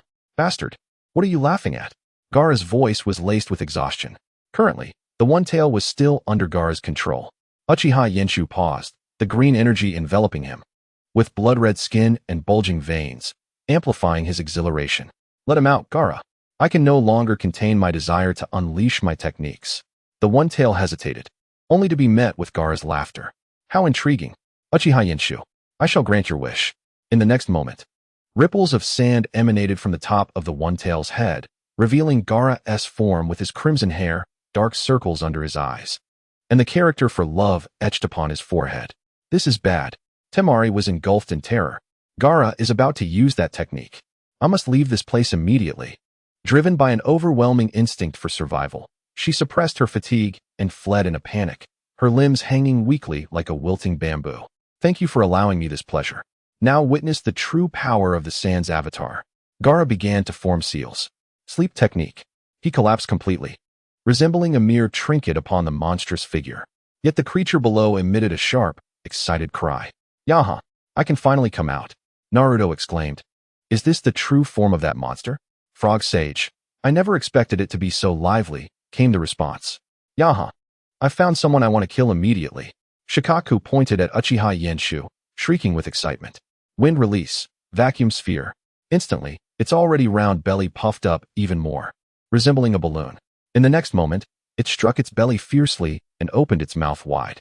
In an instant, a colossal sphere infused with wind release chakra materialized, rushing towards Uchiha Yenshu with overwhelming force. Along its path, it obliterated every tree, carving terrifying ravines into the ground. Uchiha Yenshu swiftly dodged, but Shikaku unleashed a relentless barrage of vacuum spheres. Even with Yenshu's rapid movements, he found himself in a precarious situation. This was the first time he truly grasped the terrifying power of chakra. Squeeze, squeeze, squeeze. Shikaku shouted in exhilaration. Yaha! Ha! Naruto watched Uchiha Yenshu's frantic evasion with growing concern. At that moment, Yenshu's voice rang out. Naruto, hurry and summon me. I can't hold on much longer. Instantly, Naruto's anxiety intensified, his gaze turning resolute. Meanwhile, Sasuke, who had been the first to chase after Gaara and engage him in battle, felt a surge of bitterness and resentment upon hearing Yenshu's plea. Why? Why not me? Why didn't he ask me? Sasuke's hatred deepened, seemingly impervious to the actions of those around him. However, Uchiha Yenshu paid him no mind. In truth, he could have won without Naruto summoning the Great Toad. He simply had no interest in kicking Gaara to death or waking him from his false slumber to suppress Shikaku. He merely wished to ascertain the extent of his combat prowess. Now he understood. He could not withstand even a single vacuum sphere and could not use his techniques to obliterate Shikaku. He was left scuttling about like an ant. It was better to let Naruto engage in battle. He awaited Naruto's summoning of the Great Toad, ready to hand the fight over to him. At that moment, as Naruto observed Yenshu's desperate dodging, a steely determination surfaced in his eyes. Nine Tails, lend me your chakra. Chapter 61. The Armored Dragon's Tail. Amidst his roar, Naruto struggled to form hand signs, as if he were moving an immense weight. In dog, rooster, monkey, pig, summoning technique. In an instant, a massive cloud of smoke enveloped him. Its size was formidable enough to rival Shikaku, terrifying in its presence. As the smoke gradually dissipated, a colossal toad emerged, puffing on a pipe, with a scar over its left eye and red skin. Draped in a coat emblazoned with the character for shrimp, it bore a massive Japanese short sword at its waist. The toad exuded a fearsome aura, akin to a tyrant of some distant realm, instilling dread in those who beheld it. This sight left Sasuke wide-eyed in disbelief. Naruto, what on earth? Naruto crossed his arms, brimming with excitement. The fruits of his training had finally come to fruition. Yet, the great toad was not pleased. Who is it? It sensed Naruto above and grumbled, "Oh, it's you again. What do you want?" In the midst of their conversation, it noticed Shikaku in the distance. "Isn't that the Shikaku of Tsunagakure? Great toad, fight alongside me," Naruto exclaimed with enthusiasm. The great toad took a long drag from its pipe, leisurely exhaling a thick plume of smoke, and replied with disinterest, "I refuse." Naruto was taken aback. He had never anticipated such a rejection. He had worked tirelessly to summon it. Why? Why would you not want to fight that creature? That is absurd. You said you wanted to take me on as a subordinate. Isn't it the duty of a leader to assist their subordinates in times of need? Isn't that what righteousness is? Naruto raged, pounding the great toad's head in frustration. "I did say I would take you as a subordinate, but we haven't even shared a sake cup yet," the great toad bellowed. "How can that be? I'm not even 20 yet. I can't drink," Naruto exclaimed, feeling a sense of despair. Just then, Gamakichi leapt onto Naruto's head. "Stop arguing. Just do what he says, old man." "Huh, old man." Naruto was bewildered. After all, Gamakichi was merely the size of a hand, while the great toad loomed with a terrifying stature capable of annihilating nations. It was akin to Godzilla having given birth to a dog-sized Godzilla. Despite their shared lineage and appearance, the size disparity rendered their relationship almost unrecognizable. "What are you doing here?" The great toad questioned its son. "I was bored, so I came out to play." "Huh, you two are father and son?" Naruto could scarcely believe it. While they were entangled in this familial discussion, Uchiha Yenshu had steadied himself. "Let us end this," he proclaimed, gazing at Shikaku with a smile. "This pesky little bug is so annoying." Shikaku began to grow agitated. Its attacks became more straightforward, allowing Uchiha Yenshu to close the distance with ease. Soon, a gap presented itself, and Uchiha Yenshu transformed into an arrow, hurtling towards Shikaku's massive form. At the same time, he seemed to be enveloped in a terrifying aura. His skin, brown and as hard as steel, his stout, powerful body, his fearsome head, all combined to elicit a visceral reaction from both Shikaku and the great toad. Their pupils narrowing in alarm. They sensed an aura unlike any other, ancient, primal, ferocious. Particularly fearsome was his tail, which appeared imbued with terrifying strength and covered in jagged armor. The end of it seemed to be linked to a hammer, heavy and unyielding. At this moment, the tail arched back, striking sideways toward Shikaku. They both understood the implications. This was a being even larger than they could fathom. Normally, such a creature would not concern them, but now it was different. The aura emanating from it was overwhelmingly terrifying. Is he using the technique again? Sasuke and Naruto's eyes widened. Is this the technique he didn't want me to see? Parker recalled Kakashi's subsequent visit to him, asking to be taken to see that place. It could only be said that the locations were worlds apart. The former an impregnable fortress, the latter a ruin, a wasteland. The comparison was utterly unfathomable. What kind of technique could wreak such catastrophic destruction? Parker's eyes widened, as if to imprint this scene into his memory. Gamakichi also stared wide-eyed. Yet, he clung tightly to Naruto's yellow hair, hiding behind him. Strangely, he felt a twinge of fear, as if confronted by an alien, powerful, and unknown monster. In its presence, he felt like a mere insect, easily crushed, causing him considerable unease. But this did not quell his urge to continue watching. Even the distant Shikaku paused in its flight, its lips pale as it beheld that figure. Who on earth is he? In the next moment, an exhilarating voice echoed, tail whip of the armored beast. Before Shikaku, what appeared to be a 30-centimeter long tail swung towards it, eliciting a sense of absurdity. Yet, the power behind it was terrifying. With a resounding crash, the tail struck, causing the air to emit a piercing shriek as it could not withstand the force. Cold sweat poured from Shikaku, which emitted a sharp cry of terror. No, yet, the tail landed squarely on its neck. In an instant, it felt as though a mountain had been explosively shattered, shaking the very ground. The deafening roar reverberated throughout the forest and even the entirety of Konoha. Shikaku's neck bore a clear mark, reminiscent of a watermelon being scooped out, as if a high-speed vehicle had collided with it, carving a path through its neck. Countless grains of sand were violently expelled, enveloping the green forest in a fine yellow hue that sparkled in the sunlight. Numerous onlookers gulped nervously, their gazes fixed on the figure above, filled with dread. What an immense force!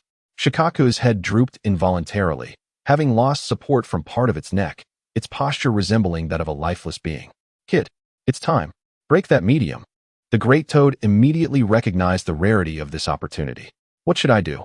Naruto hastily inquired. Just give that brat a punch. Understood. Wait, great toad. Don't step on Yenshu. Naruto exclaimed as the great toad took over the battle. Though Shikaku had suffered considerable injuries and required time to recover its neck, its arms were still functional, continuously defending to buy time for recovery.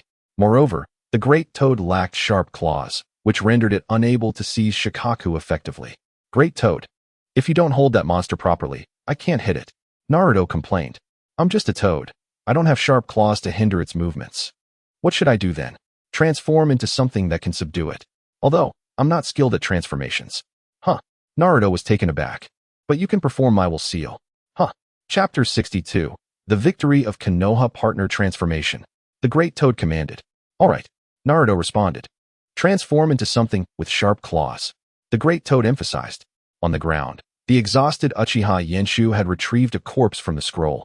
Using the rebirth technique to rapidly restore bones reduced to powder and flesh turned into mush. Everything was going well, except the ground was trampled and the cacophony was quite bothersome. Shikaku was slowly recovering, while, aided by Naruto, the Great Toad transformed into the Orange Nine Tails, successfully grasping Shikaku.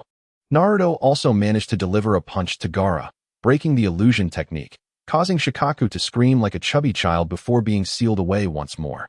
However, even after dispelling the technique, Shikaku, under Gaara's will, remained formidable, and the Great Toad was continually suppressed in their clash of strength. Standing atop Shikaku's head, Naruto's feet were ensnared, trapped within. As the sand surged towards him, Gaara prepared to crush Naruto with the sand coffin when the Great Toad's tongue shielded him. Yet, the sand beneath Naruto had already begun to rise. Furthermore, the chakra of both him and the Great Toad had been entirely depleted during their recent transformation. Death seemed inevitable. At that moment, Naruto sought the chakra of the Nine Tails once more. Instantly, orange chakra enveloped him, flinging the sand off as he surged towards Gaara. Gaara, however, did not relent, using sand to persistently obstruct Naruto's advance. Both sides were utterly exhausted, and the battle had devolved into a test of willpower. But when it came to sheer determination, who could rival Naruto, who had long aspired to become Hokage despite being branded a demon fox? Even at 6 years old, when his grievances were finally cleared, the experiences of his childhood had only fueled his relentless drive. Naruto began to roar, his body quaking like a sprouting seed, yet his movements were imbued with unwavering resolve. Advance, advance, advance, relentlessly pressing forward. No matter what, he must go on. Ultimately, Naruto broke free from the sand's grasp and delivered a headbutt to Gaara. Boom. This strike was the final straw that broke the camel's back. Gaara could no longer maintain Shikaku's form. That terrifying body disintegrated into sand, scattering with the wind. Both Naruto and Gaara fell helplessly to the ground, having vanished from Shikaku's presence. From a distance, Uchiha Yenshu could only faintly hear the sounds of movement, as if someone were dragging their chin along the ground, inching forward. Gaara, in terror, pleaded, "Don't come closer. The pain of solitude is unlike any other. For some reason, I can profoundly understand your feelings." Naruto's voice trembled with sorrow. Lying on the ground, Uchiha Yenshu gazed at the blue sky and white clouds, listening to the rustling of leaves, feeling the serenity following the tumult. He couldn't help but sigh. It seems I will need to nurture tailed beasts in the future. Meanwhile, in the village, the battles throughout the streets and alleys. Under the leadership of Hinata Hizashi, Hinata Hayashi, Uchiha Fugaku, and others, had turned the tide in favor of Konoha against the Sand and Sound. Many from the Sand and Sound had been captured, and the situation was well under control. From the village's perspective, this battle, aside from the loss of one Hokage, had incurred minimal losses, It could even be described as a resounding victory. Yet, the bodies of Konoha ninjas lying cold on the ground throughout the streets and forests appeared tragically solemn and desolate. They could have survived, but for Uchiha Yenshu's words of no destruction, no creation, they had become the sacrificial offerings to the third Hokage. The rampaging three-headed serpent was defeated by the legendary Sannin Jiraiya. The battle had concluded. Konoha emerged victorious. The displaced people returned to the village, surveying the bloodshed. Remnants of explosions, kunai, and shuriken, devoid of any excitement from their triumph, only enveloped in a heavy silence. Especially upon witnessing the bodies of Konoha ninjas. With a sigh, they longed for peace even more. They believed themselves to be victims. Yet, the innocent bear the burden of their own misfortunes. If they truly desired peace, they should leave the bountiful lands of Konoha. After Uchiha Yenshu recovered, he took Naruto, Sakura, and Sasuke to the hospital. As for Gaara, he was placed under special confinement for treatment. Thus, Uchiha Yenshu returned home alone. Upon opening the door, his mother Mikoto immediately looked over, gripping a kunai, prepared for battle. Yenshu? She exhaled a sigh of relief. In the next moment, she realized that only Uchiha Yenshu was present, and she anxiously inquired, "Where is Sasuke?" "He sustained a minor injury, but it's nothing serious. I've sent him to the hospital for treatment." Upon hearing this, Meichin's mother felt a sense of relief. "You aren't hurt, are you?" Uchiha Yenshu stood still as Meichin's mother meticulously checked him for injuries. Once she confirmed he was indeed unharmed, a grateful smile finally graced her face. "As long as you all are safe, that's wonderful. By the way, Fugaku wants you to wait for him in the study after you return. He has something to discuss with you." "All right. Yenshu, are you hungry? Shall I prepare something for you?" "Mother, let's not cook right now." "Why not?" Meichin's mother looked puzzled. Many ninjas have perished in the village. Being seen cooking could lead to gossip. "I understand now. I'm sorry, mother, for always involving you in these matters." Meichin's mother shook her head with a smile, gently ruffling Uchiha Yenshu's increasingly prickly black crew cut. "As long as you all are safe, that makes me happy." Uchiha Yenshu smiled back, nuzzling her warm hand. He then made his way to the study to await Fugaku's arrival. Night fell. Uchiha Fugaku returned. The moment he opened the study door, Uchiha Yenshu could distinctly see an excited smile on his face. Yenshu observed him settle into a seated position, his typically stern expression unable to suppress a hint of joy. Once, twice, thrice, countless times. Uchiha Yenshu gazed at him calmly. After adjusting his posture, Fugaku lifted his head, fixing his intense gaze on Uchiha Yenshu. "Yenshu, how do you think our Uchiha clan should proceed this time?" "Father, do you wish to become Hokage? Is that even possible?" Fugaku asked, astonished. "It is possible, but unnecessary." "What do you mean?" Fugaku's brow furrowed. "First, you must comprehend what the death of the third Hokage, Hiruzen Sarutobi, signifies." Fugaku was taken aback. The use of the word "you" instantly jolted Fugaku into realization that his son was not speaking to him as a child, but rather as an equal. Thus, he contemplated for a moment, changing from a seated position to kneeling, his posture straightening, and the atmosphere grew correspondingly grave. Witnessing this, Uchiha Yenshu reluctantly altered his own position to kneel as well. Chapter 63. Words unspoken for 12 years. The two, having changed their positions, remained silent. Uchiha Yenshu waited for Fugaku's response, while Fugaku pondered deeply. 5 minutes swiftly passed, and Fugaku's frown deepened. Clearly, he struggled to comprehend the situation. Uchiha Yenshu finally spoke up. "The acting Hokage also desires to perish alongside the third Hokage." In an instant, Fugaku's eyes widened. He realized the situation was far more complex than it appeared. Could it even be a conspiracy? At the very least, the acting Hokage was aware of the underlying issues. Furthermore, his own son, who had rescued the acting Hokage from the Four Purple Flames formation, was also in the know. Uchiha Yenshu continued, regarding the matters concealed by the acting Hokage. "I hope you refrain from probing too deeply. It would bring no benefit to the Uchiha clan, only harm. Right now, you should consider the future. Why does the acting Hokage wish to perish alongside the third Hokage? What is the motivation? What advantages does this hold?" Although Fugaku was eager to know, he found himself captivated by Yenshu's words. The future was indeed of utmost importance, much like the awakening of his Mangekyo Sharingan. Gradually, time trickled by. The room was enveloped in silence. After 10 minutes, Uchiha Yenshu spoke again. "Father, have you come up with any leads?" Fugaku shook his head, his expression darkening. Then allow me to share my conjecture.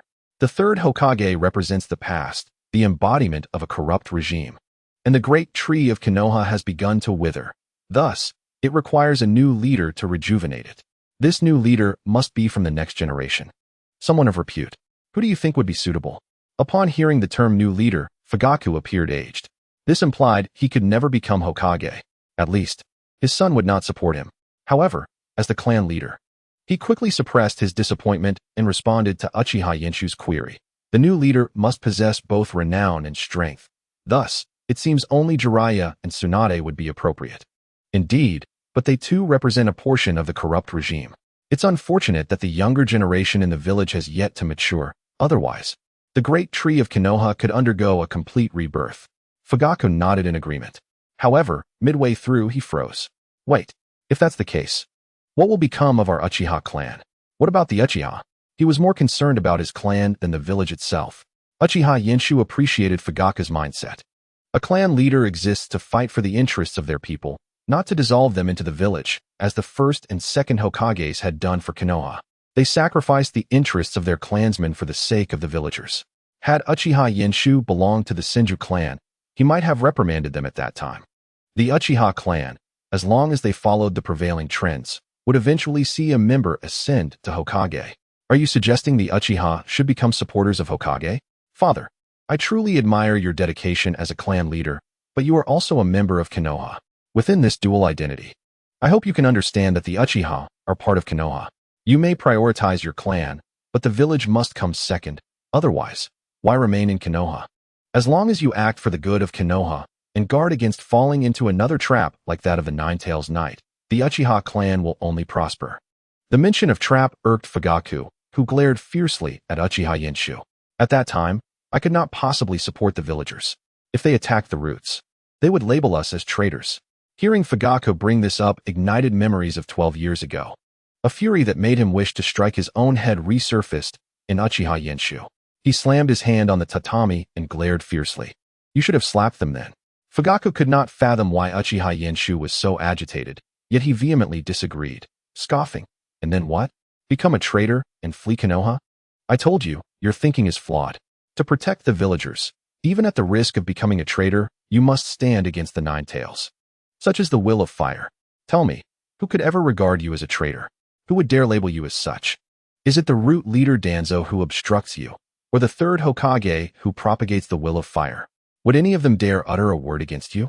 Hearing Uchiha Yenshu's accusations, Fugaku's eyes began to manifest the three-tomo Sharingan in anger, but upon hearing the latter mention of the will of fire, he froze. His expression shifting dramatically. The last part of Yenshu's statement faded from his hearing as his mind blanked. A single question echoed in his thoughts. Why didn't I just slap them then? This question replayed in his mind incessantly, almost 1,000 times in a second, leaving him unable to fathom the reason behind it. It seemed to validate Uchiha Yenshu's earlier remark. I told you, your thinking is flawed. At that moment, the door to the room was flung open with great force. How? Meichin's mother's eyes were filled with urgency. It was the first time she had witnessed Uchiha Yenshu become enraged. Uchiha Yenshu's body stiffened as he awkwardly knelt back down, placing his hands on his knees, and said, I apologize, mother. I got a bit carried away just now. He turned to Fugaku, saying, Father, I'm sorry. No, you were right. You were correct. I should have slapped them at that moment. Meichin's mother looked at Fugaku in astonishment. This brought Fugaku back to reality, leaving him momentarily dazed. In the next instant, a hint of red appeared on his dark face, and he averted his gaze uncomfortably.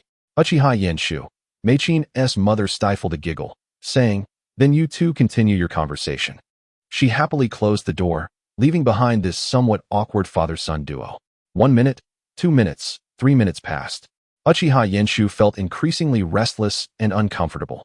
Ultimately, it was Fugaku, as the clan leader and father, who had a thicker skin, and he said, Based on your opinion, how should our Uchiha clan proceed from here? Should we give our all? We shouldn't be overly enthusiastic, as that may create the impression of rushing to play the Good Samaritan whenever a crisis arises. It could also lead to the perception of being exploited and the other party feeling delighted about it. Such actions, when the relationship is not yet established, could be more harmful than beneficial. Fugaku averted his gaze, feeling somewhat guilty. The sudden silence made Uchiha Yenshu's mouth twitch. Could it be that my father? Uchiha Yenshu let out a sigh internally, emphasizing, in any case, just act according to your true feelings. Gradually reveal the concern you hold for the villagers. It is not too late now. I understand, Fugaku replied. Then, regarding the vacant position of Hokage advisor, are we not going to contend for it as you suggested? This was a rare opportunity to enter the higher echelons. Uchiha Yenshu pondered for a moment, hesitating to speak. Competing forcefully or employing underhanded tactics will definitely not work. However, if we could secure that position, the Uchiha clan situation would improve significantly, and you would have reason to treat the villagers well. If possible, I will strive to contend for it. Chapter 64. Yenshu's nickname. Upon hearing this, Fugaku finally felt a weight lift from his heart. It seemed that Yenshu was still standing by the Uchiha clan. The death of the third Hokage was a significant matter, akin to the passing of a high-ranking official from a great nation. Although this official had been demoted to a guard, his former status as the highest authority remained unchanged. Especially since he also represented military strength, it was equivalent to Konoha losing a formidable force. For Iwagakure, which sought a home beyond the mountains, and Kumogakure, which coveted Konoha's abundant resources, this was a golden opportunity. However, the appearance of Jiraiya, one of the legendary Sannin, left them somewhat regretful. At that moment, they received intelligence from a spy regarding a 12-year-old boy. Did he leave unscathed after confronting Orochimaru? Was he capable of instantly defeating elite Jonin-level shinobi? Had he severely injured Shikaku with a single strike? All of this stemmed from his ability to infinitely activate the forbidden technique, the 8 Gates of Life. Was this truly something a 12-year-old boy could achieve? No. This time, we must not tolerate it. If this boy were to grow, what place would there be for us in the shinobi world? He must be eliminated while we still can. Thus, their singular objective crystallized. They must sever Konoha's future. At the very least, this boy, who could infinitely activate forbidden techniques, must die. Several days had passed since the death of the third Hokage. Normally, the death of a Hokage would be a monumental event. However, given the third's poor reputation, few wished to attend his funeral. Even though Nara Shikaku tried to conceal this by gathering numerous jonin for a grand memorial, the villagers still held their own thoughts. In a tranquil training ground, amidst the serene forest, the sharp sound of thuds echoed, reminiscent of bullets striking trees. The acting Hokage, Nara Shikaku, dressed in black mourning attire, appeared in this setting. His gaze seemed to penetrate everything as he addressed the empty forest. Why do you not attend? Why should I? A robust young man emerged from the forest, responding calmly. This is the Hokage's funeral. I know you don't wish to pretend any longer, but at least show some respect. Do you know why I want to grow stronger? To protect what is important to me? That is one reason. The other is that I no longer want to compromise myself. So your strength has reached a level where you no longer have to compromise? Pretty much. You may leave, Shikaku. I have no interest in attending that revolting funeral. I don't wish to attend either, Shikaku sighed, sitting down on the ground and producing a flask from his pocket to drink from. So you used the excuse of finding me to escape? That is partly true, Shikaku admitted, taking a large swig of alcohol. You know, I have always believed that the third Hokage was a great leader willing to sacrifice for the village. Even when those scandals came to light, I still thought he was a good Hokage, one who would give his life for the village. However, after hearing your words that day, I found myself unable to argue. It seems he was always acting, even deceiving himself.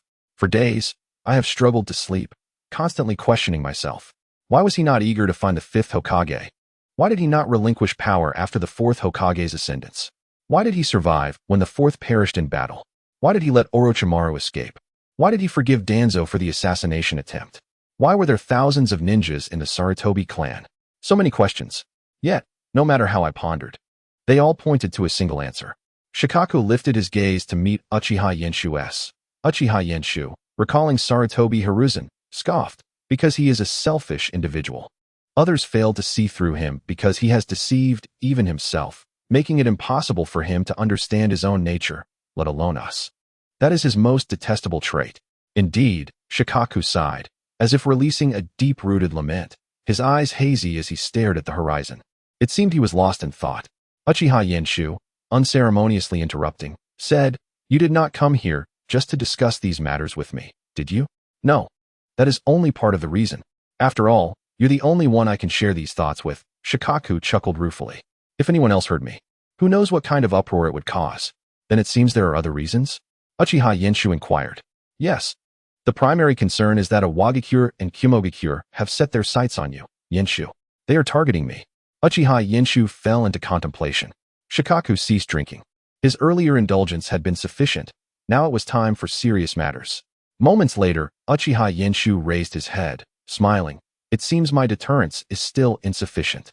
Such thoughts could prove perilous. What else should I do? Hand myself over like that revolting man? Shikaku was left speechless. This was indeed something the third Hokage could do. After all, when the envoy from Kumogakure had sinister intentions towards the Byakugan, he had shown no inclination to pursue any accountability for the sake of successfully signing a peace treaty. Even the Hyuga clan received no form of compensation.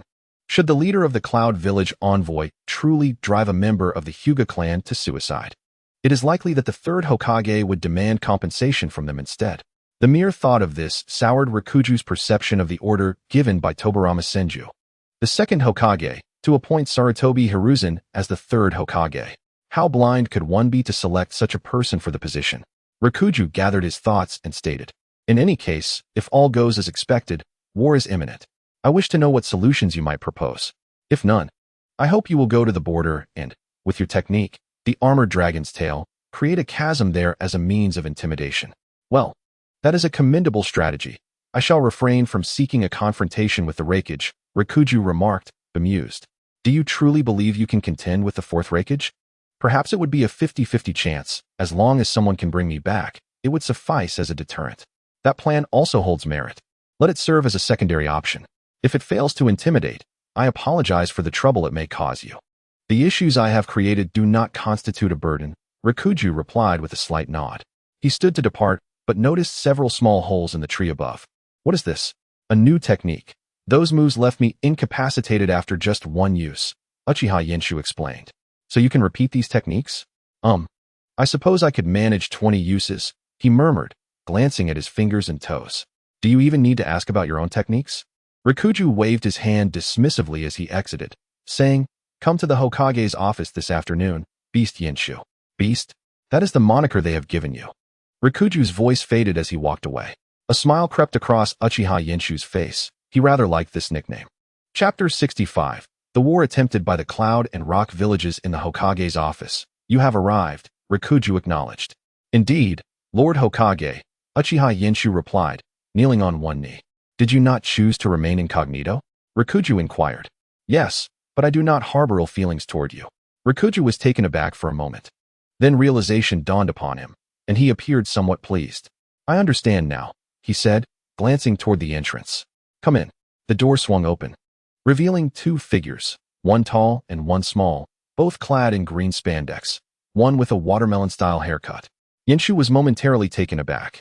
He could comprehend the presence of Teacher Guy, but why must Lee accompany them? Although Lee had opened the fifth gate, he lacked the formidable physical resilience of Yenshu's armored dragon's tail, possessing only a weaker body and his strongest technique being the leaf whirlwind. Against a seasoned elite shinobi, it was uncertain whether Lee could prevail. Just as Yenshu prepared to voice his strong objections, Lee spoke up. Yenshu. This arrangement was mutually decided upon by Teacher Guy and me. Teacher Guy added, Yenshu, I regret my hesitation last time. This time, I will ensure you are not placed in danger. Hearing their unwavering words, Yenshu felt a wave of irritation wash over him as he cast a resentful glance at Rikuju. Their involvement could indeed serve as a deterrent, yet it also placed them in peril. Would he risk their safety for his own? As an immortal, such a compromise was unacceptable to Yenshu. Rikuju raised a hand in a gesture of surrender, saying, They sought me out. Initially, I intended for clan leader Fugaku and Hinata to accompany you. And as you know, the existence of Guy and Lee cannot be concealed. Attempting to do so would only heighten their risk, as they may be targeted for research on the Forbidden Eight Gates technique. This presents a valuable opportunity. Upon hearing this, Yenshu's agitation subsided as he began to contemplate. Indeed, as Rikuju had stated, failing to reveal their presence now would only attract attention due to his strength. Making Teacher Guy and Lee his companions would serve multiple purposes, transforming the intimidation factor into a trio of deterrents with Yenshu, Guy, and Lee together. This would not only enhance their intimidation, but also mitigate the risk of them being coveted. Are you in agreement then? Rikuju sighed in relief, revealing a smile. Yes. The benefits outweigh the drawbacks. Please share your plan. Between the land of lightning and the land of fire lie several smaller nations, including the land of rice, home to the Sound Village, and the land of iron, where samurai prevail and maintain neutrality, along with various lesser-known countries. Even with the impending conflict between the great nations, disparities exist among the minor ones. Consequently, the exposed land of rice became the target for the land of lightning's advance toward Konoha. They were poised at the border of the land of rice, eager for action. The commander dispatched from the Cloud Village was the Isekai'd.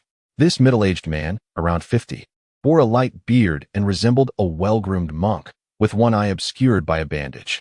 As the chief examiner for the Isekai'd's successor, his authority was second only to the Isekai'd himself. Possessing the rare lava release, his combat prowess was formidable. At that moment, he surveyed the man positioned across from him, the commander of Konoha, with a grave expression. To his surprise, Konoha had chosen to send him out. Beside him stood what appeared to be the brother of the Hyuga clan leader. A queen-like voice resonated, belonging to a woman in her 20s with chestnut hair, exuding a feline grace and regal demeanor, walking with the poise of a cat. She was the Jinchuriki of the Two Tails, Matatabi. Behind her stood a man and woman.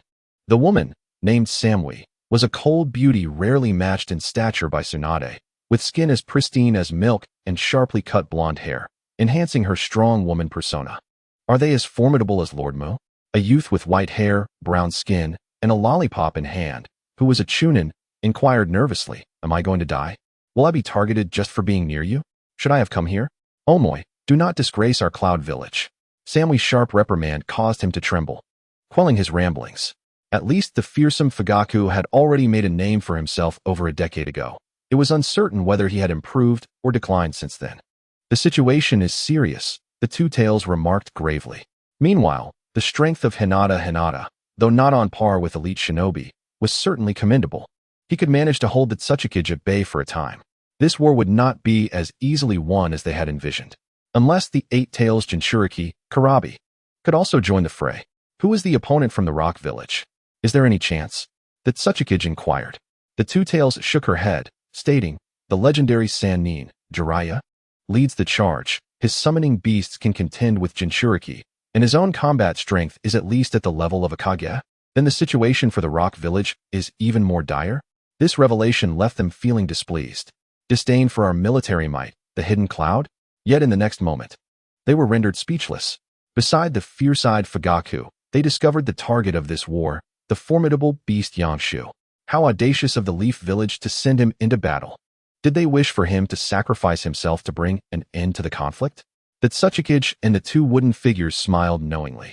"Such is the Leaf. Yanshu, proceed with utmost caution," Fugaku warned gravely. "Understood," Uchiha Yanshu nodded, advancing alone amidst the throng of thousands of ninja warriors. This audacity elicited smiles from the opposing thousands of cloud ninjas, followed by waves of mockery. Truly, the Leaf was weak and easily bullied. However, this time, the hidden cloud sought not merely to eliminate him, but also to seize some of the Leaf's resources.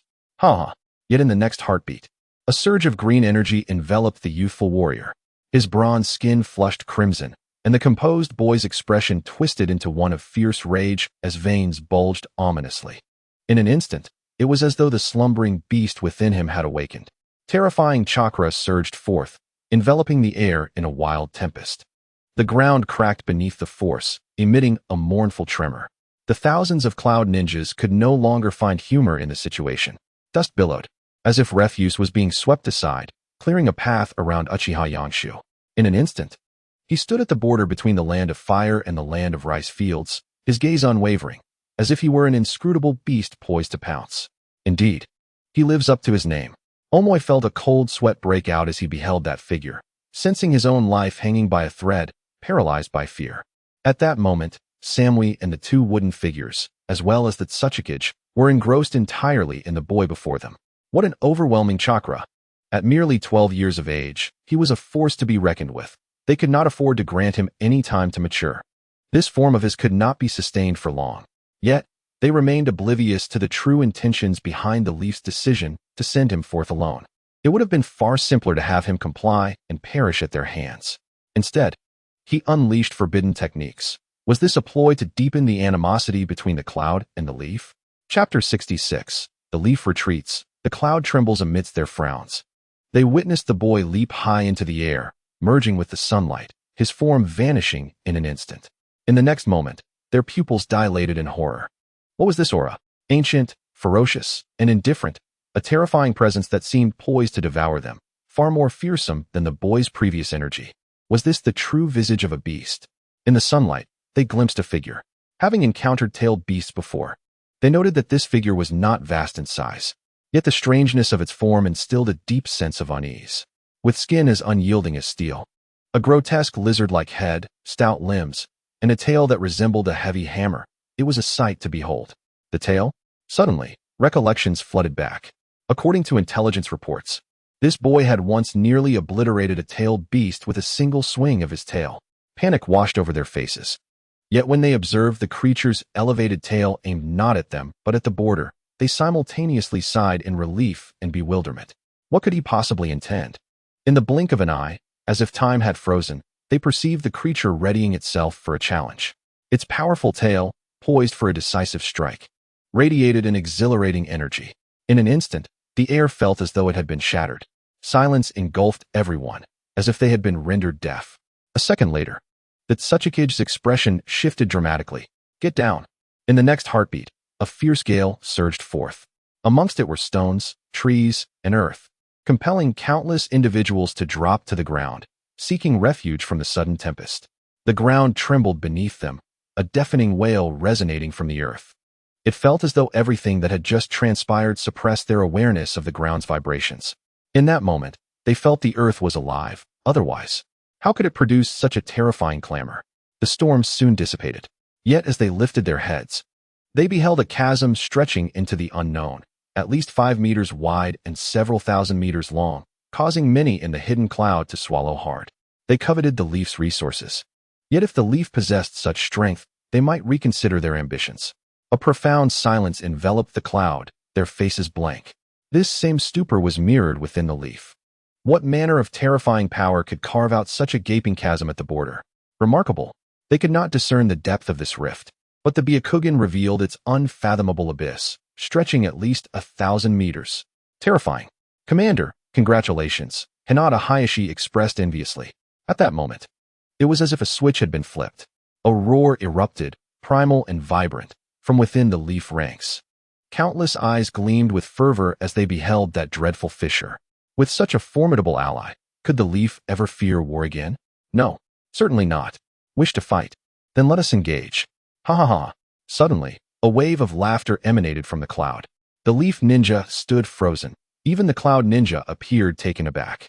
Their eyes widened as they stared at their commander, the Tsuchikige's. He did not conceal his mirth.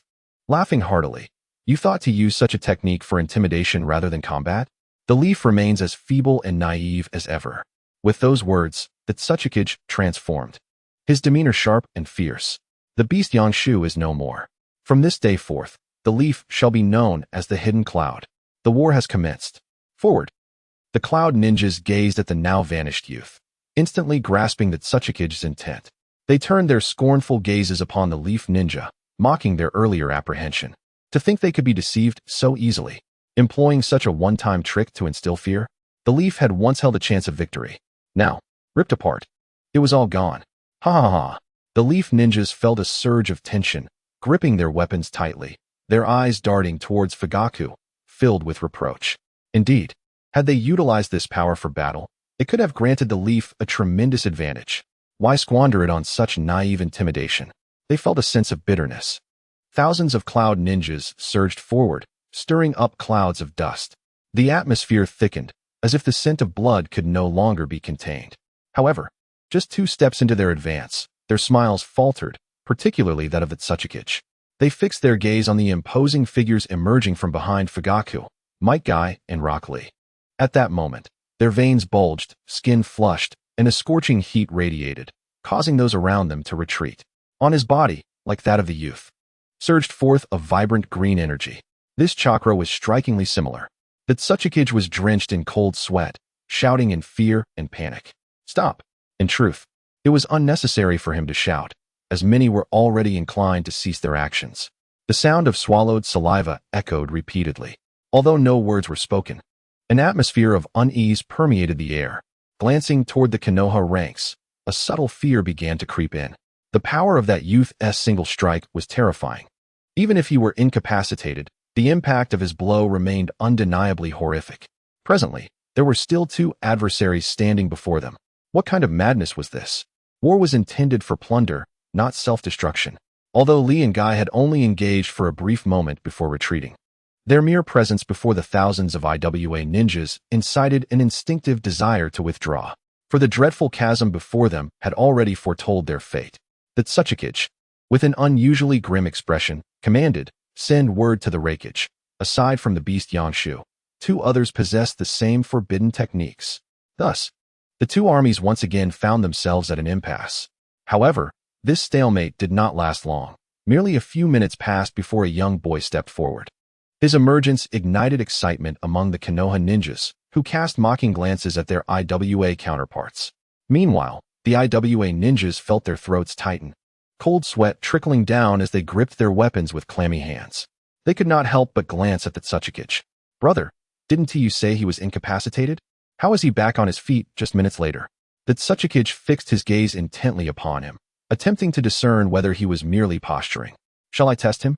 inquired the two Yuzu ninjas. At that moment, the vigorous youth once again manifested blood-red skin, bulging veins, and an overwhelming green energy.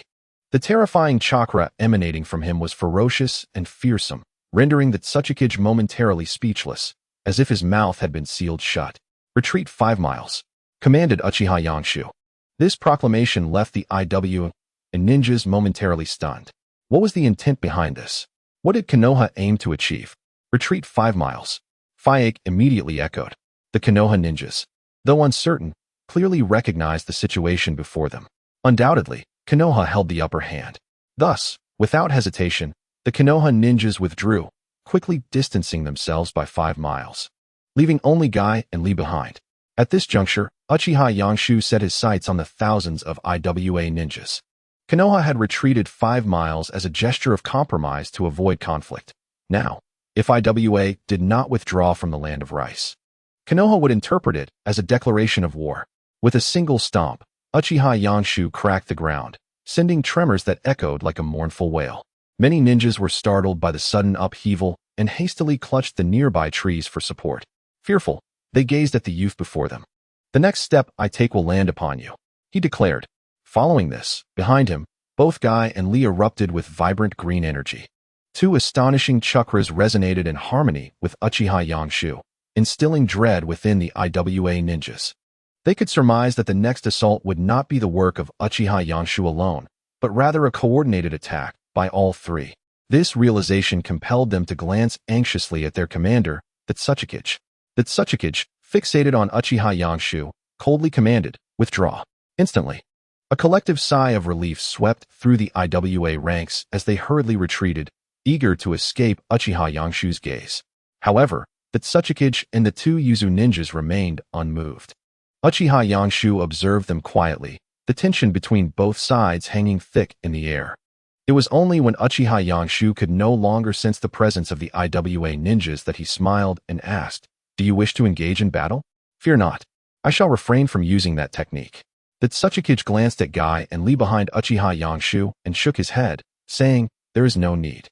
"Are you concerned they might be left behind if they engage?" Uchiha Yangshu chuckled. Konoha would not resort to such actions that would incite public outrage. "However, since that is the case, let us part ways, until fate brings us together again." The green energy, bulging veins, and blood-red skin surrounding Uchiha Yangshu dissipated. The two stood watching his departing figure, their expressions grave. "Yangshu, have they truly retreated?" Lee asked anxiously. "Yes, they have no reason to fight us. The cost would be too great. But should I also employ that technique of yours? My unique physique can barely manage it, and you still wish to use it? That would be akin to courting death." Uchiha Yangshu retorted sharply. "Lee, Yangshu is correct. Even I cannot wield such a technique. However, if they discover that neither I nor Guy can perform those techniques, would that not provoke Konoha into war? If that were the case, would you betray the village to protect Konoha?" "Ugh, betrayal. I thought it meant giving one's life, not defection." Lee pondered. Yet, the notion of betraying the village to save Konoha did not seem entirely unacceptable. Observing Lee lost in thought, Uchiha Yangshu revealed a faint smile. Although Iwa had retreated, Konoha remained vigilant, maintaining the watch of Uchiha Isekai'd and Hyuga Hisashi, just in case. Subsequently, Uchiha Yangshu ventured to Iwagakure, repeating his previous actions. Similarly, Iwagakure was also frightened into retreat. To prevent unforeseen circumstances, Uchiha Yangshu lingered there for several days. After all, they had entered from the land of grass, and the grass ninja village could be considered his own. Though Yakushi no Nai could lead the grass ninjas in a surprise attack against them, securing a victory for Konoha, it was unnecessary to expose themselves in such a circumstance. Meanwhile, Guy and Lee returned to the village. At this time, Itachi and Kisame arrived in the village, encountering Red and Sarutobi Asuma. As the two were being overwhelmed, Kakashi appeared to rescue them. However, shortly thereafter, Itachi pulled Kakashi into Tsukuyami, mercilessly assaulting him. Had it not been for Gaia's timely arrival, they would have faced a devastating defeat. Itachi and Kisame departed with smug smiles. Kakashi was subsequently taken to the hospital. At this moment, after confirming that Iwagakure had returned and did not wish to initiate war, Jiraiya set forth on a mission to find Tsunade, search for the Akatsuki, an organization related to Orochimaru, and assist Naruto in his training. The following day, upon learning of Itachi's whereabouts, Sasuke rushed to confront him. Meanwhile, the Akatsuki had commenced their endeavor to collect tailed beasts, intending to capture the Nine Tails first. Thus, Itachi found himself face to face with Naruto, with Sasuke hot on his heels. Years had passed, and filled with hatred, believing himself to be stronger, Sasuke charged recklessly with Chidori. He was brutally beaten by Itachi. Itachi, refusing to let him off lightly, used Tsukuyami to bring Sasuke back to that fateful night 6 years prior. Instantly, Sasuke's screams echoed in despair. Fortunately, Jiraiya arrived just in time to save Naruto and Sasuke, summoning the great toad of Mount Myaboku to ensnare them. However, Itachi burned a hole through it with Amaterasu, successfully escaping. Jiraiya's intervention was indeed quite heroic, albeit regrettably so. Following closely behind Sasuke, Teacher Guy stealthily peered with his forehead protector, mistaking him for an enemy, and delivered a swift kick to an unsuspecting Jiraiya. However, Teacher Guy's timely arrival meant they did not need to carry the unconscious Sasuke back to Konoha. Thus, it was decided that Guy would escort Sasuke back to the village while Jiraiya and Naruto sought out Tsunade. At this juncture, Nara Shikamaru and Uchiha Shoju received a summons from the acting Hokage, Nara Shikaku, to the Hokage's office. In the presence of the acting Hokage, Uchiha Shoju knelt on one knee, adhering to the customs of the Umbu. Observing this, Shikamaru felt a bit awkward and, with reluctance, mimicked the gesture while addressing acting Hokage. Shikaku shook his head and proclaimed, "From this day forth, you both shall be promoted to Chunin." "Yes," replied Uchiha Shoju. Shikamaru, still unaccustomed, echoed, "Yes." Shoju, having intimidated the Hidden Cloud and Hidden Stone, was promoted from Chunin to Special Jonin. Uchiha Shoju stared at Shikaku with his lifeless eyes, while Shikamaru cast a puzzled glance at him. "Why the sudden change in attitude? What do you intend to do?" inquired Shoju. Shikamaru articulated, "I hope you will continue your service in the Umbu, leading a team with me to form a squad." "For what purpose?" Shoju queried. "My father would never divulge that." Shikamaru retorted, "I hope you can assist the Hokage or serve as a substitute for the Hokage." Even the lethargic Shikamaru was taken aback by this proposition. He hastily interjected, "Wait, can we discuss this outside?" "Shikamaru, this is the era of your generation," Shikaku stated. Shikamaru's eyes widened, clearly realizing he was being manipulated, especially since the acting Hokage was his father, making the betrayal all the more pronounced. "So you want me to be a backup, huh?" Shoju remarked. "Indeed," Shikaku confirmed. "However, will placing Shikamaru under my command stifle his potential? You will undertake extremely challenging missions." "I see. Then who will the remaining teammates be?" "Step forward." As Shoju turned around, he was taken aback to see Hayashi. Hayashi. At this moment, Hayashi donned the attire of the Umbu, and without the bandage on his head, Shoju would hardly have recognized him. "Hayashi, please share your thoughts with Shoju," Shikaku instructed. "Yes," Hayashi said, sincerely bowing to Shoju. "I wish to abolish the main and branch family system. Please lend me your support, Captain Shoju." Shoju's lips twitched. The abolition of the main and branch family system was not inherently problematic. However, it pertained to the release of the caged bird curse, which directly linked to the Rinnegan. The Rinnegan possesses the ability to initiate the Rinnegan chakra mode, manipulate the trajectories of celestial bodies, control space, absorb chakra, influence others' minds, grant life to puppets, and summon the Otsutsuki clan's stone statues. Such a formidable ocular power can be obtained through two means. 1. A high purity of Otsutsuki chakra within the Byakugan. Or 2. A convergence of numerous Byakugan into a singular, larger Rinnegan. The system of the Hyuga clan's main and branch families, from a certain perspective, has stymied the emergence of the larger Rinnegan, significantly reducing the likelihood of global annihilation. Now, he was being asked to assist in its abolition? Certainly. But what would happen afterward? If someone discovered that the Byakugan could merge, who would be the one to manifest the large Rinnegan? Who would not covet the power to control a massive Rinnegan capable of crashing the moon into the earth? A moment's negligence could spell disaster for all. All right, I shall grant you half a day to negotiate. Tomorrow, I will assign you tasks, Shikaku declared, sensing the situation had become precarious and beginning to usher them out. Shoju shot him a glare, storming off in a huff, leaving Hayashi's expression somewhat disheartened and forlorn. Meanwhile, Shikamaru had completely adopted a blank stare, resigning himself to circumstances with a sense of apathy. They followed Shoju, and shortly, they arrived at a training ground. Shoju turned to Hayashi.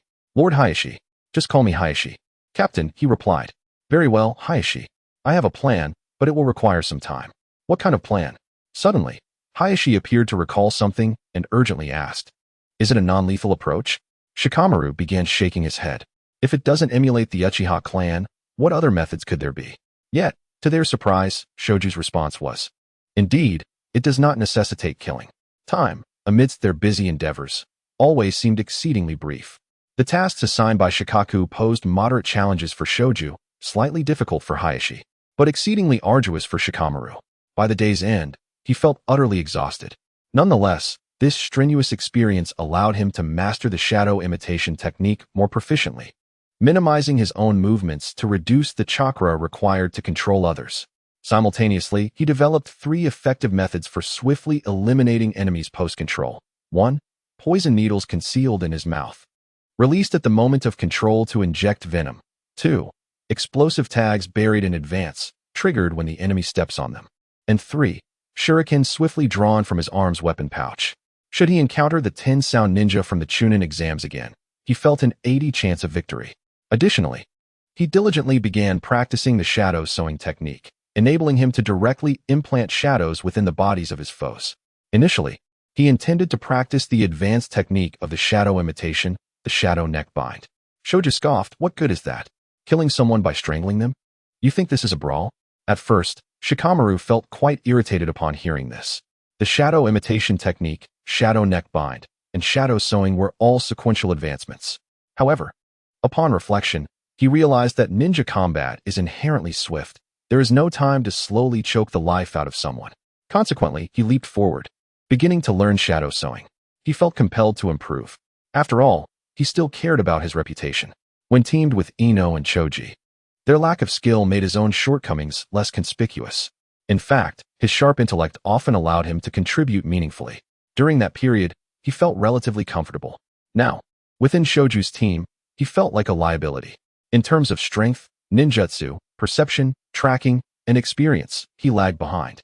Even his intellectual prowess had little opportunity to shine. Combat often demanded instantaneous decisions on how to act. The Umbu were far more ruthless and cold-blooded than he had anticipated. Thus, he experienced significant growth. Ino and Choji also witnessed his progress and, unwilling to fall behind, began diligently training their clan's secret techniques. Meanwhile, after feeling powerless before Itachi, Sasuke trained relentlessly in the Chidori. Sakura, left without tasks due to Naruto's departure and Sasuke's training, immersed herself in medical ninjutsu, reportedly mastering the chakra scalpel. Shino, having learned the insect jar technique, continued to control and evolve the parasitic insects on his body while fervently studying Gaara and the 4th Kazekage's ninjutsu. Naturally, his teammates, Kiba and Hinata, were unwilling to lag behind, also embarking on their training journeys. As for Lee, having witnessed Shoju's formidable strength at the border, he remained steadfast in his relentless training. The situation surrounding Niji, whose father and Shikamaru are teammates, along with Yenshu serving as the captain, has profoundly impacted him. This has driven him to train more fervently, honing his chakra precision during acupuncture techniques, thus becoming increasingly formidable. However, such intense training has led to various hidden injuries, compelling Uchiha Yenshu to assist in his physical recovery. Both teammates have been similarly motivated, with Tenten skilled in ninja tools and space-time ninjutsu, setting her sights on mastering the Flying Thunder God technique. Had Hiruzen's been in power, she, as a commoner, would have had no chance. Even her captain, Might Guy, would have found it difficult to gain access. However, with the current administration under Nara Shikaku, who understands the arduousness of learning the Flying Thunder God technique, it is more accurate to say that the technique seeks its practitioner rather than the other way around. Thus, under the guarantee of Teacher Guy, Tintin was bound by a cursed seal, prohibiting her from imparting knowledge to others, and successfully obtained the opportunity to study this technique. She often sequesters herself in her room, occasionally exclaiming, "I've got it," which suggests progress. Yet, after more than a month of this solitary endeavor, tangible advancements remain elusive. During this time, Jiraiya and Naruto located Tsunade, engaging her in a wager to master the Rasengan within a week.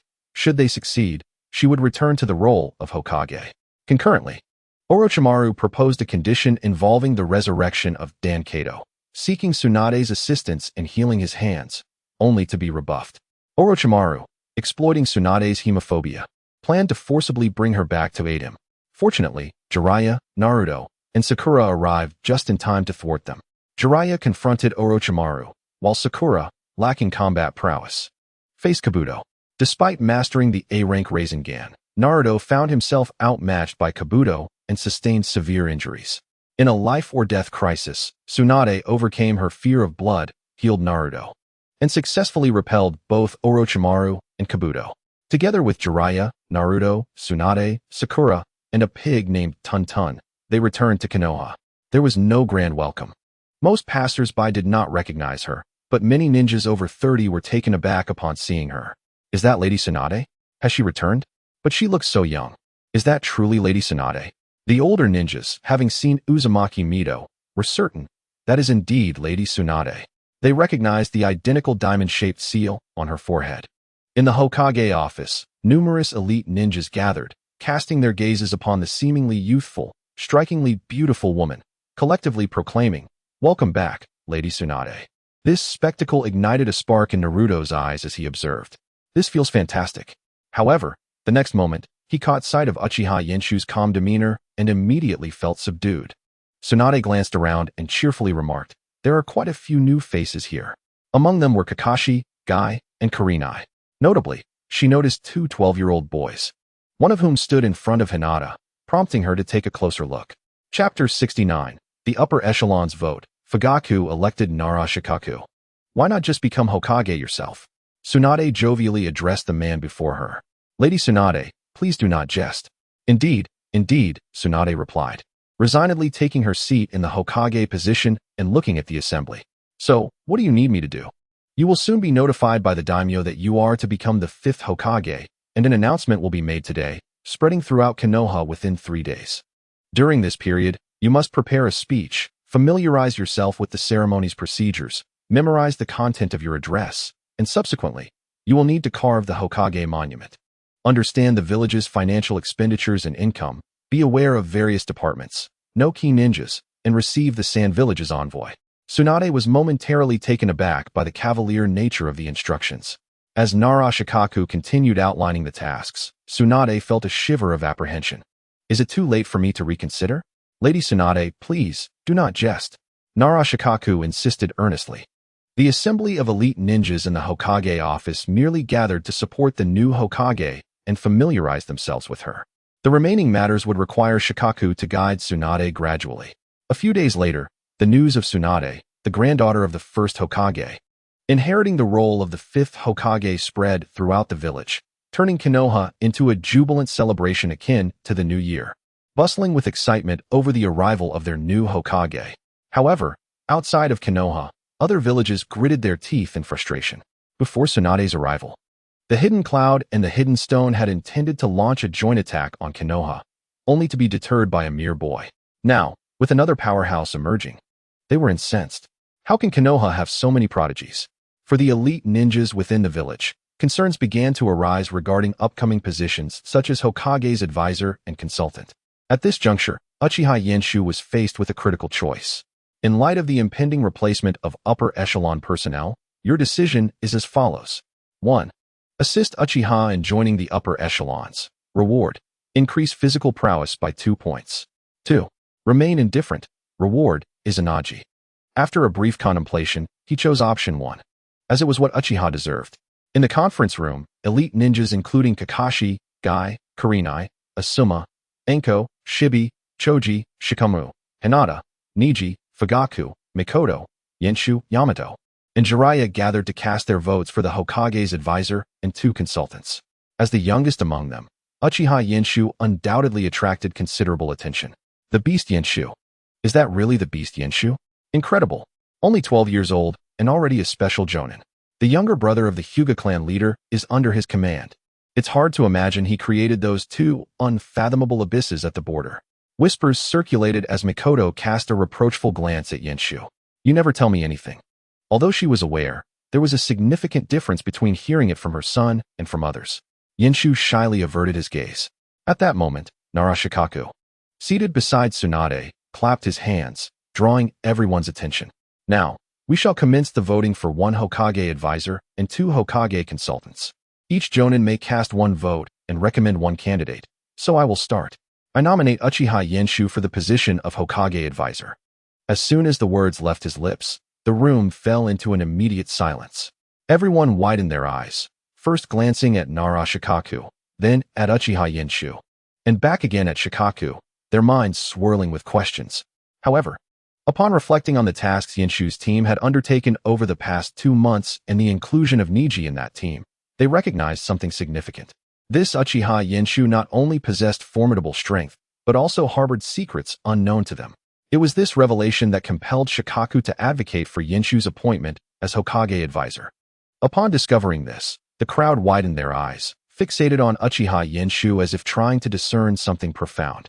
Uchiha Yenshu shot a glance at Narajuku. Under the gaze of the onlookers, he rose and spoke. Thank you for your kind intentions, Lord Juku, but I must decline.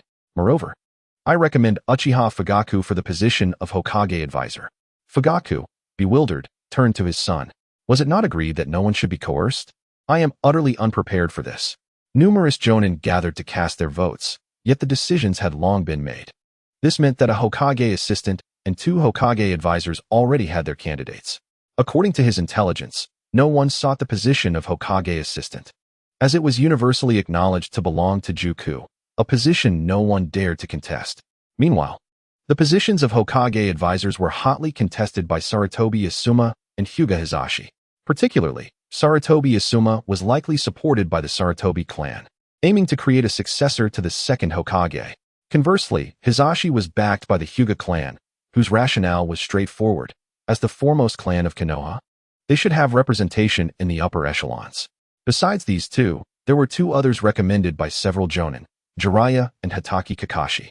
However, neither actively vied for the position. In fact, Jiraiya even cautioned them against voting for him. Kakashi's votes were scant, primarily stemming from the guilt some jonin felt over the unjust demise of Hitaki Tsukumo. Nevertheless, barring any unforeseen occurrences, the 2 Hokage advisors would likely emerge from the trio of Sarutobi Asuma, Hyuga Hisashi, and Jiraiya. However, an unexpected twist occurred. The Hyuga clan cast all their votes for Uchiha Fugaku, leaving the entire assembly in stunned silence. The villagers were well aware that the Uchiha and Hyuga clans had never seen eye to eye. How could they possibly support one another? This move solidified Uchiha Fugaku's position as a Hokage advisor, even leaving him in a state of bewilderment. It was all too sudden.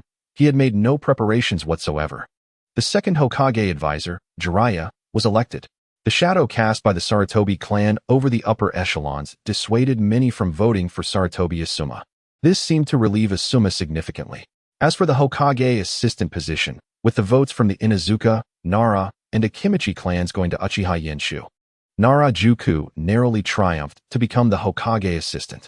This scene did not bring relief to Uchiha Yenshu. Hokage assistant, we must have a serious discussion later. How dare you scheme against me? Narajuku sighed. His plan had been meticulously crafted. He had anticipated that Uchiha Yenshu would narrowly win and be compelled to become the Hokage assistant.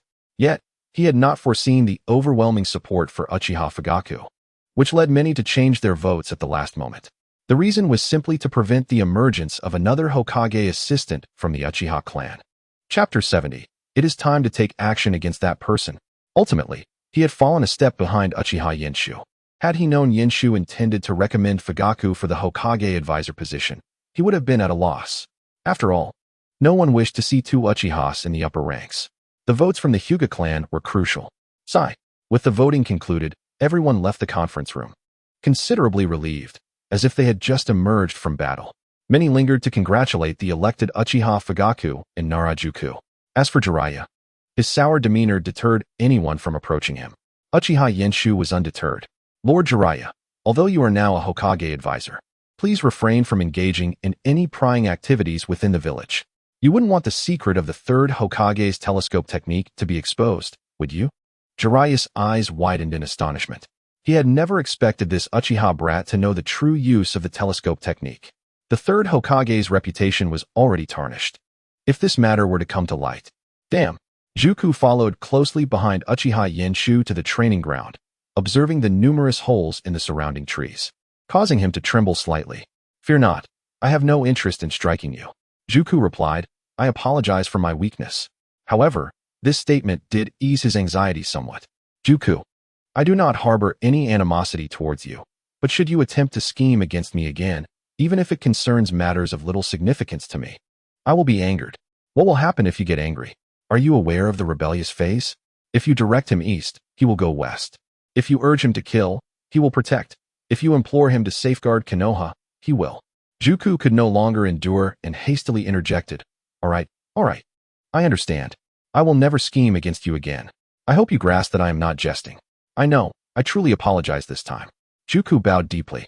Seeing this, Uchiha Yenshu's expression softened slightly. Very well, I shall forgive you this time. Juku breathed a sigh of relief, once again feeling the weight of Uchiha Yenshu's troubles. However, the benefits outweighed the drawbacks. He could endure and even willingly tolerate it. Presently, he harbored a question. Can you enlighten me as to why the Hyuga clan voted for Fugaku? You brought this trouble upon yourself, and you do not know? Uchiha Yenshu gazed at him in disbelief. Hizashi, you resolved it so quickly? It was not difficult. The main and branch family system has remained unresolved for over 60 years. You assert that it is not challenging? A change in perspective is all it takes. These matters are inconsequential. What is crucial is that I believe we can take action now. Take action? Suddenly, Juku recalled a certain bandaged, one-eyed, one-armed middle-aged man, his pupils narrowing. Are you suggesting? Indeed, now is the opportune moment to act. He would never anticipate an assault so soon after the Hokage's inauguration. Juku pondered, growing increasingly exhilarated. This is perfect. 1. It serves as a warning to others. 2. It establishes the Hokage's integrity. 3. It punishes those deserving of retribution. Uchiha Yenshu shot him a glance and remarked, You are always plotting against those close to you. With that, he departed. Juku's smile froze on his face.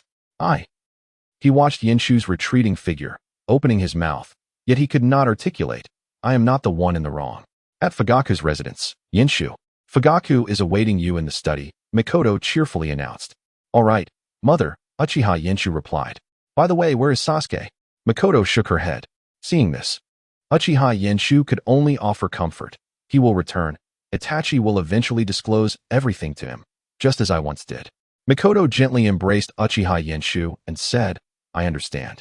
Now hurry to the study. Yes, Sasuke will be fine, I assure you. Indeed, Mikoto smiled. Observing this, Uchiha Yenshu felt reassured as he made his way to the study. Knock, knock. Enter. A voice from within responded. Upon entering the study, Uchiha Yenshu could distinctly see Fugaku's beaming smile, barely contained despite his kneeling position. Uchiha Yenshu knelt down. Father, do you have something you wish to discuss?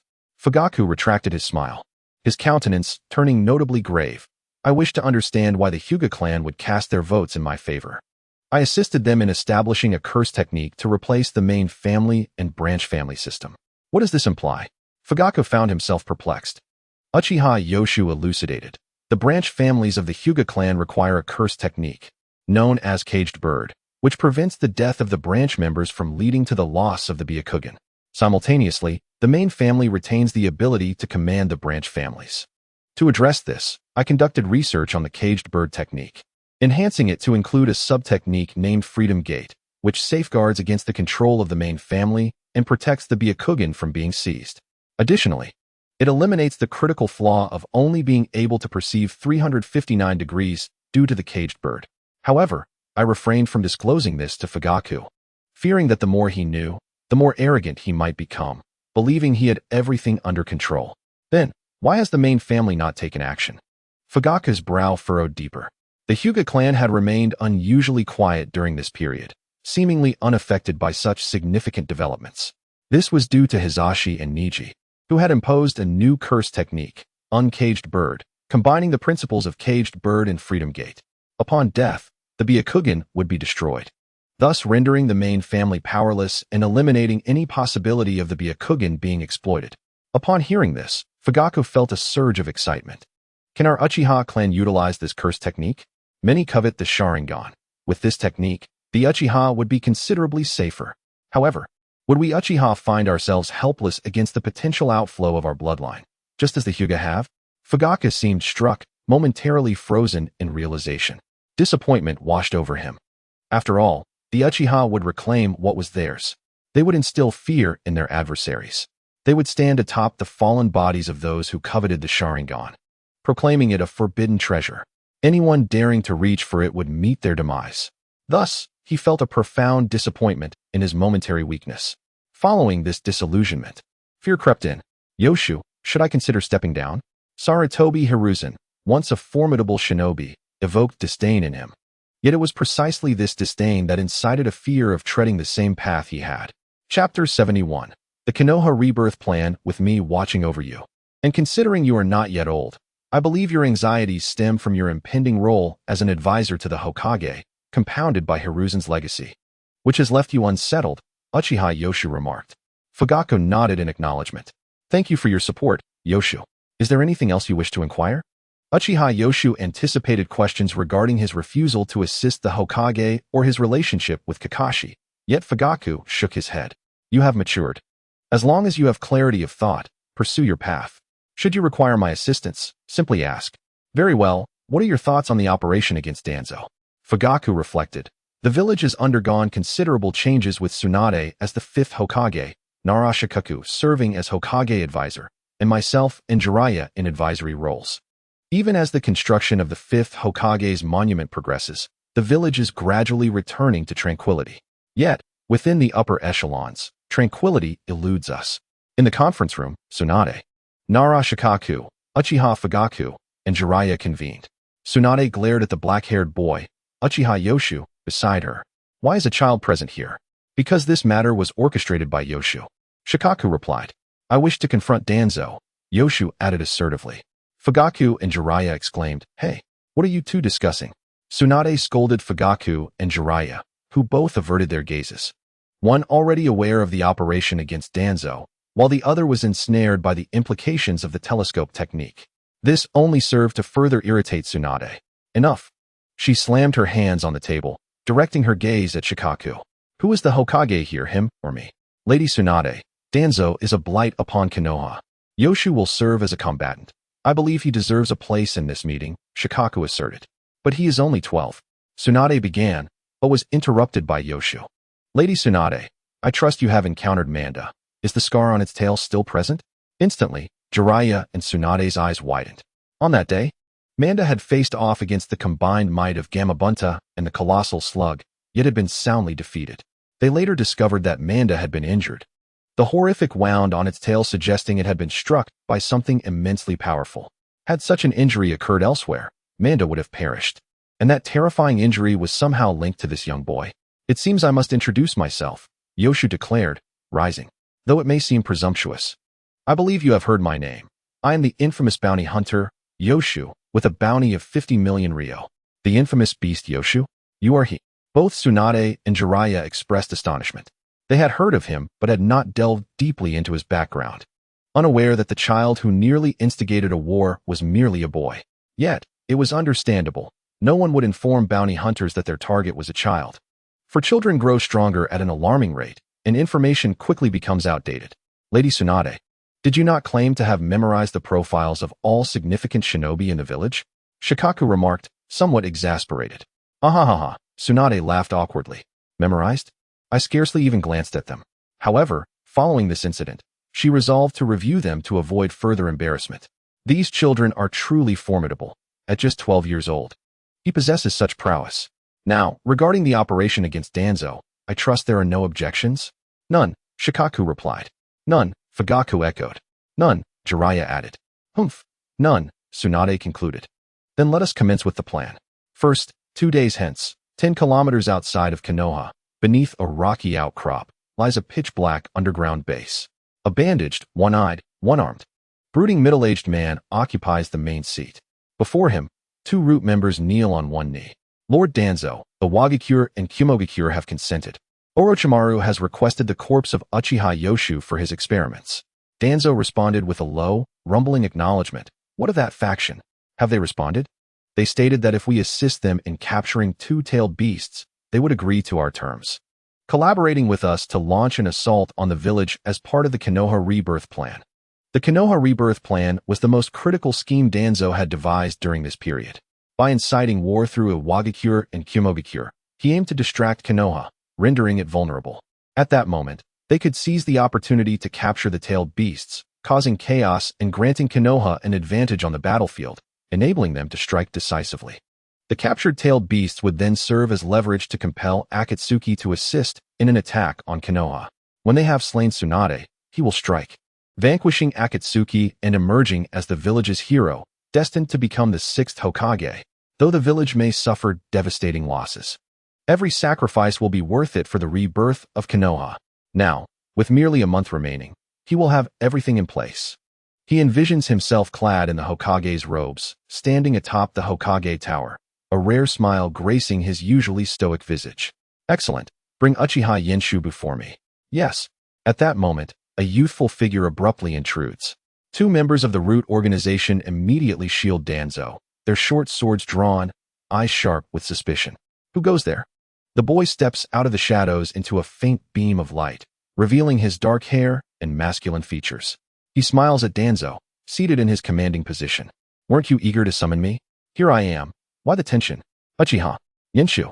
The pupils of the 2 Root members constrict in shock.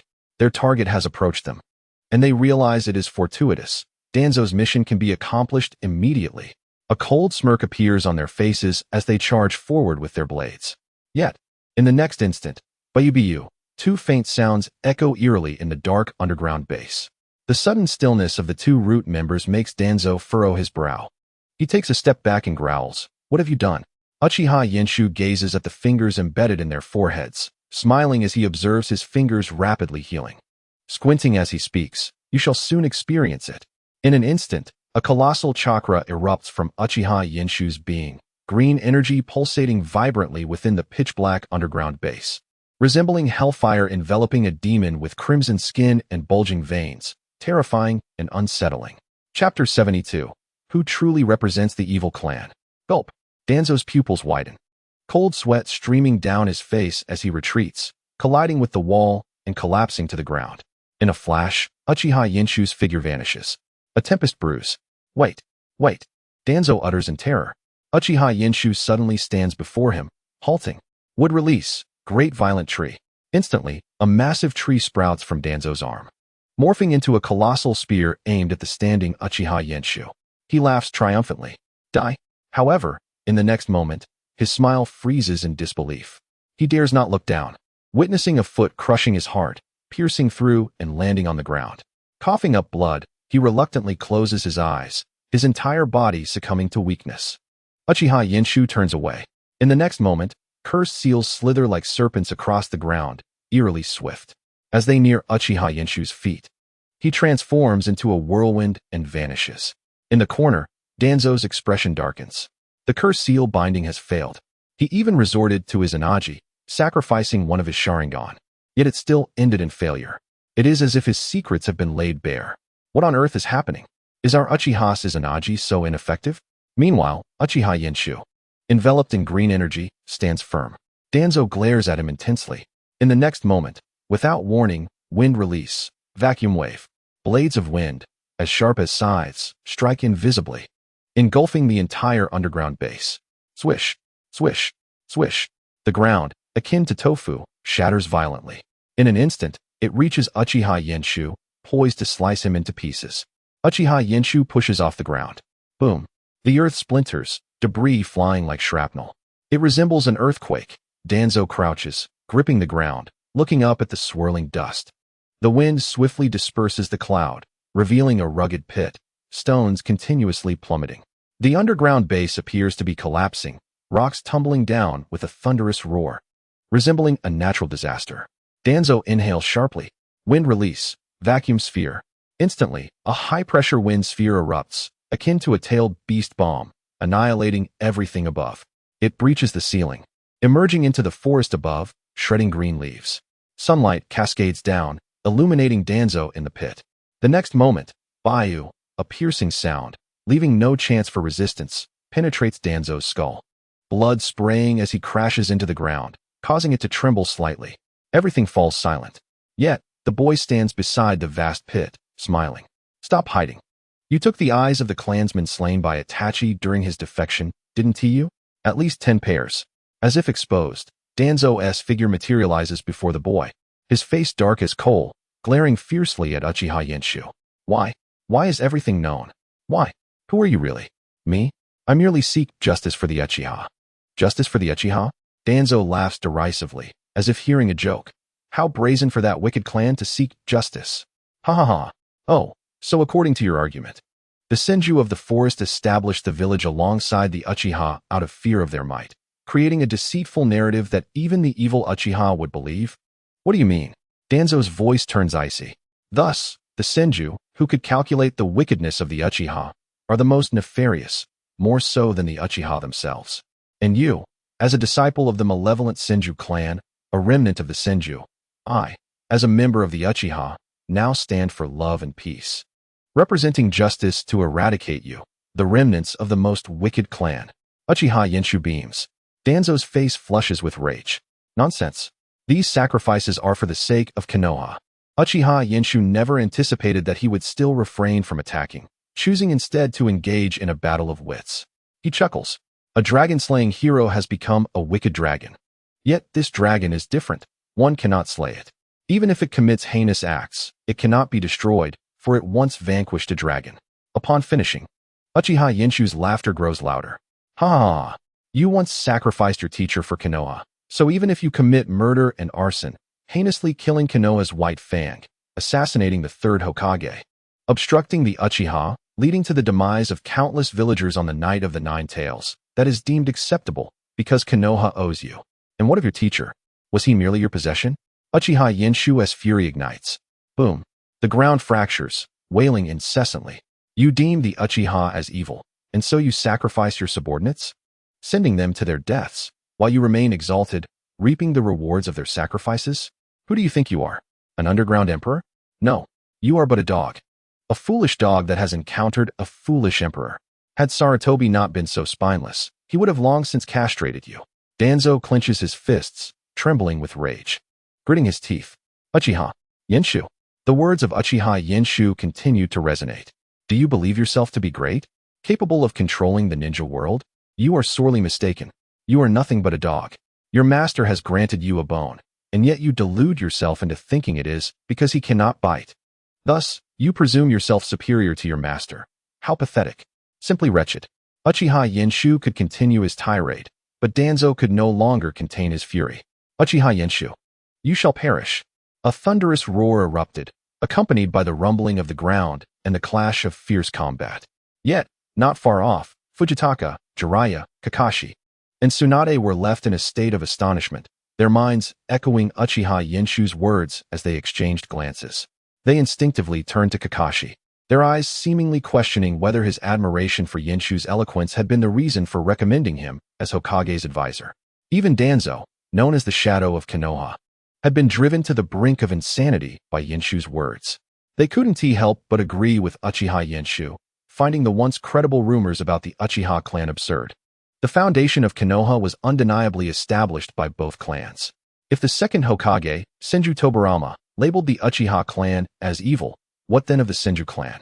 If the Uchiha are truly malevolent, why collaborate to establish Konoha? Even with the first Hokage, Senju Hashirama, present, there were myriad ways to thwart such cooperation, such as exterminating the Uchiha clan or sowing discord between the two clans. Yet, they ultimately joined forces to create Konoha, suggesting that the Senju clan either genuinely sought to invite the Uchiha for a harmonious existence or harbored nefarious intentions, aiming to deceive and ultimately subjugate the Uchiha clan. If even the supposedly wicked Uchiha could be deceived, then the Senju must be deemed more sinister, employing such despicable tactics that would cast a shadow over their reputation. Who, then, is the truly vile clan? Chapter 73, Danzo's Demise. Awkwardness among the higher guests. Strangely, Kakashi and the others turned their gaze to Tsunade. Why are you all looking at me? I never said that. It was all second grandpa's words. This is a personal matter. It has nothing to do with the Senju clan. Jiraiya and Kakashi lowered their heads, feeling detached from the situation. Fujitaka's expression was peculiar. As the leader of the Uchiha, he had failed to identify such a glaring flaw to exploit. While the village whispered of the Uchiha's malevolence, he had been preoccupied with urging his clan to compromise, to smile at the villagers, hoping for mutual understanding, wishing for the village to recognize the Uchiha. Now, reflecting on it, he felt utterly foolish, unworthy to face anyone. The thought of Uchiha Yenshu's earlier insult regarding his mental state during the Nine Tails incident haunted him, revealing just how disgraceful his image was in Yenshu's eyes. If only Yenshu were the sole bearer of this knowledge.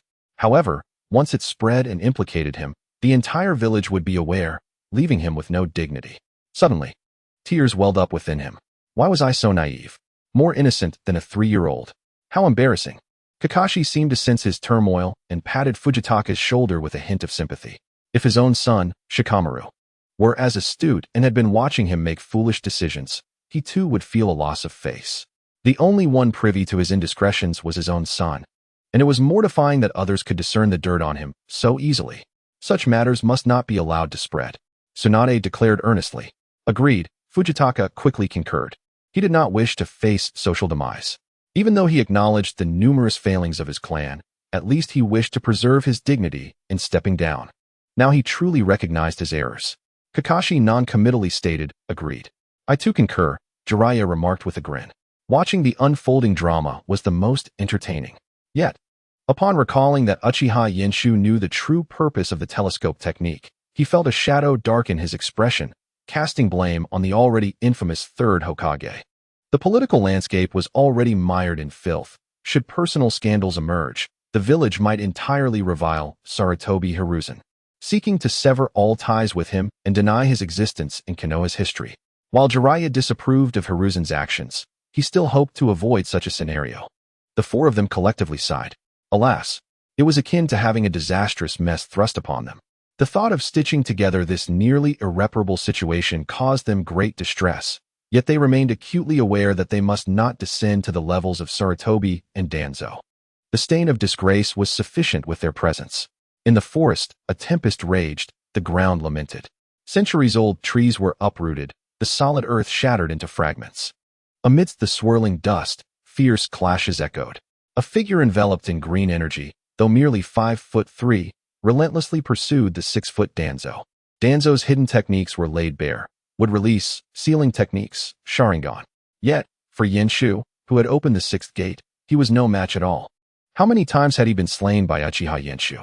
The battle had reached its 11th minute. On his right arm, grafted from the first Hokage, 10 blood-red Sharingan had closed. Only the one remaining Sharingan on his right eye remained. This eye was not the Mangekyo Sharingan of Shursui. It had been reclaimed by Fujitaka 6 years prior during the night of the massacre and preserved elsewhere.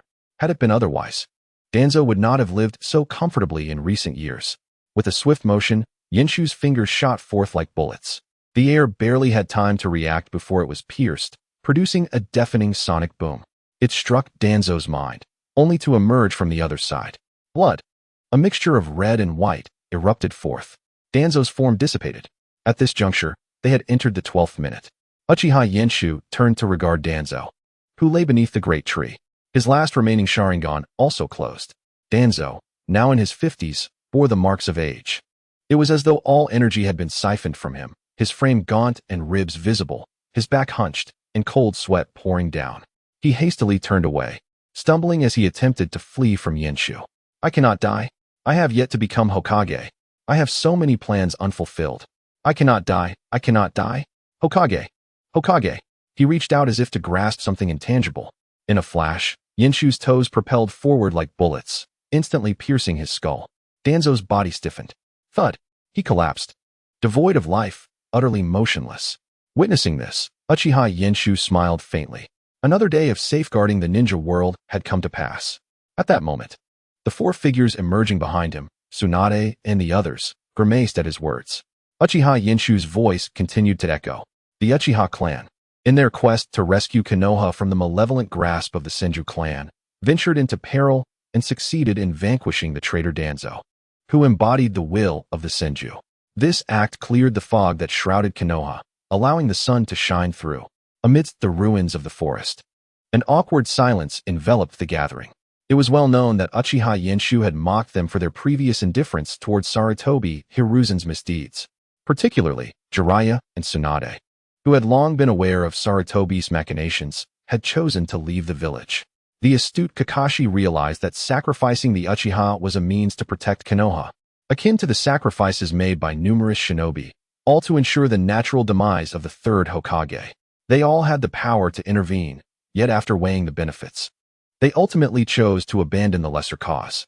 Now, facing their former victim who stood before them in equal standing, they found it difficult to meet his gaze. Burdened by guilt. All right, it was just a jest, Uchiha Yenshu remarked, prompting a collective sigh of relief from the crowd. The atmosphere lightened considerably. This was reminiscent of how Sarutobi and his cohorts had treated the Uchiha, who represented the Hokage lineage of the Senju. If the Uchiha were to convey this now, it would indeed place them in a quandary. To stop them? Why? By what right could the Hokage lineage do so, while the Uchiha could not? They had all contributed to the establishment of this village. Fairness dictated they should face challenges together. To refrain from intervening? That would mean passively watching the reputation of the Senju tarnish, while the Uchiha ascended to the pinnacle of nobility. Such a reality was unacceptable. Now, with Uchiha Yenshu retracting this dilemma, they couldn't help but acknowledge his leniency. Although this predicament was one he had orchestrated himself. With Danzo dead, I feel some relief. The rest is up to you. Uchiha Yenshu waved his hand dismissively as he departed. The remaining quartet, Fugaku, Jiraiya, Kakashi, and Tsunade, exchanged glances, sighing as they surveyed the forest ruins and Danzo's corpse. Well, let's clean up this mess. Hopefully, we can restore Konoha before our time is up. Chapter 74. Sasuke leaves the village. Sakura's plea the death of Danzo was known only to a select few, including Iwagakure, Humogakure, and the Akatsuki. In contrast to Sarutobi's demise, which reverberated throughout the village, Danzo's death was akin to a rat in a sewer, known only to those who traversed such grim paths. This was a deliberate choice by Tsunade and the others. They had no desire to drag the third Hokage into the mud again. Konoha was poised to embark on a new chapter. Meanwhile, Naruto, Sasuke, and Sakura embarked on their first B-rank mission without Kakashi, traveling to the land of Tea to safeguard participants in the quadrennial festival led by Isekai'd. He was the younger brother of Ibiki, the proctor for the first round of the Chunin exams, and a former genin of Konoha. After facing setbacks during the Chunin exams, he had been led astray by his teacher, Aoi, stealing the Raijin sword and a secret scroll once wielded by the second Hokage, Senju Tobirama, before fleeing the village. Committing an irreparable error, he sought redemption with the help of Asuka and aimed to win glory for the Asuka family in the upcoming contest at the Huda Shrine, securing control and reputation for his town. His opponent, the Isekai'd family, had enlisted the help of rogue ninjas from the Rain Village, including Aoi, who had defected from Konoha. The trio faced repeated setbacks against Aoi, who wielded the Raijin sword, which, despite its sharpness, was ultimately bested by Sasuke. Naruto, utilizing the Rasengan, successfully shattered the sword, inadvertently sending Aoi tumbling into a ravine. Their mission was accomplished. Isekai'd, witnessing the return of Naruto and his companions, finally understood the lesson of the 10th question from the Chunin exams, to learn to trust others. However, Sasuke found himself back in the hospital, nursing his wounds in solitude, consumed by hatred for Itachi and tormented by thoughts of Naruto, who had triumphed over their foes. The more he reflected, the deeper his resentment towards his own weakness grew. This overwhelming feeling led him to challenge Naruto when he came to visit. They ascended to the rooftop of the hospital, where an intense battle ensued, with Sakura anxiously observing from the sidelines. In a flurry of motion, Sasuke unleashed his Chidori while Naruto retaliated with his Rasengan. Fortunately, Kakashi arrived just in time to intervene, tossing them into a water tank. The Chidori distorted the tank, sending water gushing out like a waterfall, while the Rasengan merely created a shallow dent, resembling the output of a toddler. Sasuke smirked coldly, dismissing Kakashi's inquiry with a scoff, seemingly unfazed. Yet, upon leaving, he noticed the massive hole in the tank's rear, through which water cascaded like a waterfall, while his own tank remained intact. His expression darkened with frustration, a tempest of negative emotions swirling within him, akin to a wild beast hidden beneath the trees, brooding in solitude. At that moment, Kakashi restrained him with fine wire, engaging him in a forceful conversation about the emptiness that follows vengeance. Yet, this did not alleviate Sasuke's turmoil. Rather, it intensified his yearning for strength. Meanwhile, from a distance, the trio sent by Orochimaru, Kidaru, Jirobu, and Sakan arrived to further exacerbate Sasuke's discontent. Uchiha Yenshu observed quietly from afar. If I were to intervene now, would it only deepen his resentment? After contemplation, Yenshu decided against it, not wanting to be provoked into striking Sasuke himself. At that moment, Sasuke was undeniably irksome, and Yenshu wished to maintain a harmonious relationship with his nieces. In a moment of levity, Naruto and Sakura shared their first ramen meal together. Excitement and joy radiating from Naruto. Sakura, the chashu ramen here is the best. Go ahead and indulge. This one's on me, Naruto exclaimed, glancing eagerly at the chef, who wiped his misty eyes with a smile. Taking your girlfriend out for a meal? Naruto is growing up, the chef remarked joyfully. Girlfriend? Naruto blushed, quickly retorting. What are you saying, uncle? Sakura has something important to discuss with me. She is not my girlfriend. Stealing a glance at Sakura, he noticed her distant demeanor, prompting his confusion. Sakura? Snapping back to reality, Sakura forced a smile. Apologies, Naruto. I was lost in thought for a moment. Wow, this looks delicious. She unwrapped her disposable chopsticks and began to eat. Naruto, oblivious to her distraction, happily slurped his noodles. Yet, after only a few bites, she could not suppress her thoughts any longer. Naruto, do you know about Orochimaru? Orochimaru? Naruto paused, placing his chopsticks down as the noodles sank back into the flavorful broth, expanding slowly. I've encountered that guy recently, Naruto said, his tone turning somber. Where? Sakura inquired, astonished. While searching for Granny Tsunade, I had to fight both the pervy sage and her at the same time, and he is quite a formidable foe. Naruto's voice trembled with unease. The individual before her, with hands rendered useless, astonishingly extended his neck to bite the sword in battle, resembling a madman. His thoughts remained inscrutable. How could Sakura feel powerless in the face of Orochimaru's might? There was no need for concern. Sasuke would undoubtedly not be lured by such a creature. And with Yangshu by his side, there was assurance. Indeed, Sakura smiled brightly. Naruto, feeling reassured, resumed slurping his ramen. Yet, Sakura's smile faded once more. In the deep of night, the moon shone full and radiant. Sakura departed from Naruto, venturing alone down a forest path. She seated herself on a bench, enveloped in tranquility, with only the gentle breeze caressing her. As time passed, her anxious heart gradually calmed. What was I thinking? Just as a faint smile graced her lips, she heard familiar footsteps approaching. The sound was unmistakable. Unable to resist, she turned her head. Soon, she beheld Sasuke, hands in pockets, a backpack slung over his shoulder. His late-night attire sent a jolt through Sakura, her lips trembling as she gazed at him. Sasuke regarded her with a serene expression. What are you doing here so late? He inquired. Sakura lowered her gaze, her voice barely a whisper. This is the only path out of the village. Sasuke, as if encountering an insignificant ant, walked around her. Sakura listened to his footsteps receding, each step growing fainter, and tears streamed down her cheeks as she reflected on 6 years of infatuation and effort. Why do you never share anything with me? Why are you always so silent? But this infatuation was ruthlessly shattered by Sasuke's indifference. Why should I tell you anything? That's why I said you're being overly sentimental. Don't meddle in my affairs. Chapter 75, Striving to Bring Sasuke Back. I will only annoy Sasuke, Sakura muttered to herself. sorrowfully allowing the tears to cascade down her face, yet she did not wipe them away. Instead, she lifted her head, revealing a radiant smile as she looked at Sasuke. Do you remember the day we became genin and formed our trio? We shared lunch together. I don't recall, Sasuke replied, continuing to walk away, leaving Sakura to gaze at his retreating figure. No, Sasuke. Sakura couldn't help but chase after him. Sasuke, I like you. I like you so much. If you would just be with me, I would never let you regret it. I would make you happy every day. We would be so blissful. I would do anything for you. So please, don't leave. I will help with your revenge. I will find a way. So stay. I beg you, please stay. Sasuke. Yet Sasuke's figure did not falter in the slightest. In her overwhelming despair, he vanished completely.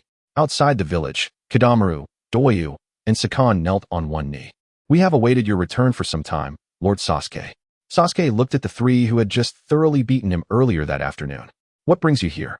From the moment you stepped out of Konoha, you have become my leader. I apologize for my earlier rudeness, one of them said. Sasuke scoffed, continuing to walk past them. Such matters are inconsequential. The four figures advanced through the moonlit darkness. In the morning, within the Hokage's office, Tsunade's right cheek appeared somewhat smooth as she gazed at the young man before her, hands resting on the table, the papers beside her faintly glistening.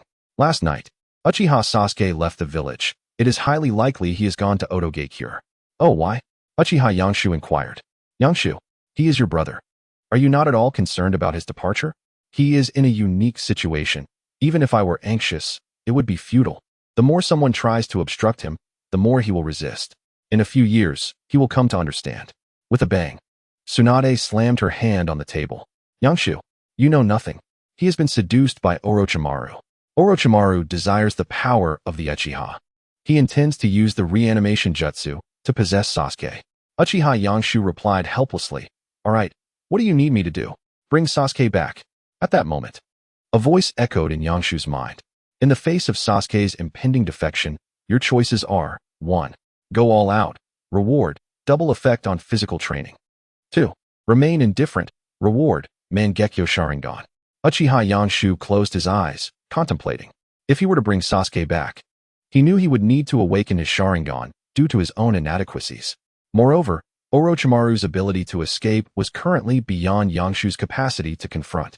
Orochimaru would only become more covetous of Sasuke. This situation would not bode well for the future. Although he was tempted by the prospect of wielding a Mangekyo, he desired to strengthen the 8 gates even more. Uchiha Yangshu opened his eyes, calm and resolute. Very well, I will do everything in my power to bring Sasuke back.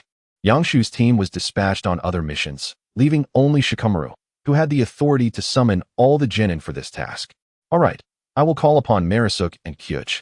Tsunade clenched her fists, veins popping on her forehead, her gaze fixed intensely on Uchiha Yangshu as her breathing grew increasingly rapid with every passing second. Fine. I will go on the mission. As he stepped outside, Uchiha Yangshu paused and turned back with a smile. When I return from the mission, shall we train together? Tsunade grinned, revealing a dangerous smile. All right. After leaving the Hokage building, Uchiha Yangshu headed to the Nara household. Yangshu, Nara Shikaku's mother, Yoshino, opened the door, a hint of confusion on her face. Isn't there no mission today? Hello, Aunt Yoshino, Uchiha Yangshu greeted. Yoshino smiled gently, stepping aside to allow Uchiha Yangshu to enter. Shikamaru and Shikaku were having breakfast. Upon seeing Uchiha Yangshu, they set their meals down and turned to face him. Uchiha Yangshu sat down, unceremoniously grabbing a bun to eat. I have a special mission. Shikamaru, gather all the genin you know. Sasuke has left the village, and we need to go after him. Understood. Shikamaru promptly stuffed a bun into his mouth and sprang into action. However, the next moment, he froze, eyes wide in shock. Sasuke left the village. Yes, hurry. Once you've gathered everyone, we'll set out immediately. By the way, Nichi is assigned to other tasks, so this time it's just you, me, and a group of genin. All right. Shikamaru did not question further. Though it had only been 2 months, he understood that Uchiha Yangshu was a person of considerable foresight, perhaps even more so than himself. A temporary setback was merely a stepping stone to greater gain. In the house, only Yoshino and Shikaku remained. Yoshino went to the kitchen to prepare breakfast for Uchiha Yangshu. Shikaku then asked earnestly, don't you want to bring him back? Given Uchiha Yangshu's strength, Shikaku believed that he would be far more reliable alone than with a group of genin. This was not a task that success could be guaranteed by sheer numbers. My tracking abilities are not strong, and besides, bringing them along will benefit their futures. Do not apply excessive pressure on them. They are the most formidable group I have ever encountered. By next year, they will likely become Chunin, especially that 1010. She seems to have truly grasped the threshold. Rest assured, I shall not exert any pressure myself. Upon hearing this, Shikamaru felt a sense of relief. After all, Uchiha Yasuki's combat prowess has reached the level of a Kage, particularly with his new technique, the nail, which is solely designed for lethal purposes, cold-blooded and domineering. One wonders how this young man possesses such remarkable recovery abilities. Had it not been for the exposure of Sarutobi Hiruzen and Danzo's deeds, revealing how the Uchiha clan has endured oppression in silence for the sake of peace, many would undoubtedly feel apprehensive about Uchiha Yasuki's strength. It can only be said that their prowess is accentuated by their peers. Shortly thereafter, Shikamaru returned, accompanied by Naruto, Sakura, Choji, Ino, Shino, Kiba, Hinata, Lee, and Niji. With the exception of Tintin and Sasuke, the Elite 12 were assembled. They stood in 2 rows, brimming with enthusiasm, ready to showcase their skills. Uchiha Yasuki calmly stated, "All the Jonin in the village have been dispatched on missions, leaving you Jinin with nothing to do. Today, you shall accompany me outside the village to execute a task. Although I will protect you, it does not imply that you will remain unscathed or untouched by death. I trust your Jonin leaders have conveyed this to you, but the Umbu is far more ruthless. Believe me, aside from doing everything possible to prevent your demise, losing limbs is a common occurrence. Isn't that right, Shikamaru?" Shikamaru shuddered, seemingly recalling the day when an explosive tag shattered his legs, and he managed a strained smile. Chapter 76, Grim Pursuit. Sensing the gazes upon him, Shikamaru remarked, "Captain Yasuki is undoubtedly more indifferent to your well-being than your own leaders." The group thought they had a chance to showcase their abilities, only to find themselves in dire straits. "Then, let us depart." On the street, Uchiha Yasuki led the way like a guiding bird, advancing swiftly. As they raced beyond the village and into the forest, Shikamaru, Naruto, Sakura, Choji, Ino, Shino, Kiba, Hinata, Lee, and Niji followed closely behind, forming a strategic formation. With Naruto and Shikamaru at the core for rapid support, and Sakura, Ino, Hinata, and Shino as secondary support, Kiba, Choji, Lee, and Niji formed the outer layer to protect the 6 core members while also serving as scouts. Uchiha Yasuki, however, advanced alone at an astonishing pace. Even Shikamaru, who was accustomed to Yasuki's speed, found it challenging to keep up. Yet Naruto, Kiba, Lee, and Niji managed to stay close. Half an hour later, a loud crash echoed as smoke billowed, revealing several figures. 6 Uchiha Yasuki appeared, lifting the weary Shikamaru and others onto their backs, and continuing forward in silence, with a sharp breeze transforming into a chilling atmosphere enveloping them. What was happening? Sasuke fixated on the encircling figures of Gakuto, Doyu, and Zoken. "Lord Orochimaru specifically instructed us to ensure your demise," Zoken declared, producing a small vial from his waist. "This is a wake-up pill. Please consume it." "What is this wake-up pill?" Sasuke inquired. "Your current curse mark level is stage 1. This pill will forcibly awaken you to stage 2, Doyu explained.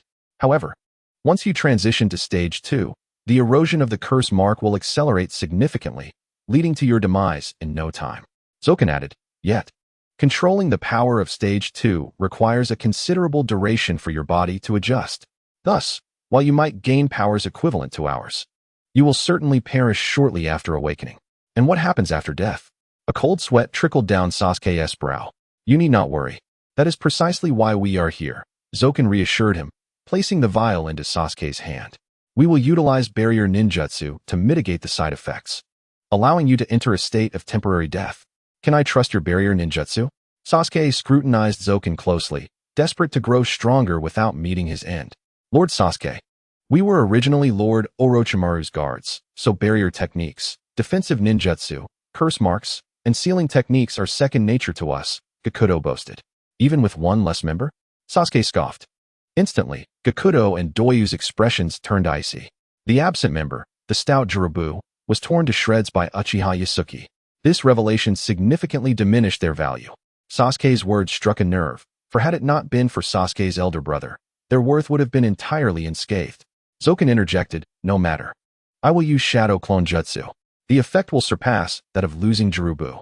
Faced with this, Sasuke realized he could not return to the village and thus chose to place his trust in them. He uncorked the vial and poured a wake-up pill into his hand. Here goes, he murmured. Observing Zoken immediately perform Shadow Clone Jutsu, standing alongside Gakuto and Doyu in a square formation.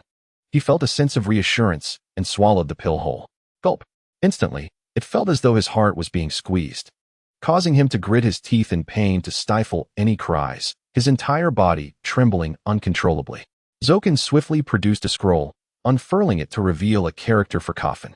Upon activation, smoke erupted, revealing a large wooden barrel coffin.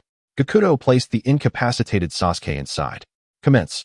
In an instant, Gakuto, Doyu, Zoken, and Zoken's shadow clone formed hand seals.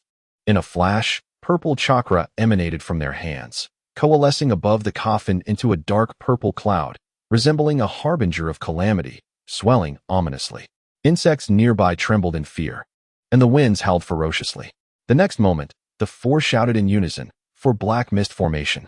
The dark purple cloud descended, enveloping Sasuke within the coffin, and the final remnants of the mist solidified into a lid, sealing it. Zoken promptly retrieved 5 talismans, imbuing them with chakra, and placed them atop the black mist lid. Joining his hands together, he invoked the sealing technique. Instantly, the talismans adhered tightly to the wooden barrel. All fell silent. All right, that should do it. Gakuto, with 6 arms, hoisted the large barrel, and the trio resumed their journey. As the sun reached its zenith, Gakuto, Doyu, and Zoken remained alert, halting their steps. Things were becoming complicated. Suddenly, 2 figures appeared before them, Tsukake's and Noera. Engaging with 2 jonin would prove somewhat troublesome. Gakuto grinned wickedly, his curse marks spreading across his body like tadpoles. Doyu and Zoken mirrored this transformation. Curse mark stage 1. Clang. The clash of kunai sparked flames. The battle was imminent. They are rather slow, Shizune remarked uneasily. What should we do, Shizune? Iwasaki asked. Let us go take a look. Understood. Before long, they arrived at the scene, witnessing the devastation. Trees lay shattered and broken, littered with shuriken and kunai. The ground was riddled with countless craters, a ghostly mist rising, as 2 figures, covered in shuriken and kunai, lay motionless on the ground. Shippuden. Gamma. Silence swiftly advanced, eavesdropping on their heartbeats. Thump, thump, thump.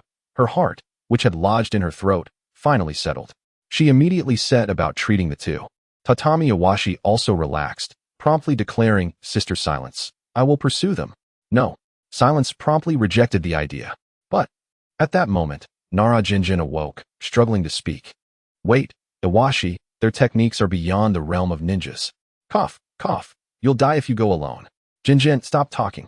Silence commanded. Once again, tranquility enveloped the surroundings. Within the forest, 11 figures darted swiftly through the trees. Suddenly, Akamaru barked from Kiba's arms. Woof.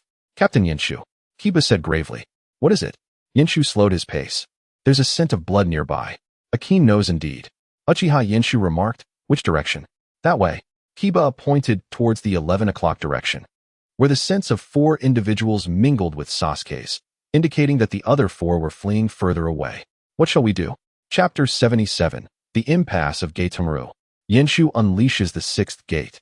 Everyone turned to Uchiha Yenshu, awaiting his decision, to continue pursuing Sasuke in the 12 o'clock direction or to gather information before resuming the chase. Forget about that. Let us hurry after Sasuke, Naruto urged. If we head that way, we might gather some intel, Shikamaru suggested.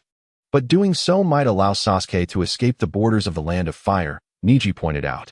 Uchiha Yenshu did not hesitate long. You continue after Sasuke. I will assess the situation. Shikamaru, as vice captain, take command. Understood. Sakura, Hinata, come with me. Yes. The 11 split into 2 teams and advanced rapidly. Who? Tatami Iwashi gripped his kunai, standing before the injured Tsukakid Shurfong, Nara Jinjin, and Silence, who was treating them. Silence discreetly adjusted her kunai, scanning for potential concealed enemies. But in the next moment, they all relaxed.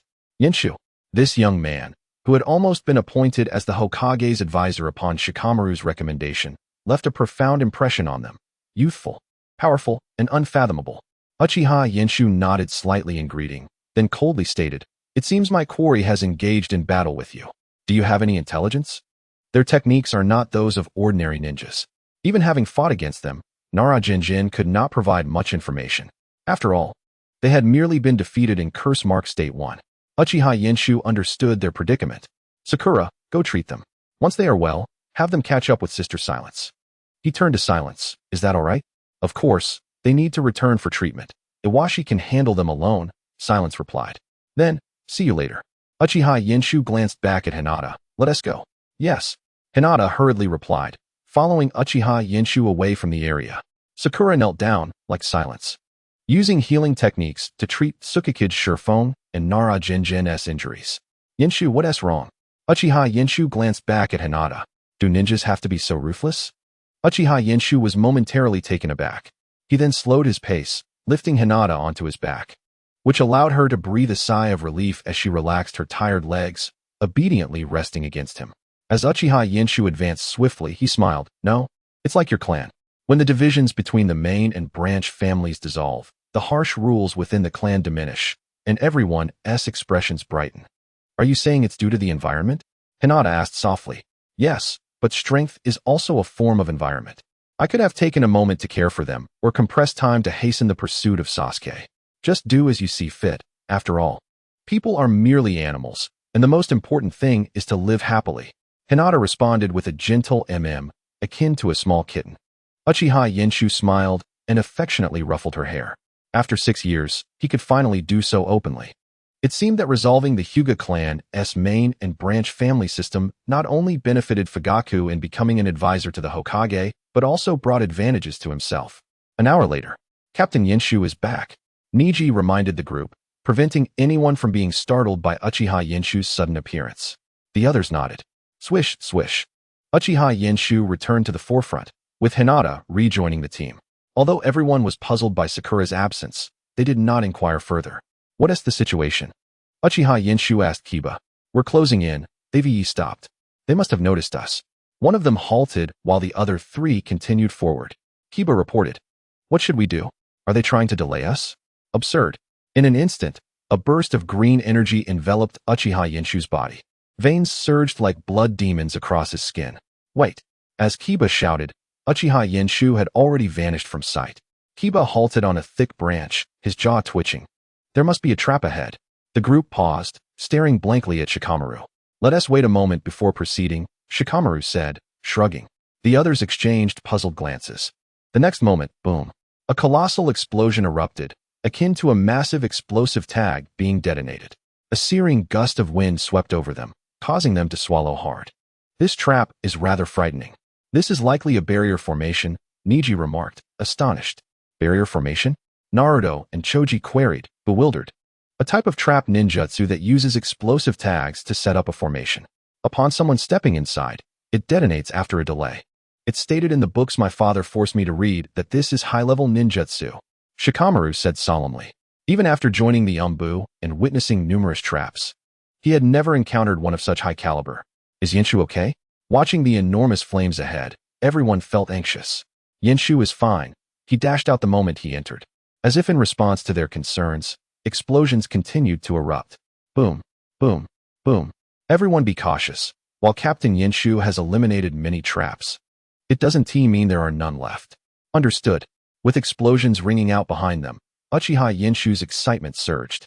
2 months prior, he had refrained from pursuing these 3 out of fear of their curse mark state 2, allowing them to escape with Orochimaru.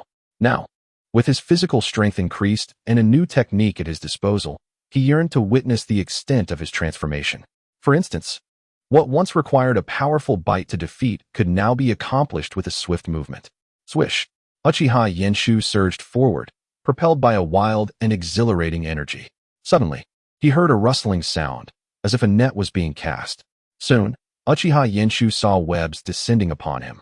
Ignoring them, he charged ahead. This revelation left the ambusher, Kidomaru, utterly astonished. He had never anticipated that the formidable beast, Yenshu, who had swiftly eliminated Jirobo, even in the activated curse mark level 2 state, would be so careless. To be honest, when he learned that the pursuer was the illustrious beast Yenshu, he felt his demise was imminent. Cloaked in despair, he had prepared to abandon hope. Yet now he contemplated the possibility of capturing Yenshu and presenting him to Lord Orochimaru, thus elevating his own stature in the eyes of the great serpent. Yenshu. This was a prize that would surely send tremors of excitement through Lord Orochimaru. Thankfully, he had activated Curse Mark Level 2 and readied his most powerful technique. Haha. But in the next moment, his expression shifted drastically. Chapter 78. Instant Kill, Junmaru arrives. The viscous spider silk was unable to approach his form. That verdant energy enveloped him like a protective shield, repelling the spider's silk. The ferocious chakra even caused the special chakra-infused webs to begin to disintegrate and dissolve. This sight made Kido whose appearance resembled that of a demon, break into a cold sweat. His 6 hands were clammy, 2 gripping the spider threads dangling from the trees while his feet braced against the 2-meter-long golden bough. His mouth clenched around an arrow as thick as a finger. The strands of spider silk connecting the golden bough emitted a distressing cracking sound. Accuracy 100. Destructive power, maximum. In the next instant, a thunderous sonic boom erupted. Here it comes. Uchiha Yenshu extended a single finger, as though drawing back a bowstring. In an instant, a spray of blood erupted. Boom. The sound of the explosion resounded once more, transforming into a fierce projectile that hurtled toward the golden arrow. It pierced through the trees, disrupting the air. In that moment of silence, the two collided. Zzz. An ear-piercing sound reverberated throughout the forest. This is troubling. Zoken's face turned an alarming shade. Why? From the sound, it appeared that Yenshu had taken Kidomaru's attack head-on. Doyu was holding a large wooden barrel. The tyrant's bite, the armored dragon's tail. And there remained one last technique capable of instantly killing Lord Manda, Jirobo's move. How could such a technique possibly compare to Kidomaru's? Upon hearing this, Doyu's expression darkened. Indeed, how could it not be an even match? Kidomaru could instantaneously kill Jirobo in Curse Mark Level 2? Impossible, let alone tearing Jirobo to shreds without any resistance. Even Kidomaru facing Manda would struggle to inflict severe injury, let alone moderate harm. Thus, he must have developed a new technique. One capable of annihilating us without rendering him completely defenseless. Zoken's voice was unusually somber. Doyu, drenched in cold sweat, glanced at Zoken, searching for a glimmer of hope. Zoken's countenance was exceptionally grim. At that moment, a figure descended from the sky, a white-haired boy, bound at the waist with a purple talisman. Doyu's eyes widened in disbelief. Why? Junmaru, why is your body? She stammered. The white-haired youth replied calmly, I no longer rely on my physical form. I act through my spirit. How infuriating. Doyu was drenched in cold sweat. Now I understand. Having liberated myself from the confines of flesh, experiencing the sensation of being an information entity, and faintly touching upon Lord Orochimaru's dreams. Junmaru turned his gaze to the large barrel in Doyu's arms and calmly stated, This vessel is a crucial dream container. It is the body that Lord Orochimaru truly desires. Junmaru slightly lifted his head, shifting his attention from the barrel to Doyu and Zoken. Doyu, stay here and eliminate those lower ninjas. I will deal with Yenshu. Doyu resembled a frightened child, yet obeyed, trembling as she handed the large barrel to Zoken. Upon seeing this, Zoken immediately seized the barrel and retreated, leaving only Junmaru and Doyu behind. The impact of the nails and the golden arrow collided, transforming into metallic shards and fragments of flesh and bone, slowly scattering throughout the forest. In an instant, a figure dashed through, stirring up a tempest that ruthlessly battered the metallic shards and the remains against the trees. Boom! A black figure descended, appearing before Kidomaru. Kidomaru gazed in terror as Uchiha Yenshu raised a finger, a viscous substance rapidly secreting from his body to form a thick, golden armor. Yet, even this offered him no sense of security. Yenshu's movements remained relentless. In a fleeting second, Kidomaru was gripped by utter terror, his pupils shrinking to pinpricks. Cold sweat pouring forth profusely. No! Boom! The sound of the explosion abruptly ceased. Kidomaru's body slackened. Crack! The metallic armor shattered, cascading down from Kidomaru's monstrous brown form. In his lifeless, unblinking eyes lay a gaping wound. Swish, swish, swish. 10 figures landed, witnessing the demise of Kidomaru. A sight so grotesque that it compelled them to recoil. Even in death, they could sense the peculiar and terrifying chakra he had possessed in life. Howl! Akamaru barked. Kiba gravely remarked, Another one has arrived. He and one other will stay behind. The other two are still fleeing. It seems they intend to block my path and yours. Uchiha Yenshu chuckled. What shall we do? This time, I might be intercepted, but the pursuit cannot cease. So who wishes to confront the other? The 10 exchanged glances. Yenshu. I wish to stay and confront him. Lee shouted, raising his hand. I will remain as well, Niji stated. Very well, Lee and Niji shall remain. The rest shall continue the pursuit of Sasuke. Understood. The 10 promptly leaped into the trees, swiftly navigating the sturdy branches. However, this time, Lee and Niji advanced ahead. Paralleling Uchiha Yenshu, Shikamaru, Naruto, Chuji, Ino, Shino, Kiba, and Hinata trailed 7 meters behind, prepared to dash past them and continue the chase for Sasuke once they had secured the enemy. Here they come. This time, the presence of the ferocious beast Yenshu and Junmaru deterred Doyu from underestimating these lower ninjas, particularly as she needed to intercept 10 of them, lower ninjas akin to ants. Yet this did not lessen her vigilance, for if even one slipped past, she would face death at Junmaru's hands. Thus, Doyu activated Curse Mark Level 2, summoning 3 towering spirits. Each spirit bore a purple talisman at their waist. One spirit was entirely black, with long hair obscuring its face, wielding a massive wooden club. Another was a muscular man, blindfolded with white bandages, wielding claw-like weapons made of bone. The last spirit had no arms, bound entirely by bandages. She held a flute with both hands, resting it by her lips, her gaze fixed upon the advancing Uchiha Yenshu and his companions, and began to play. Magic Flute, Dream Sound Lock. Instantly, the enchanting melody enveloped Yenshu, Lee, Niji, Shikamaru, and the others. They seemed to lose all strength, their bodies rendered immobile. Plummeting toward the ground, Uchiha Yenshu observed as the surrounding forest scenery began to ripple, reminiscent of water's surface. Soon, his limbs were bound, suspended in a blood-red realm. On the ground lay numerous skeletons, contorted in agony before their demise. Uchiha Yenshu's eyes manifested the 3 Tomo Sharingan, seemingly viewing the world with disdain as he pierced through the illusion, gazing towards Doyu. The mirror realm shifted. Chapter 79. Yenshu, come home with me. In an instant, Doyu stared in shock at the crimson expanse before her, witnessing her own limbs ensnared in this eerie void. Illusion. I have fallen victim to my own genjutsu. In reality, Kimimaro observed Doyu in her cursed seal state, her arms outstretched in bondage. Foolish girl. He extended a finger. Bang. A bone bullet shot forth, striking her arm. Uft. A spurt of blood emerged. Ah! Doyu screamed, breaking free from the illusion. Simultaneously, Kimimaro aimed his 10 fingers at Shikamaru and the others, who attempted to slip away unnoticed. Bone pulse, 10 fingers piercing. Boom. Uchiha Yenshu, having opened the 6th gate of the 8 gates, stood before him, smiling. Your opponent is me. Thud. Uchiha Yenshu unleashed a punch, the sound of sonic boom ringing out. Kimimaro furrowed his brow, instantly abandoning his attack on Shikamaru and shifting to a defensive stance. The punch collided with the bone shield. Boom. A fierce gale surged, throwing Doyu into the air. At the same time, she sought to distance herself from Kimimaro to rectify her errors and pursue Shikamaru and the others. Whoosh. 2 figures, one green and one tan, appeared before Doyu. Your opponents are us, Lee declared, with Niji standing beside him, fixated on Doyu. Get lost, Doyu shouted, her heart racing as she watched Shikamaru and the others retreat further away. She raised her flute to her lips, the haunting melody resonating once more. Yet this time, it bore no effect, for Lee and Niji had stuffed their ears with cotton. However, they did not anticipate that Doyu was playing the enchanted melody controlling the 3 spirits. Lacking Shikamaru's intellect, they could neither remember the sequence nor utilize the shadow imitation technique to exert control.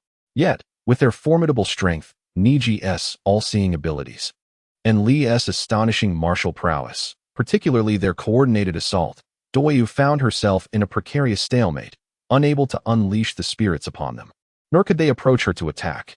I truly envy your bones, Uchiha Yenshu remarked, gazing at the slightly cracked bone shield beneath his punch, his admiration evident. Kimimaro remained silent, his mind singularly focused on eliminating Yenshu, and subsequently, Shikamaru, and his companions. He could not allow them to obstruct Lord Orochimaru. In the next moment, inscriptions appeared across his body, intricate lines climbing his skin like a labyrinth, and his chakra surged tremendously. Sinister white bones emerged, resembling human-shaped weapons, lunging toward Uchiha Yenshu. Bone pulse, willow dance. Uchiha Yenshu delivered a sweeping punch. Bang! Kimamaro's arm was repelled, his abdomen gaping open, but in the next moment, Uchiha Yenshu evaded. The newly formed bone spikes in his abdomen pierced the air. Simultaneously, Uchiha Yenshu extended a finger, aiming for Kimamaro's head. Nail of fate. Thud. Kimamaro's pupils constricted as the bones on his body coiled like budding flowers. A sharp sound pierced the air, the finger straining to alter its trajectory. In an instant, the nail left a slight arc of a scratch on Kimamaro's bones, continuing through the trees, vanishing into the sky. I truly envy your bones more and more. Uchiha Yenshu chuckled, extending another finger.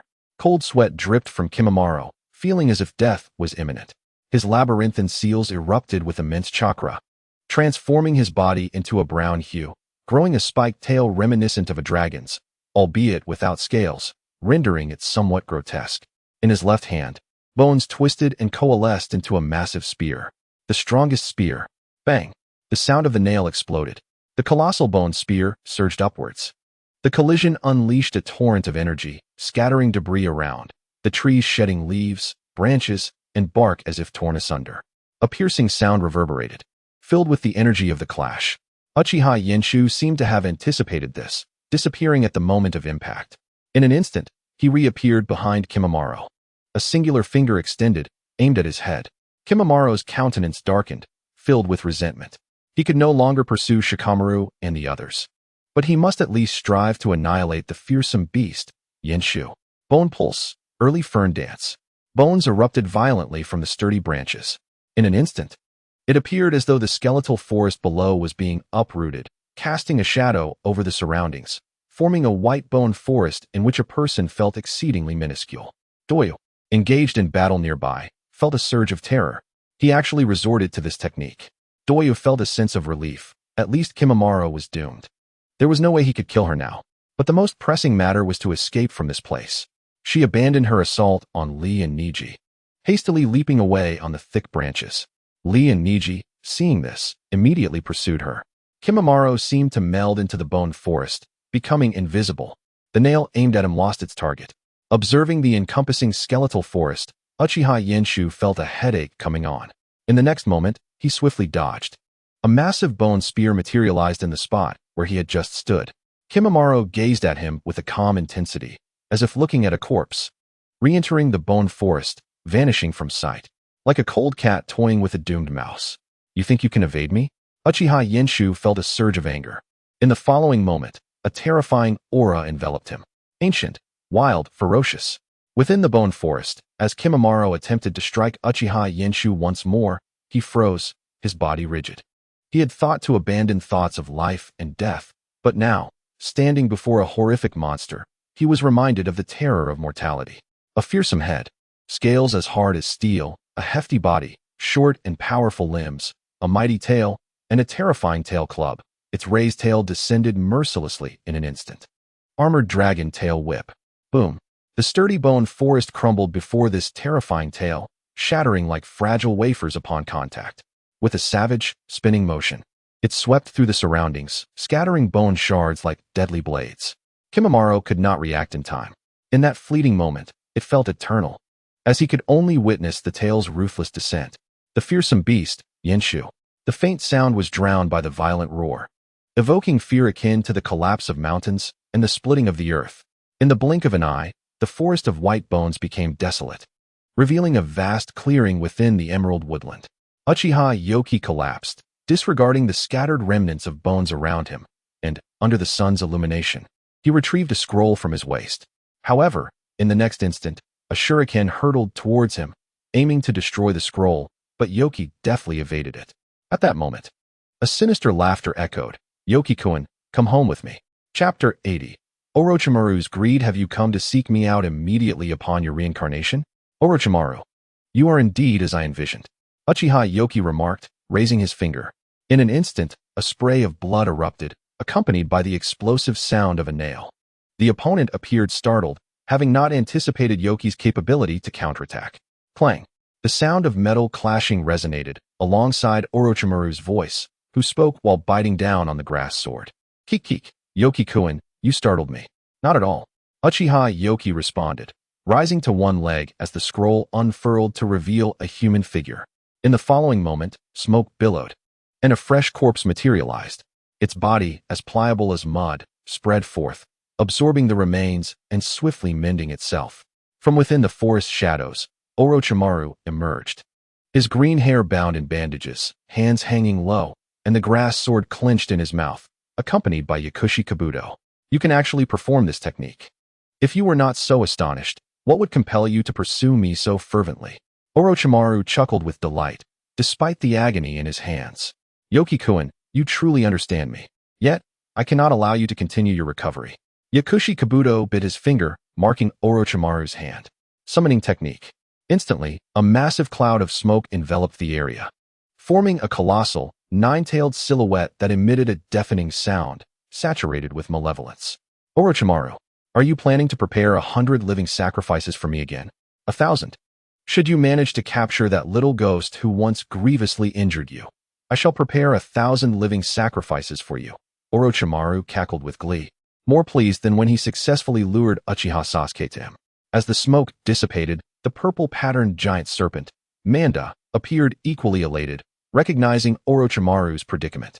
Yet, it required living sacrifices to appease its hunger, granting it the patience to delay devouring Orochimaru. Now it lowered its head, glaring at Uchiha Yoki as if he were an insignificant insect. If not for Yoki injuring its tail, it would not have been subdued by that foul toad and slug. Filthy brat. Die. The purple tail, after a 2-month hiatus, lashed out ferociously once more. Instantly, a green energy enveloped Yoki, significantly delaying the recovery of his left leg, but simultaneously granting him extraordinary speed.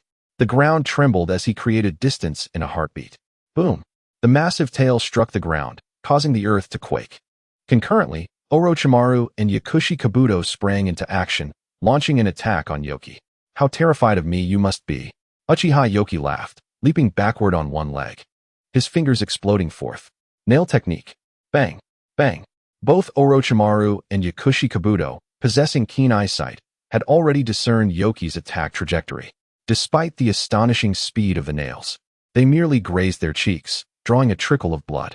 Yoki had anticipated this, suspecting that Orochimaru might force him to employ one of his 3 techniques. However, unlike before, his physical form would not disintegrate into mere dust. He cleverly utilized the nail technique to fix the damage from Manda's tail strike to his left foot, preserving his pelvis and allowing him to stand and flee, granting himself time to recover. Yet, Manda, Orochimaru, and Yakushi Kabuto clearly had no intention of granting him that opportunity. The 3 had unified their efforts to attack Uchiha Yoki. Manda's ferocious assault wreaked havoc on sturdy trees, shaking the ground and forcing Yoki to evade continuously. Orochimaru, with the grass sword clenched in his mouth, and Yakushi Kabuto wielding a chakra scalpel, flanked Yoki from both sides, obstructing his escape route while he dodged Manda's strikes. It was crucial to note that even if Orochimaru's hands were incapacitated, he remained a formidable shadow-level ninja, with Yakushi Kabuto being no less formidable than Kakashi. However, they dared not draw too close to Uchiha Yoki, wary of the 3-tomo Sharingan in his eyes and the remaining fingers he possessed. The intimidation of the nail technique was not to be underestimated, even by Orochimaru. The battle among the 3 was rife with terror, each second brimming with life and death stakes. Recently arrived Gaara, Kankuro, and Temari observed the chaotic skirmish in awe. Are we just going to watch? Kankuro's brow dripped with cold sweat, clearly frightened. But we can't intervene. Temari felt helpless, initially intending to lend support, but now finding herself unable to contribute. Damn, wasn't it said that their power wasn't formidable? Why is it the legendary Sannin? Orochimaru, this isn't considered strong? Gaara's eyes darted, seemingly calculating something. I'll try using crows. Kankuro's suggestion seemed viable to Temari. However, as the crow puppet entered the fray, it evaded Manda's assault only to be severed by Yakushi Kabuto's chakra scalpel, crashing to the ground like refuse. In the next moment, Manda crushed it into fragments. Filthy brat. Is dodging all you can do? Yoki-kun, come home with me. Yoki, I am your former teammate. Do you not wish to have a proper conversation? The 3 focused solely on Uchiha Yoki. Yet, the residual energy from their clash sent chills down Kankuro and Temari's spines, fearing they might turn their attention toward them. At this moment, Gaara was already drenched in sweat. Suddenly, his expression sharpened as if seizing something. He clenched his fists tightly and bellowed, "Got it." What? Kankuro and Temari were taken aback. On the battlefield, Uchiha Yoki recognized that the sand had finally found its chance. In an instant, the sand ensnared the left feet of Yakushi Kabuto and Orochimaru. Simultaneously, Uchiha Yoki extended a finger toward their foreheads.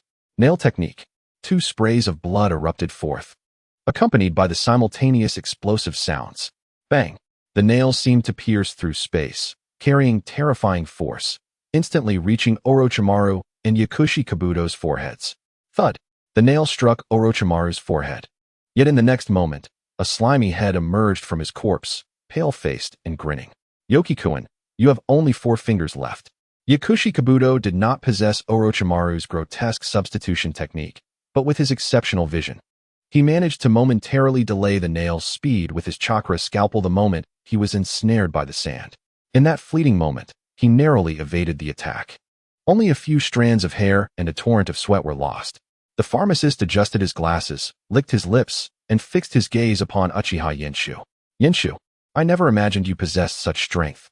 Despite their exchange of words, the two continued their relentless assault on Uchiha Yenshu. The dwindling number of fingers made Yenshu's predicament increasingly dire. Gaara gritted his teeth. "Leave this place. I must unleash it." "You can't. Don't let it out. It will consume you." The words of Kankuro and Temari did not sway Gaara's resolve.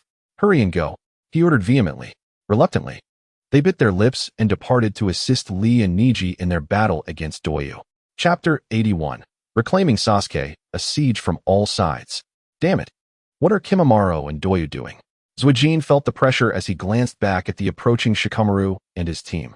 He did not doubt his ability to defeat them, utilizing the cursed technique of the parasitic demon to infiltrate their bodies.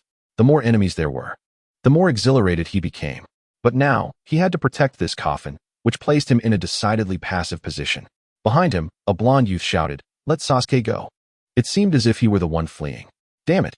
Zuijin gritted his teeth. Meanwhile, Shikamaru and his comrades remained cautious. "His aura is peculiar.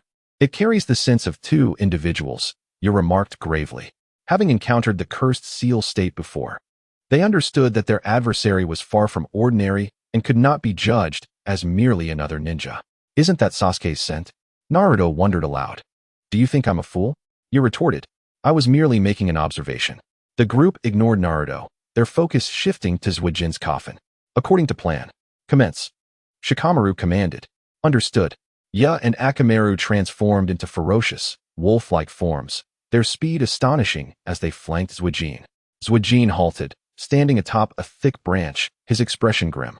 At that moment, Shino's swarm of parasitic insects soared through the air, dense and overwhelming, resembling a vast net. He observed, keeping a vigilant eye on the shadows around him. Aware that the fearsome Uchiha Yenshu could be pursuing him, along with those formidable secret techniques, he knew they could easily meet their demise. Thus, he had studied the intel on Shikamaru's techniques, just in case. However, he never anticipated that Uchiha Yenshu had developed techniques solely for the purpose of killing, abandoning the self-destructive strategies of old, which significantly contradicted his intelligence and left him in a precarious situation. Fortunately, Kimimaro arrived. Yet, the deafening sound of destruction reverberated, leading him to suspect that Kimimaro might have perished. The beast Yenshu had unleashed that technique once more, but he was relieved it was not pursuing him. It was merely the insignificant insects in front of him. Shadows stirred silently, drawing near.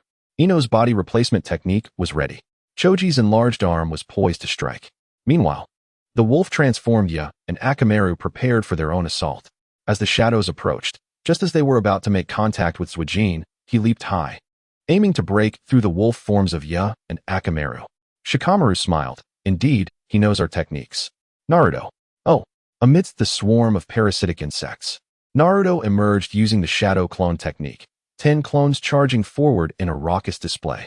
On the other side, Hinata had maneuvered to the rear, taking a stance on a branch, readying her 8 trigrams palm.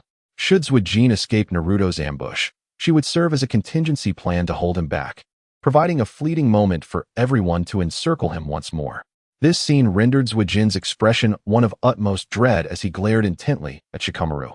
Although the intel indicated that Shikamaru was exceptionally clever, and he had witnessed how he calculated Temari's moves during the Chunin exams, he had not taken it to heart. After all, Zwajin had completed 1 S-rank and 2 A-rank missions as a ninja. His experiences far exceeded those of this group of genin, and he had viewed their tactics as mere childish games. Now, however, with Temari replaced by Shikamaru, he found himself ensnared, akin to a fish in a barrel. Damn it! If not for this, he glanced at the coffin in his hands, his teeth grinding in frustration. Right, Jean? Ah, I see, Zwajin. The head behind him lifted, fixating on the approaching Naruto's. What the hell? Naruto broke into a cold sweat. He realized these individuals were strange, but he never expected the head hanging behind him could still move. Nevertheless, Naruto was not one to yield to fear. Whatever happens, I'll charge in. Naruto clenched his fists and charged forward. Zwajin, clutching the coffin, paid no heed and continued to advance toward Hinata, seemingly confident that the Narutos behind him would not harm him. I've got it, Naruto exclaimed with delight. Yet the next moment, hands extended from Zwajin's body. Multi-strike. Boom. Boom boom. Naruto's clones were mercilessly shattered, dissipating into smoke. However, one Naruto seized the opportunity, rapidly closing in on Zwajin. The Rasengan in his hand bore down on Zwajin's head. Damn it! Zwajin's fury surged as the cursed seal manifested upon him, entering its first state. Just then, Zwajin's advance abruptly halted. Naruto, caught off guard, found himself seized by the wrists. In the next instant, a pair of feet extended from Zwajin's back, aiming a kick at Naruto's face. This is bad. Naruto broke into a cold sweat. As the foot drew near and resistance proved futile, Zwajin and right Jean suddenly froze. The shadow imitation technique was successful. Shikamaru beamed.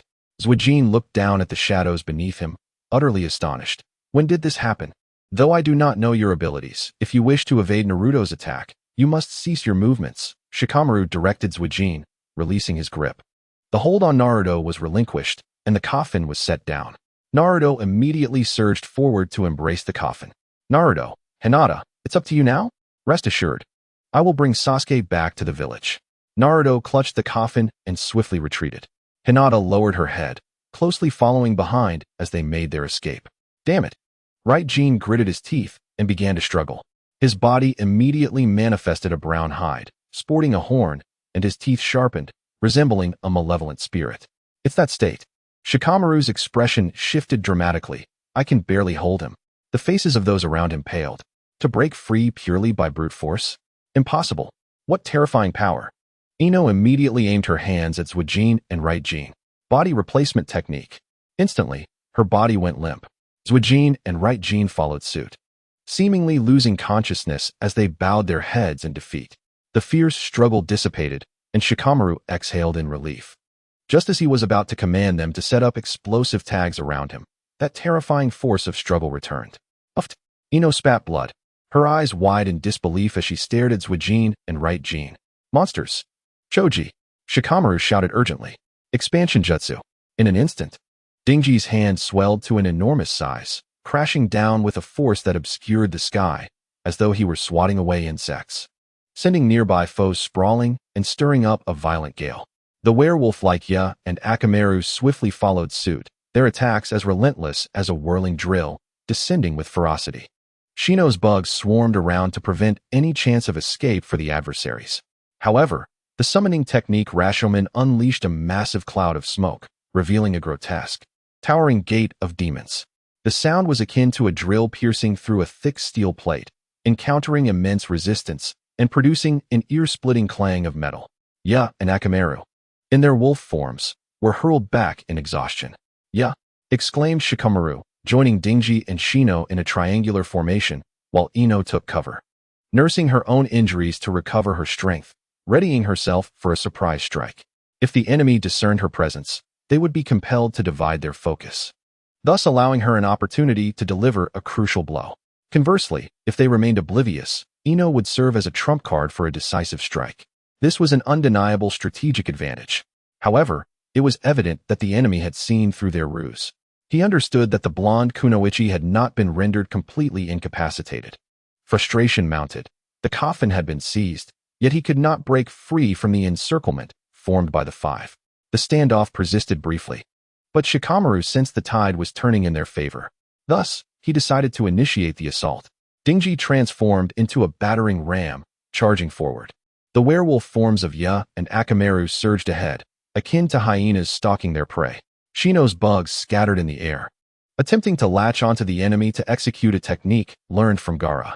Shadows flitted across the ground, not seeking to maintain control indefinitely, but rather to confine the enemy for a fleeting moment amidst the chaos of battle. Ino followed Shikamaru's orders, quietly laying explosive tags along Naruto's path as a contingency plan. Hiding in wait with a kunai, ready to pounce when the moment arose to deliver a lethal strike or create an opportunity for her allies. Despite the formidable strength of the enemy, he was increasingly flustered by the coordinated efforts of the five. After hours of relentless travel, Hinata found herself breathless, her legs feeling as though they were weighed down with lead. Even Naruto was compelled to consider resting. "Let us take a break for a moment," Hinata suggested, aware that pressing on would only slow them further. A brief pause now could yield greater speed over the next 2 hours. The two quickly halted. Boom, boom. They felt the ground tremble beneath them and turned their gaze towards the 10 o'clock direction, where they clearly beheld the colossal serpent known as Manda, alongside the familiar Shikaku. The One Tail. The two titans clashed, their roars reverberating through the air. They felt as though mere ants witnessing two giants engage in combat, small and terrified. They watched as Shikaku uprooted massive trees and Manda tore into its opponent, as Shikaku unleashed a gigantic blast of wind. How could it be here? Hinata murmured, puzzled. She recognized Shikaku's form, but what of that monstrous serpent capable of contending with the tailed beast? It was Orochimaru's summoning beast, a creature rivaling the legendary toads of Jiraiya and Tsunade. Naruto's expression grew grave as he glanced at the coffin, feeling a wave of unease wash over him. Soft-spoken Hinata gazed in that direction, whispering, "Yashunai." A silence enveloped them, filled with worry yet devoid of any means to intervene. 10 minutes swiftly passed, and they resumed their journey, unaware that within the coffin, a pair of cold, unfeeling eyes had opened. Two shadows quickly distanced themselves from the ensuing chaos. In their hearts, the terrifying reappearance of Shikaku conjured the image of a black-haired boy, merely 5 feet tall. Could he be a monster? Kankuro struggled to comprehend.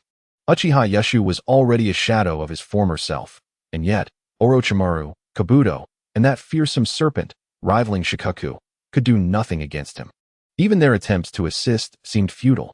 The puppet crows he had meticulously crafted over the past month were rendered as mere playthings before him. How infuriating. He was someone who nearly obliterated Shikaku. No need to compare, Temari interjected. But he is only 12.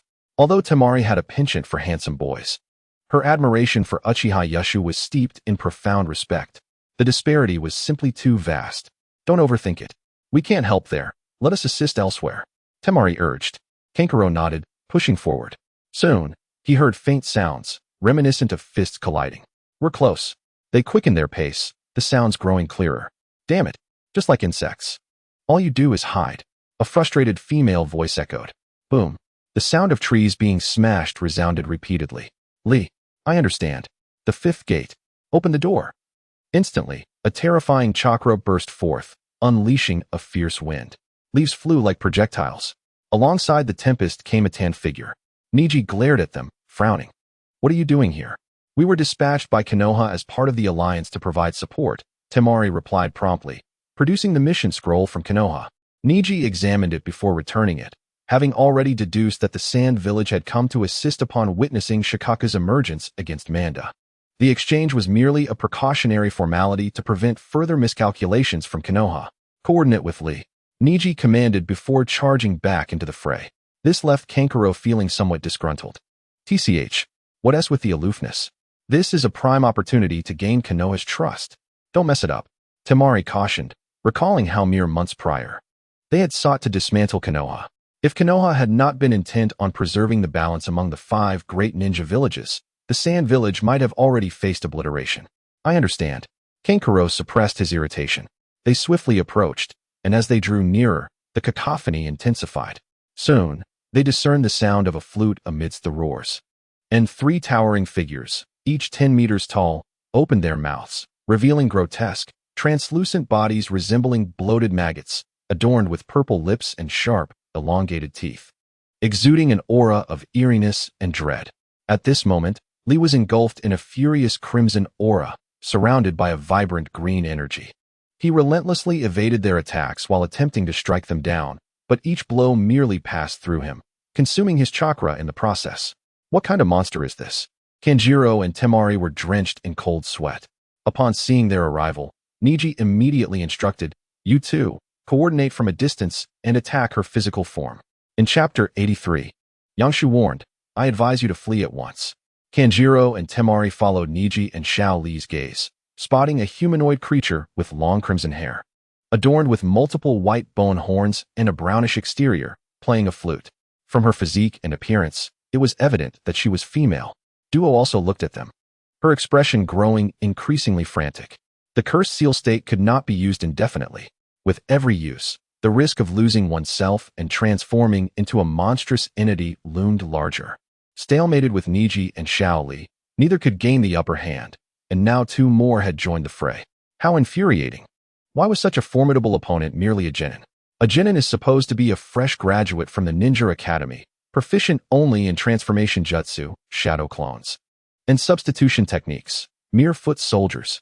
Their daily tasks revolve around trivial matters like catching cats, chasing dogs, picking up litter, digging sweet potatoes, and babysitting. Not like you, whose physical prowess rivals that of Chunin, with no blind spots whatsoever. Frustration boiled over. Puppet manipulation technique, black ant, wind release, great kemaitashi. The arrival of Kanjiro and Temari further jeopardized Duo's situation. Particularly under the onslaught of the great kemaitashi, the sound was rebounded, causing the three ghosts to momentarily falter, igniting a spark of hope in Xiao Li and Niji. Simultaneously, Duo began to feel a rising tide of fear, as if she could glimpse her own future. A similar scene unfolded for Uchiha Yangshu. Though the great serpent was entangled with the One-Tails, he activated the sixth gate of the 8 gates and attempted to buffer himself, yet was relentlessly besieged by Yakushi Kabuto and Orochimaru. Half open? Rest? No. They afforded Uchiha Yangshu no opportunity for respite or recovery. Not only was his left leg injured, but other parts of his body began to sustain damage as well. If this continued, he would be reduced to a mere puddle. Orochimaru lunged with a sword, emanating a sharp, cold gleam. Uchiha Yangshu hastily dodged as Yakushi Kabuto's chakra scalpel swept toward his chest. Simultaneously, Orochimaru, with his hands lowered and the Kusanagi sword clenched between his teeth, prepared to strike at Yangshu's evasion point. The Sharingan in Yangshu's eyes spun incessantly, seeking a glimmer of opportunity. Instead of retreating, he surged forward, arching backward to evade Kabuto's chakra scalpel, aiming for the chaotic battlefield of the Great Serpent and the One-Tails. However, he had scarcely taken a few steps before Orochimaru was upon him again. Weakened and battered, Uchiha Yangshu's combat effectiveness had plummeted. He had overestimated his own abilities and underestimated the allure he posed to Orochimaru. In the heat of battle, Orochimaru cackled sinisterly. Yangshu-kun, if you agree to return with me, I can spare your brother Sasuke. Then stop and let me consider it properly, will you? No, if you recover, I will lose my opportunity to capture you. Clearly, Orochimaru was still lamenting the chance he had squandered in the Death Forest, where he had let Uchiha Yangshu slip away like refuse. Even after more than 3 months, he could not forget that golden opportunity. It was a moment when he could have simply reached out and brought Yangshu home. The more he pondered, the more regretful Orochimaru became, and his desire for the Uchiha intensified. Meanwhile, Uchiha Yangshu yearned for someone to delay them. Just a few minutes would suffice. He hoped that Jiraiya from the village would notice the Great Serpent, though the chances were slim. He hoped that Kakashi or Gai-sensei would come to his aid, albeit the likelihood seemed bleak. He hoped. With a heavy sigh, Uchiha Yangshu exhaled deeply. His body could no longer endure the delay. He had to make a decisive choice. He hoped his head wouldn't be smashed in the process. Yangshu glanced at the distant branches where Shizune and Sakura were hiding, uncertain of how to proceed. Suddenly, an overwhelming aura erupted from within him, causing both Orochimaru and Yakushi Kabuto to retreat instinctively. Kabuto, drenched in cold sweat and gripped by fear, stared at Uchiha Yangshu in awe. Yet, beneath that fear lay exhilaration. Such a being existed. Even in such a severely injured state, he could unleash this kind of power. Ha ha ha. Yangshu-kun, You are indeed extraordinary. Orochimaru echoed, equally startled, yet soon filled with immense delight. He longed to see Uchiha Yanshu laid out on the operating table. In an instant, the boy, who had lost a leg, vanished. In his place stood a terrifying figure, 10 meters long and 3 meters high. Its immense, heavy form was unmistakable, and its menacing head was dominated by 3 sharp horns. These horns, long and short, seemed slender compared to its body but exuded an unyielding strength. An overwhelming, primal aura surged forth, potent and ferocious, even without being directly observed. Kabuto couldn't help but swallow hard, his heart racing and skin crawling with dread. Yet, faced with such a terrifying creature, Orochimaru spread his arms wide, emitting a raspy, sultry voice. Hee, Yanshu-kun, show me your true abilities. The only response was a series of thunderous booms. Boom, boom, boom. The intervals between the explosive sounds narrowed, until the very air and earth quaked violently. Triangular charge. Bang! The terrifying sonic explosion erupted, sending Orochimaru's entire form hurtling, with his head, arms, and legs splattering like a gruesome rain of blood. Simultaneously, 3 gaping holes appeared in the forest, as if sliced through by lasers, immense and horrific. A viscous figure emerged from Orochimaru's mouth, cackling maniacally, his face drenched in cold sweat and pallor, gazing at the wobbling Uchiha Yanshu. Unscathed, he grinned at Yanshu. Now, Yanshu-kun, can you come home with me? Uchiha Yanshu, hunched over and struggling to smile, slowly extended his arms, his broken fingers contorting open. Orochimaru, I advise you to flee now. I have won. This caused Orochimaru's smile to fade, his expression turning to one of confusion as he fixed his gaze on Uchiha Yanshu. He could not comprehend why Yanshu would utter such words, especially given his posture. Was he about to unleash that devastating technique, the dominating bite? In his wounded state, using it again would only exacerbate his injuries. Was this merely a bluff? Regardless, Orochimaru had no intention of falling for it. The previous triangular charge had been unavoidable, as if locked in a deadly gaze, with no escape possible. But at that moment, he suddenly beheld a colossal head, drenched in blood, foreign and savage. Its skin, as unyielding as steel, was a brown hue, and its massive visage, reminiscent of a lizard, bore razor-sharp teeth like spears. It stared at him with an unsettling calmness, as if poised to snap at him at any moment. His heart felt as though it were being gripped tightly, and a bead of cold sweat involuntarily trickled down. He seemed to catch a whiff of a foul, metallic scent of blood. In the next instant, that terrifying maw lunged forward with ferocity. Boom! Chapter 84. The 3 Plagues Unleashed. The air seemed to be partially bitten away, producing a horrific and anguished wail that reverberated through the space, causing those within to suffer immensely. Orochimaru, ensnared by the jaws, could feel the tremors and futility of those teeth, as if they were expending their last ounce of strength to crush him. Yet, despite his sensations, he found himself utterly unable to escape. The teeth twisted painfully, slowly contorting his form, bones snapping with a disconcerting crackle that grew ever more frequent. In the next moment, a tearing sound echoed. Whoosh! The fearsome maw vanished without a trace. Alongside it, Orochimaru also disappeared, leaving only a torrential downpour of blood. Amidst this sanguine rain, numerous small white serpents intermingled. The tiny snakes coalesced, transforming into a giant python that regurgitated Orochimaru. He staggered to his feet, arms hanging limply at his sides, his viscous body heavy with exhaustion. Yet, upon his face, a profound excitement radiated as he hoarsely uttered, Hey, Yanshu-kun, can you still move? Hearing this, Kabuto's heart quivered as he gazed at Uchiha Yanshu, whose arms drooped like noodles. He stood on one leg, with only his right foot supporting him. The rest of his body was intact. However, a significant dent marred the top of Uchiha Yanshu's head, resembling a ping-pong ball pressed inwards. It would not be far-fetched to label Uchiha Yanshu a zombie. His voice, akin to the sound of a wheezing bellows, was filled with an endless rasp and fatigue. Merely standing had drained his entire strength. The green energy surrounding him flickered erratically, as if his life force was on the verge of extinguishing. Not far off, upon a sturdy branch, Sakura anxiously exclaimed, Sister Tsunade, are we not going to make our move? Yanshu and I is about to collapse. All right, let us act. Tsunade's dark eyes revealed a glimmer of resolve. However, before she could finish her sentence, her eyes widened in shock.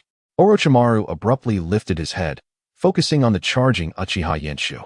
In that instant, a fierce, primordial, and terrifying aura surged forth. His remaining right foot transformed into a powerful steel tail, arched back with reckless ferocity. Orochimaru chuckled hoarsely, spreading his arms wide, declaring, "You cannot kill me, Yenshu-kun." The only response he received was the cold, merciless voice of Yenshu. The Iron Dragon's tail swung. Bam! The very fabric of space seemed to shatter, causing the entire world to wail in despair. Kabuto, Tsunade, and Sakura were left aghast, as though the world were on the brink of collapse. Even the myriad snakes and the one-tailed Shikaku were startled by this devastating blow. This was a final, desperate strike.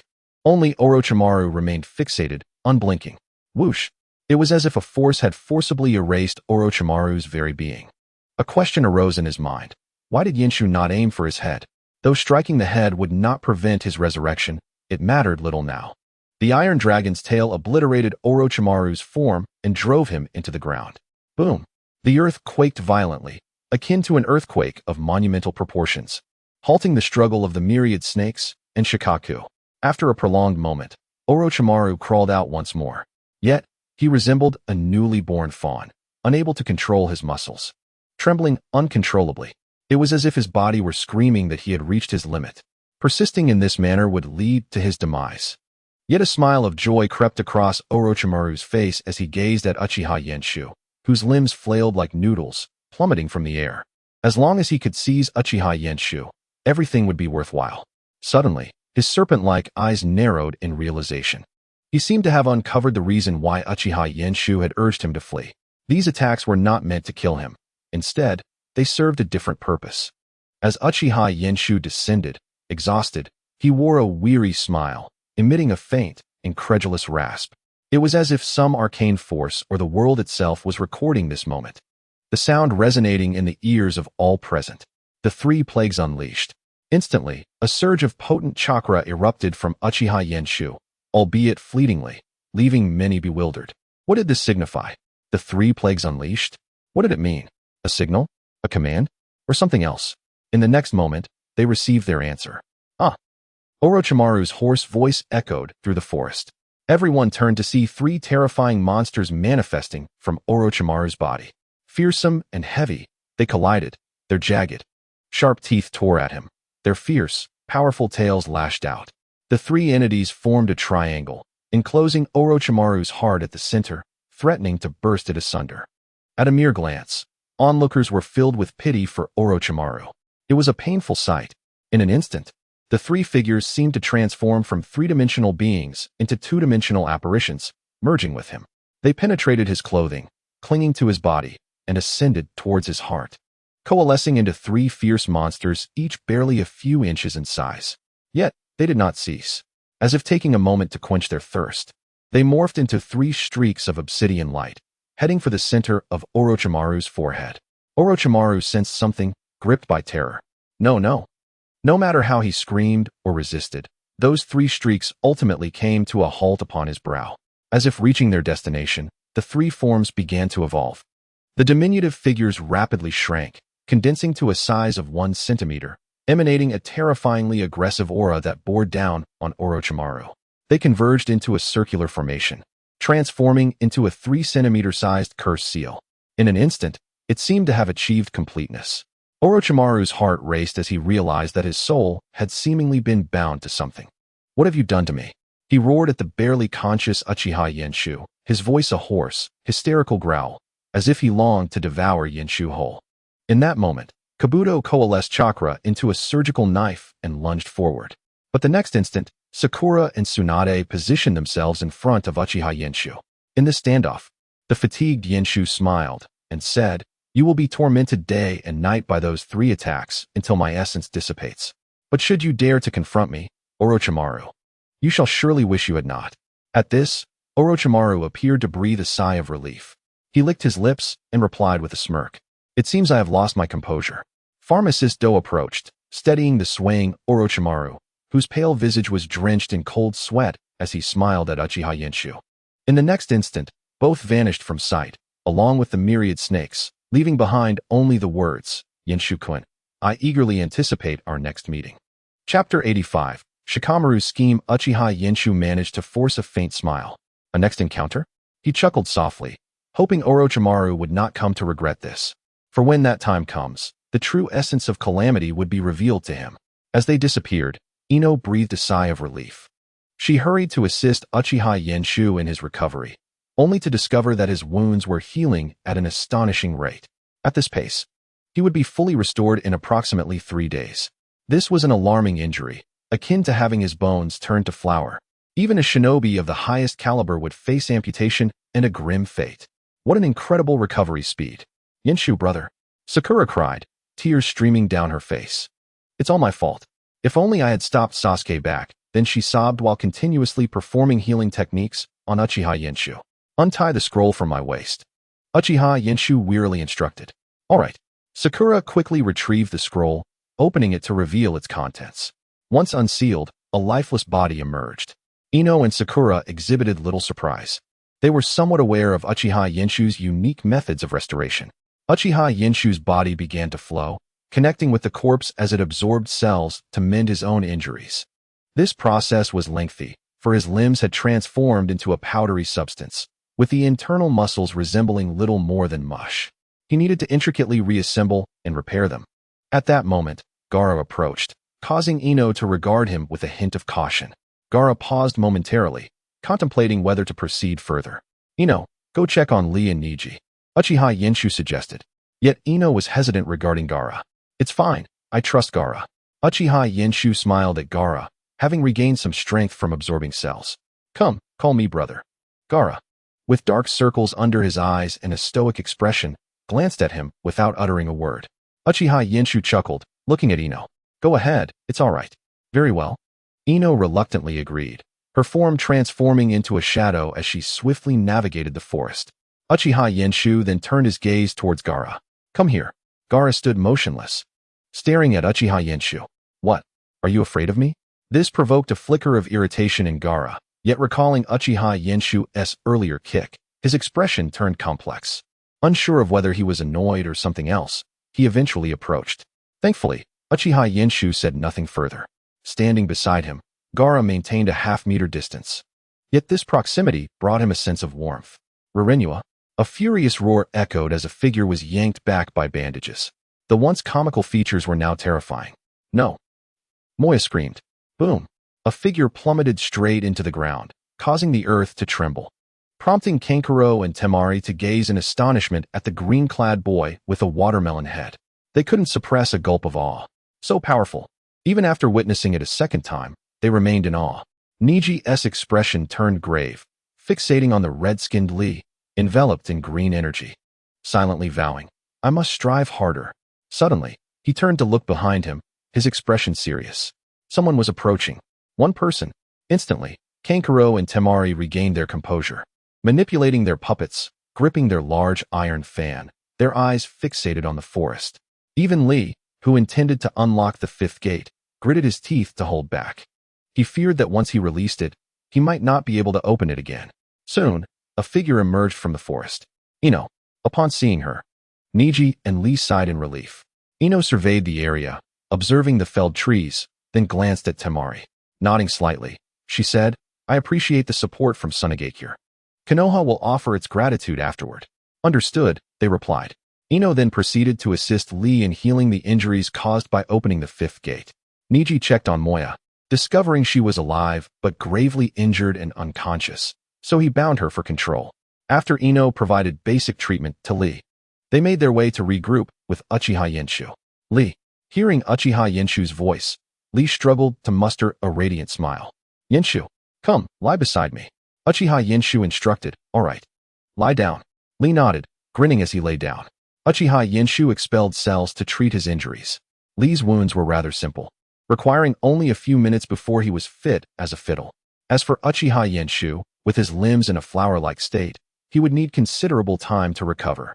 Lee stays. Gaara, Kankuro, Temari, Ino, Sakura, Niji, you all assist Shikamaru and the others while gathering information about the mission, Uchiha Yenshu ordered. Shouldn't we leave Ino behind? Sakura voiced her concern over Orochimaru potentially returning. Uchiha Yenshu chuckled. Do not worry. If he comes, he will not escape. Besides, Lee can help me flee. Very well. Thus, Ino and the other 6 set off towards Shikamaru and the others, leaving only Lee and Uchiha Yenshu, along with the bound, gravely injured Moya. Once healed, Lee was brimming with excitement, animatedly conversing with Uchiha Yenshu while performing one-handed handstand push-ups nearby. Damn it, let him escape. Quick, pursue. Shikamaru, Choji, Shino, and Kiba followed closely behind.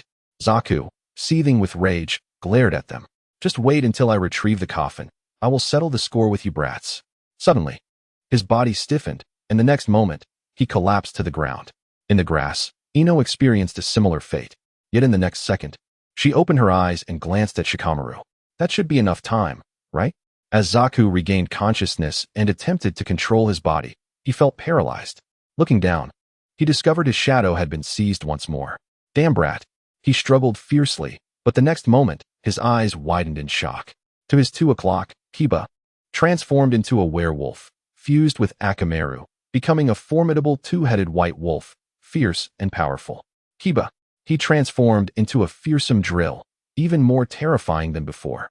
At 6 o'clock, Choji wrapped himself in shuriken made of iron wire, employing a multiplication technique to become a rolling meatball, the shuriken standing upright like a cactus. Meatball needle battle chariot. He retracted his limbs and head, rolling forward with ferocity. At 10 o'clock, a swarm of insects coalesced, surging forth like a tide, a dense onslaught. Bug wave torrent. As the 3 figures launched their simultaneous assault, a palpable sense of impending doom enveloped him, causing cold sweat to cascade down his brow. In a sudden surge of might, he broke free from Shikamaru's shadow imitation technique. Summoning jutsu, Rashomon. A deafening boom echoed as a massive cloud of smoke erupted. In the next instant, 3 grotesque gates loomed ominously before him. The figures nearby bore sinister smiles, for this was the mightiest shield protecting Lord Orochimaru. A strange, sizzling sound pierced the air. He glanced downward, horrified to see something igniting on the ground, his pupils constricting. You little brat. Chapter 86, Sasuke's Flight and the Pursuit of Many. The furious roars of the nearby figures were akin to wild beasts in a frenzy. Boom. It was as though firecrackers had been tossed into a pot, resonating with a heavy, thunderous sound. The once impenetrable Rashomon now resembled that very pot. Kiba, Akamaru, Choji, Shino, and Ino stood outside the gates, fixated as the Rashomon dissipated into a cloud of smoke. On the charred, triangular ground, a blackened corpse crumpled to the floor. Swish. Shuriken shot forth, embedding itself into the neck of the lifeless form, yet it emitted no sound or movement. This prompted them to glance at Shikamaru, who offered a bemused retort. Isn't that a tad overly cautious? No, Shikamaru replied earnestly. He was intent on closing in on us, likely with a technique we've never encountered.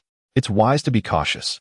I've seen novice Umbu assume their foe was deceased, only to be ambushed when they approached without throwing shuriken. A heavy silence fell over the group. Moreover, in a one-on-one scenario, we wouldn't stand a chance against him. Shikamaru added as he produced a kunai adorned with an explosive tag. Kiba, Akamaru, Choji, Ino, and Shino exchanged glances, their expressions twitching. To be this meticulous, Umbu truly are extraordinary. Swish, swish, swish. The kunai landed between the corpse and the ground. Amidst the sizzling of the explosive tag, an explosion erupted. Boom. The body was sent soaring, denying it the chance to burrow into the earth. As the remnants of the corpse scattered, Shikamaru attempted to use his shadow imitation technique to seize control, but it proved futile. Only then did he finally exhale in relief. Let's leave this place and find somewhere to rest. Yes, they all sighed in relief. The battle had concluded, although their trump cards remained unused. The opponent had proven quite formidable, imparting a wealth of combat experience. Choji hefted the charred corpse of a nearby figure onto his back.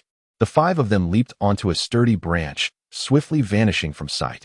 Naruto clutched the barrel coffin as he advanced rapidly, while Hinata periodically scanned their surroundings with her Byakugan. In silence, they pressed on. Suddenly, bang! The coffin was shattered, and Naruto was struck by a powerful blow that sent him crashing into a tree, blood spilling from his mouth. Cough! Naruto-kun. Hinata rushed to his side. At that moment, within the coffin, Sasuke rose, his body enveloped in cursed markings, an aura of malevolent chakra radiating from him like a monster. Hinata's cold sweat broke forth as she instinctively extended her hand, preparing to execute the 8 trigrams palm. Yet, in the next heartbeat, Sasuke delivered a kick to her abdomen.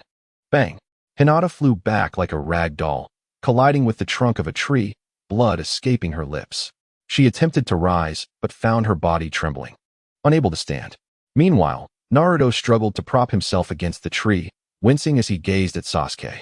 Sasuke cast a fleeting glance in his direction, then, with his back turned to Konoha, leaped onto a thick branch, vanishing like a shadow as he sped towards the border of the forest. This sight filled Naruto with despair. Why Sasuke? A feeble voice echoed in Naruto's mind. Shaken, Naruto snapped back to reality and turned to the quaking Hinata. Hinata, are you alright? I'm fine. You should go after Sasuke, she urged. But you, I don't want to be a burden to you, Naruto-kun. Go after Sasuke. I'll be okay. Naruto opened his mouth, hesitating. He closed his eyes, gritting his teeth as he stood, his back to Hinata. I will bring Sasuke back. I believe in you, Naruto-kun, Hinata said gently. Watching him depart. Slowly, she crawled upright, clutching her abdomen, trembling as she moved away. Whoa! Akamaru barked. Shikamaru. 6 figures are approaching from ahead. Among them were Neji and Sakura, alongside Lady Shizune, Gaara, Kankuro, and Temari. Kiba immediately instructed, halt. Wait for them to come closer. The 5 of them rested on the thick branch. Soon, Gaara, Kankuro, Temari, Shizune, Sakura, and Neji appeared. Shikamaru's gaze fell upon Gaara, Kankuro, and Temari as they exchanged documents and updated each other on the situation. Upon learning that Naruto and Hinata had taken Sasuke back, the group resolved to pursue them, intending to protect Sasuke on his return to the village. However, due to the presence of the nearby corpse and the injuries sustained by Ino, Kiba, and others, they required Kiba's keen sense of smell to track Naruto, leading to a division of their forces. Ino, Sakura, and Choji were tasked with returning with the corpse to seek out Shinju, following his orders. Meanwhile, Shikamaru, Kiba, Shino, Neji, Shizune, Gaara, Kankuro, and Temari would pursue Naruto and Hinata to safeguard their return with Sasuke. After a brief respite, the group swiftly leapt through the forest. Ino, Sakura, and Choji arrived at Uchiha Shinju's location. After hearing their report, Uchiha Shinju made a decisive statement. You all take Moya and the corpse back to the village. Understood. Lee, carry me. We will regroup with Shikamaru and the others. Got it. Sakura hoisted Moya onto her back, while Choji shouldered the nearby corpse. Ino led the way, and the 3 hastened through the forest towards the village. Meanwhile, Lee carried Uchiha Shinju, advancing towards the Valley of the End. Upon learning that Naruto and Hinata had departed with Sasuke in the coffin, Uchiha Shinju recognized that the plot had returned to its origin. If he did not pursue, Sasuke would willingly fall into Orochimaru's grasp. Yet even if he chased, timing was of the essence. Traveling too slowly would waste crucial moments. If Sasuke had not been injured, he would undoubtedly escape. Now, they could only place their hopes in fate. They've split up, Kiba remarked gravely. What do you mean? Shikamaru inquired. Sasuke is heading towards the border alone. What? This revelation left the group in shock and disbelief. The very individuals who had accompanied him were dead, and yet he still chose to walk into danger willingly? Naruto is in pursuit, while Hinata remains behind, Kiba noted, turning to Shikamaru. What shall we do, Shikamaru? After a moment of contemplation, Shikamaru declared, Lady Shizune, can you lead Kankuro and Shino to find Hinata? Of course.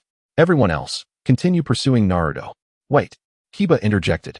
Captain Shinju and Lee Sense are approaching. Are they far? If we wait for them, it might take about half an hour. At this rate, we might not catch up with Sasuke, Neji cautioned. Shikamaru, do you have any tracking insects? Shikamaru asked. If you can locate us, I would like you to go and fetch Captain Shinju and Lee. Chapter 87. The Valley of the End, the malevolent Yangshu within the confines of his coat. Shino felt a mother bug crawl onto his outstretched finger. Noticing this, Shikamaru extended his finger to connect with the mother bug, subsequently placing it inside his garment as he turned his gaze towards Neji. Neji, accompany Lady Shizune to search for Hinata. Understood. Then, let us commence. In an instant, the group divided into 3 paths. Shizune, Kankuro, and Neji ventured towards the 12 o'clock direction in pursuit of Hinata. Shino proceeded alone towards the 9 o'clock direction to rendezvous with Yangshu and Lee. Shikamaru, Kiba, Gaara, and Temari set off towards the 4 o'clock direction to chase after Sasuke and Naruto. They transformed into shadows, swiftly navigating through the forest. At the Valley of the End, Naruto stood atop the colossal head of the Senju Hashirama statue, his eyes fixed on the silhouette of Sasuke, who stood upon the Uchiha Madara statue. A myriad of conflicting emotions swirling within him: confusion, anguish, determination, a cacophony of feelings coalescing into a singular cry, Sasuke. Even the thunderous roar of the waterfall could not drown out his shout. Sasuke paused momentarily, silence enveloping him for a brief second before he continued onward. "Are you avoiding me?" Naruto called out. Sasuke halted, turning to face him. His tranquil visage was marred by the cursed seal, half of his right cheek obscured. His eyes transformed into grotesque orbs of black and yellow, resembling a creature of the abyss. Calmly, he remarked, "Oh, the great idiot. Is it your turn now? I told Sakura not to concern herself with me any longer." Sasuke observed Naruto's anguished expression, a smirk creeping across his face. "What are you making that face for?" It was as if he had cast aside all remnants of his past: classrooms, survival exercises, cat-catching, dog-chasing, harvesting crops, the land of waves, the Chunin exams. The land of tea, precious memories discarded by Sasuke, as if they were mere refuse. "This is not Sasuke. Why have you become this way? Does my transformation concern you?"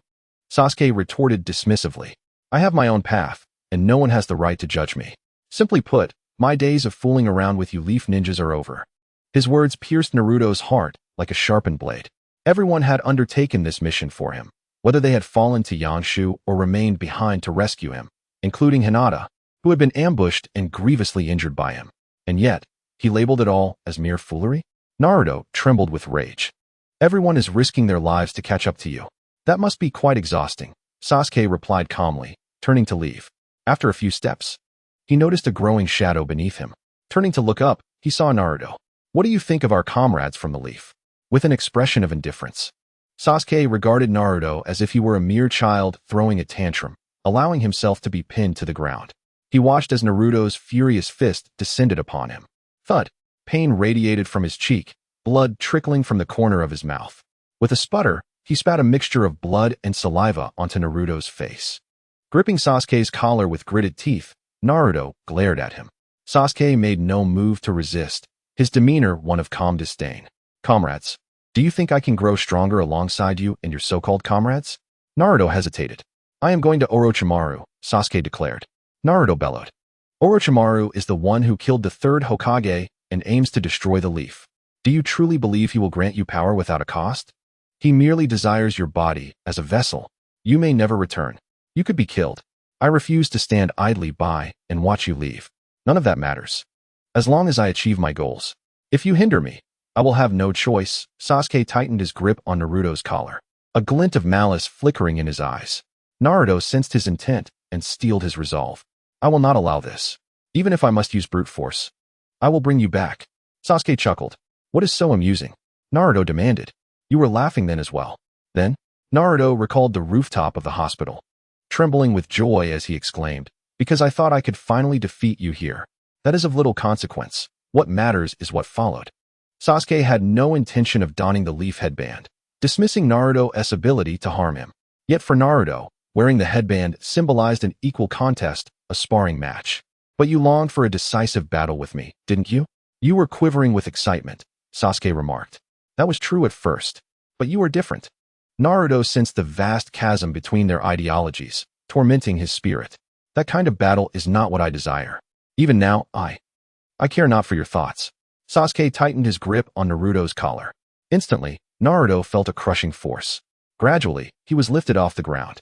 Sasuke, who had been pinned down, effortlessly rose, grasping Naruto's collar and hoisting him into the air. No matter how Naruto struggled, he could not break free. In the next moment, Sasuke wore a smile. Releasing his grip, he formed a fist and struck out. Boom! His fist collided with Naruto's abdomen, as if attempting to crush his very insides. Naruto involuntarily coughed up blood, propelled backward, cascading down the waterfall and creating a massive splash. As this unfolded, Sasuke watched his own hand, reveling in the sensation of newfound power, his smile widening. Then, the cursed seal flared, sending a jolt of pain through him. However, this pain was not as torturous as it once had been. The seal upon his left cheek recoiled like a serpent. Sasuke chuckled in exhilaration. "Is this the power that guy spoke of? And it is gradually integrating within my body." Just imagine how powerful I could become if I were to unleash the cursed seal. Yangshu, Itachi, I will soon come to find you. In the forest, two figures darted swiftly. Suddenly Ichigo. Yangshu, what is wrong? Are you still not fully recovered? The green figure inquired anxiously. I'm fine. Perhaps someone is seeking a fight with me. Who? I suspect it is the Hokage. She seemed eager to strike me before we departed. Lee replied, Who? Uchiha Yangshu perched upon a sturdy branch. Lee stood on another branch, alert. Soon, a figure clad in a coat appeared. Shino? Did Shikamaru send you to fetch me? Uchiha Yangshu questioned. Indeed. Well then, what is the current situation? Hinata is alone. Sasuke has fled, and Naruto is in pursuit of him, Shino explained. Hinata is alone? A realization dawned upon Uchiha Yangshu, his gaze sharpening with malice. How dare they harm Hinata? Uchiha Yangshu's eyes glimmered with icy fury. In an instant, a crimson hue enveloped him, his veins bulging, and his fierce gaze radiated strength. This spectacle left Shino and Shaoli momentarily stunned. Has he truly activated the 8 gates? The next moment, they were dragged forward mercilessly by Uchiha Yasuke. In the forest, an excited shout resonated, accompanied by Shino's anguished cries. Such speed. It was exhilarating. Wait. In the Hokage's office, a sneeze broke the silence. Lady Tsunade, we've discussed the importance of not napping indiscriminately. Look, you've caught a cold. Kanetsuki Izumi remarked. The bandages adorning his nose affirmed his agreement. No, I suspect something dire has transpired. Perhaps someone is merely missing you? No. Yasuki and the others may have encountered trouble. Tsunade declared solemnly, commanding the nearby Jonin to provide assistance. Understood. Meanwhile, atop Uchiha Madara's statue, Sasuke sneezed, furrowing his brow. What is happening? Why do I suddenly feel a chill? Is the fusion with the cursed seal going awry? Why has it suddenly improved? Strange. Lady Hinata. Niji approached a hollow in a tree. Niji, brother? Hinata struggled to emerge. This scene caused Niji's pupils to constrict sharply. This time, his father, Hyuga Hayashi, was still alive. The cage binding the bird was released before he could be constrained. He bore no resentment toward the main family and felt deep sympathy for his cousin Hinata, especially since she called him brother. He quickly made way. Lady Shizune, please assist in treating Lady Hinata, he implored. Shizune nodded and moved forward to perform the healing palm technique, alleviating Hinata's suffering and easing her furrowed brow. Niji held back his anger, waiting several minutes before inquiring. Who did this? Hinata shook her head. Niji, brother, I'm fine. Hinata shielding that person? It implied they were an ally, and given the current circumstances, it must have been Sasuke. Niji, brother, Hinata doesn't know what to say. Rest assured, I won't act foolishly, Niji replied, though his thoughts lingered on confronting Sasuke after the mission to avenge Lady Hinata. Then he would seek out Gai-sensei. 8 gates. Kankuro and Niji stood guard as Shizune treated Hinata's injuries. Soon, Hinata was nearly healed, but Sasuke's strike had been too fierce. She required rest. Given the current situation, it was impractical to carry Hinata back to the village alone, so Niji hoisted her onto his back, and the quartet made their way toward Shikamaru and the others. At the Valley of the End, Naruto, having fallen into the water, used his chakra to climb to the surface, gasping for breath as he gazed at Sasuke. That power was incredible. It was entirely different from before.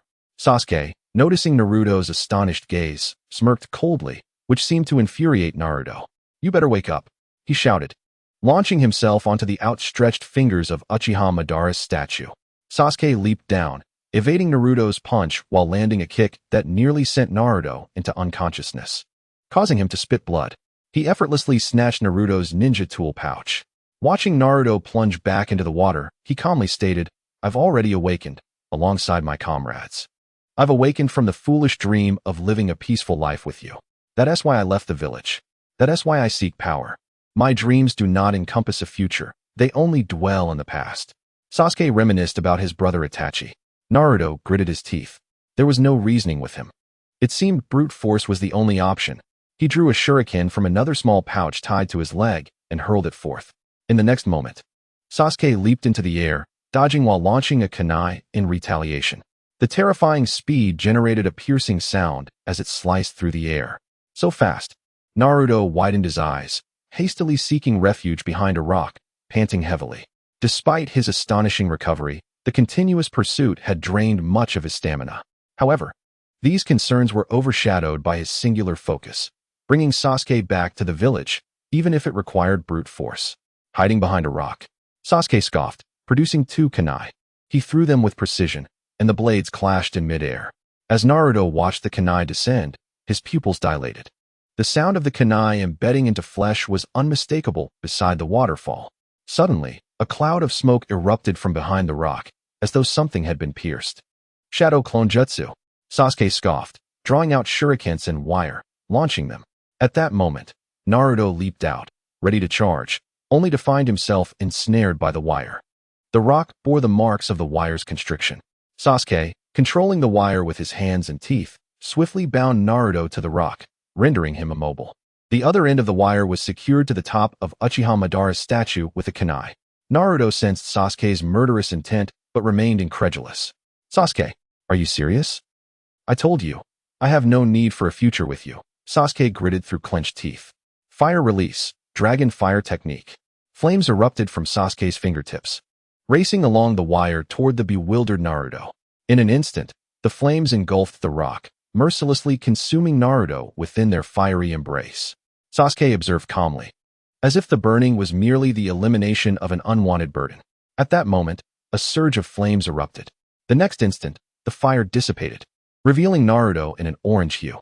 He struck Sasuke's cheek with a powerful punch, causing Sasuke's head to tilt slightly and blood to trickle from his mouth. You didn't even dodge. You bastard. Naruto raged, landing blow after blow, staining the top of Uchiha Madara's statue with his blood. Yet, despite being the one attacking, Naruto felt an overwhelming sense of agony. Why? Why won't you evade? Naruto sensed his own powerlessness, unable to shake Sasuke's resolve. Is this all you've got? Sasuke's voice echoed. Naruto stared at him in disbelief. Sasuke chuckled lightly. If this is your level, I won't even need to resort to that. What? Naruto exclaimed, bewildered. Haven't you noticed? I haven't even used my Sharingan. Chapter 89, Chidori and Rasengan Don't Underestimate Me. Naruto shouted, throwing a punch. This time, Sasuke easily blocked it with one hand, gripping Naruto's fist as if it were caught in a vice, rendering it immobile. Not enough. Strength, memories. If I were to play the comrade game with you, Sasuke declared, delivering a punch that sent Naruto crashing down before he leapt. Delivering a brutal kick to Naruto's abdomen. Attaining such power is utterly impossible. With a resounding crash, Naruto slammed into the ground, raising a cloud of dust. Sasuke discarded the ninja tool pouch he had taken from Naruto's waist, as if returning a toy he no longer wished to play with. Coughing violently, Naruto struggled to rise, blood streaming from the corner of his mouth, his gaze fixed intently on Sasuke. What on earth is happening with that Yangtze brother? Sasuke's expression stiffened. After a brief silence, he was overcome with hatred. No escape. Midnight, noon, and the rabbit of the zodiac, Chidori. The air seemed to fill with the cries of 1,000 birds as lightning swirled violently in Sasuke's hand, a tempest of fury, as if the lightning itself was trapped and roaring in anguish. Upon witnessing this, Naruto immediately began to weave hand signs. Shadow Clone Jutsu. With the aid of his clones, blue chakra coalesced in Naruto's hand, forming a high-density sphere that spun with ferocity as the winds howled around him. Rasengan. This time, with Kakashi absent to intervene, the two strongest jutsu collided. Lightning and wind clashed violently. The unleashed chakra wreaked havoc, sending shards of earth flying like arrows. The two forces were locked in a stalemate. Moments later, the energies exploded. Boom. Both Sasuke and Naruto were thrown back, carving deep furrows into the ground. Gasping for breath, Sasuke stood, disbelief etched on his face. How could he possibly withstand my full-force Chidori to this extent? Naruto, begrudgingly pulling himself from the crater, wore an expression of profound agony. Sasuke, do you truly wish to kill me? Have I ceased to be your comrade? Everything we, Team 7, have done together, is it all meaningless? No, Sasuke replied. It is not without meaning. To me, you're my best friend. Best friend? Naruto was momentarily taken aback, confusion deepening. Then why precisely because of that? You are worth defeating. Though somewhat perplexed, Naruto understood. Sasuke was genuinely prepared for a life-and-death battle. Sasuke! He roared, charging forward. Sasuke was enveloped in cursed seals. Dark chakra surging uncontrollably. Fire style, Phoenix fire technique. A fireball, 20 centimeters in diameter, erupted from Sasuke's mouth like a machine gun. Naruto leapt to evade. But in an instant, Sasuke appeared at his side. A blow struck Naruto in the abdomen, forcing him to gasp, overwhelmed by intense pain. Thud, thud, thud. Sasuke showed no mercy, delivering relentless punches to Naruto's midsection and face. Naruto was utterly defenseless. The excruciating blows, which would cause anyone to wince, made Naruto reminisce about the past. He recalled the first time he saw Sasuke, admired by all for his exceptional skills. The feeling of inadequacy had burned within him. Everything Sasuke possessed, he lacked. Thus, he regarded Sasuke as a rival, determined not to lose. He had pursued Sasuke relentlessly.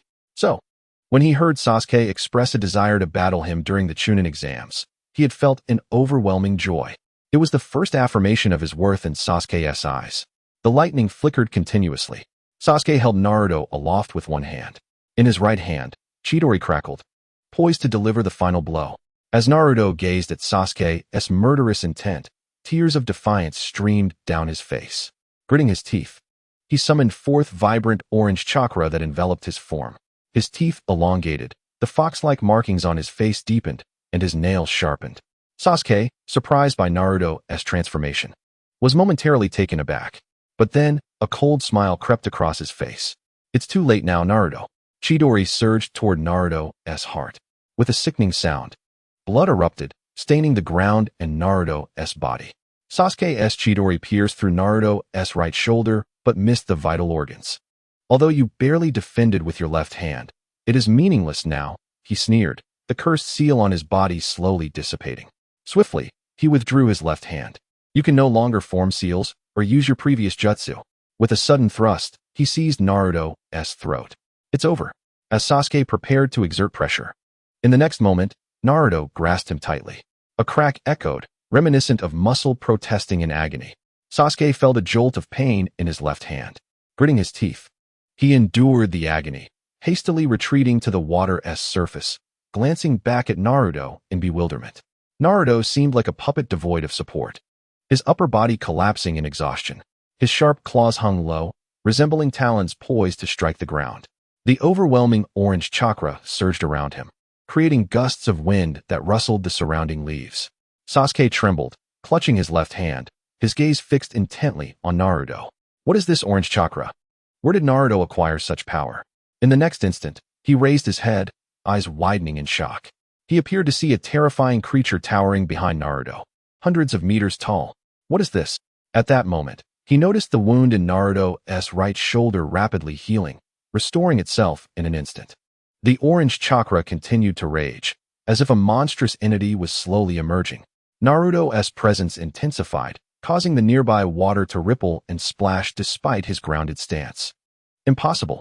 Sasuke refused to accept the scene before him. Just then, Naruto lifted his head, revealing red slit pupils, eyes wild like a beast, brimming with ferocity. Sasuke, I will never allow you to fall into the hands of that Orochimaru. Even if it means breaking every bone in your body, I will stop you. With Naruto's roar, his aura reached its zenith. The ground and water quaked violently, reminiscent of an earthquake. This spectacle left Sasuke utterly astonished. Is this Naruto? What is this overwhelming pressure? And what was that orange chakra? Is this guy a monster? Sasuke clenched his teeth and demanded, What on earth are you? I am your friend. Naruto unleashed a powerful strike, sending waves of water splashing. Sasuke's vision was obscured. In an instant, Naruto closed the distance, launching a flurry of attacks. Thud, thud, thud. Each punch landed on Sasuke's abdomen, face, and head with greater ferocity than before. With a decisive blow, Sasuke was knocked into the water. Naruto stood atop the water, howling to the heavens, unleashing the pent-up fury within him. Meanwhile, Sasuke rapidly resurfaced. Naruto chased along the rocky wall. Sasuke quickly formed hand signs. Snake, horse, monkey, boar, tiger. In an instant, Sasuke's chest swelled as he prepared to unleash his jutsu. Fire style, great fireball technique. A massive fireball, 3 meters in diameter, erupted forth, engulfing Naruto. Naruto took a deep breath. Remarkably, he dispersed the massive fireball with a powerful gust. Even this breath stirred the water's surface into tumultuous waves, creating chaos. Sasuke found himself ensnared in the center, his flesh rippling, unable to move. With a thunderous strike, Naruto brought down his blow. Sasuke was thrust back into the water once more. Gritting his teeth, He sought to break free. Yet, Naruto, akin to a shark within the depths, relentlessly assaulted him. Fortunately, an opportunity arose, and he leaped out of the water. Naruto, pursuing swiftly, appeared above Sasuke, delivering a powerful blow. Sasuke attempted to defend himself, but was instead seized by his ankles and flung away. The rock shattered, debris scattering in all directions. Sasuke lay amidst the rubble. In a flash, Naruto was before him, gripping his collar. "You better wake up," he exclaimed. Sasuke struggled to open his eyes. "You are truly bothersome." He charged forward, pushing Naruto away from the rocks. The two fell back into the water. "Sasuke!" Naruto charged at him. Sasuke clenched his teeth, eyes wide open, as if grasping something profound. In an instant, his vision sharpened significantly. He began to perceive Naruto's movements. With a series of rapid strikes, Sasuke defended himself, evading and countering Naruto's attacks. I can see clearly. Is it due to my body getting accustomed to the cursed seal? As I move, I can distinctly anticipate his next action. With these eyes, I can conserve my chakra, as the cursed seal consumes too much energy. A smirk crept onto Sasuke's lips. His Sharingan, once a double tomo, had now fully transformed into a triple tomo. Naruto, once overwhelmingly dominant, could no longer land a hit on Sasuke, and the two stood evenly matched. If I can see so clearly, I can anticipate Naruto's movements and strike at the opportune moment. Sasuke focused intently. The next moment, Naruto launched a punch. Sasuke evaded. Now's my chance. He retaliated, striking Naruto squarely in the face.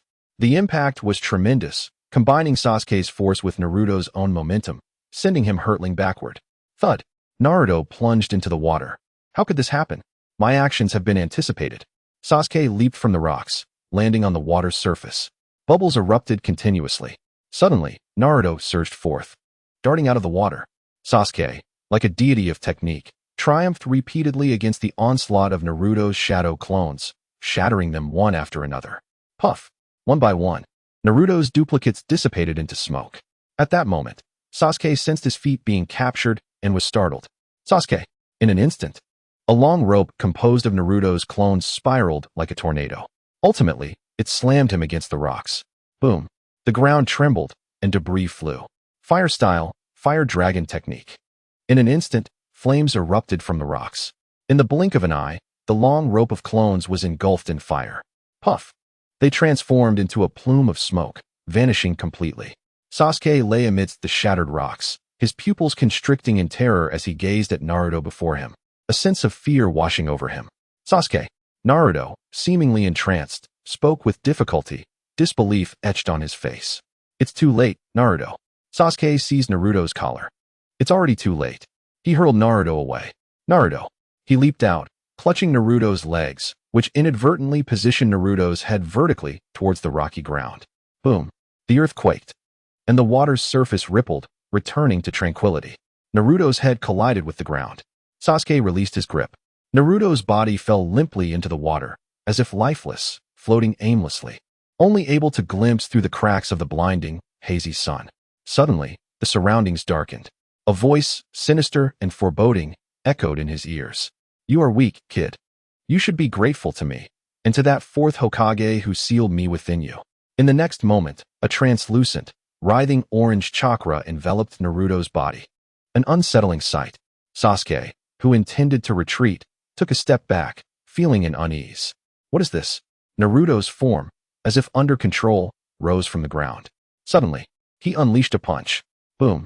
Sasuke was struck in the face, howling in pain as he cradled his injury. Yet Naruto was not unscathed. He felt a force within him striving to break free from his flesh.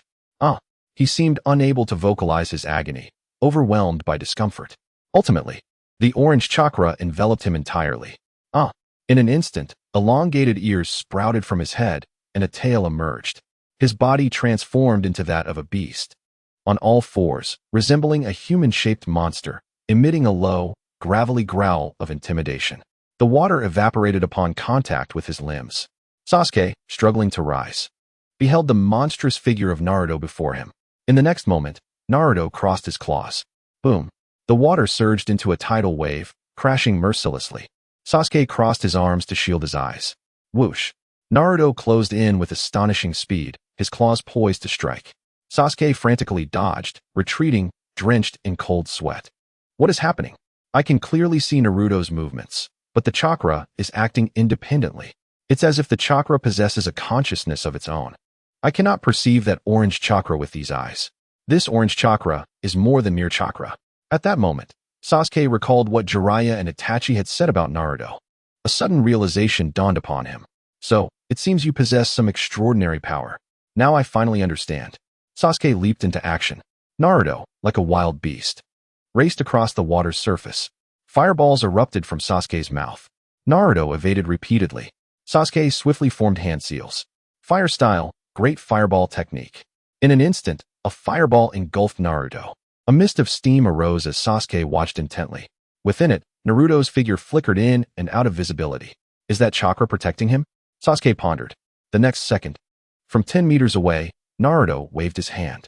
An orange chakra hand lunged forward. Sasuke leapt in haste. The chakra hand pursued relentlessly. Sasuke dodged repeatedly, landing back on the water's surface. However, circular waves began to form around him, the water growing turbulent and agitated. Chapter 91. The final showdown. An orange chakra hand emerged, instantly seizing Sasuke's body and pinning him against the rocks. With a thunderous crash, rocks shattered and splashed into the water, sending droplets flying. Sasuke swiftly manifested a cursed seal, entering the first state of the cursed form. Seizing the moment of the rock's destruction, he escaped the grip of the chakra hand. At that moment, a colossal 10-meter chakra hand emerged from the water, casting a shadow over everything as it advanced ominously. Sasuke hurriedly sought to flee. Boom!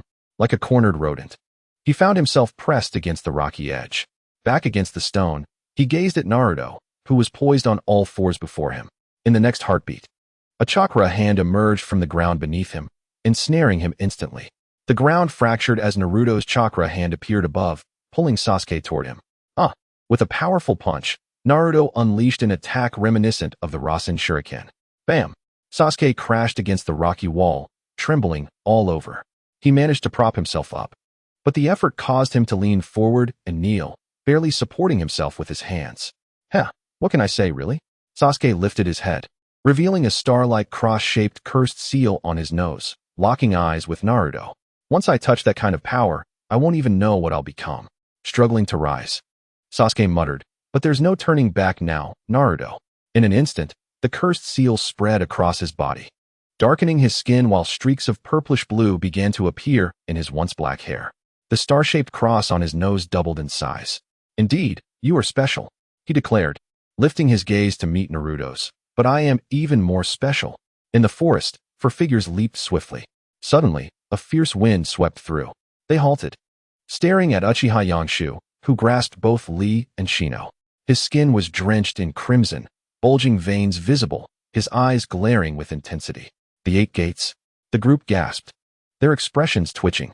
Is he really using that forbidden technique so freely? Tooth, come with me, Shino commanded, placing the mother bug atop Tooth. Everyone else, follow me. After delivering these 3 instructions in rapid succession, Shino's complexion turned pale as he shakily set the bug on Tooth.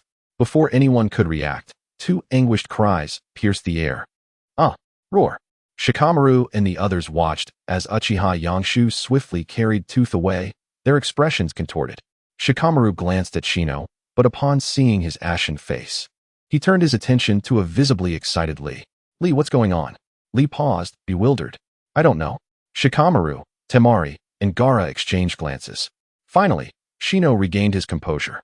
Leaning against a tree, his legs trembling as he explained, it's probably because Sasuke might have attacked Hinata. A collective question mark seemed to rise above their heads.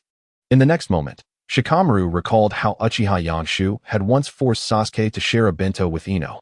Realization struck him, and his expression twitched. How can he be so hypocritical?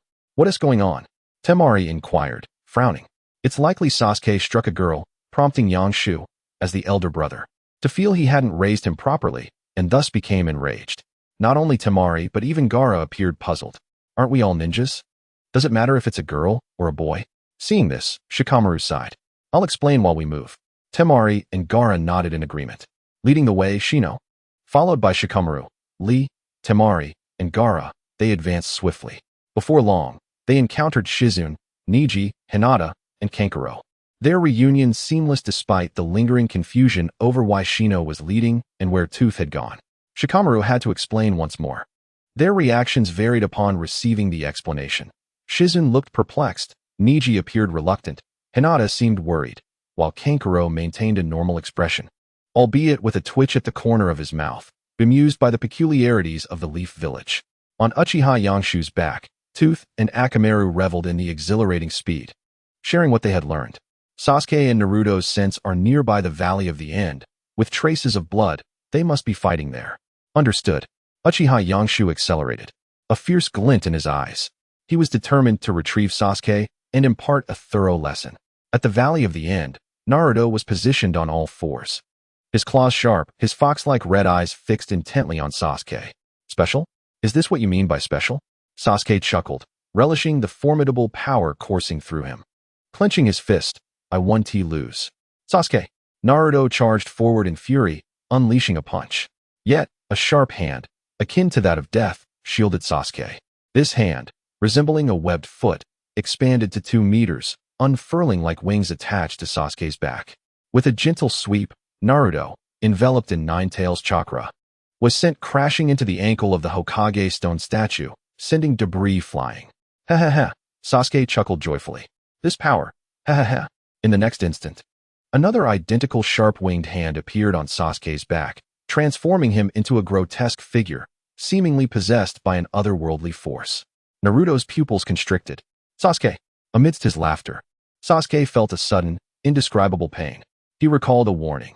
If the cursed form persisted too long, it would gradually erode his body, leading to a complete loss of self. This sobering thought extinguished his mirth. There was no time to waste. At that moment, Naruto rose, his left hand trembling slightly. This elicited a cold smile from Sasuke. Your power comes with risks, doesn't it? Naruto remained silent, his gaze fixed on Sasuke.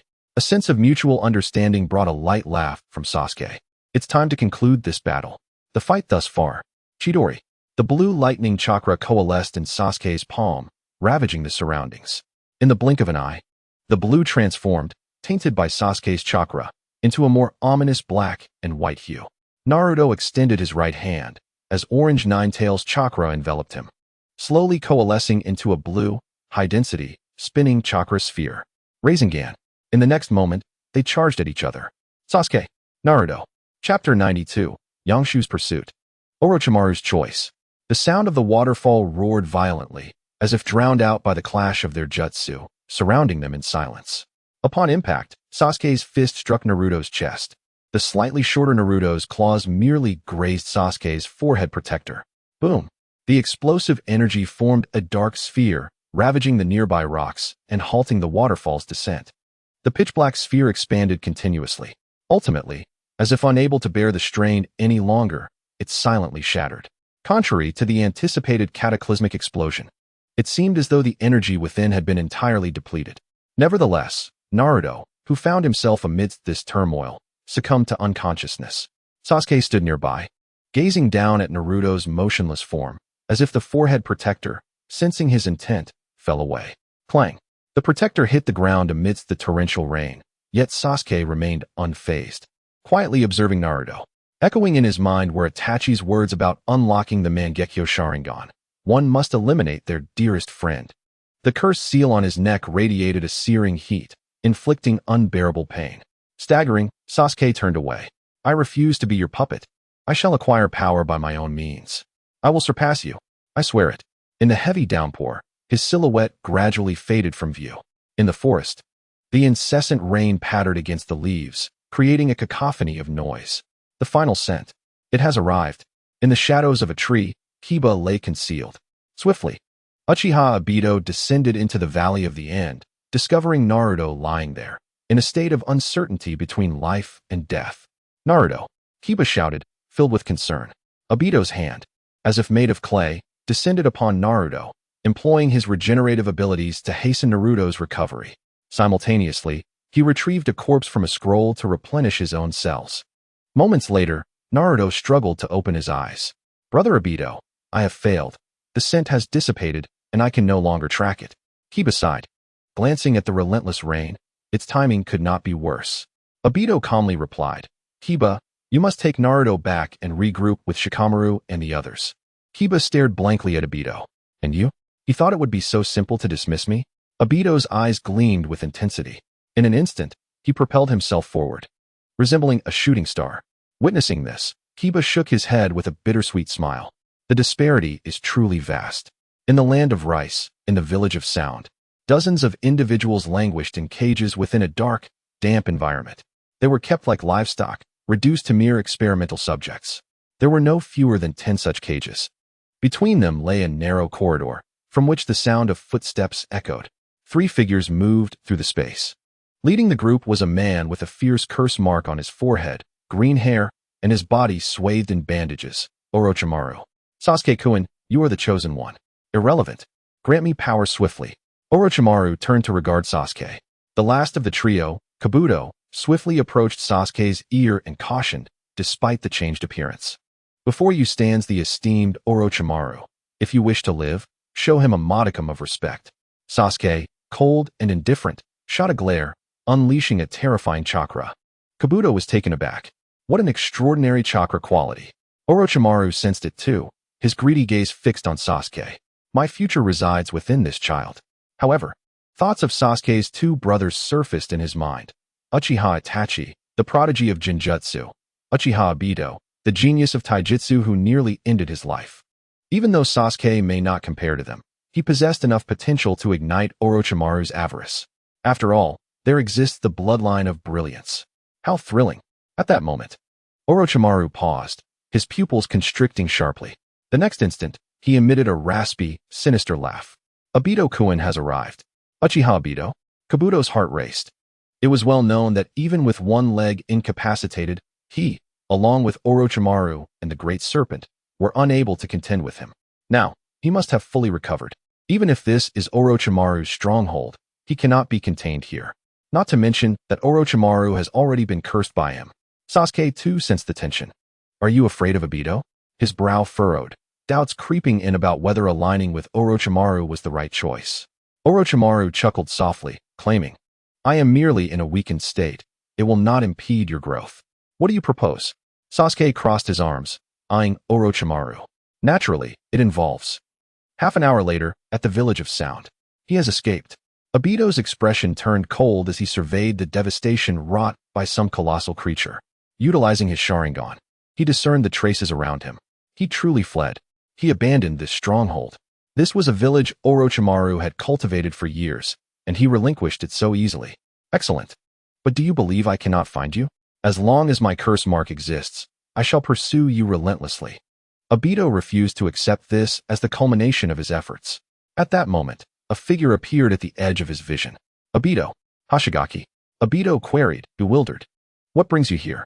Monitoring Orochimaru. Oh, do you need me to eliminate him? Shursui inquired. Though Orochimaru was notoriously difficult to kill, he could seek Itachi's 10-fist sword if necessary. No need. I merely wish to ascertain whether I can retrieve Sasuke by my full pursuit. Really unnecessary?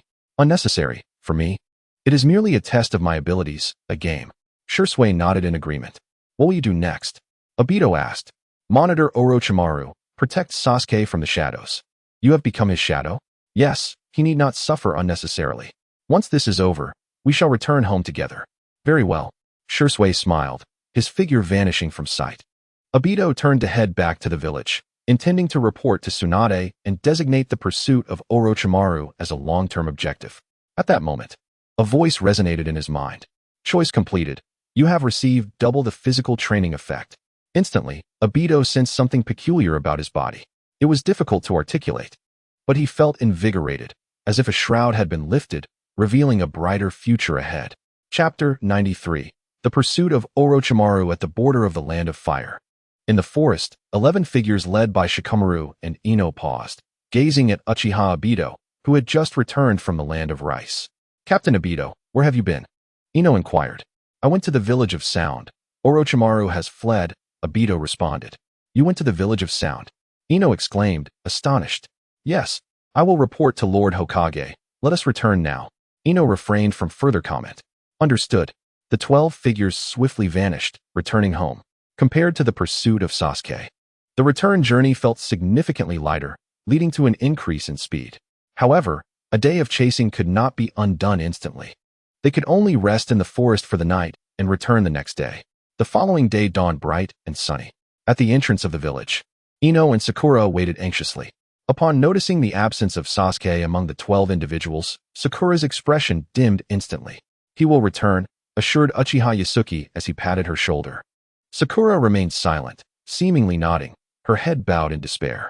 Ino and Shikamaru comforted her softly, and the group of 14 set off towards the Hokage building. Soon, they encountered Tsunade, and as the team leader, Uchiha Yasuki briefed her on the mission details. "You didn't capture him?" Tsunade exclaimed, taken aback. She was well aware of Uchiha Yasuki's combat prowess. Despite being aged, Danzo was still a formidable shinobi, and even with a 10-minute invincibility period, he was relentlessly pursued and beaten by Yasuki, illustrating his formidable strength. Surely, even Orochimaru would not stand a chance against him, right? He attacked while I was injured, joining forces with Manda and Kabuto to ambush me, Yasuki explained. What? Tsunade slammed her hand on the table. She then bit her nails, her brows furrowing deeply. Why? Wasn't Orochimaru after Sasuke's body? Why would he act now instead of seizing Sasuke immediately? Suddenly, her gaze shifted to Yasuki. If Sasuke's body was so desirable, would not Yasuki's, capable of utilizing forbidden techniques, be even more coveted? So his true target is you? It seems so, Yasuki affirmed. Hearing this, Tsunade sank back into her seat. A wave of relief washing over her figure gently undulating as she relaxed.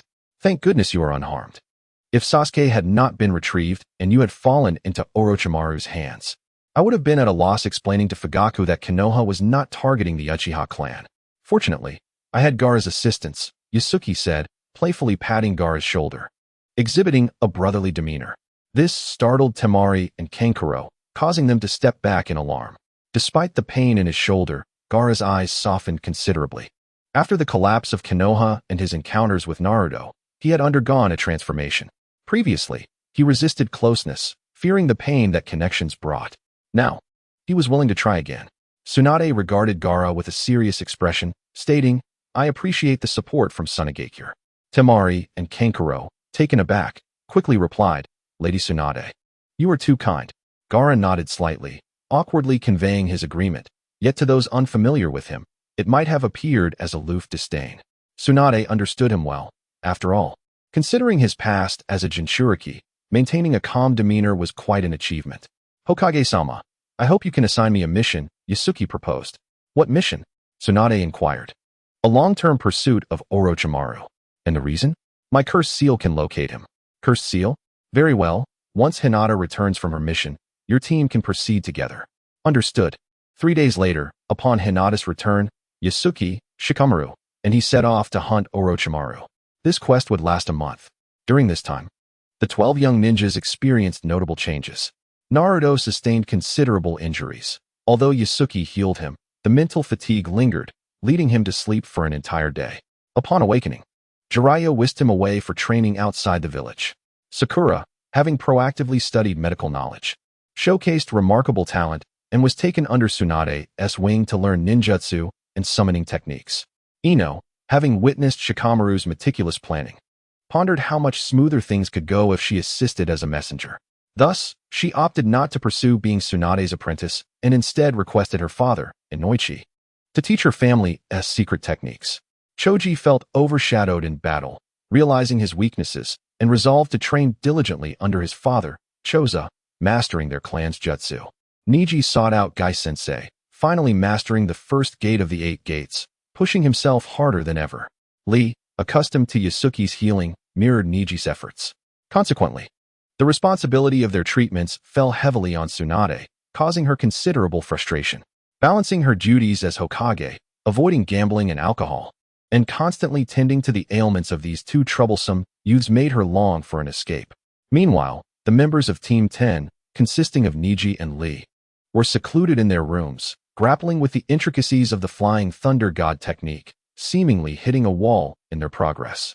The absence of their usual exclamations of I got it had persisted for quite some time. If it weren't for the meals being consumed, everyone would have assumed they were lying inanimate. As for Team 8, consisting of Shino, Hinata, and Kiba, they appeared considerably subdued. Shino remained within his clan, diligently honing his control over his insects, emulating the techniques from Sunagakure. Hinata also stayed with her clan, but her training was no longer under the strict control of Hayashi. The dissolution of the branch and main family system fostered a warmer atmosphere. Having been enlightened by Sasuke's actions, the timid Hinata understood that conflict was inevitable. She resolved not to become a burden and began studying defensive techniques that would not inflict harm. Perhaps due to her shifting mindset and steadfast will, she exhibited remarkable talent in this area. Hiba continued his routine walks in the forest with Akamaru, nurturing their bond to meet the requirements of their family's secret techniques. In the land of water, the turbulent sea crashed against the rocks, enhancing their rugged appearance. Suddenly, a figure emanating fierce green energy landed upon the dark rocks, causing significant destruction as the stones shattered and scattered. Orochimaru, I know you are here. Chapter 94, Frustration and Confrontation with Tsunade. A raspy, magnetic chuckle resonated, rich with allure. From behind a boulder, Orochimaru coiled like a serpent, smiling at Uchiha Yasuki. Yasuki-kun, we meet again.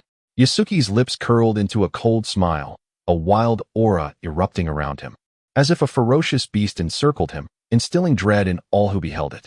This menacing presence elicited a drastic change in Orochimaru's expression. A scream erupted. As if he were being seared by flames, his body contorted in agony. The figure entwined around the rock fell helplessly. Yasuki's brow furrowed deeply. Too easy. With a powerful push, the rock crumbled, creating a deep pit. Yasuki surged forward, reaching the rock's summit, only to discover a thin layer of skin. As if Orochimaru had shed his outer layer, complete with the cursed seal still lingering on his forehead. The cursed mark he perceived remained here, not moving about as it had during the past month.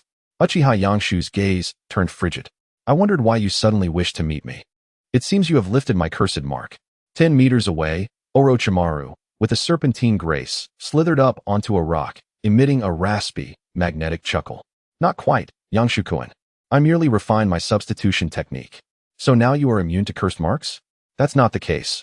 A mark like yours, Yangshu-kun, would take me at least 10 days to dispel, Orochimaru said with a confident smile, his yellow serpent-like eyes fixed on Uchiha Yangshu, as if he were beholding a rare treasure of the world. How irritating, Uchiha Yangshu glared at Orochimaru. I can neither capture you nor defeat you. Frustrating. Orochimaru, fully aware of his inability to contend with the current Uchiha Yangshu, chuckled lightly. Hee, Yangshu-kun, once I obtain the Sharingan, I shall seek you out. His words were reminiscent of a declaration made to a close friend. With that, he vanished from sight. Daylight, Uchiha Yangshu exclaimed. He has descended into the depths of the sea, leaving my line of sight. Curses. Uchiha Yangshu angrily hurled a rock into the ocean, as if attempting to utilize the ethereal chance to eliminate Orochimaru. Nearby, Shikamaru let out a sigh of relief. Aside from Uchiha Yangshu, both he and Nichi were no match for Orochimaru, especially Shikamaru, who had narrowly escaped death several times during Orochimaru's ambushes. Such a level of power was far beyond his capabilities. For a moment, he reminisced about the ruthless battles he had faced as a member of the Umbu. What now, Captain? Nichi inquired. What else is there to do? We'll return to the village and continue our mundane Umbu tasks. Uchiha Yangshu replied with annoyance. Shikamaru chuckled awkwardly. The trio swiftly leaped, becoming 3 shadows that headed back to the land of fire. In the Hokage's office, a knock echoed. Hokage-sama, Uchiha Yangshu? Tsunade hurriedly capped her sake, opening the window to disperse the alcohol scent, quickly utilizing chakra to metabolize the alcohol within her system. At that moment, Uchiha Yangshu's voice came from outside once more. Hokage-sama. It's just me. Tsunade's movements froze in a panic. After a moment of stunned silence, she retorted, slightly annoyed. Come in. Uchiha Yangshu entered. Tsunade crossed her arms, her deep neckline striking, as if she were about to bury someone within it, fixating her gaze on Uchiha Yangshu. Where is Orochimaru? In response to her inquiry, Uchiha Yangshu calmly stated, he left. We want to fight. Tsunade's emotions momentarily faltered. You little brat. What is wrong with you? I am questioning you. And you respond by saying to fight? Let's fight, she exclaimed, eager to vent the frustrations of her months spent as Hokage. Uchiha Yangshu felt similarly. After a month of pursuit, he had only heard Orochimaru's scream and then silence. Damn, it felt as if he had been toyed with for an entire month, leaving him thoroughly dissatisfied. The two stormed out, both fuming. Many ninjas observed their exchange, filled with confusion. What happened? Why is even Yangshu so furious? What distressing event transpired? They hoped Yangshu would calm down. Why does no one care about the Hokage? Has the Hokage tower been neglected? This is Tsunade-sama's first time in office. If one day you see Tsunade-sama smiling, it certainly won't be a good omen. In the back mountain, they traversed the dense forest to a lovely patch of grassland. Boom. The robust figure of Yangshu, standing at 1.6 meters, landed amidst it, causing the grass to shatter and the earth to upheave. In the next moment, a surge of formidable chakra erupted from him. His skin reddened, veins bulged, and green energy radiated from him, his eyes wide with fury. The sixth gate of the 8 gates. Tsunade observed the impressive Uchiha Yangshu in the crater, letting out a cold snort. Very well. Painful heaven's foot. She stomped the ground. Boom. The earth cracked, revealing a chasm that seemed bottomless, swiftly expanding toward Uchiha Yangshu, intent on engulfing him. Uchiha Yangshu's eyes narrowed slightly. Boom. The ground beneath him fractured, widening to a diameter of 3 meters, and was swiftly consumed by the chasm. Yangshu's body stirred a fierce wind, swirling the grass about him. The grass, caught in the tempest, transformed into slender blades, aimed directly at Tsunade. Tsunade felt her battle spirit ignited by this ferocious scene. Come forth. Her fist clenched, eyes ablaze, fixating intently on Uchiha Yangshu. Monster strength. A punch was unleashed, shattering the air and creating a violent gale. Uchiha Yangshu did not falter, returning the strike with a punch of his own. Boom. Their fists collided, a tempest erupted, pulverizing the surrounding grass into a green whirlwind that surged toward the lush forest. Trees, aged over a decade, uncontrollably tilted backward, as if they might uproot entirely. The cacophony of wind drowned out all else, enveloping everything, as if even the sun were obscured. Yet, it could not dim the brightness in Tsunade's eyes. This little brat has some strength, she thought. Bring it on. She launched another punch, one even mightier than the last. Excellent. Uchiha Yangshu felt a surge of excitement. In that moment, the sounds of their fists colliding reverberated throughout the back mountain, even impacting the village, causing many to look up in astonishment. What is happening? An explosion? Doesn't seem like it. The expressions of Uchiha Fugaku and Nara Shikaku, both advisors to the Hokage, turned grave. Yet upon hearing that Tsunade and Yangshu had gone to the back mountain, their lips twitched, and in an instant, they understood the situation.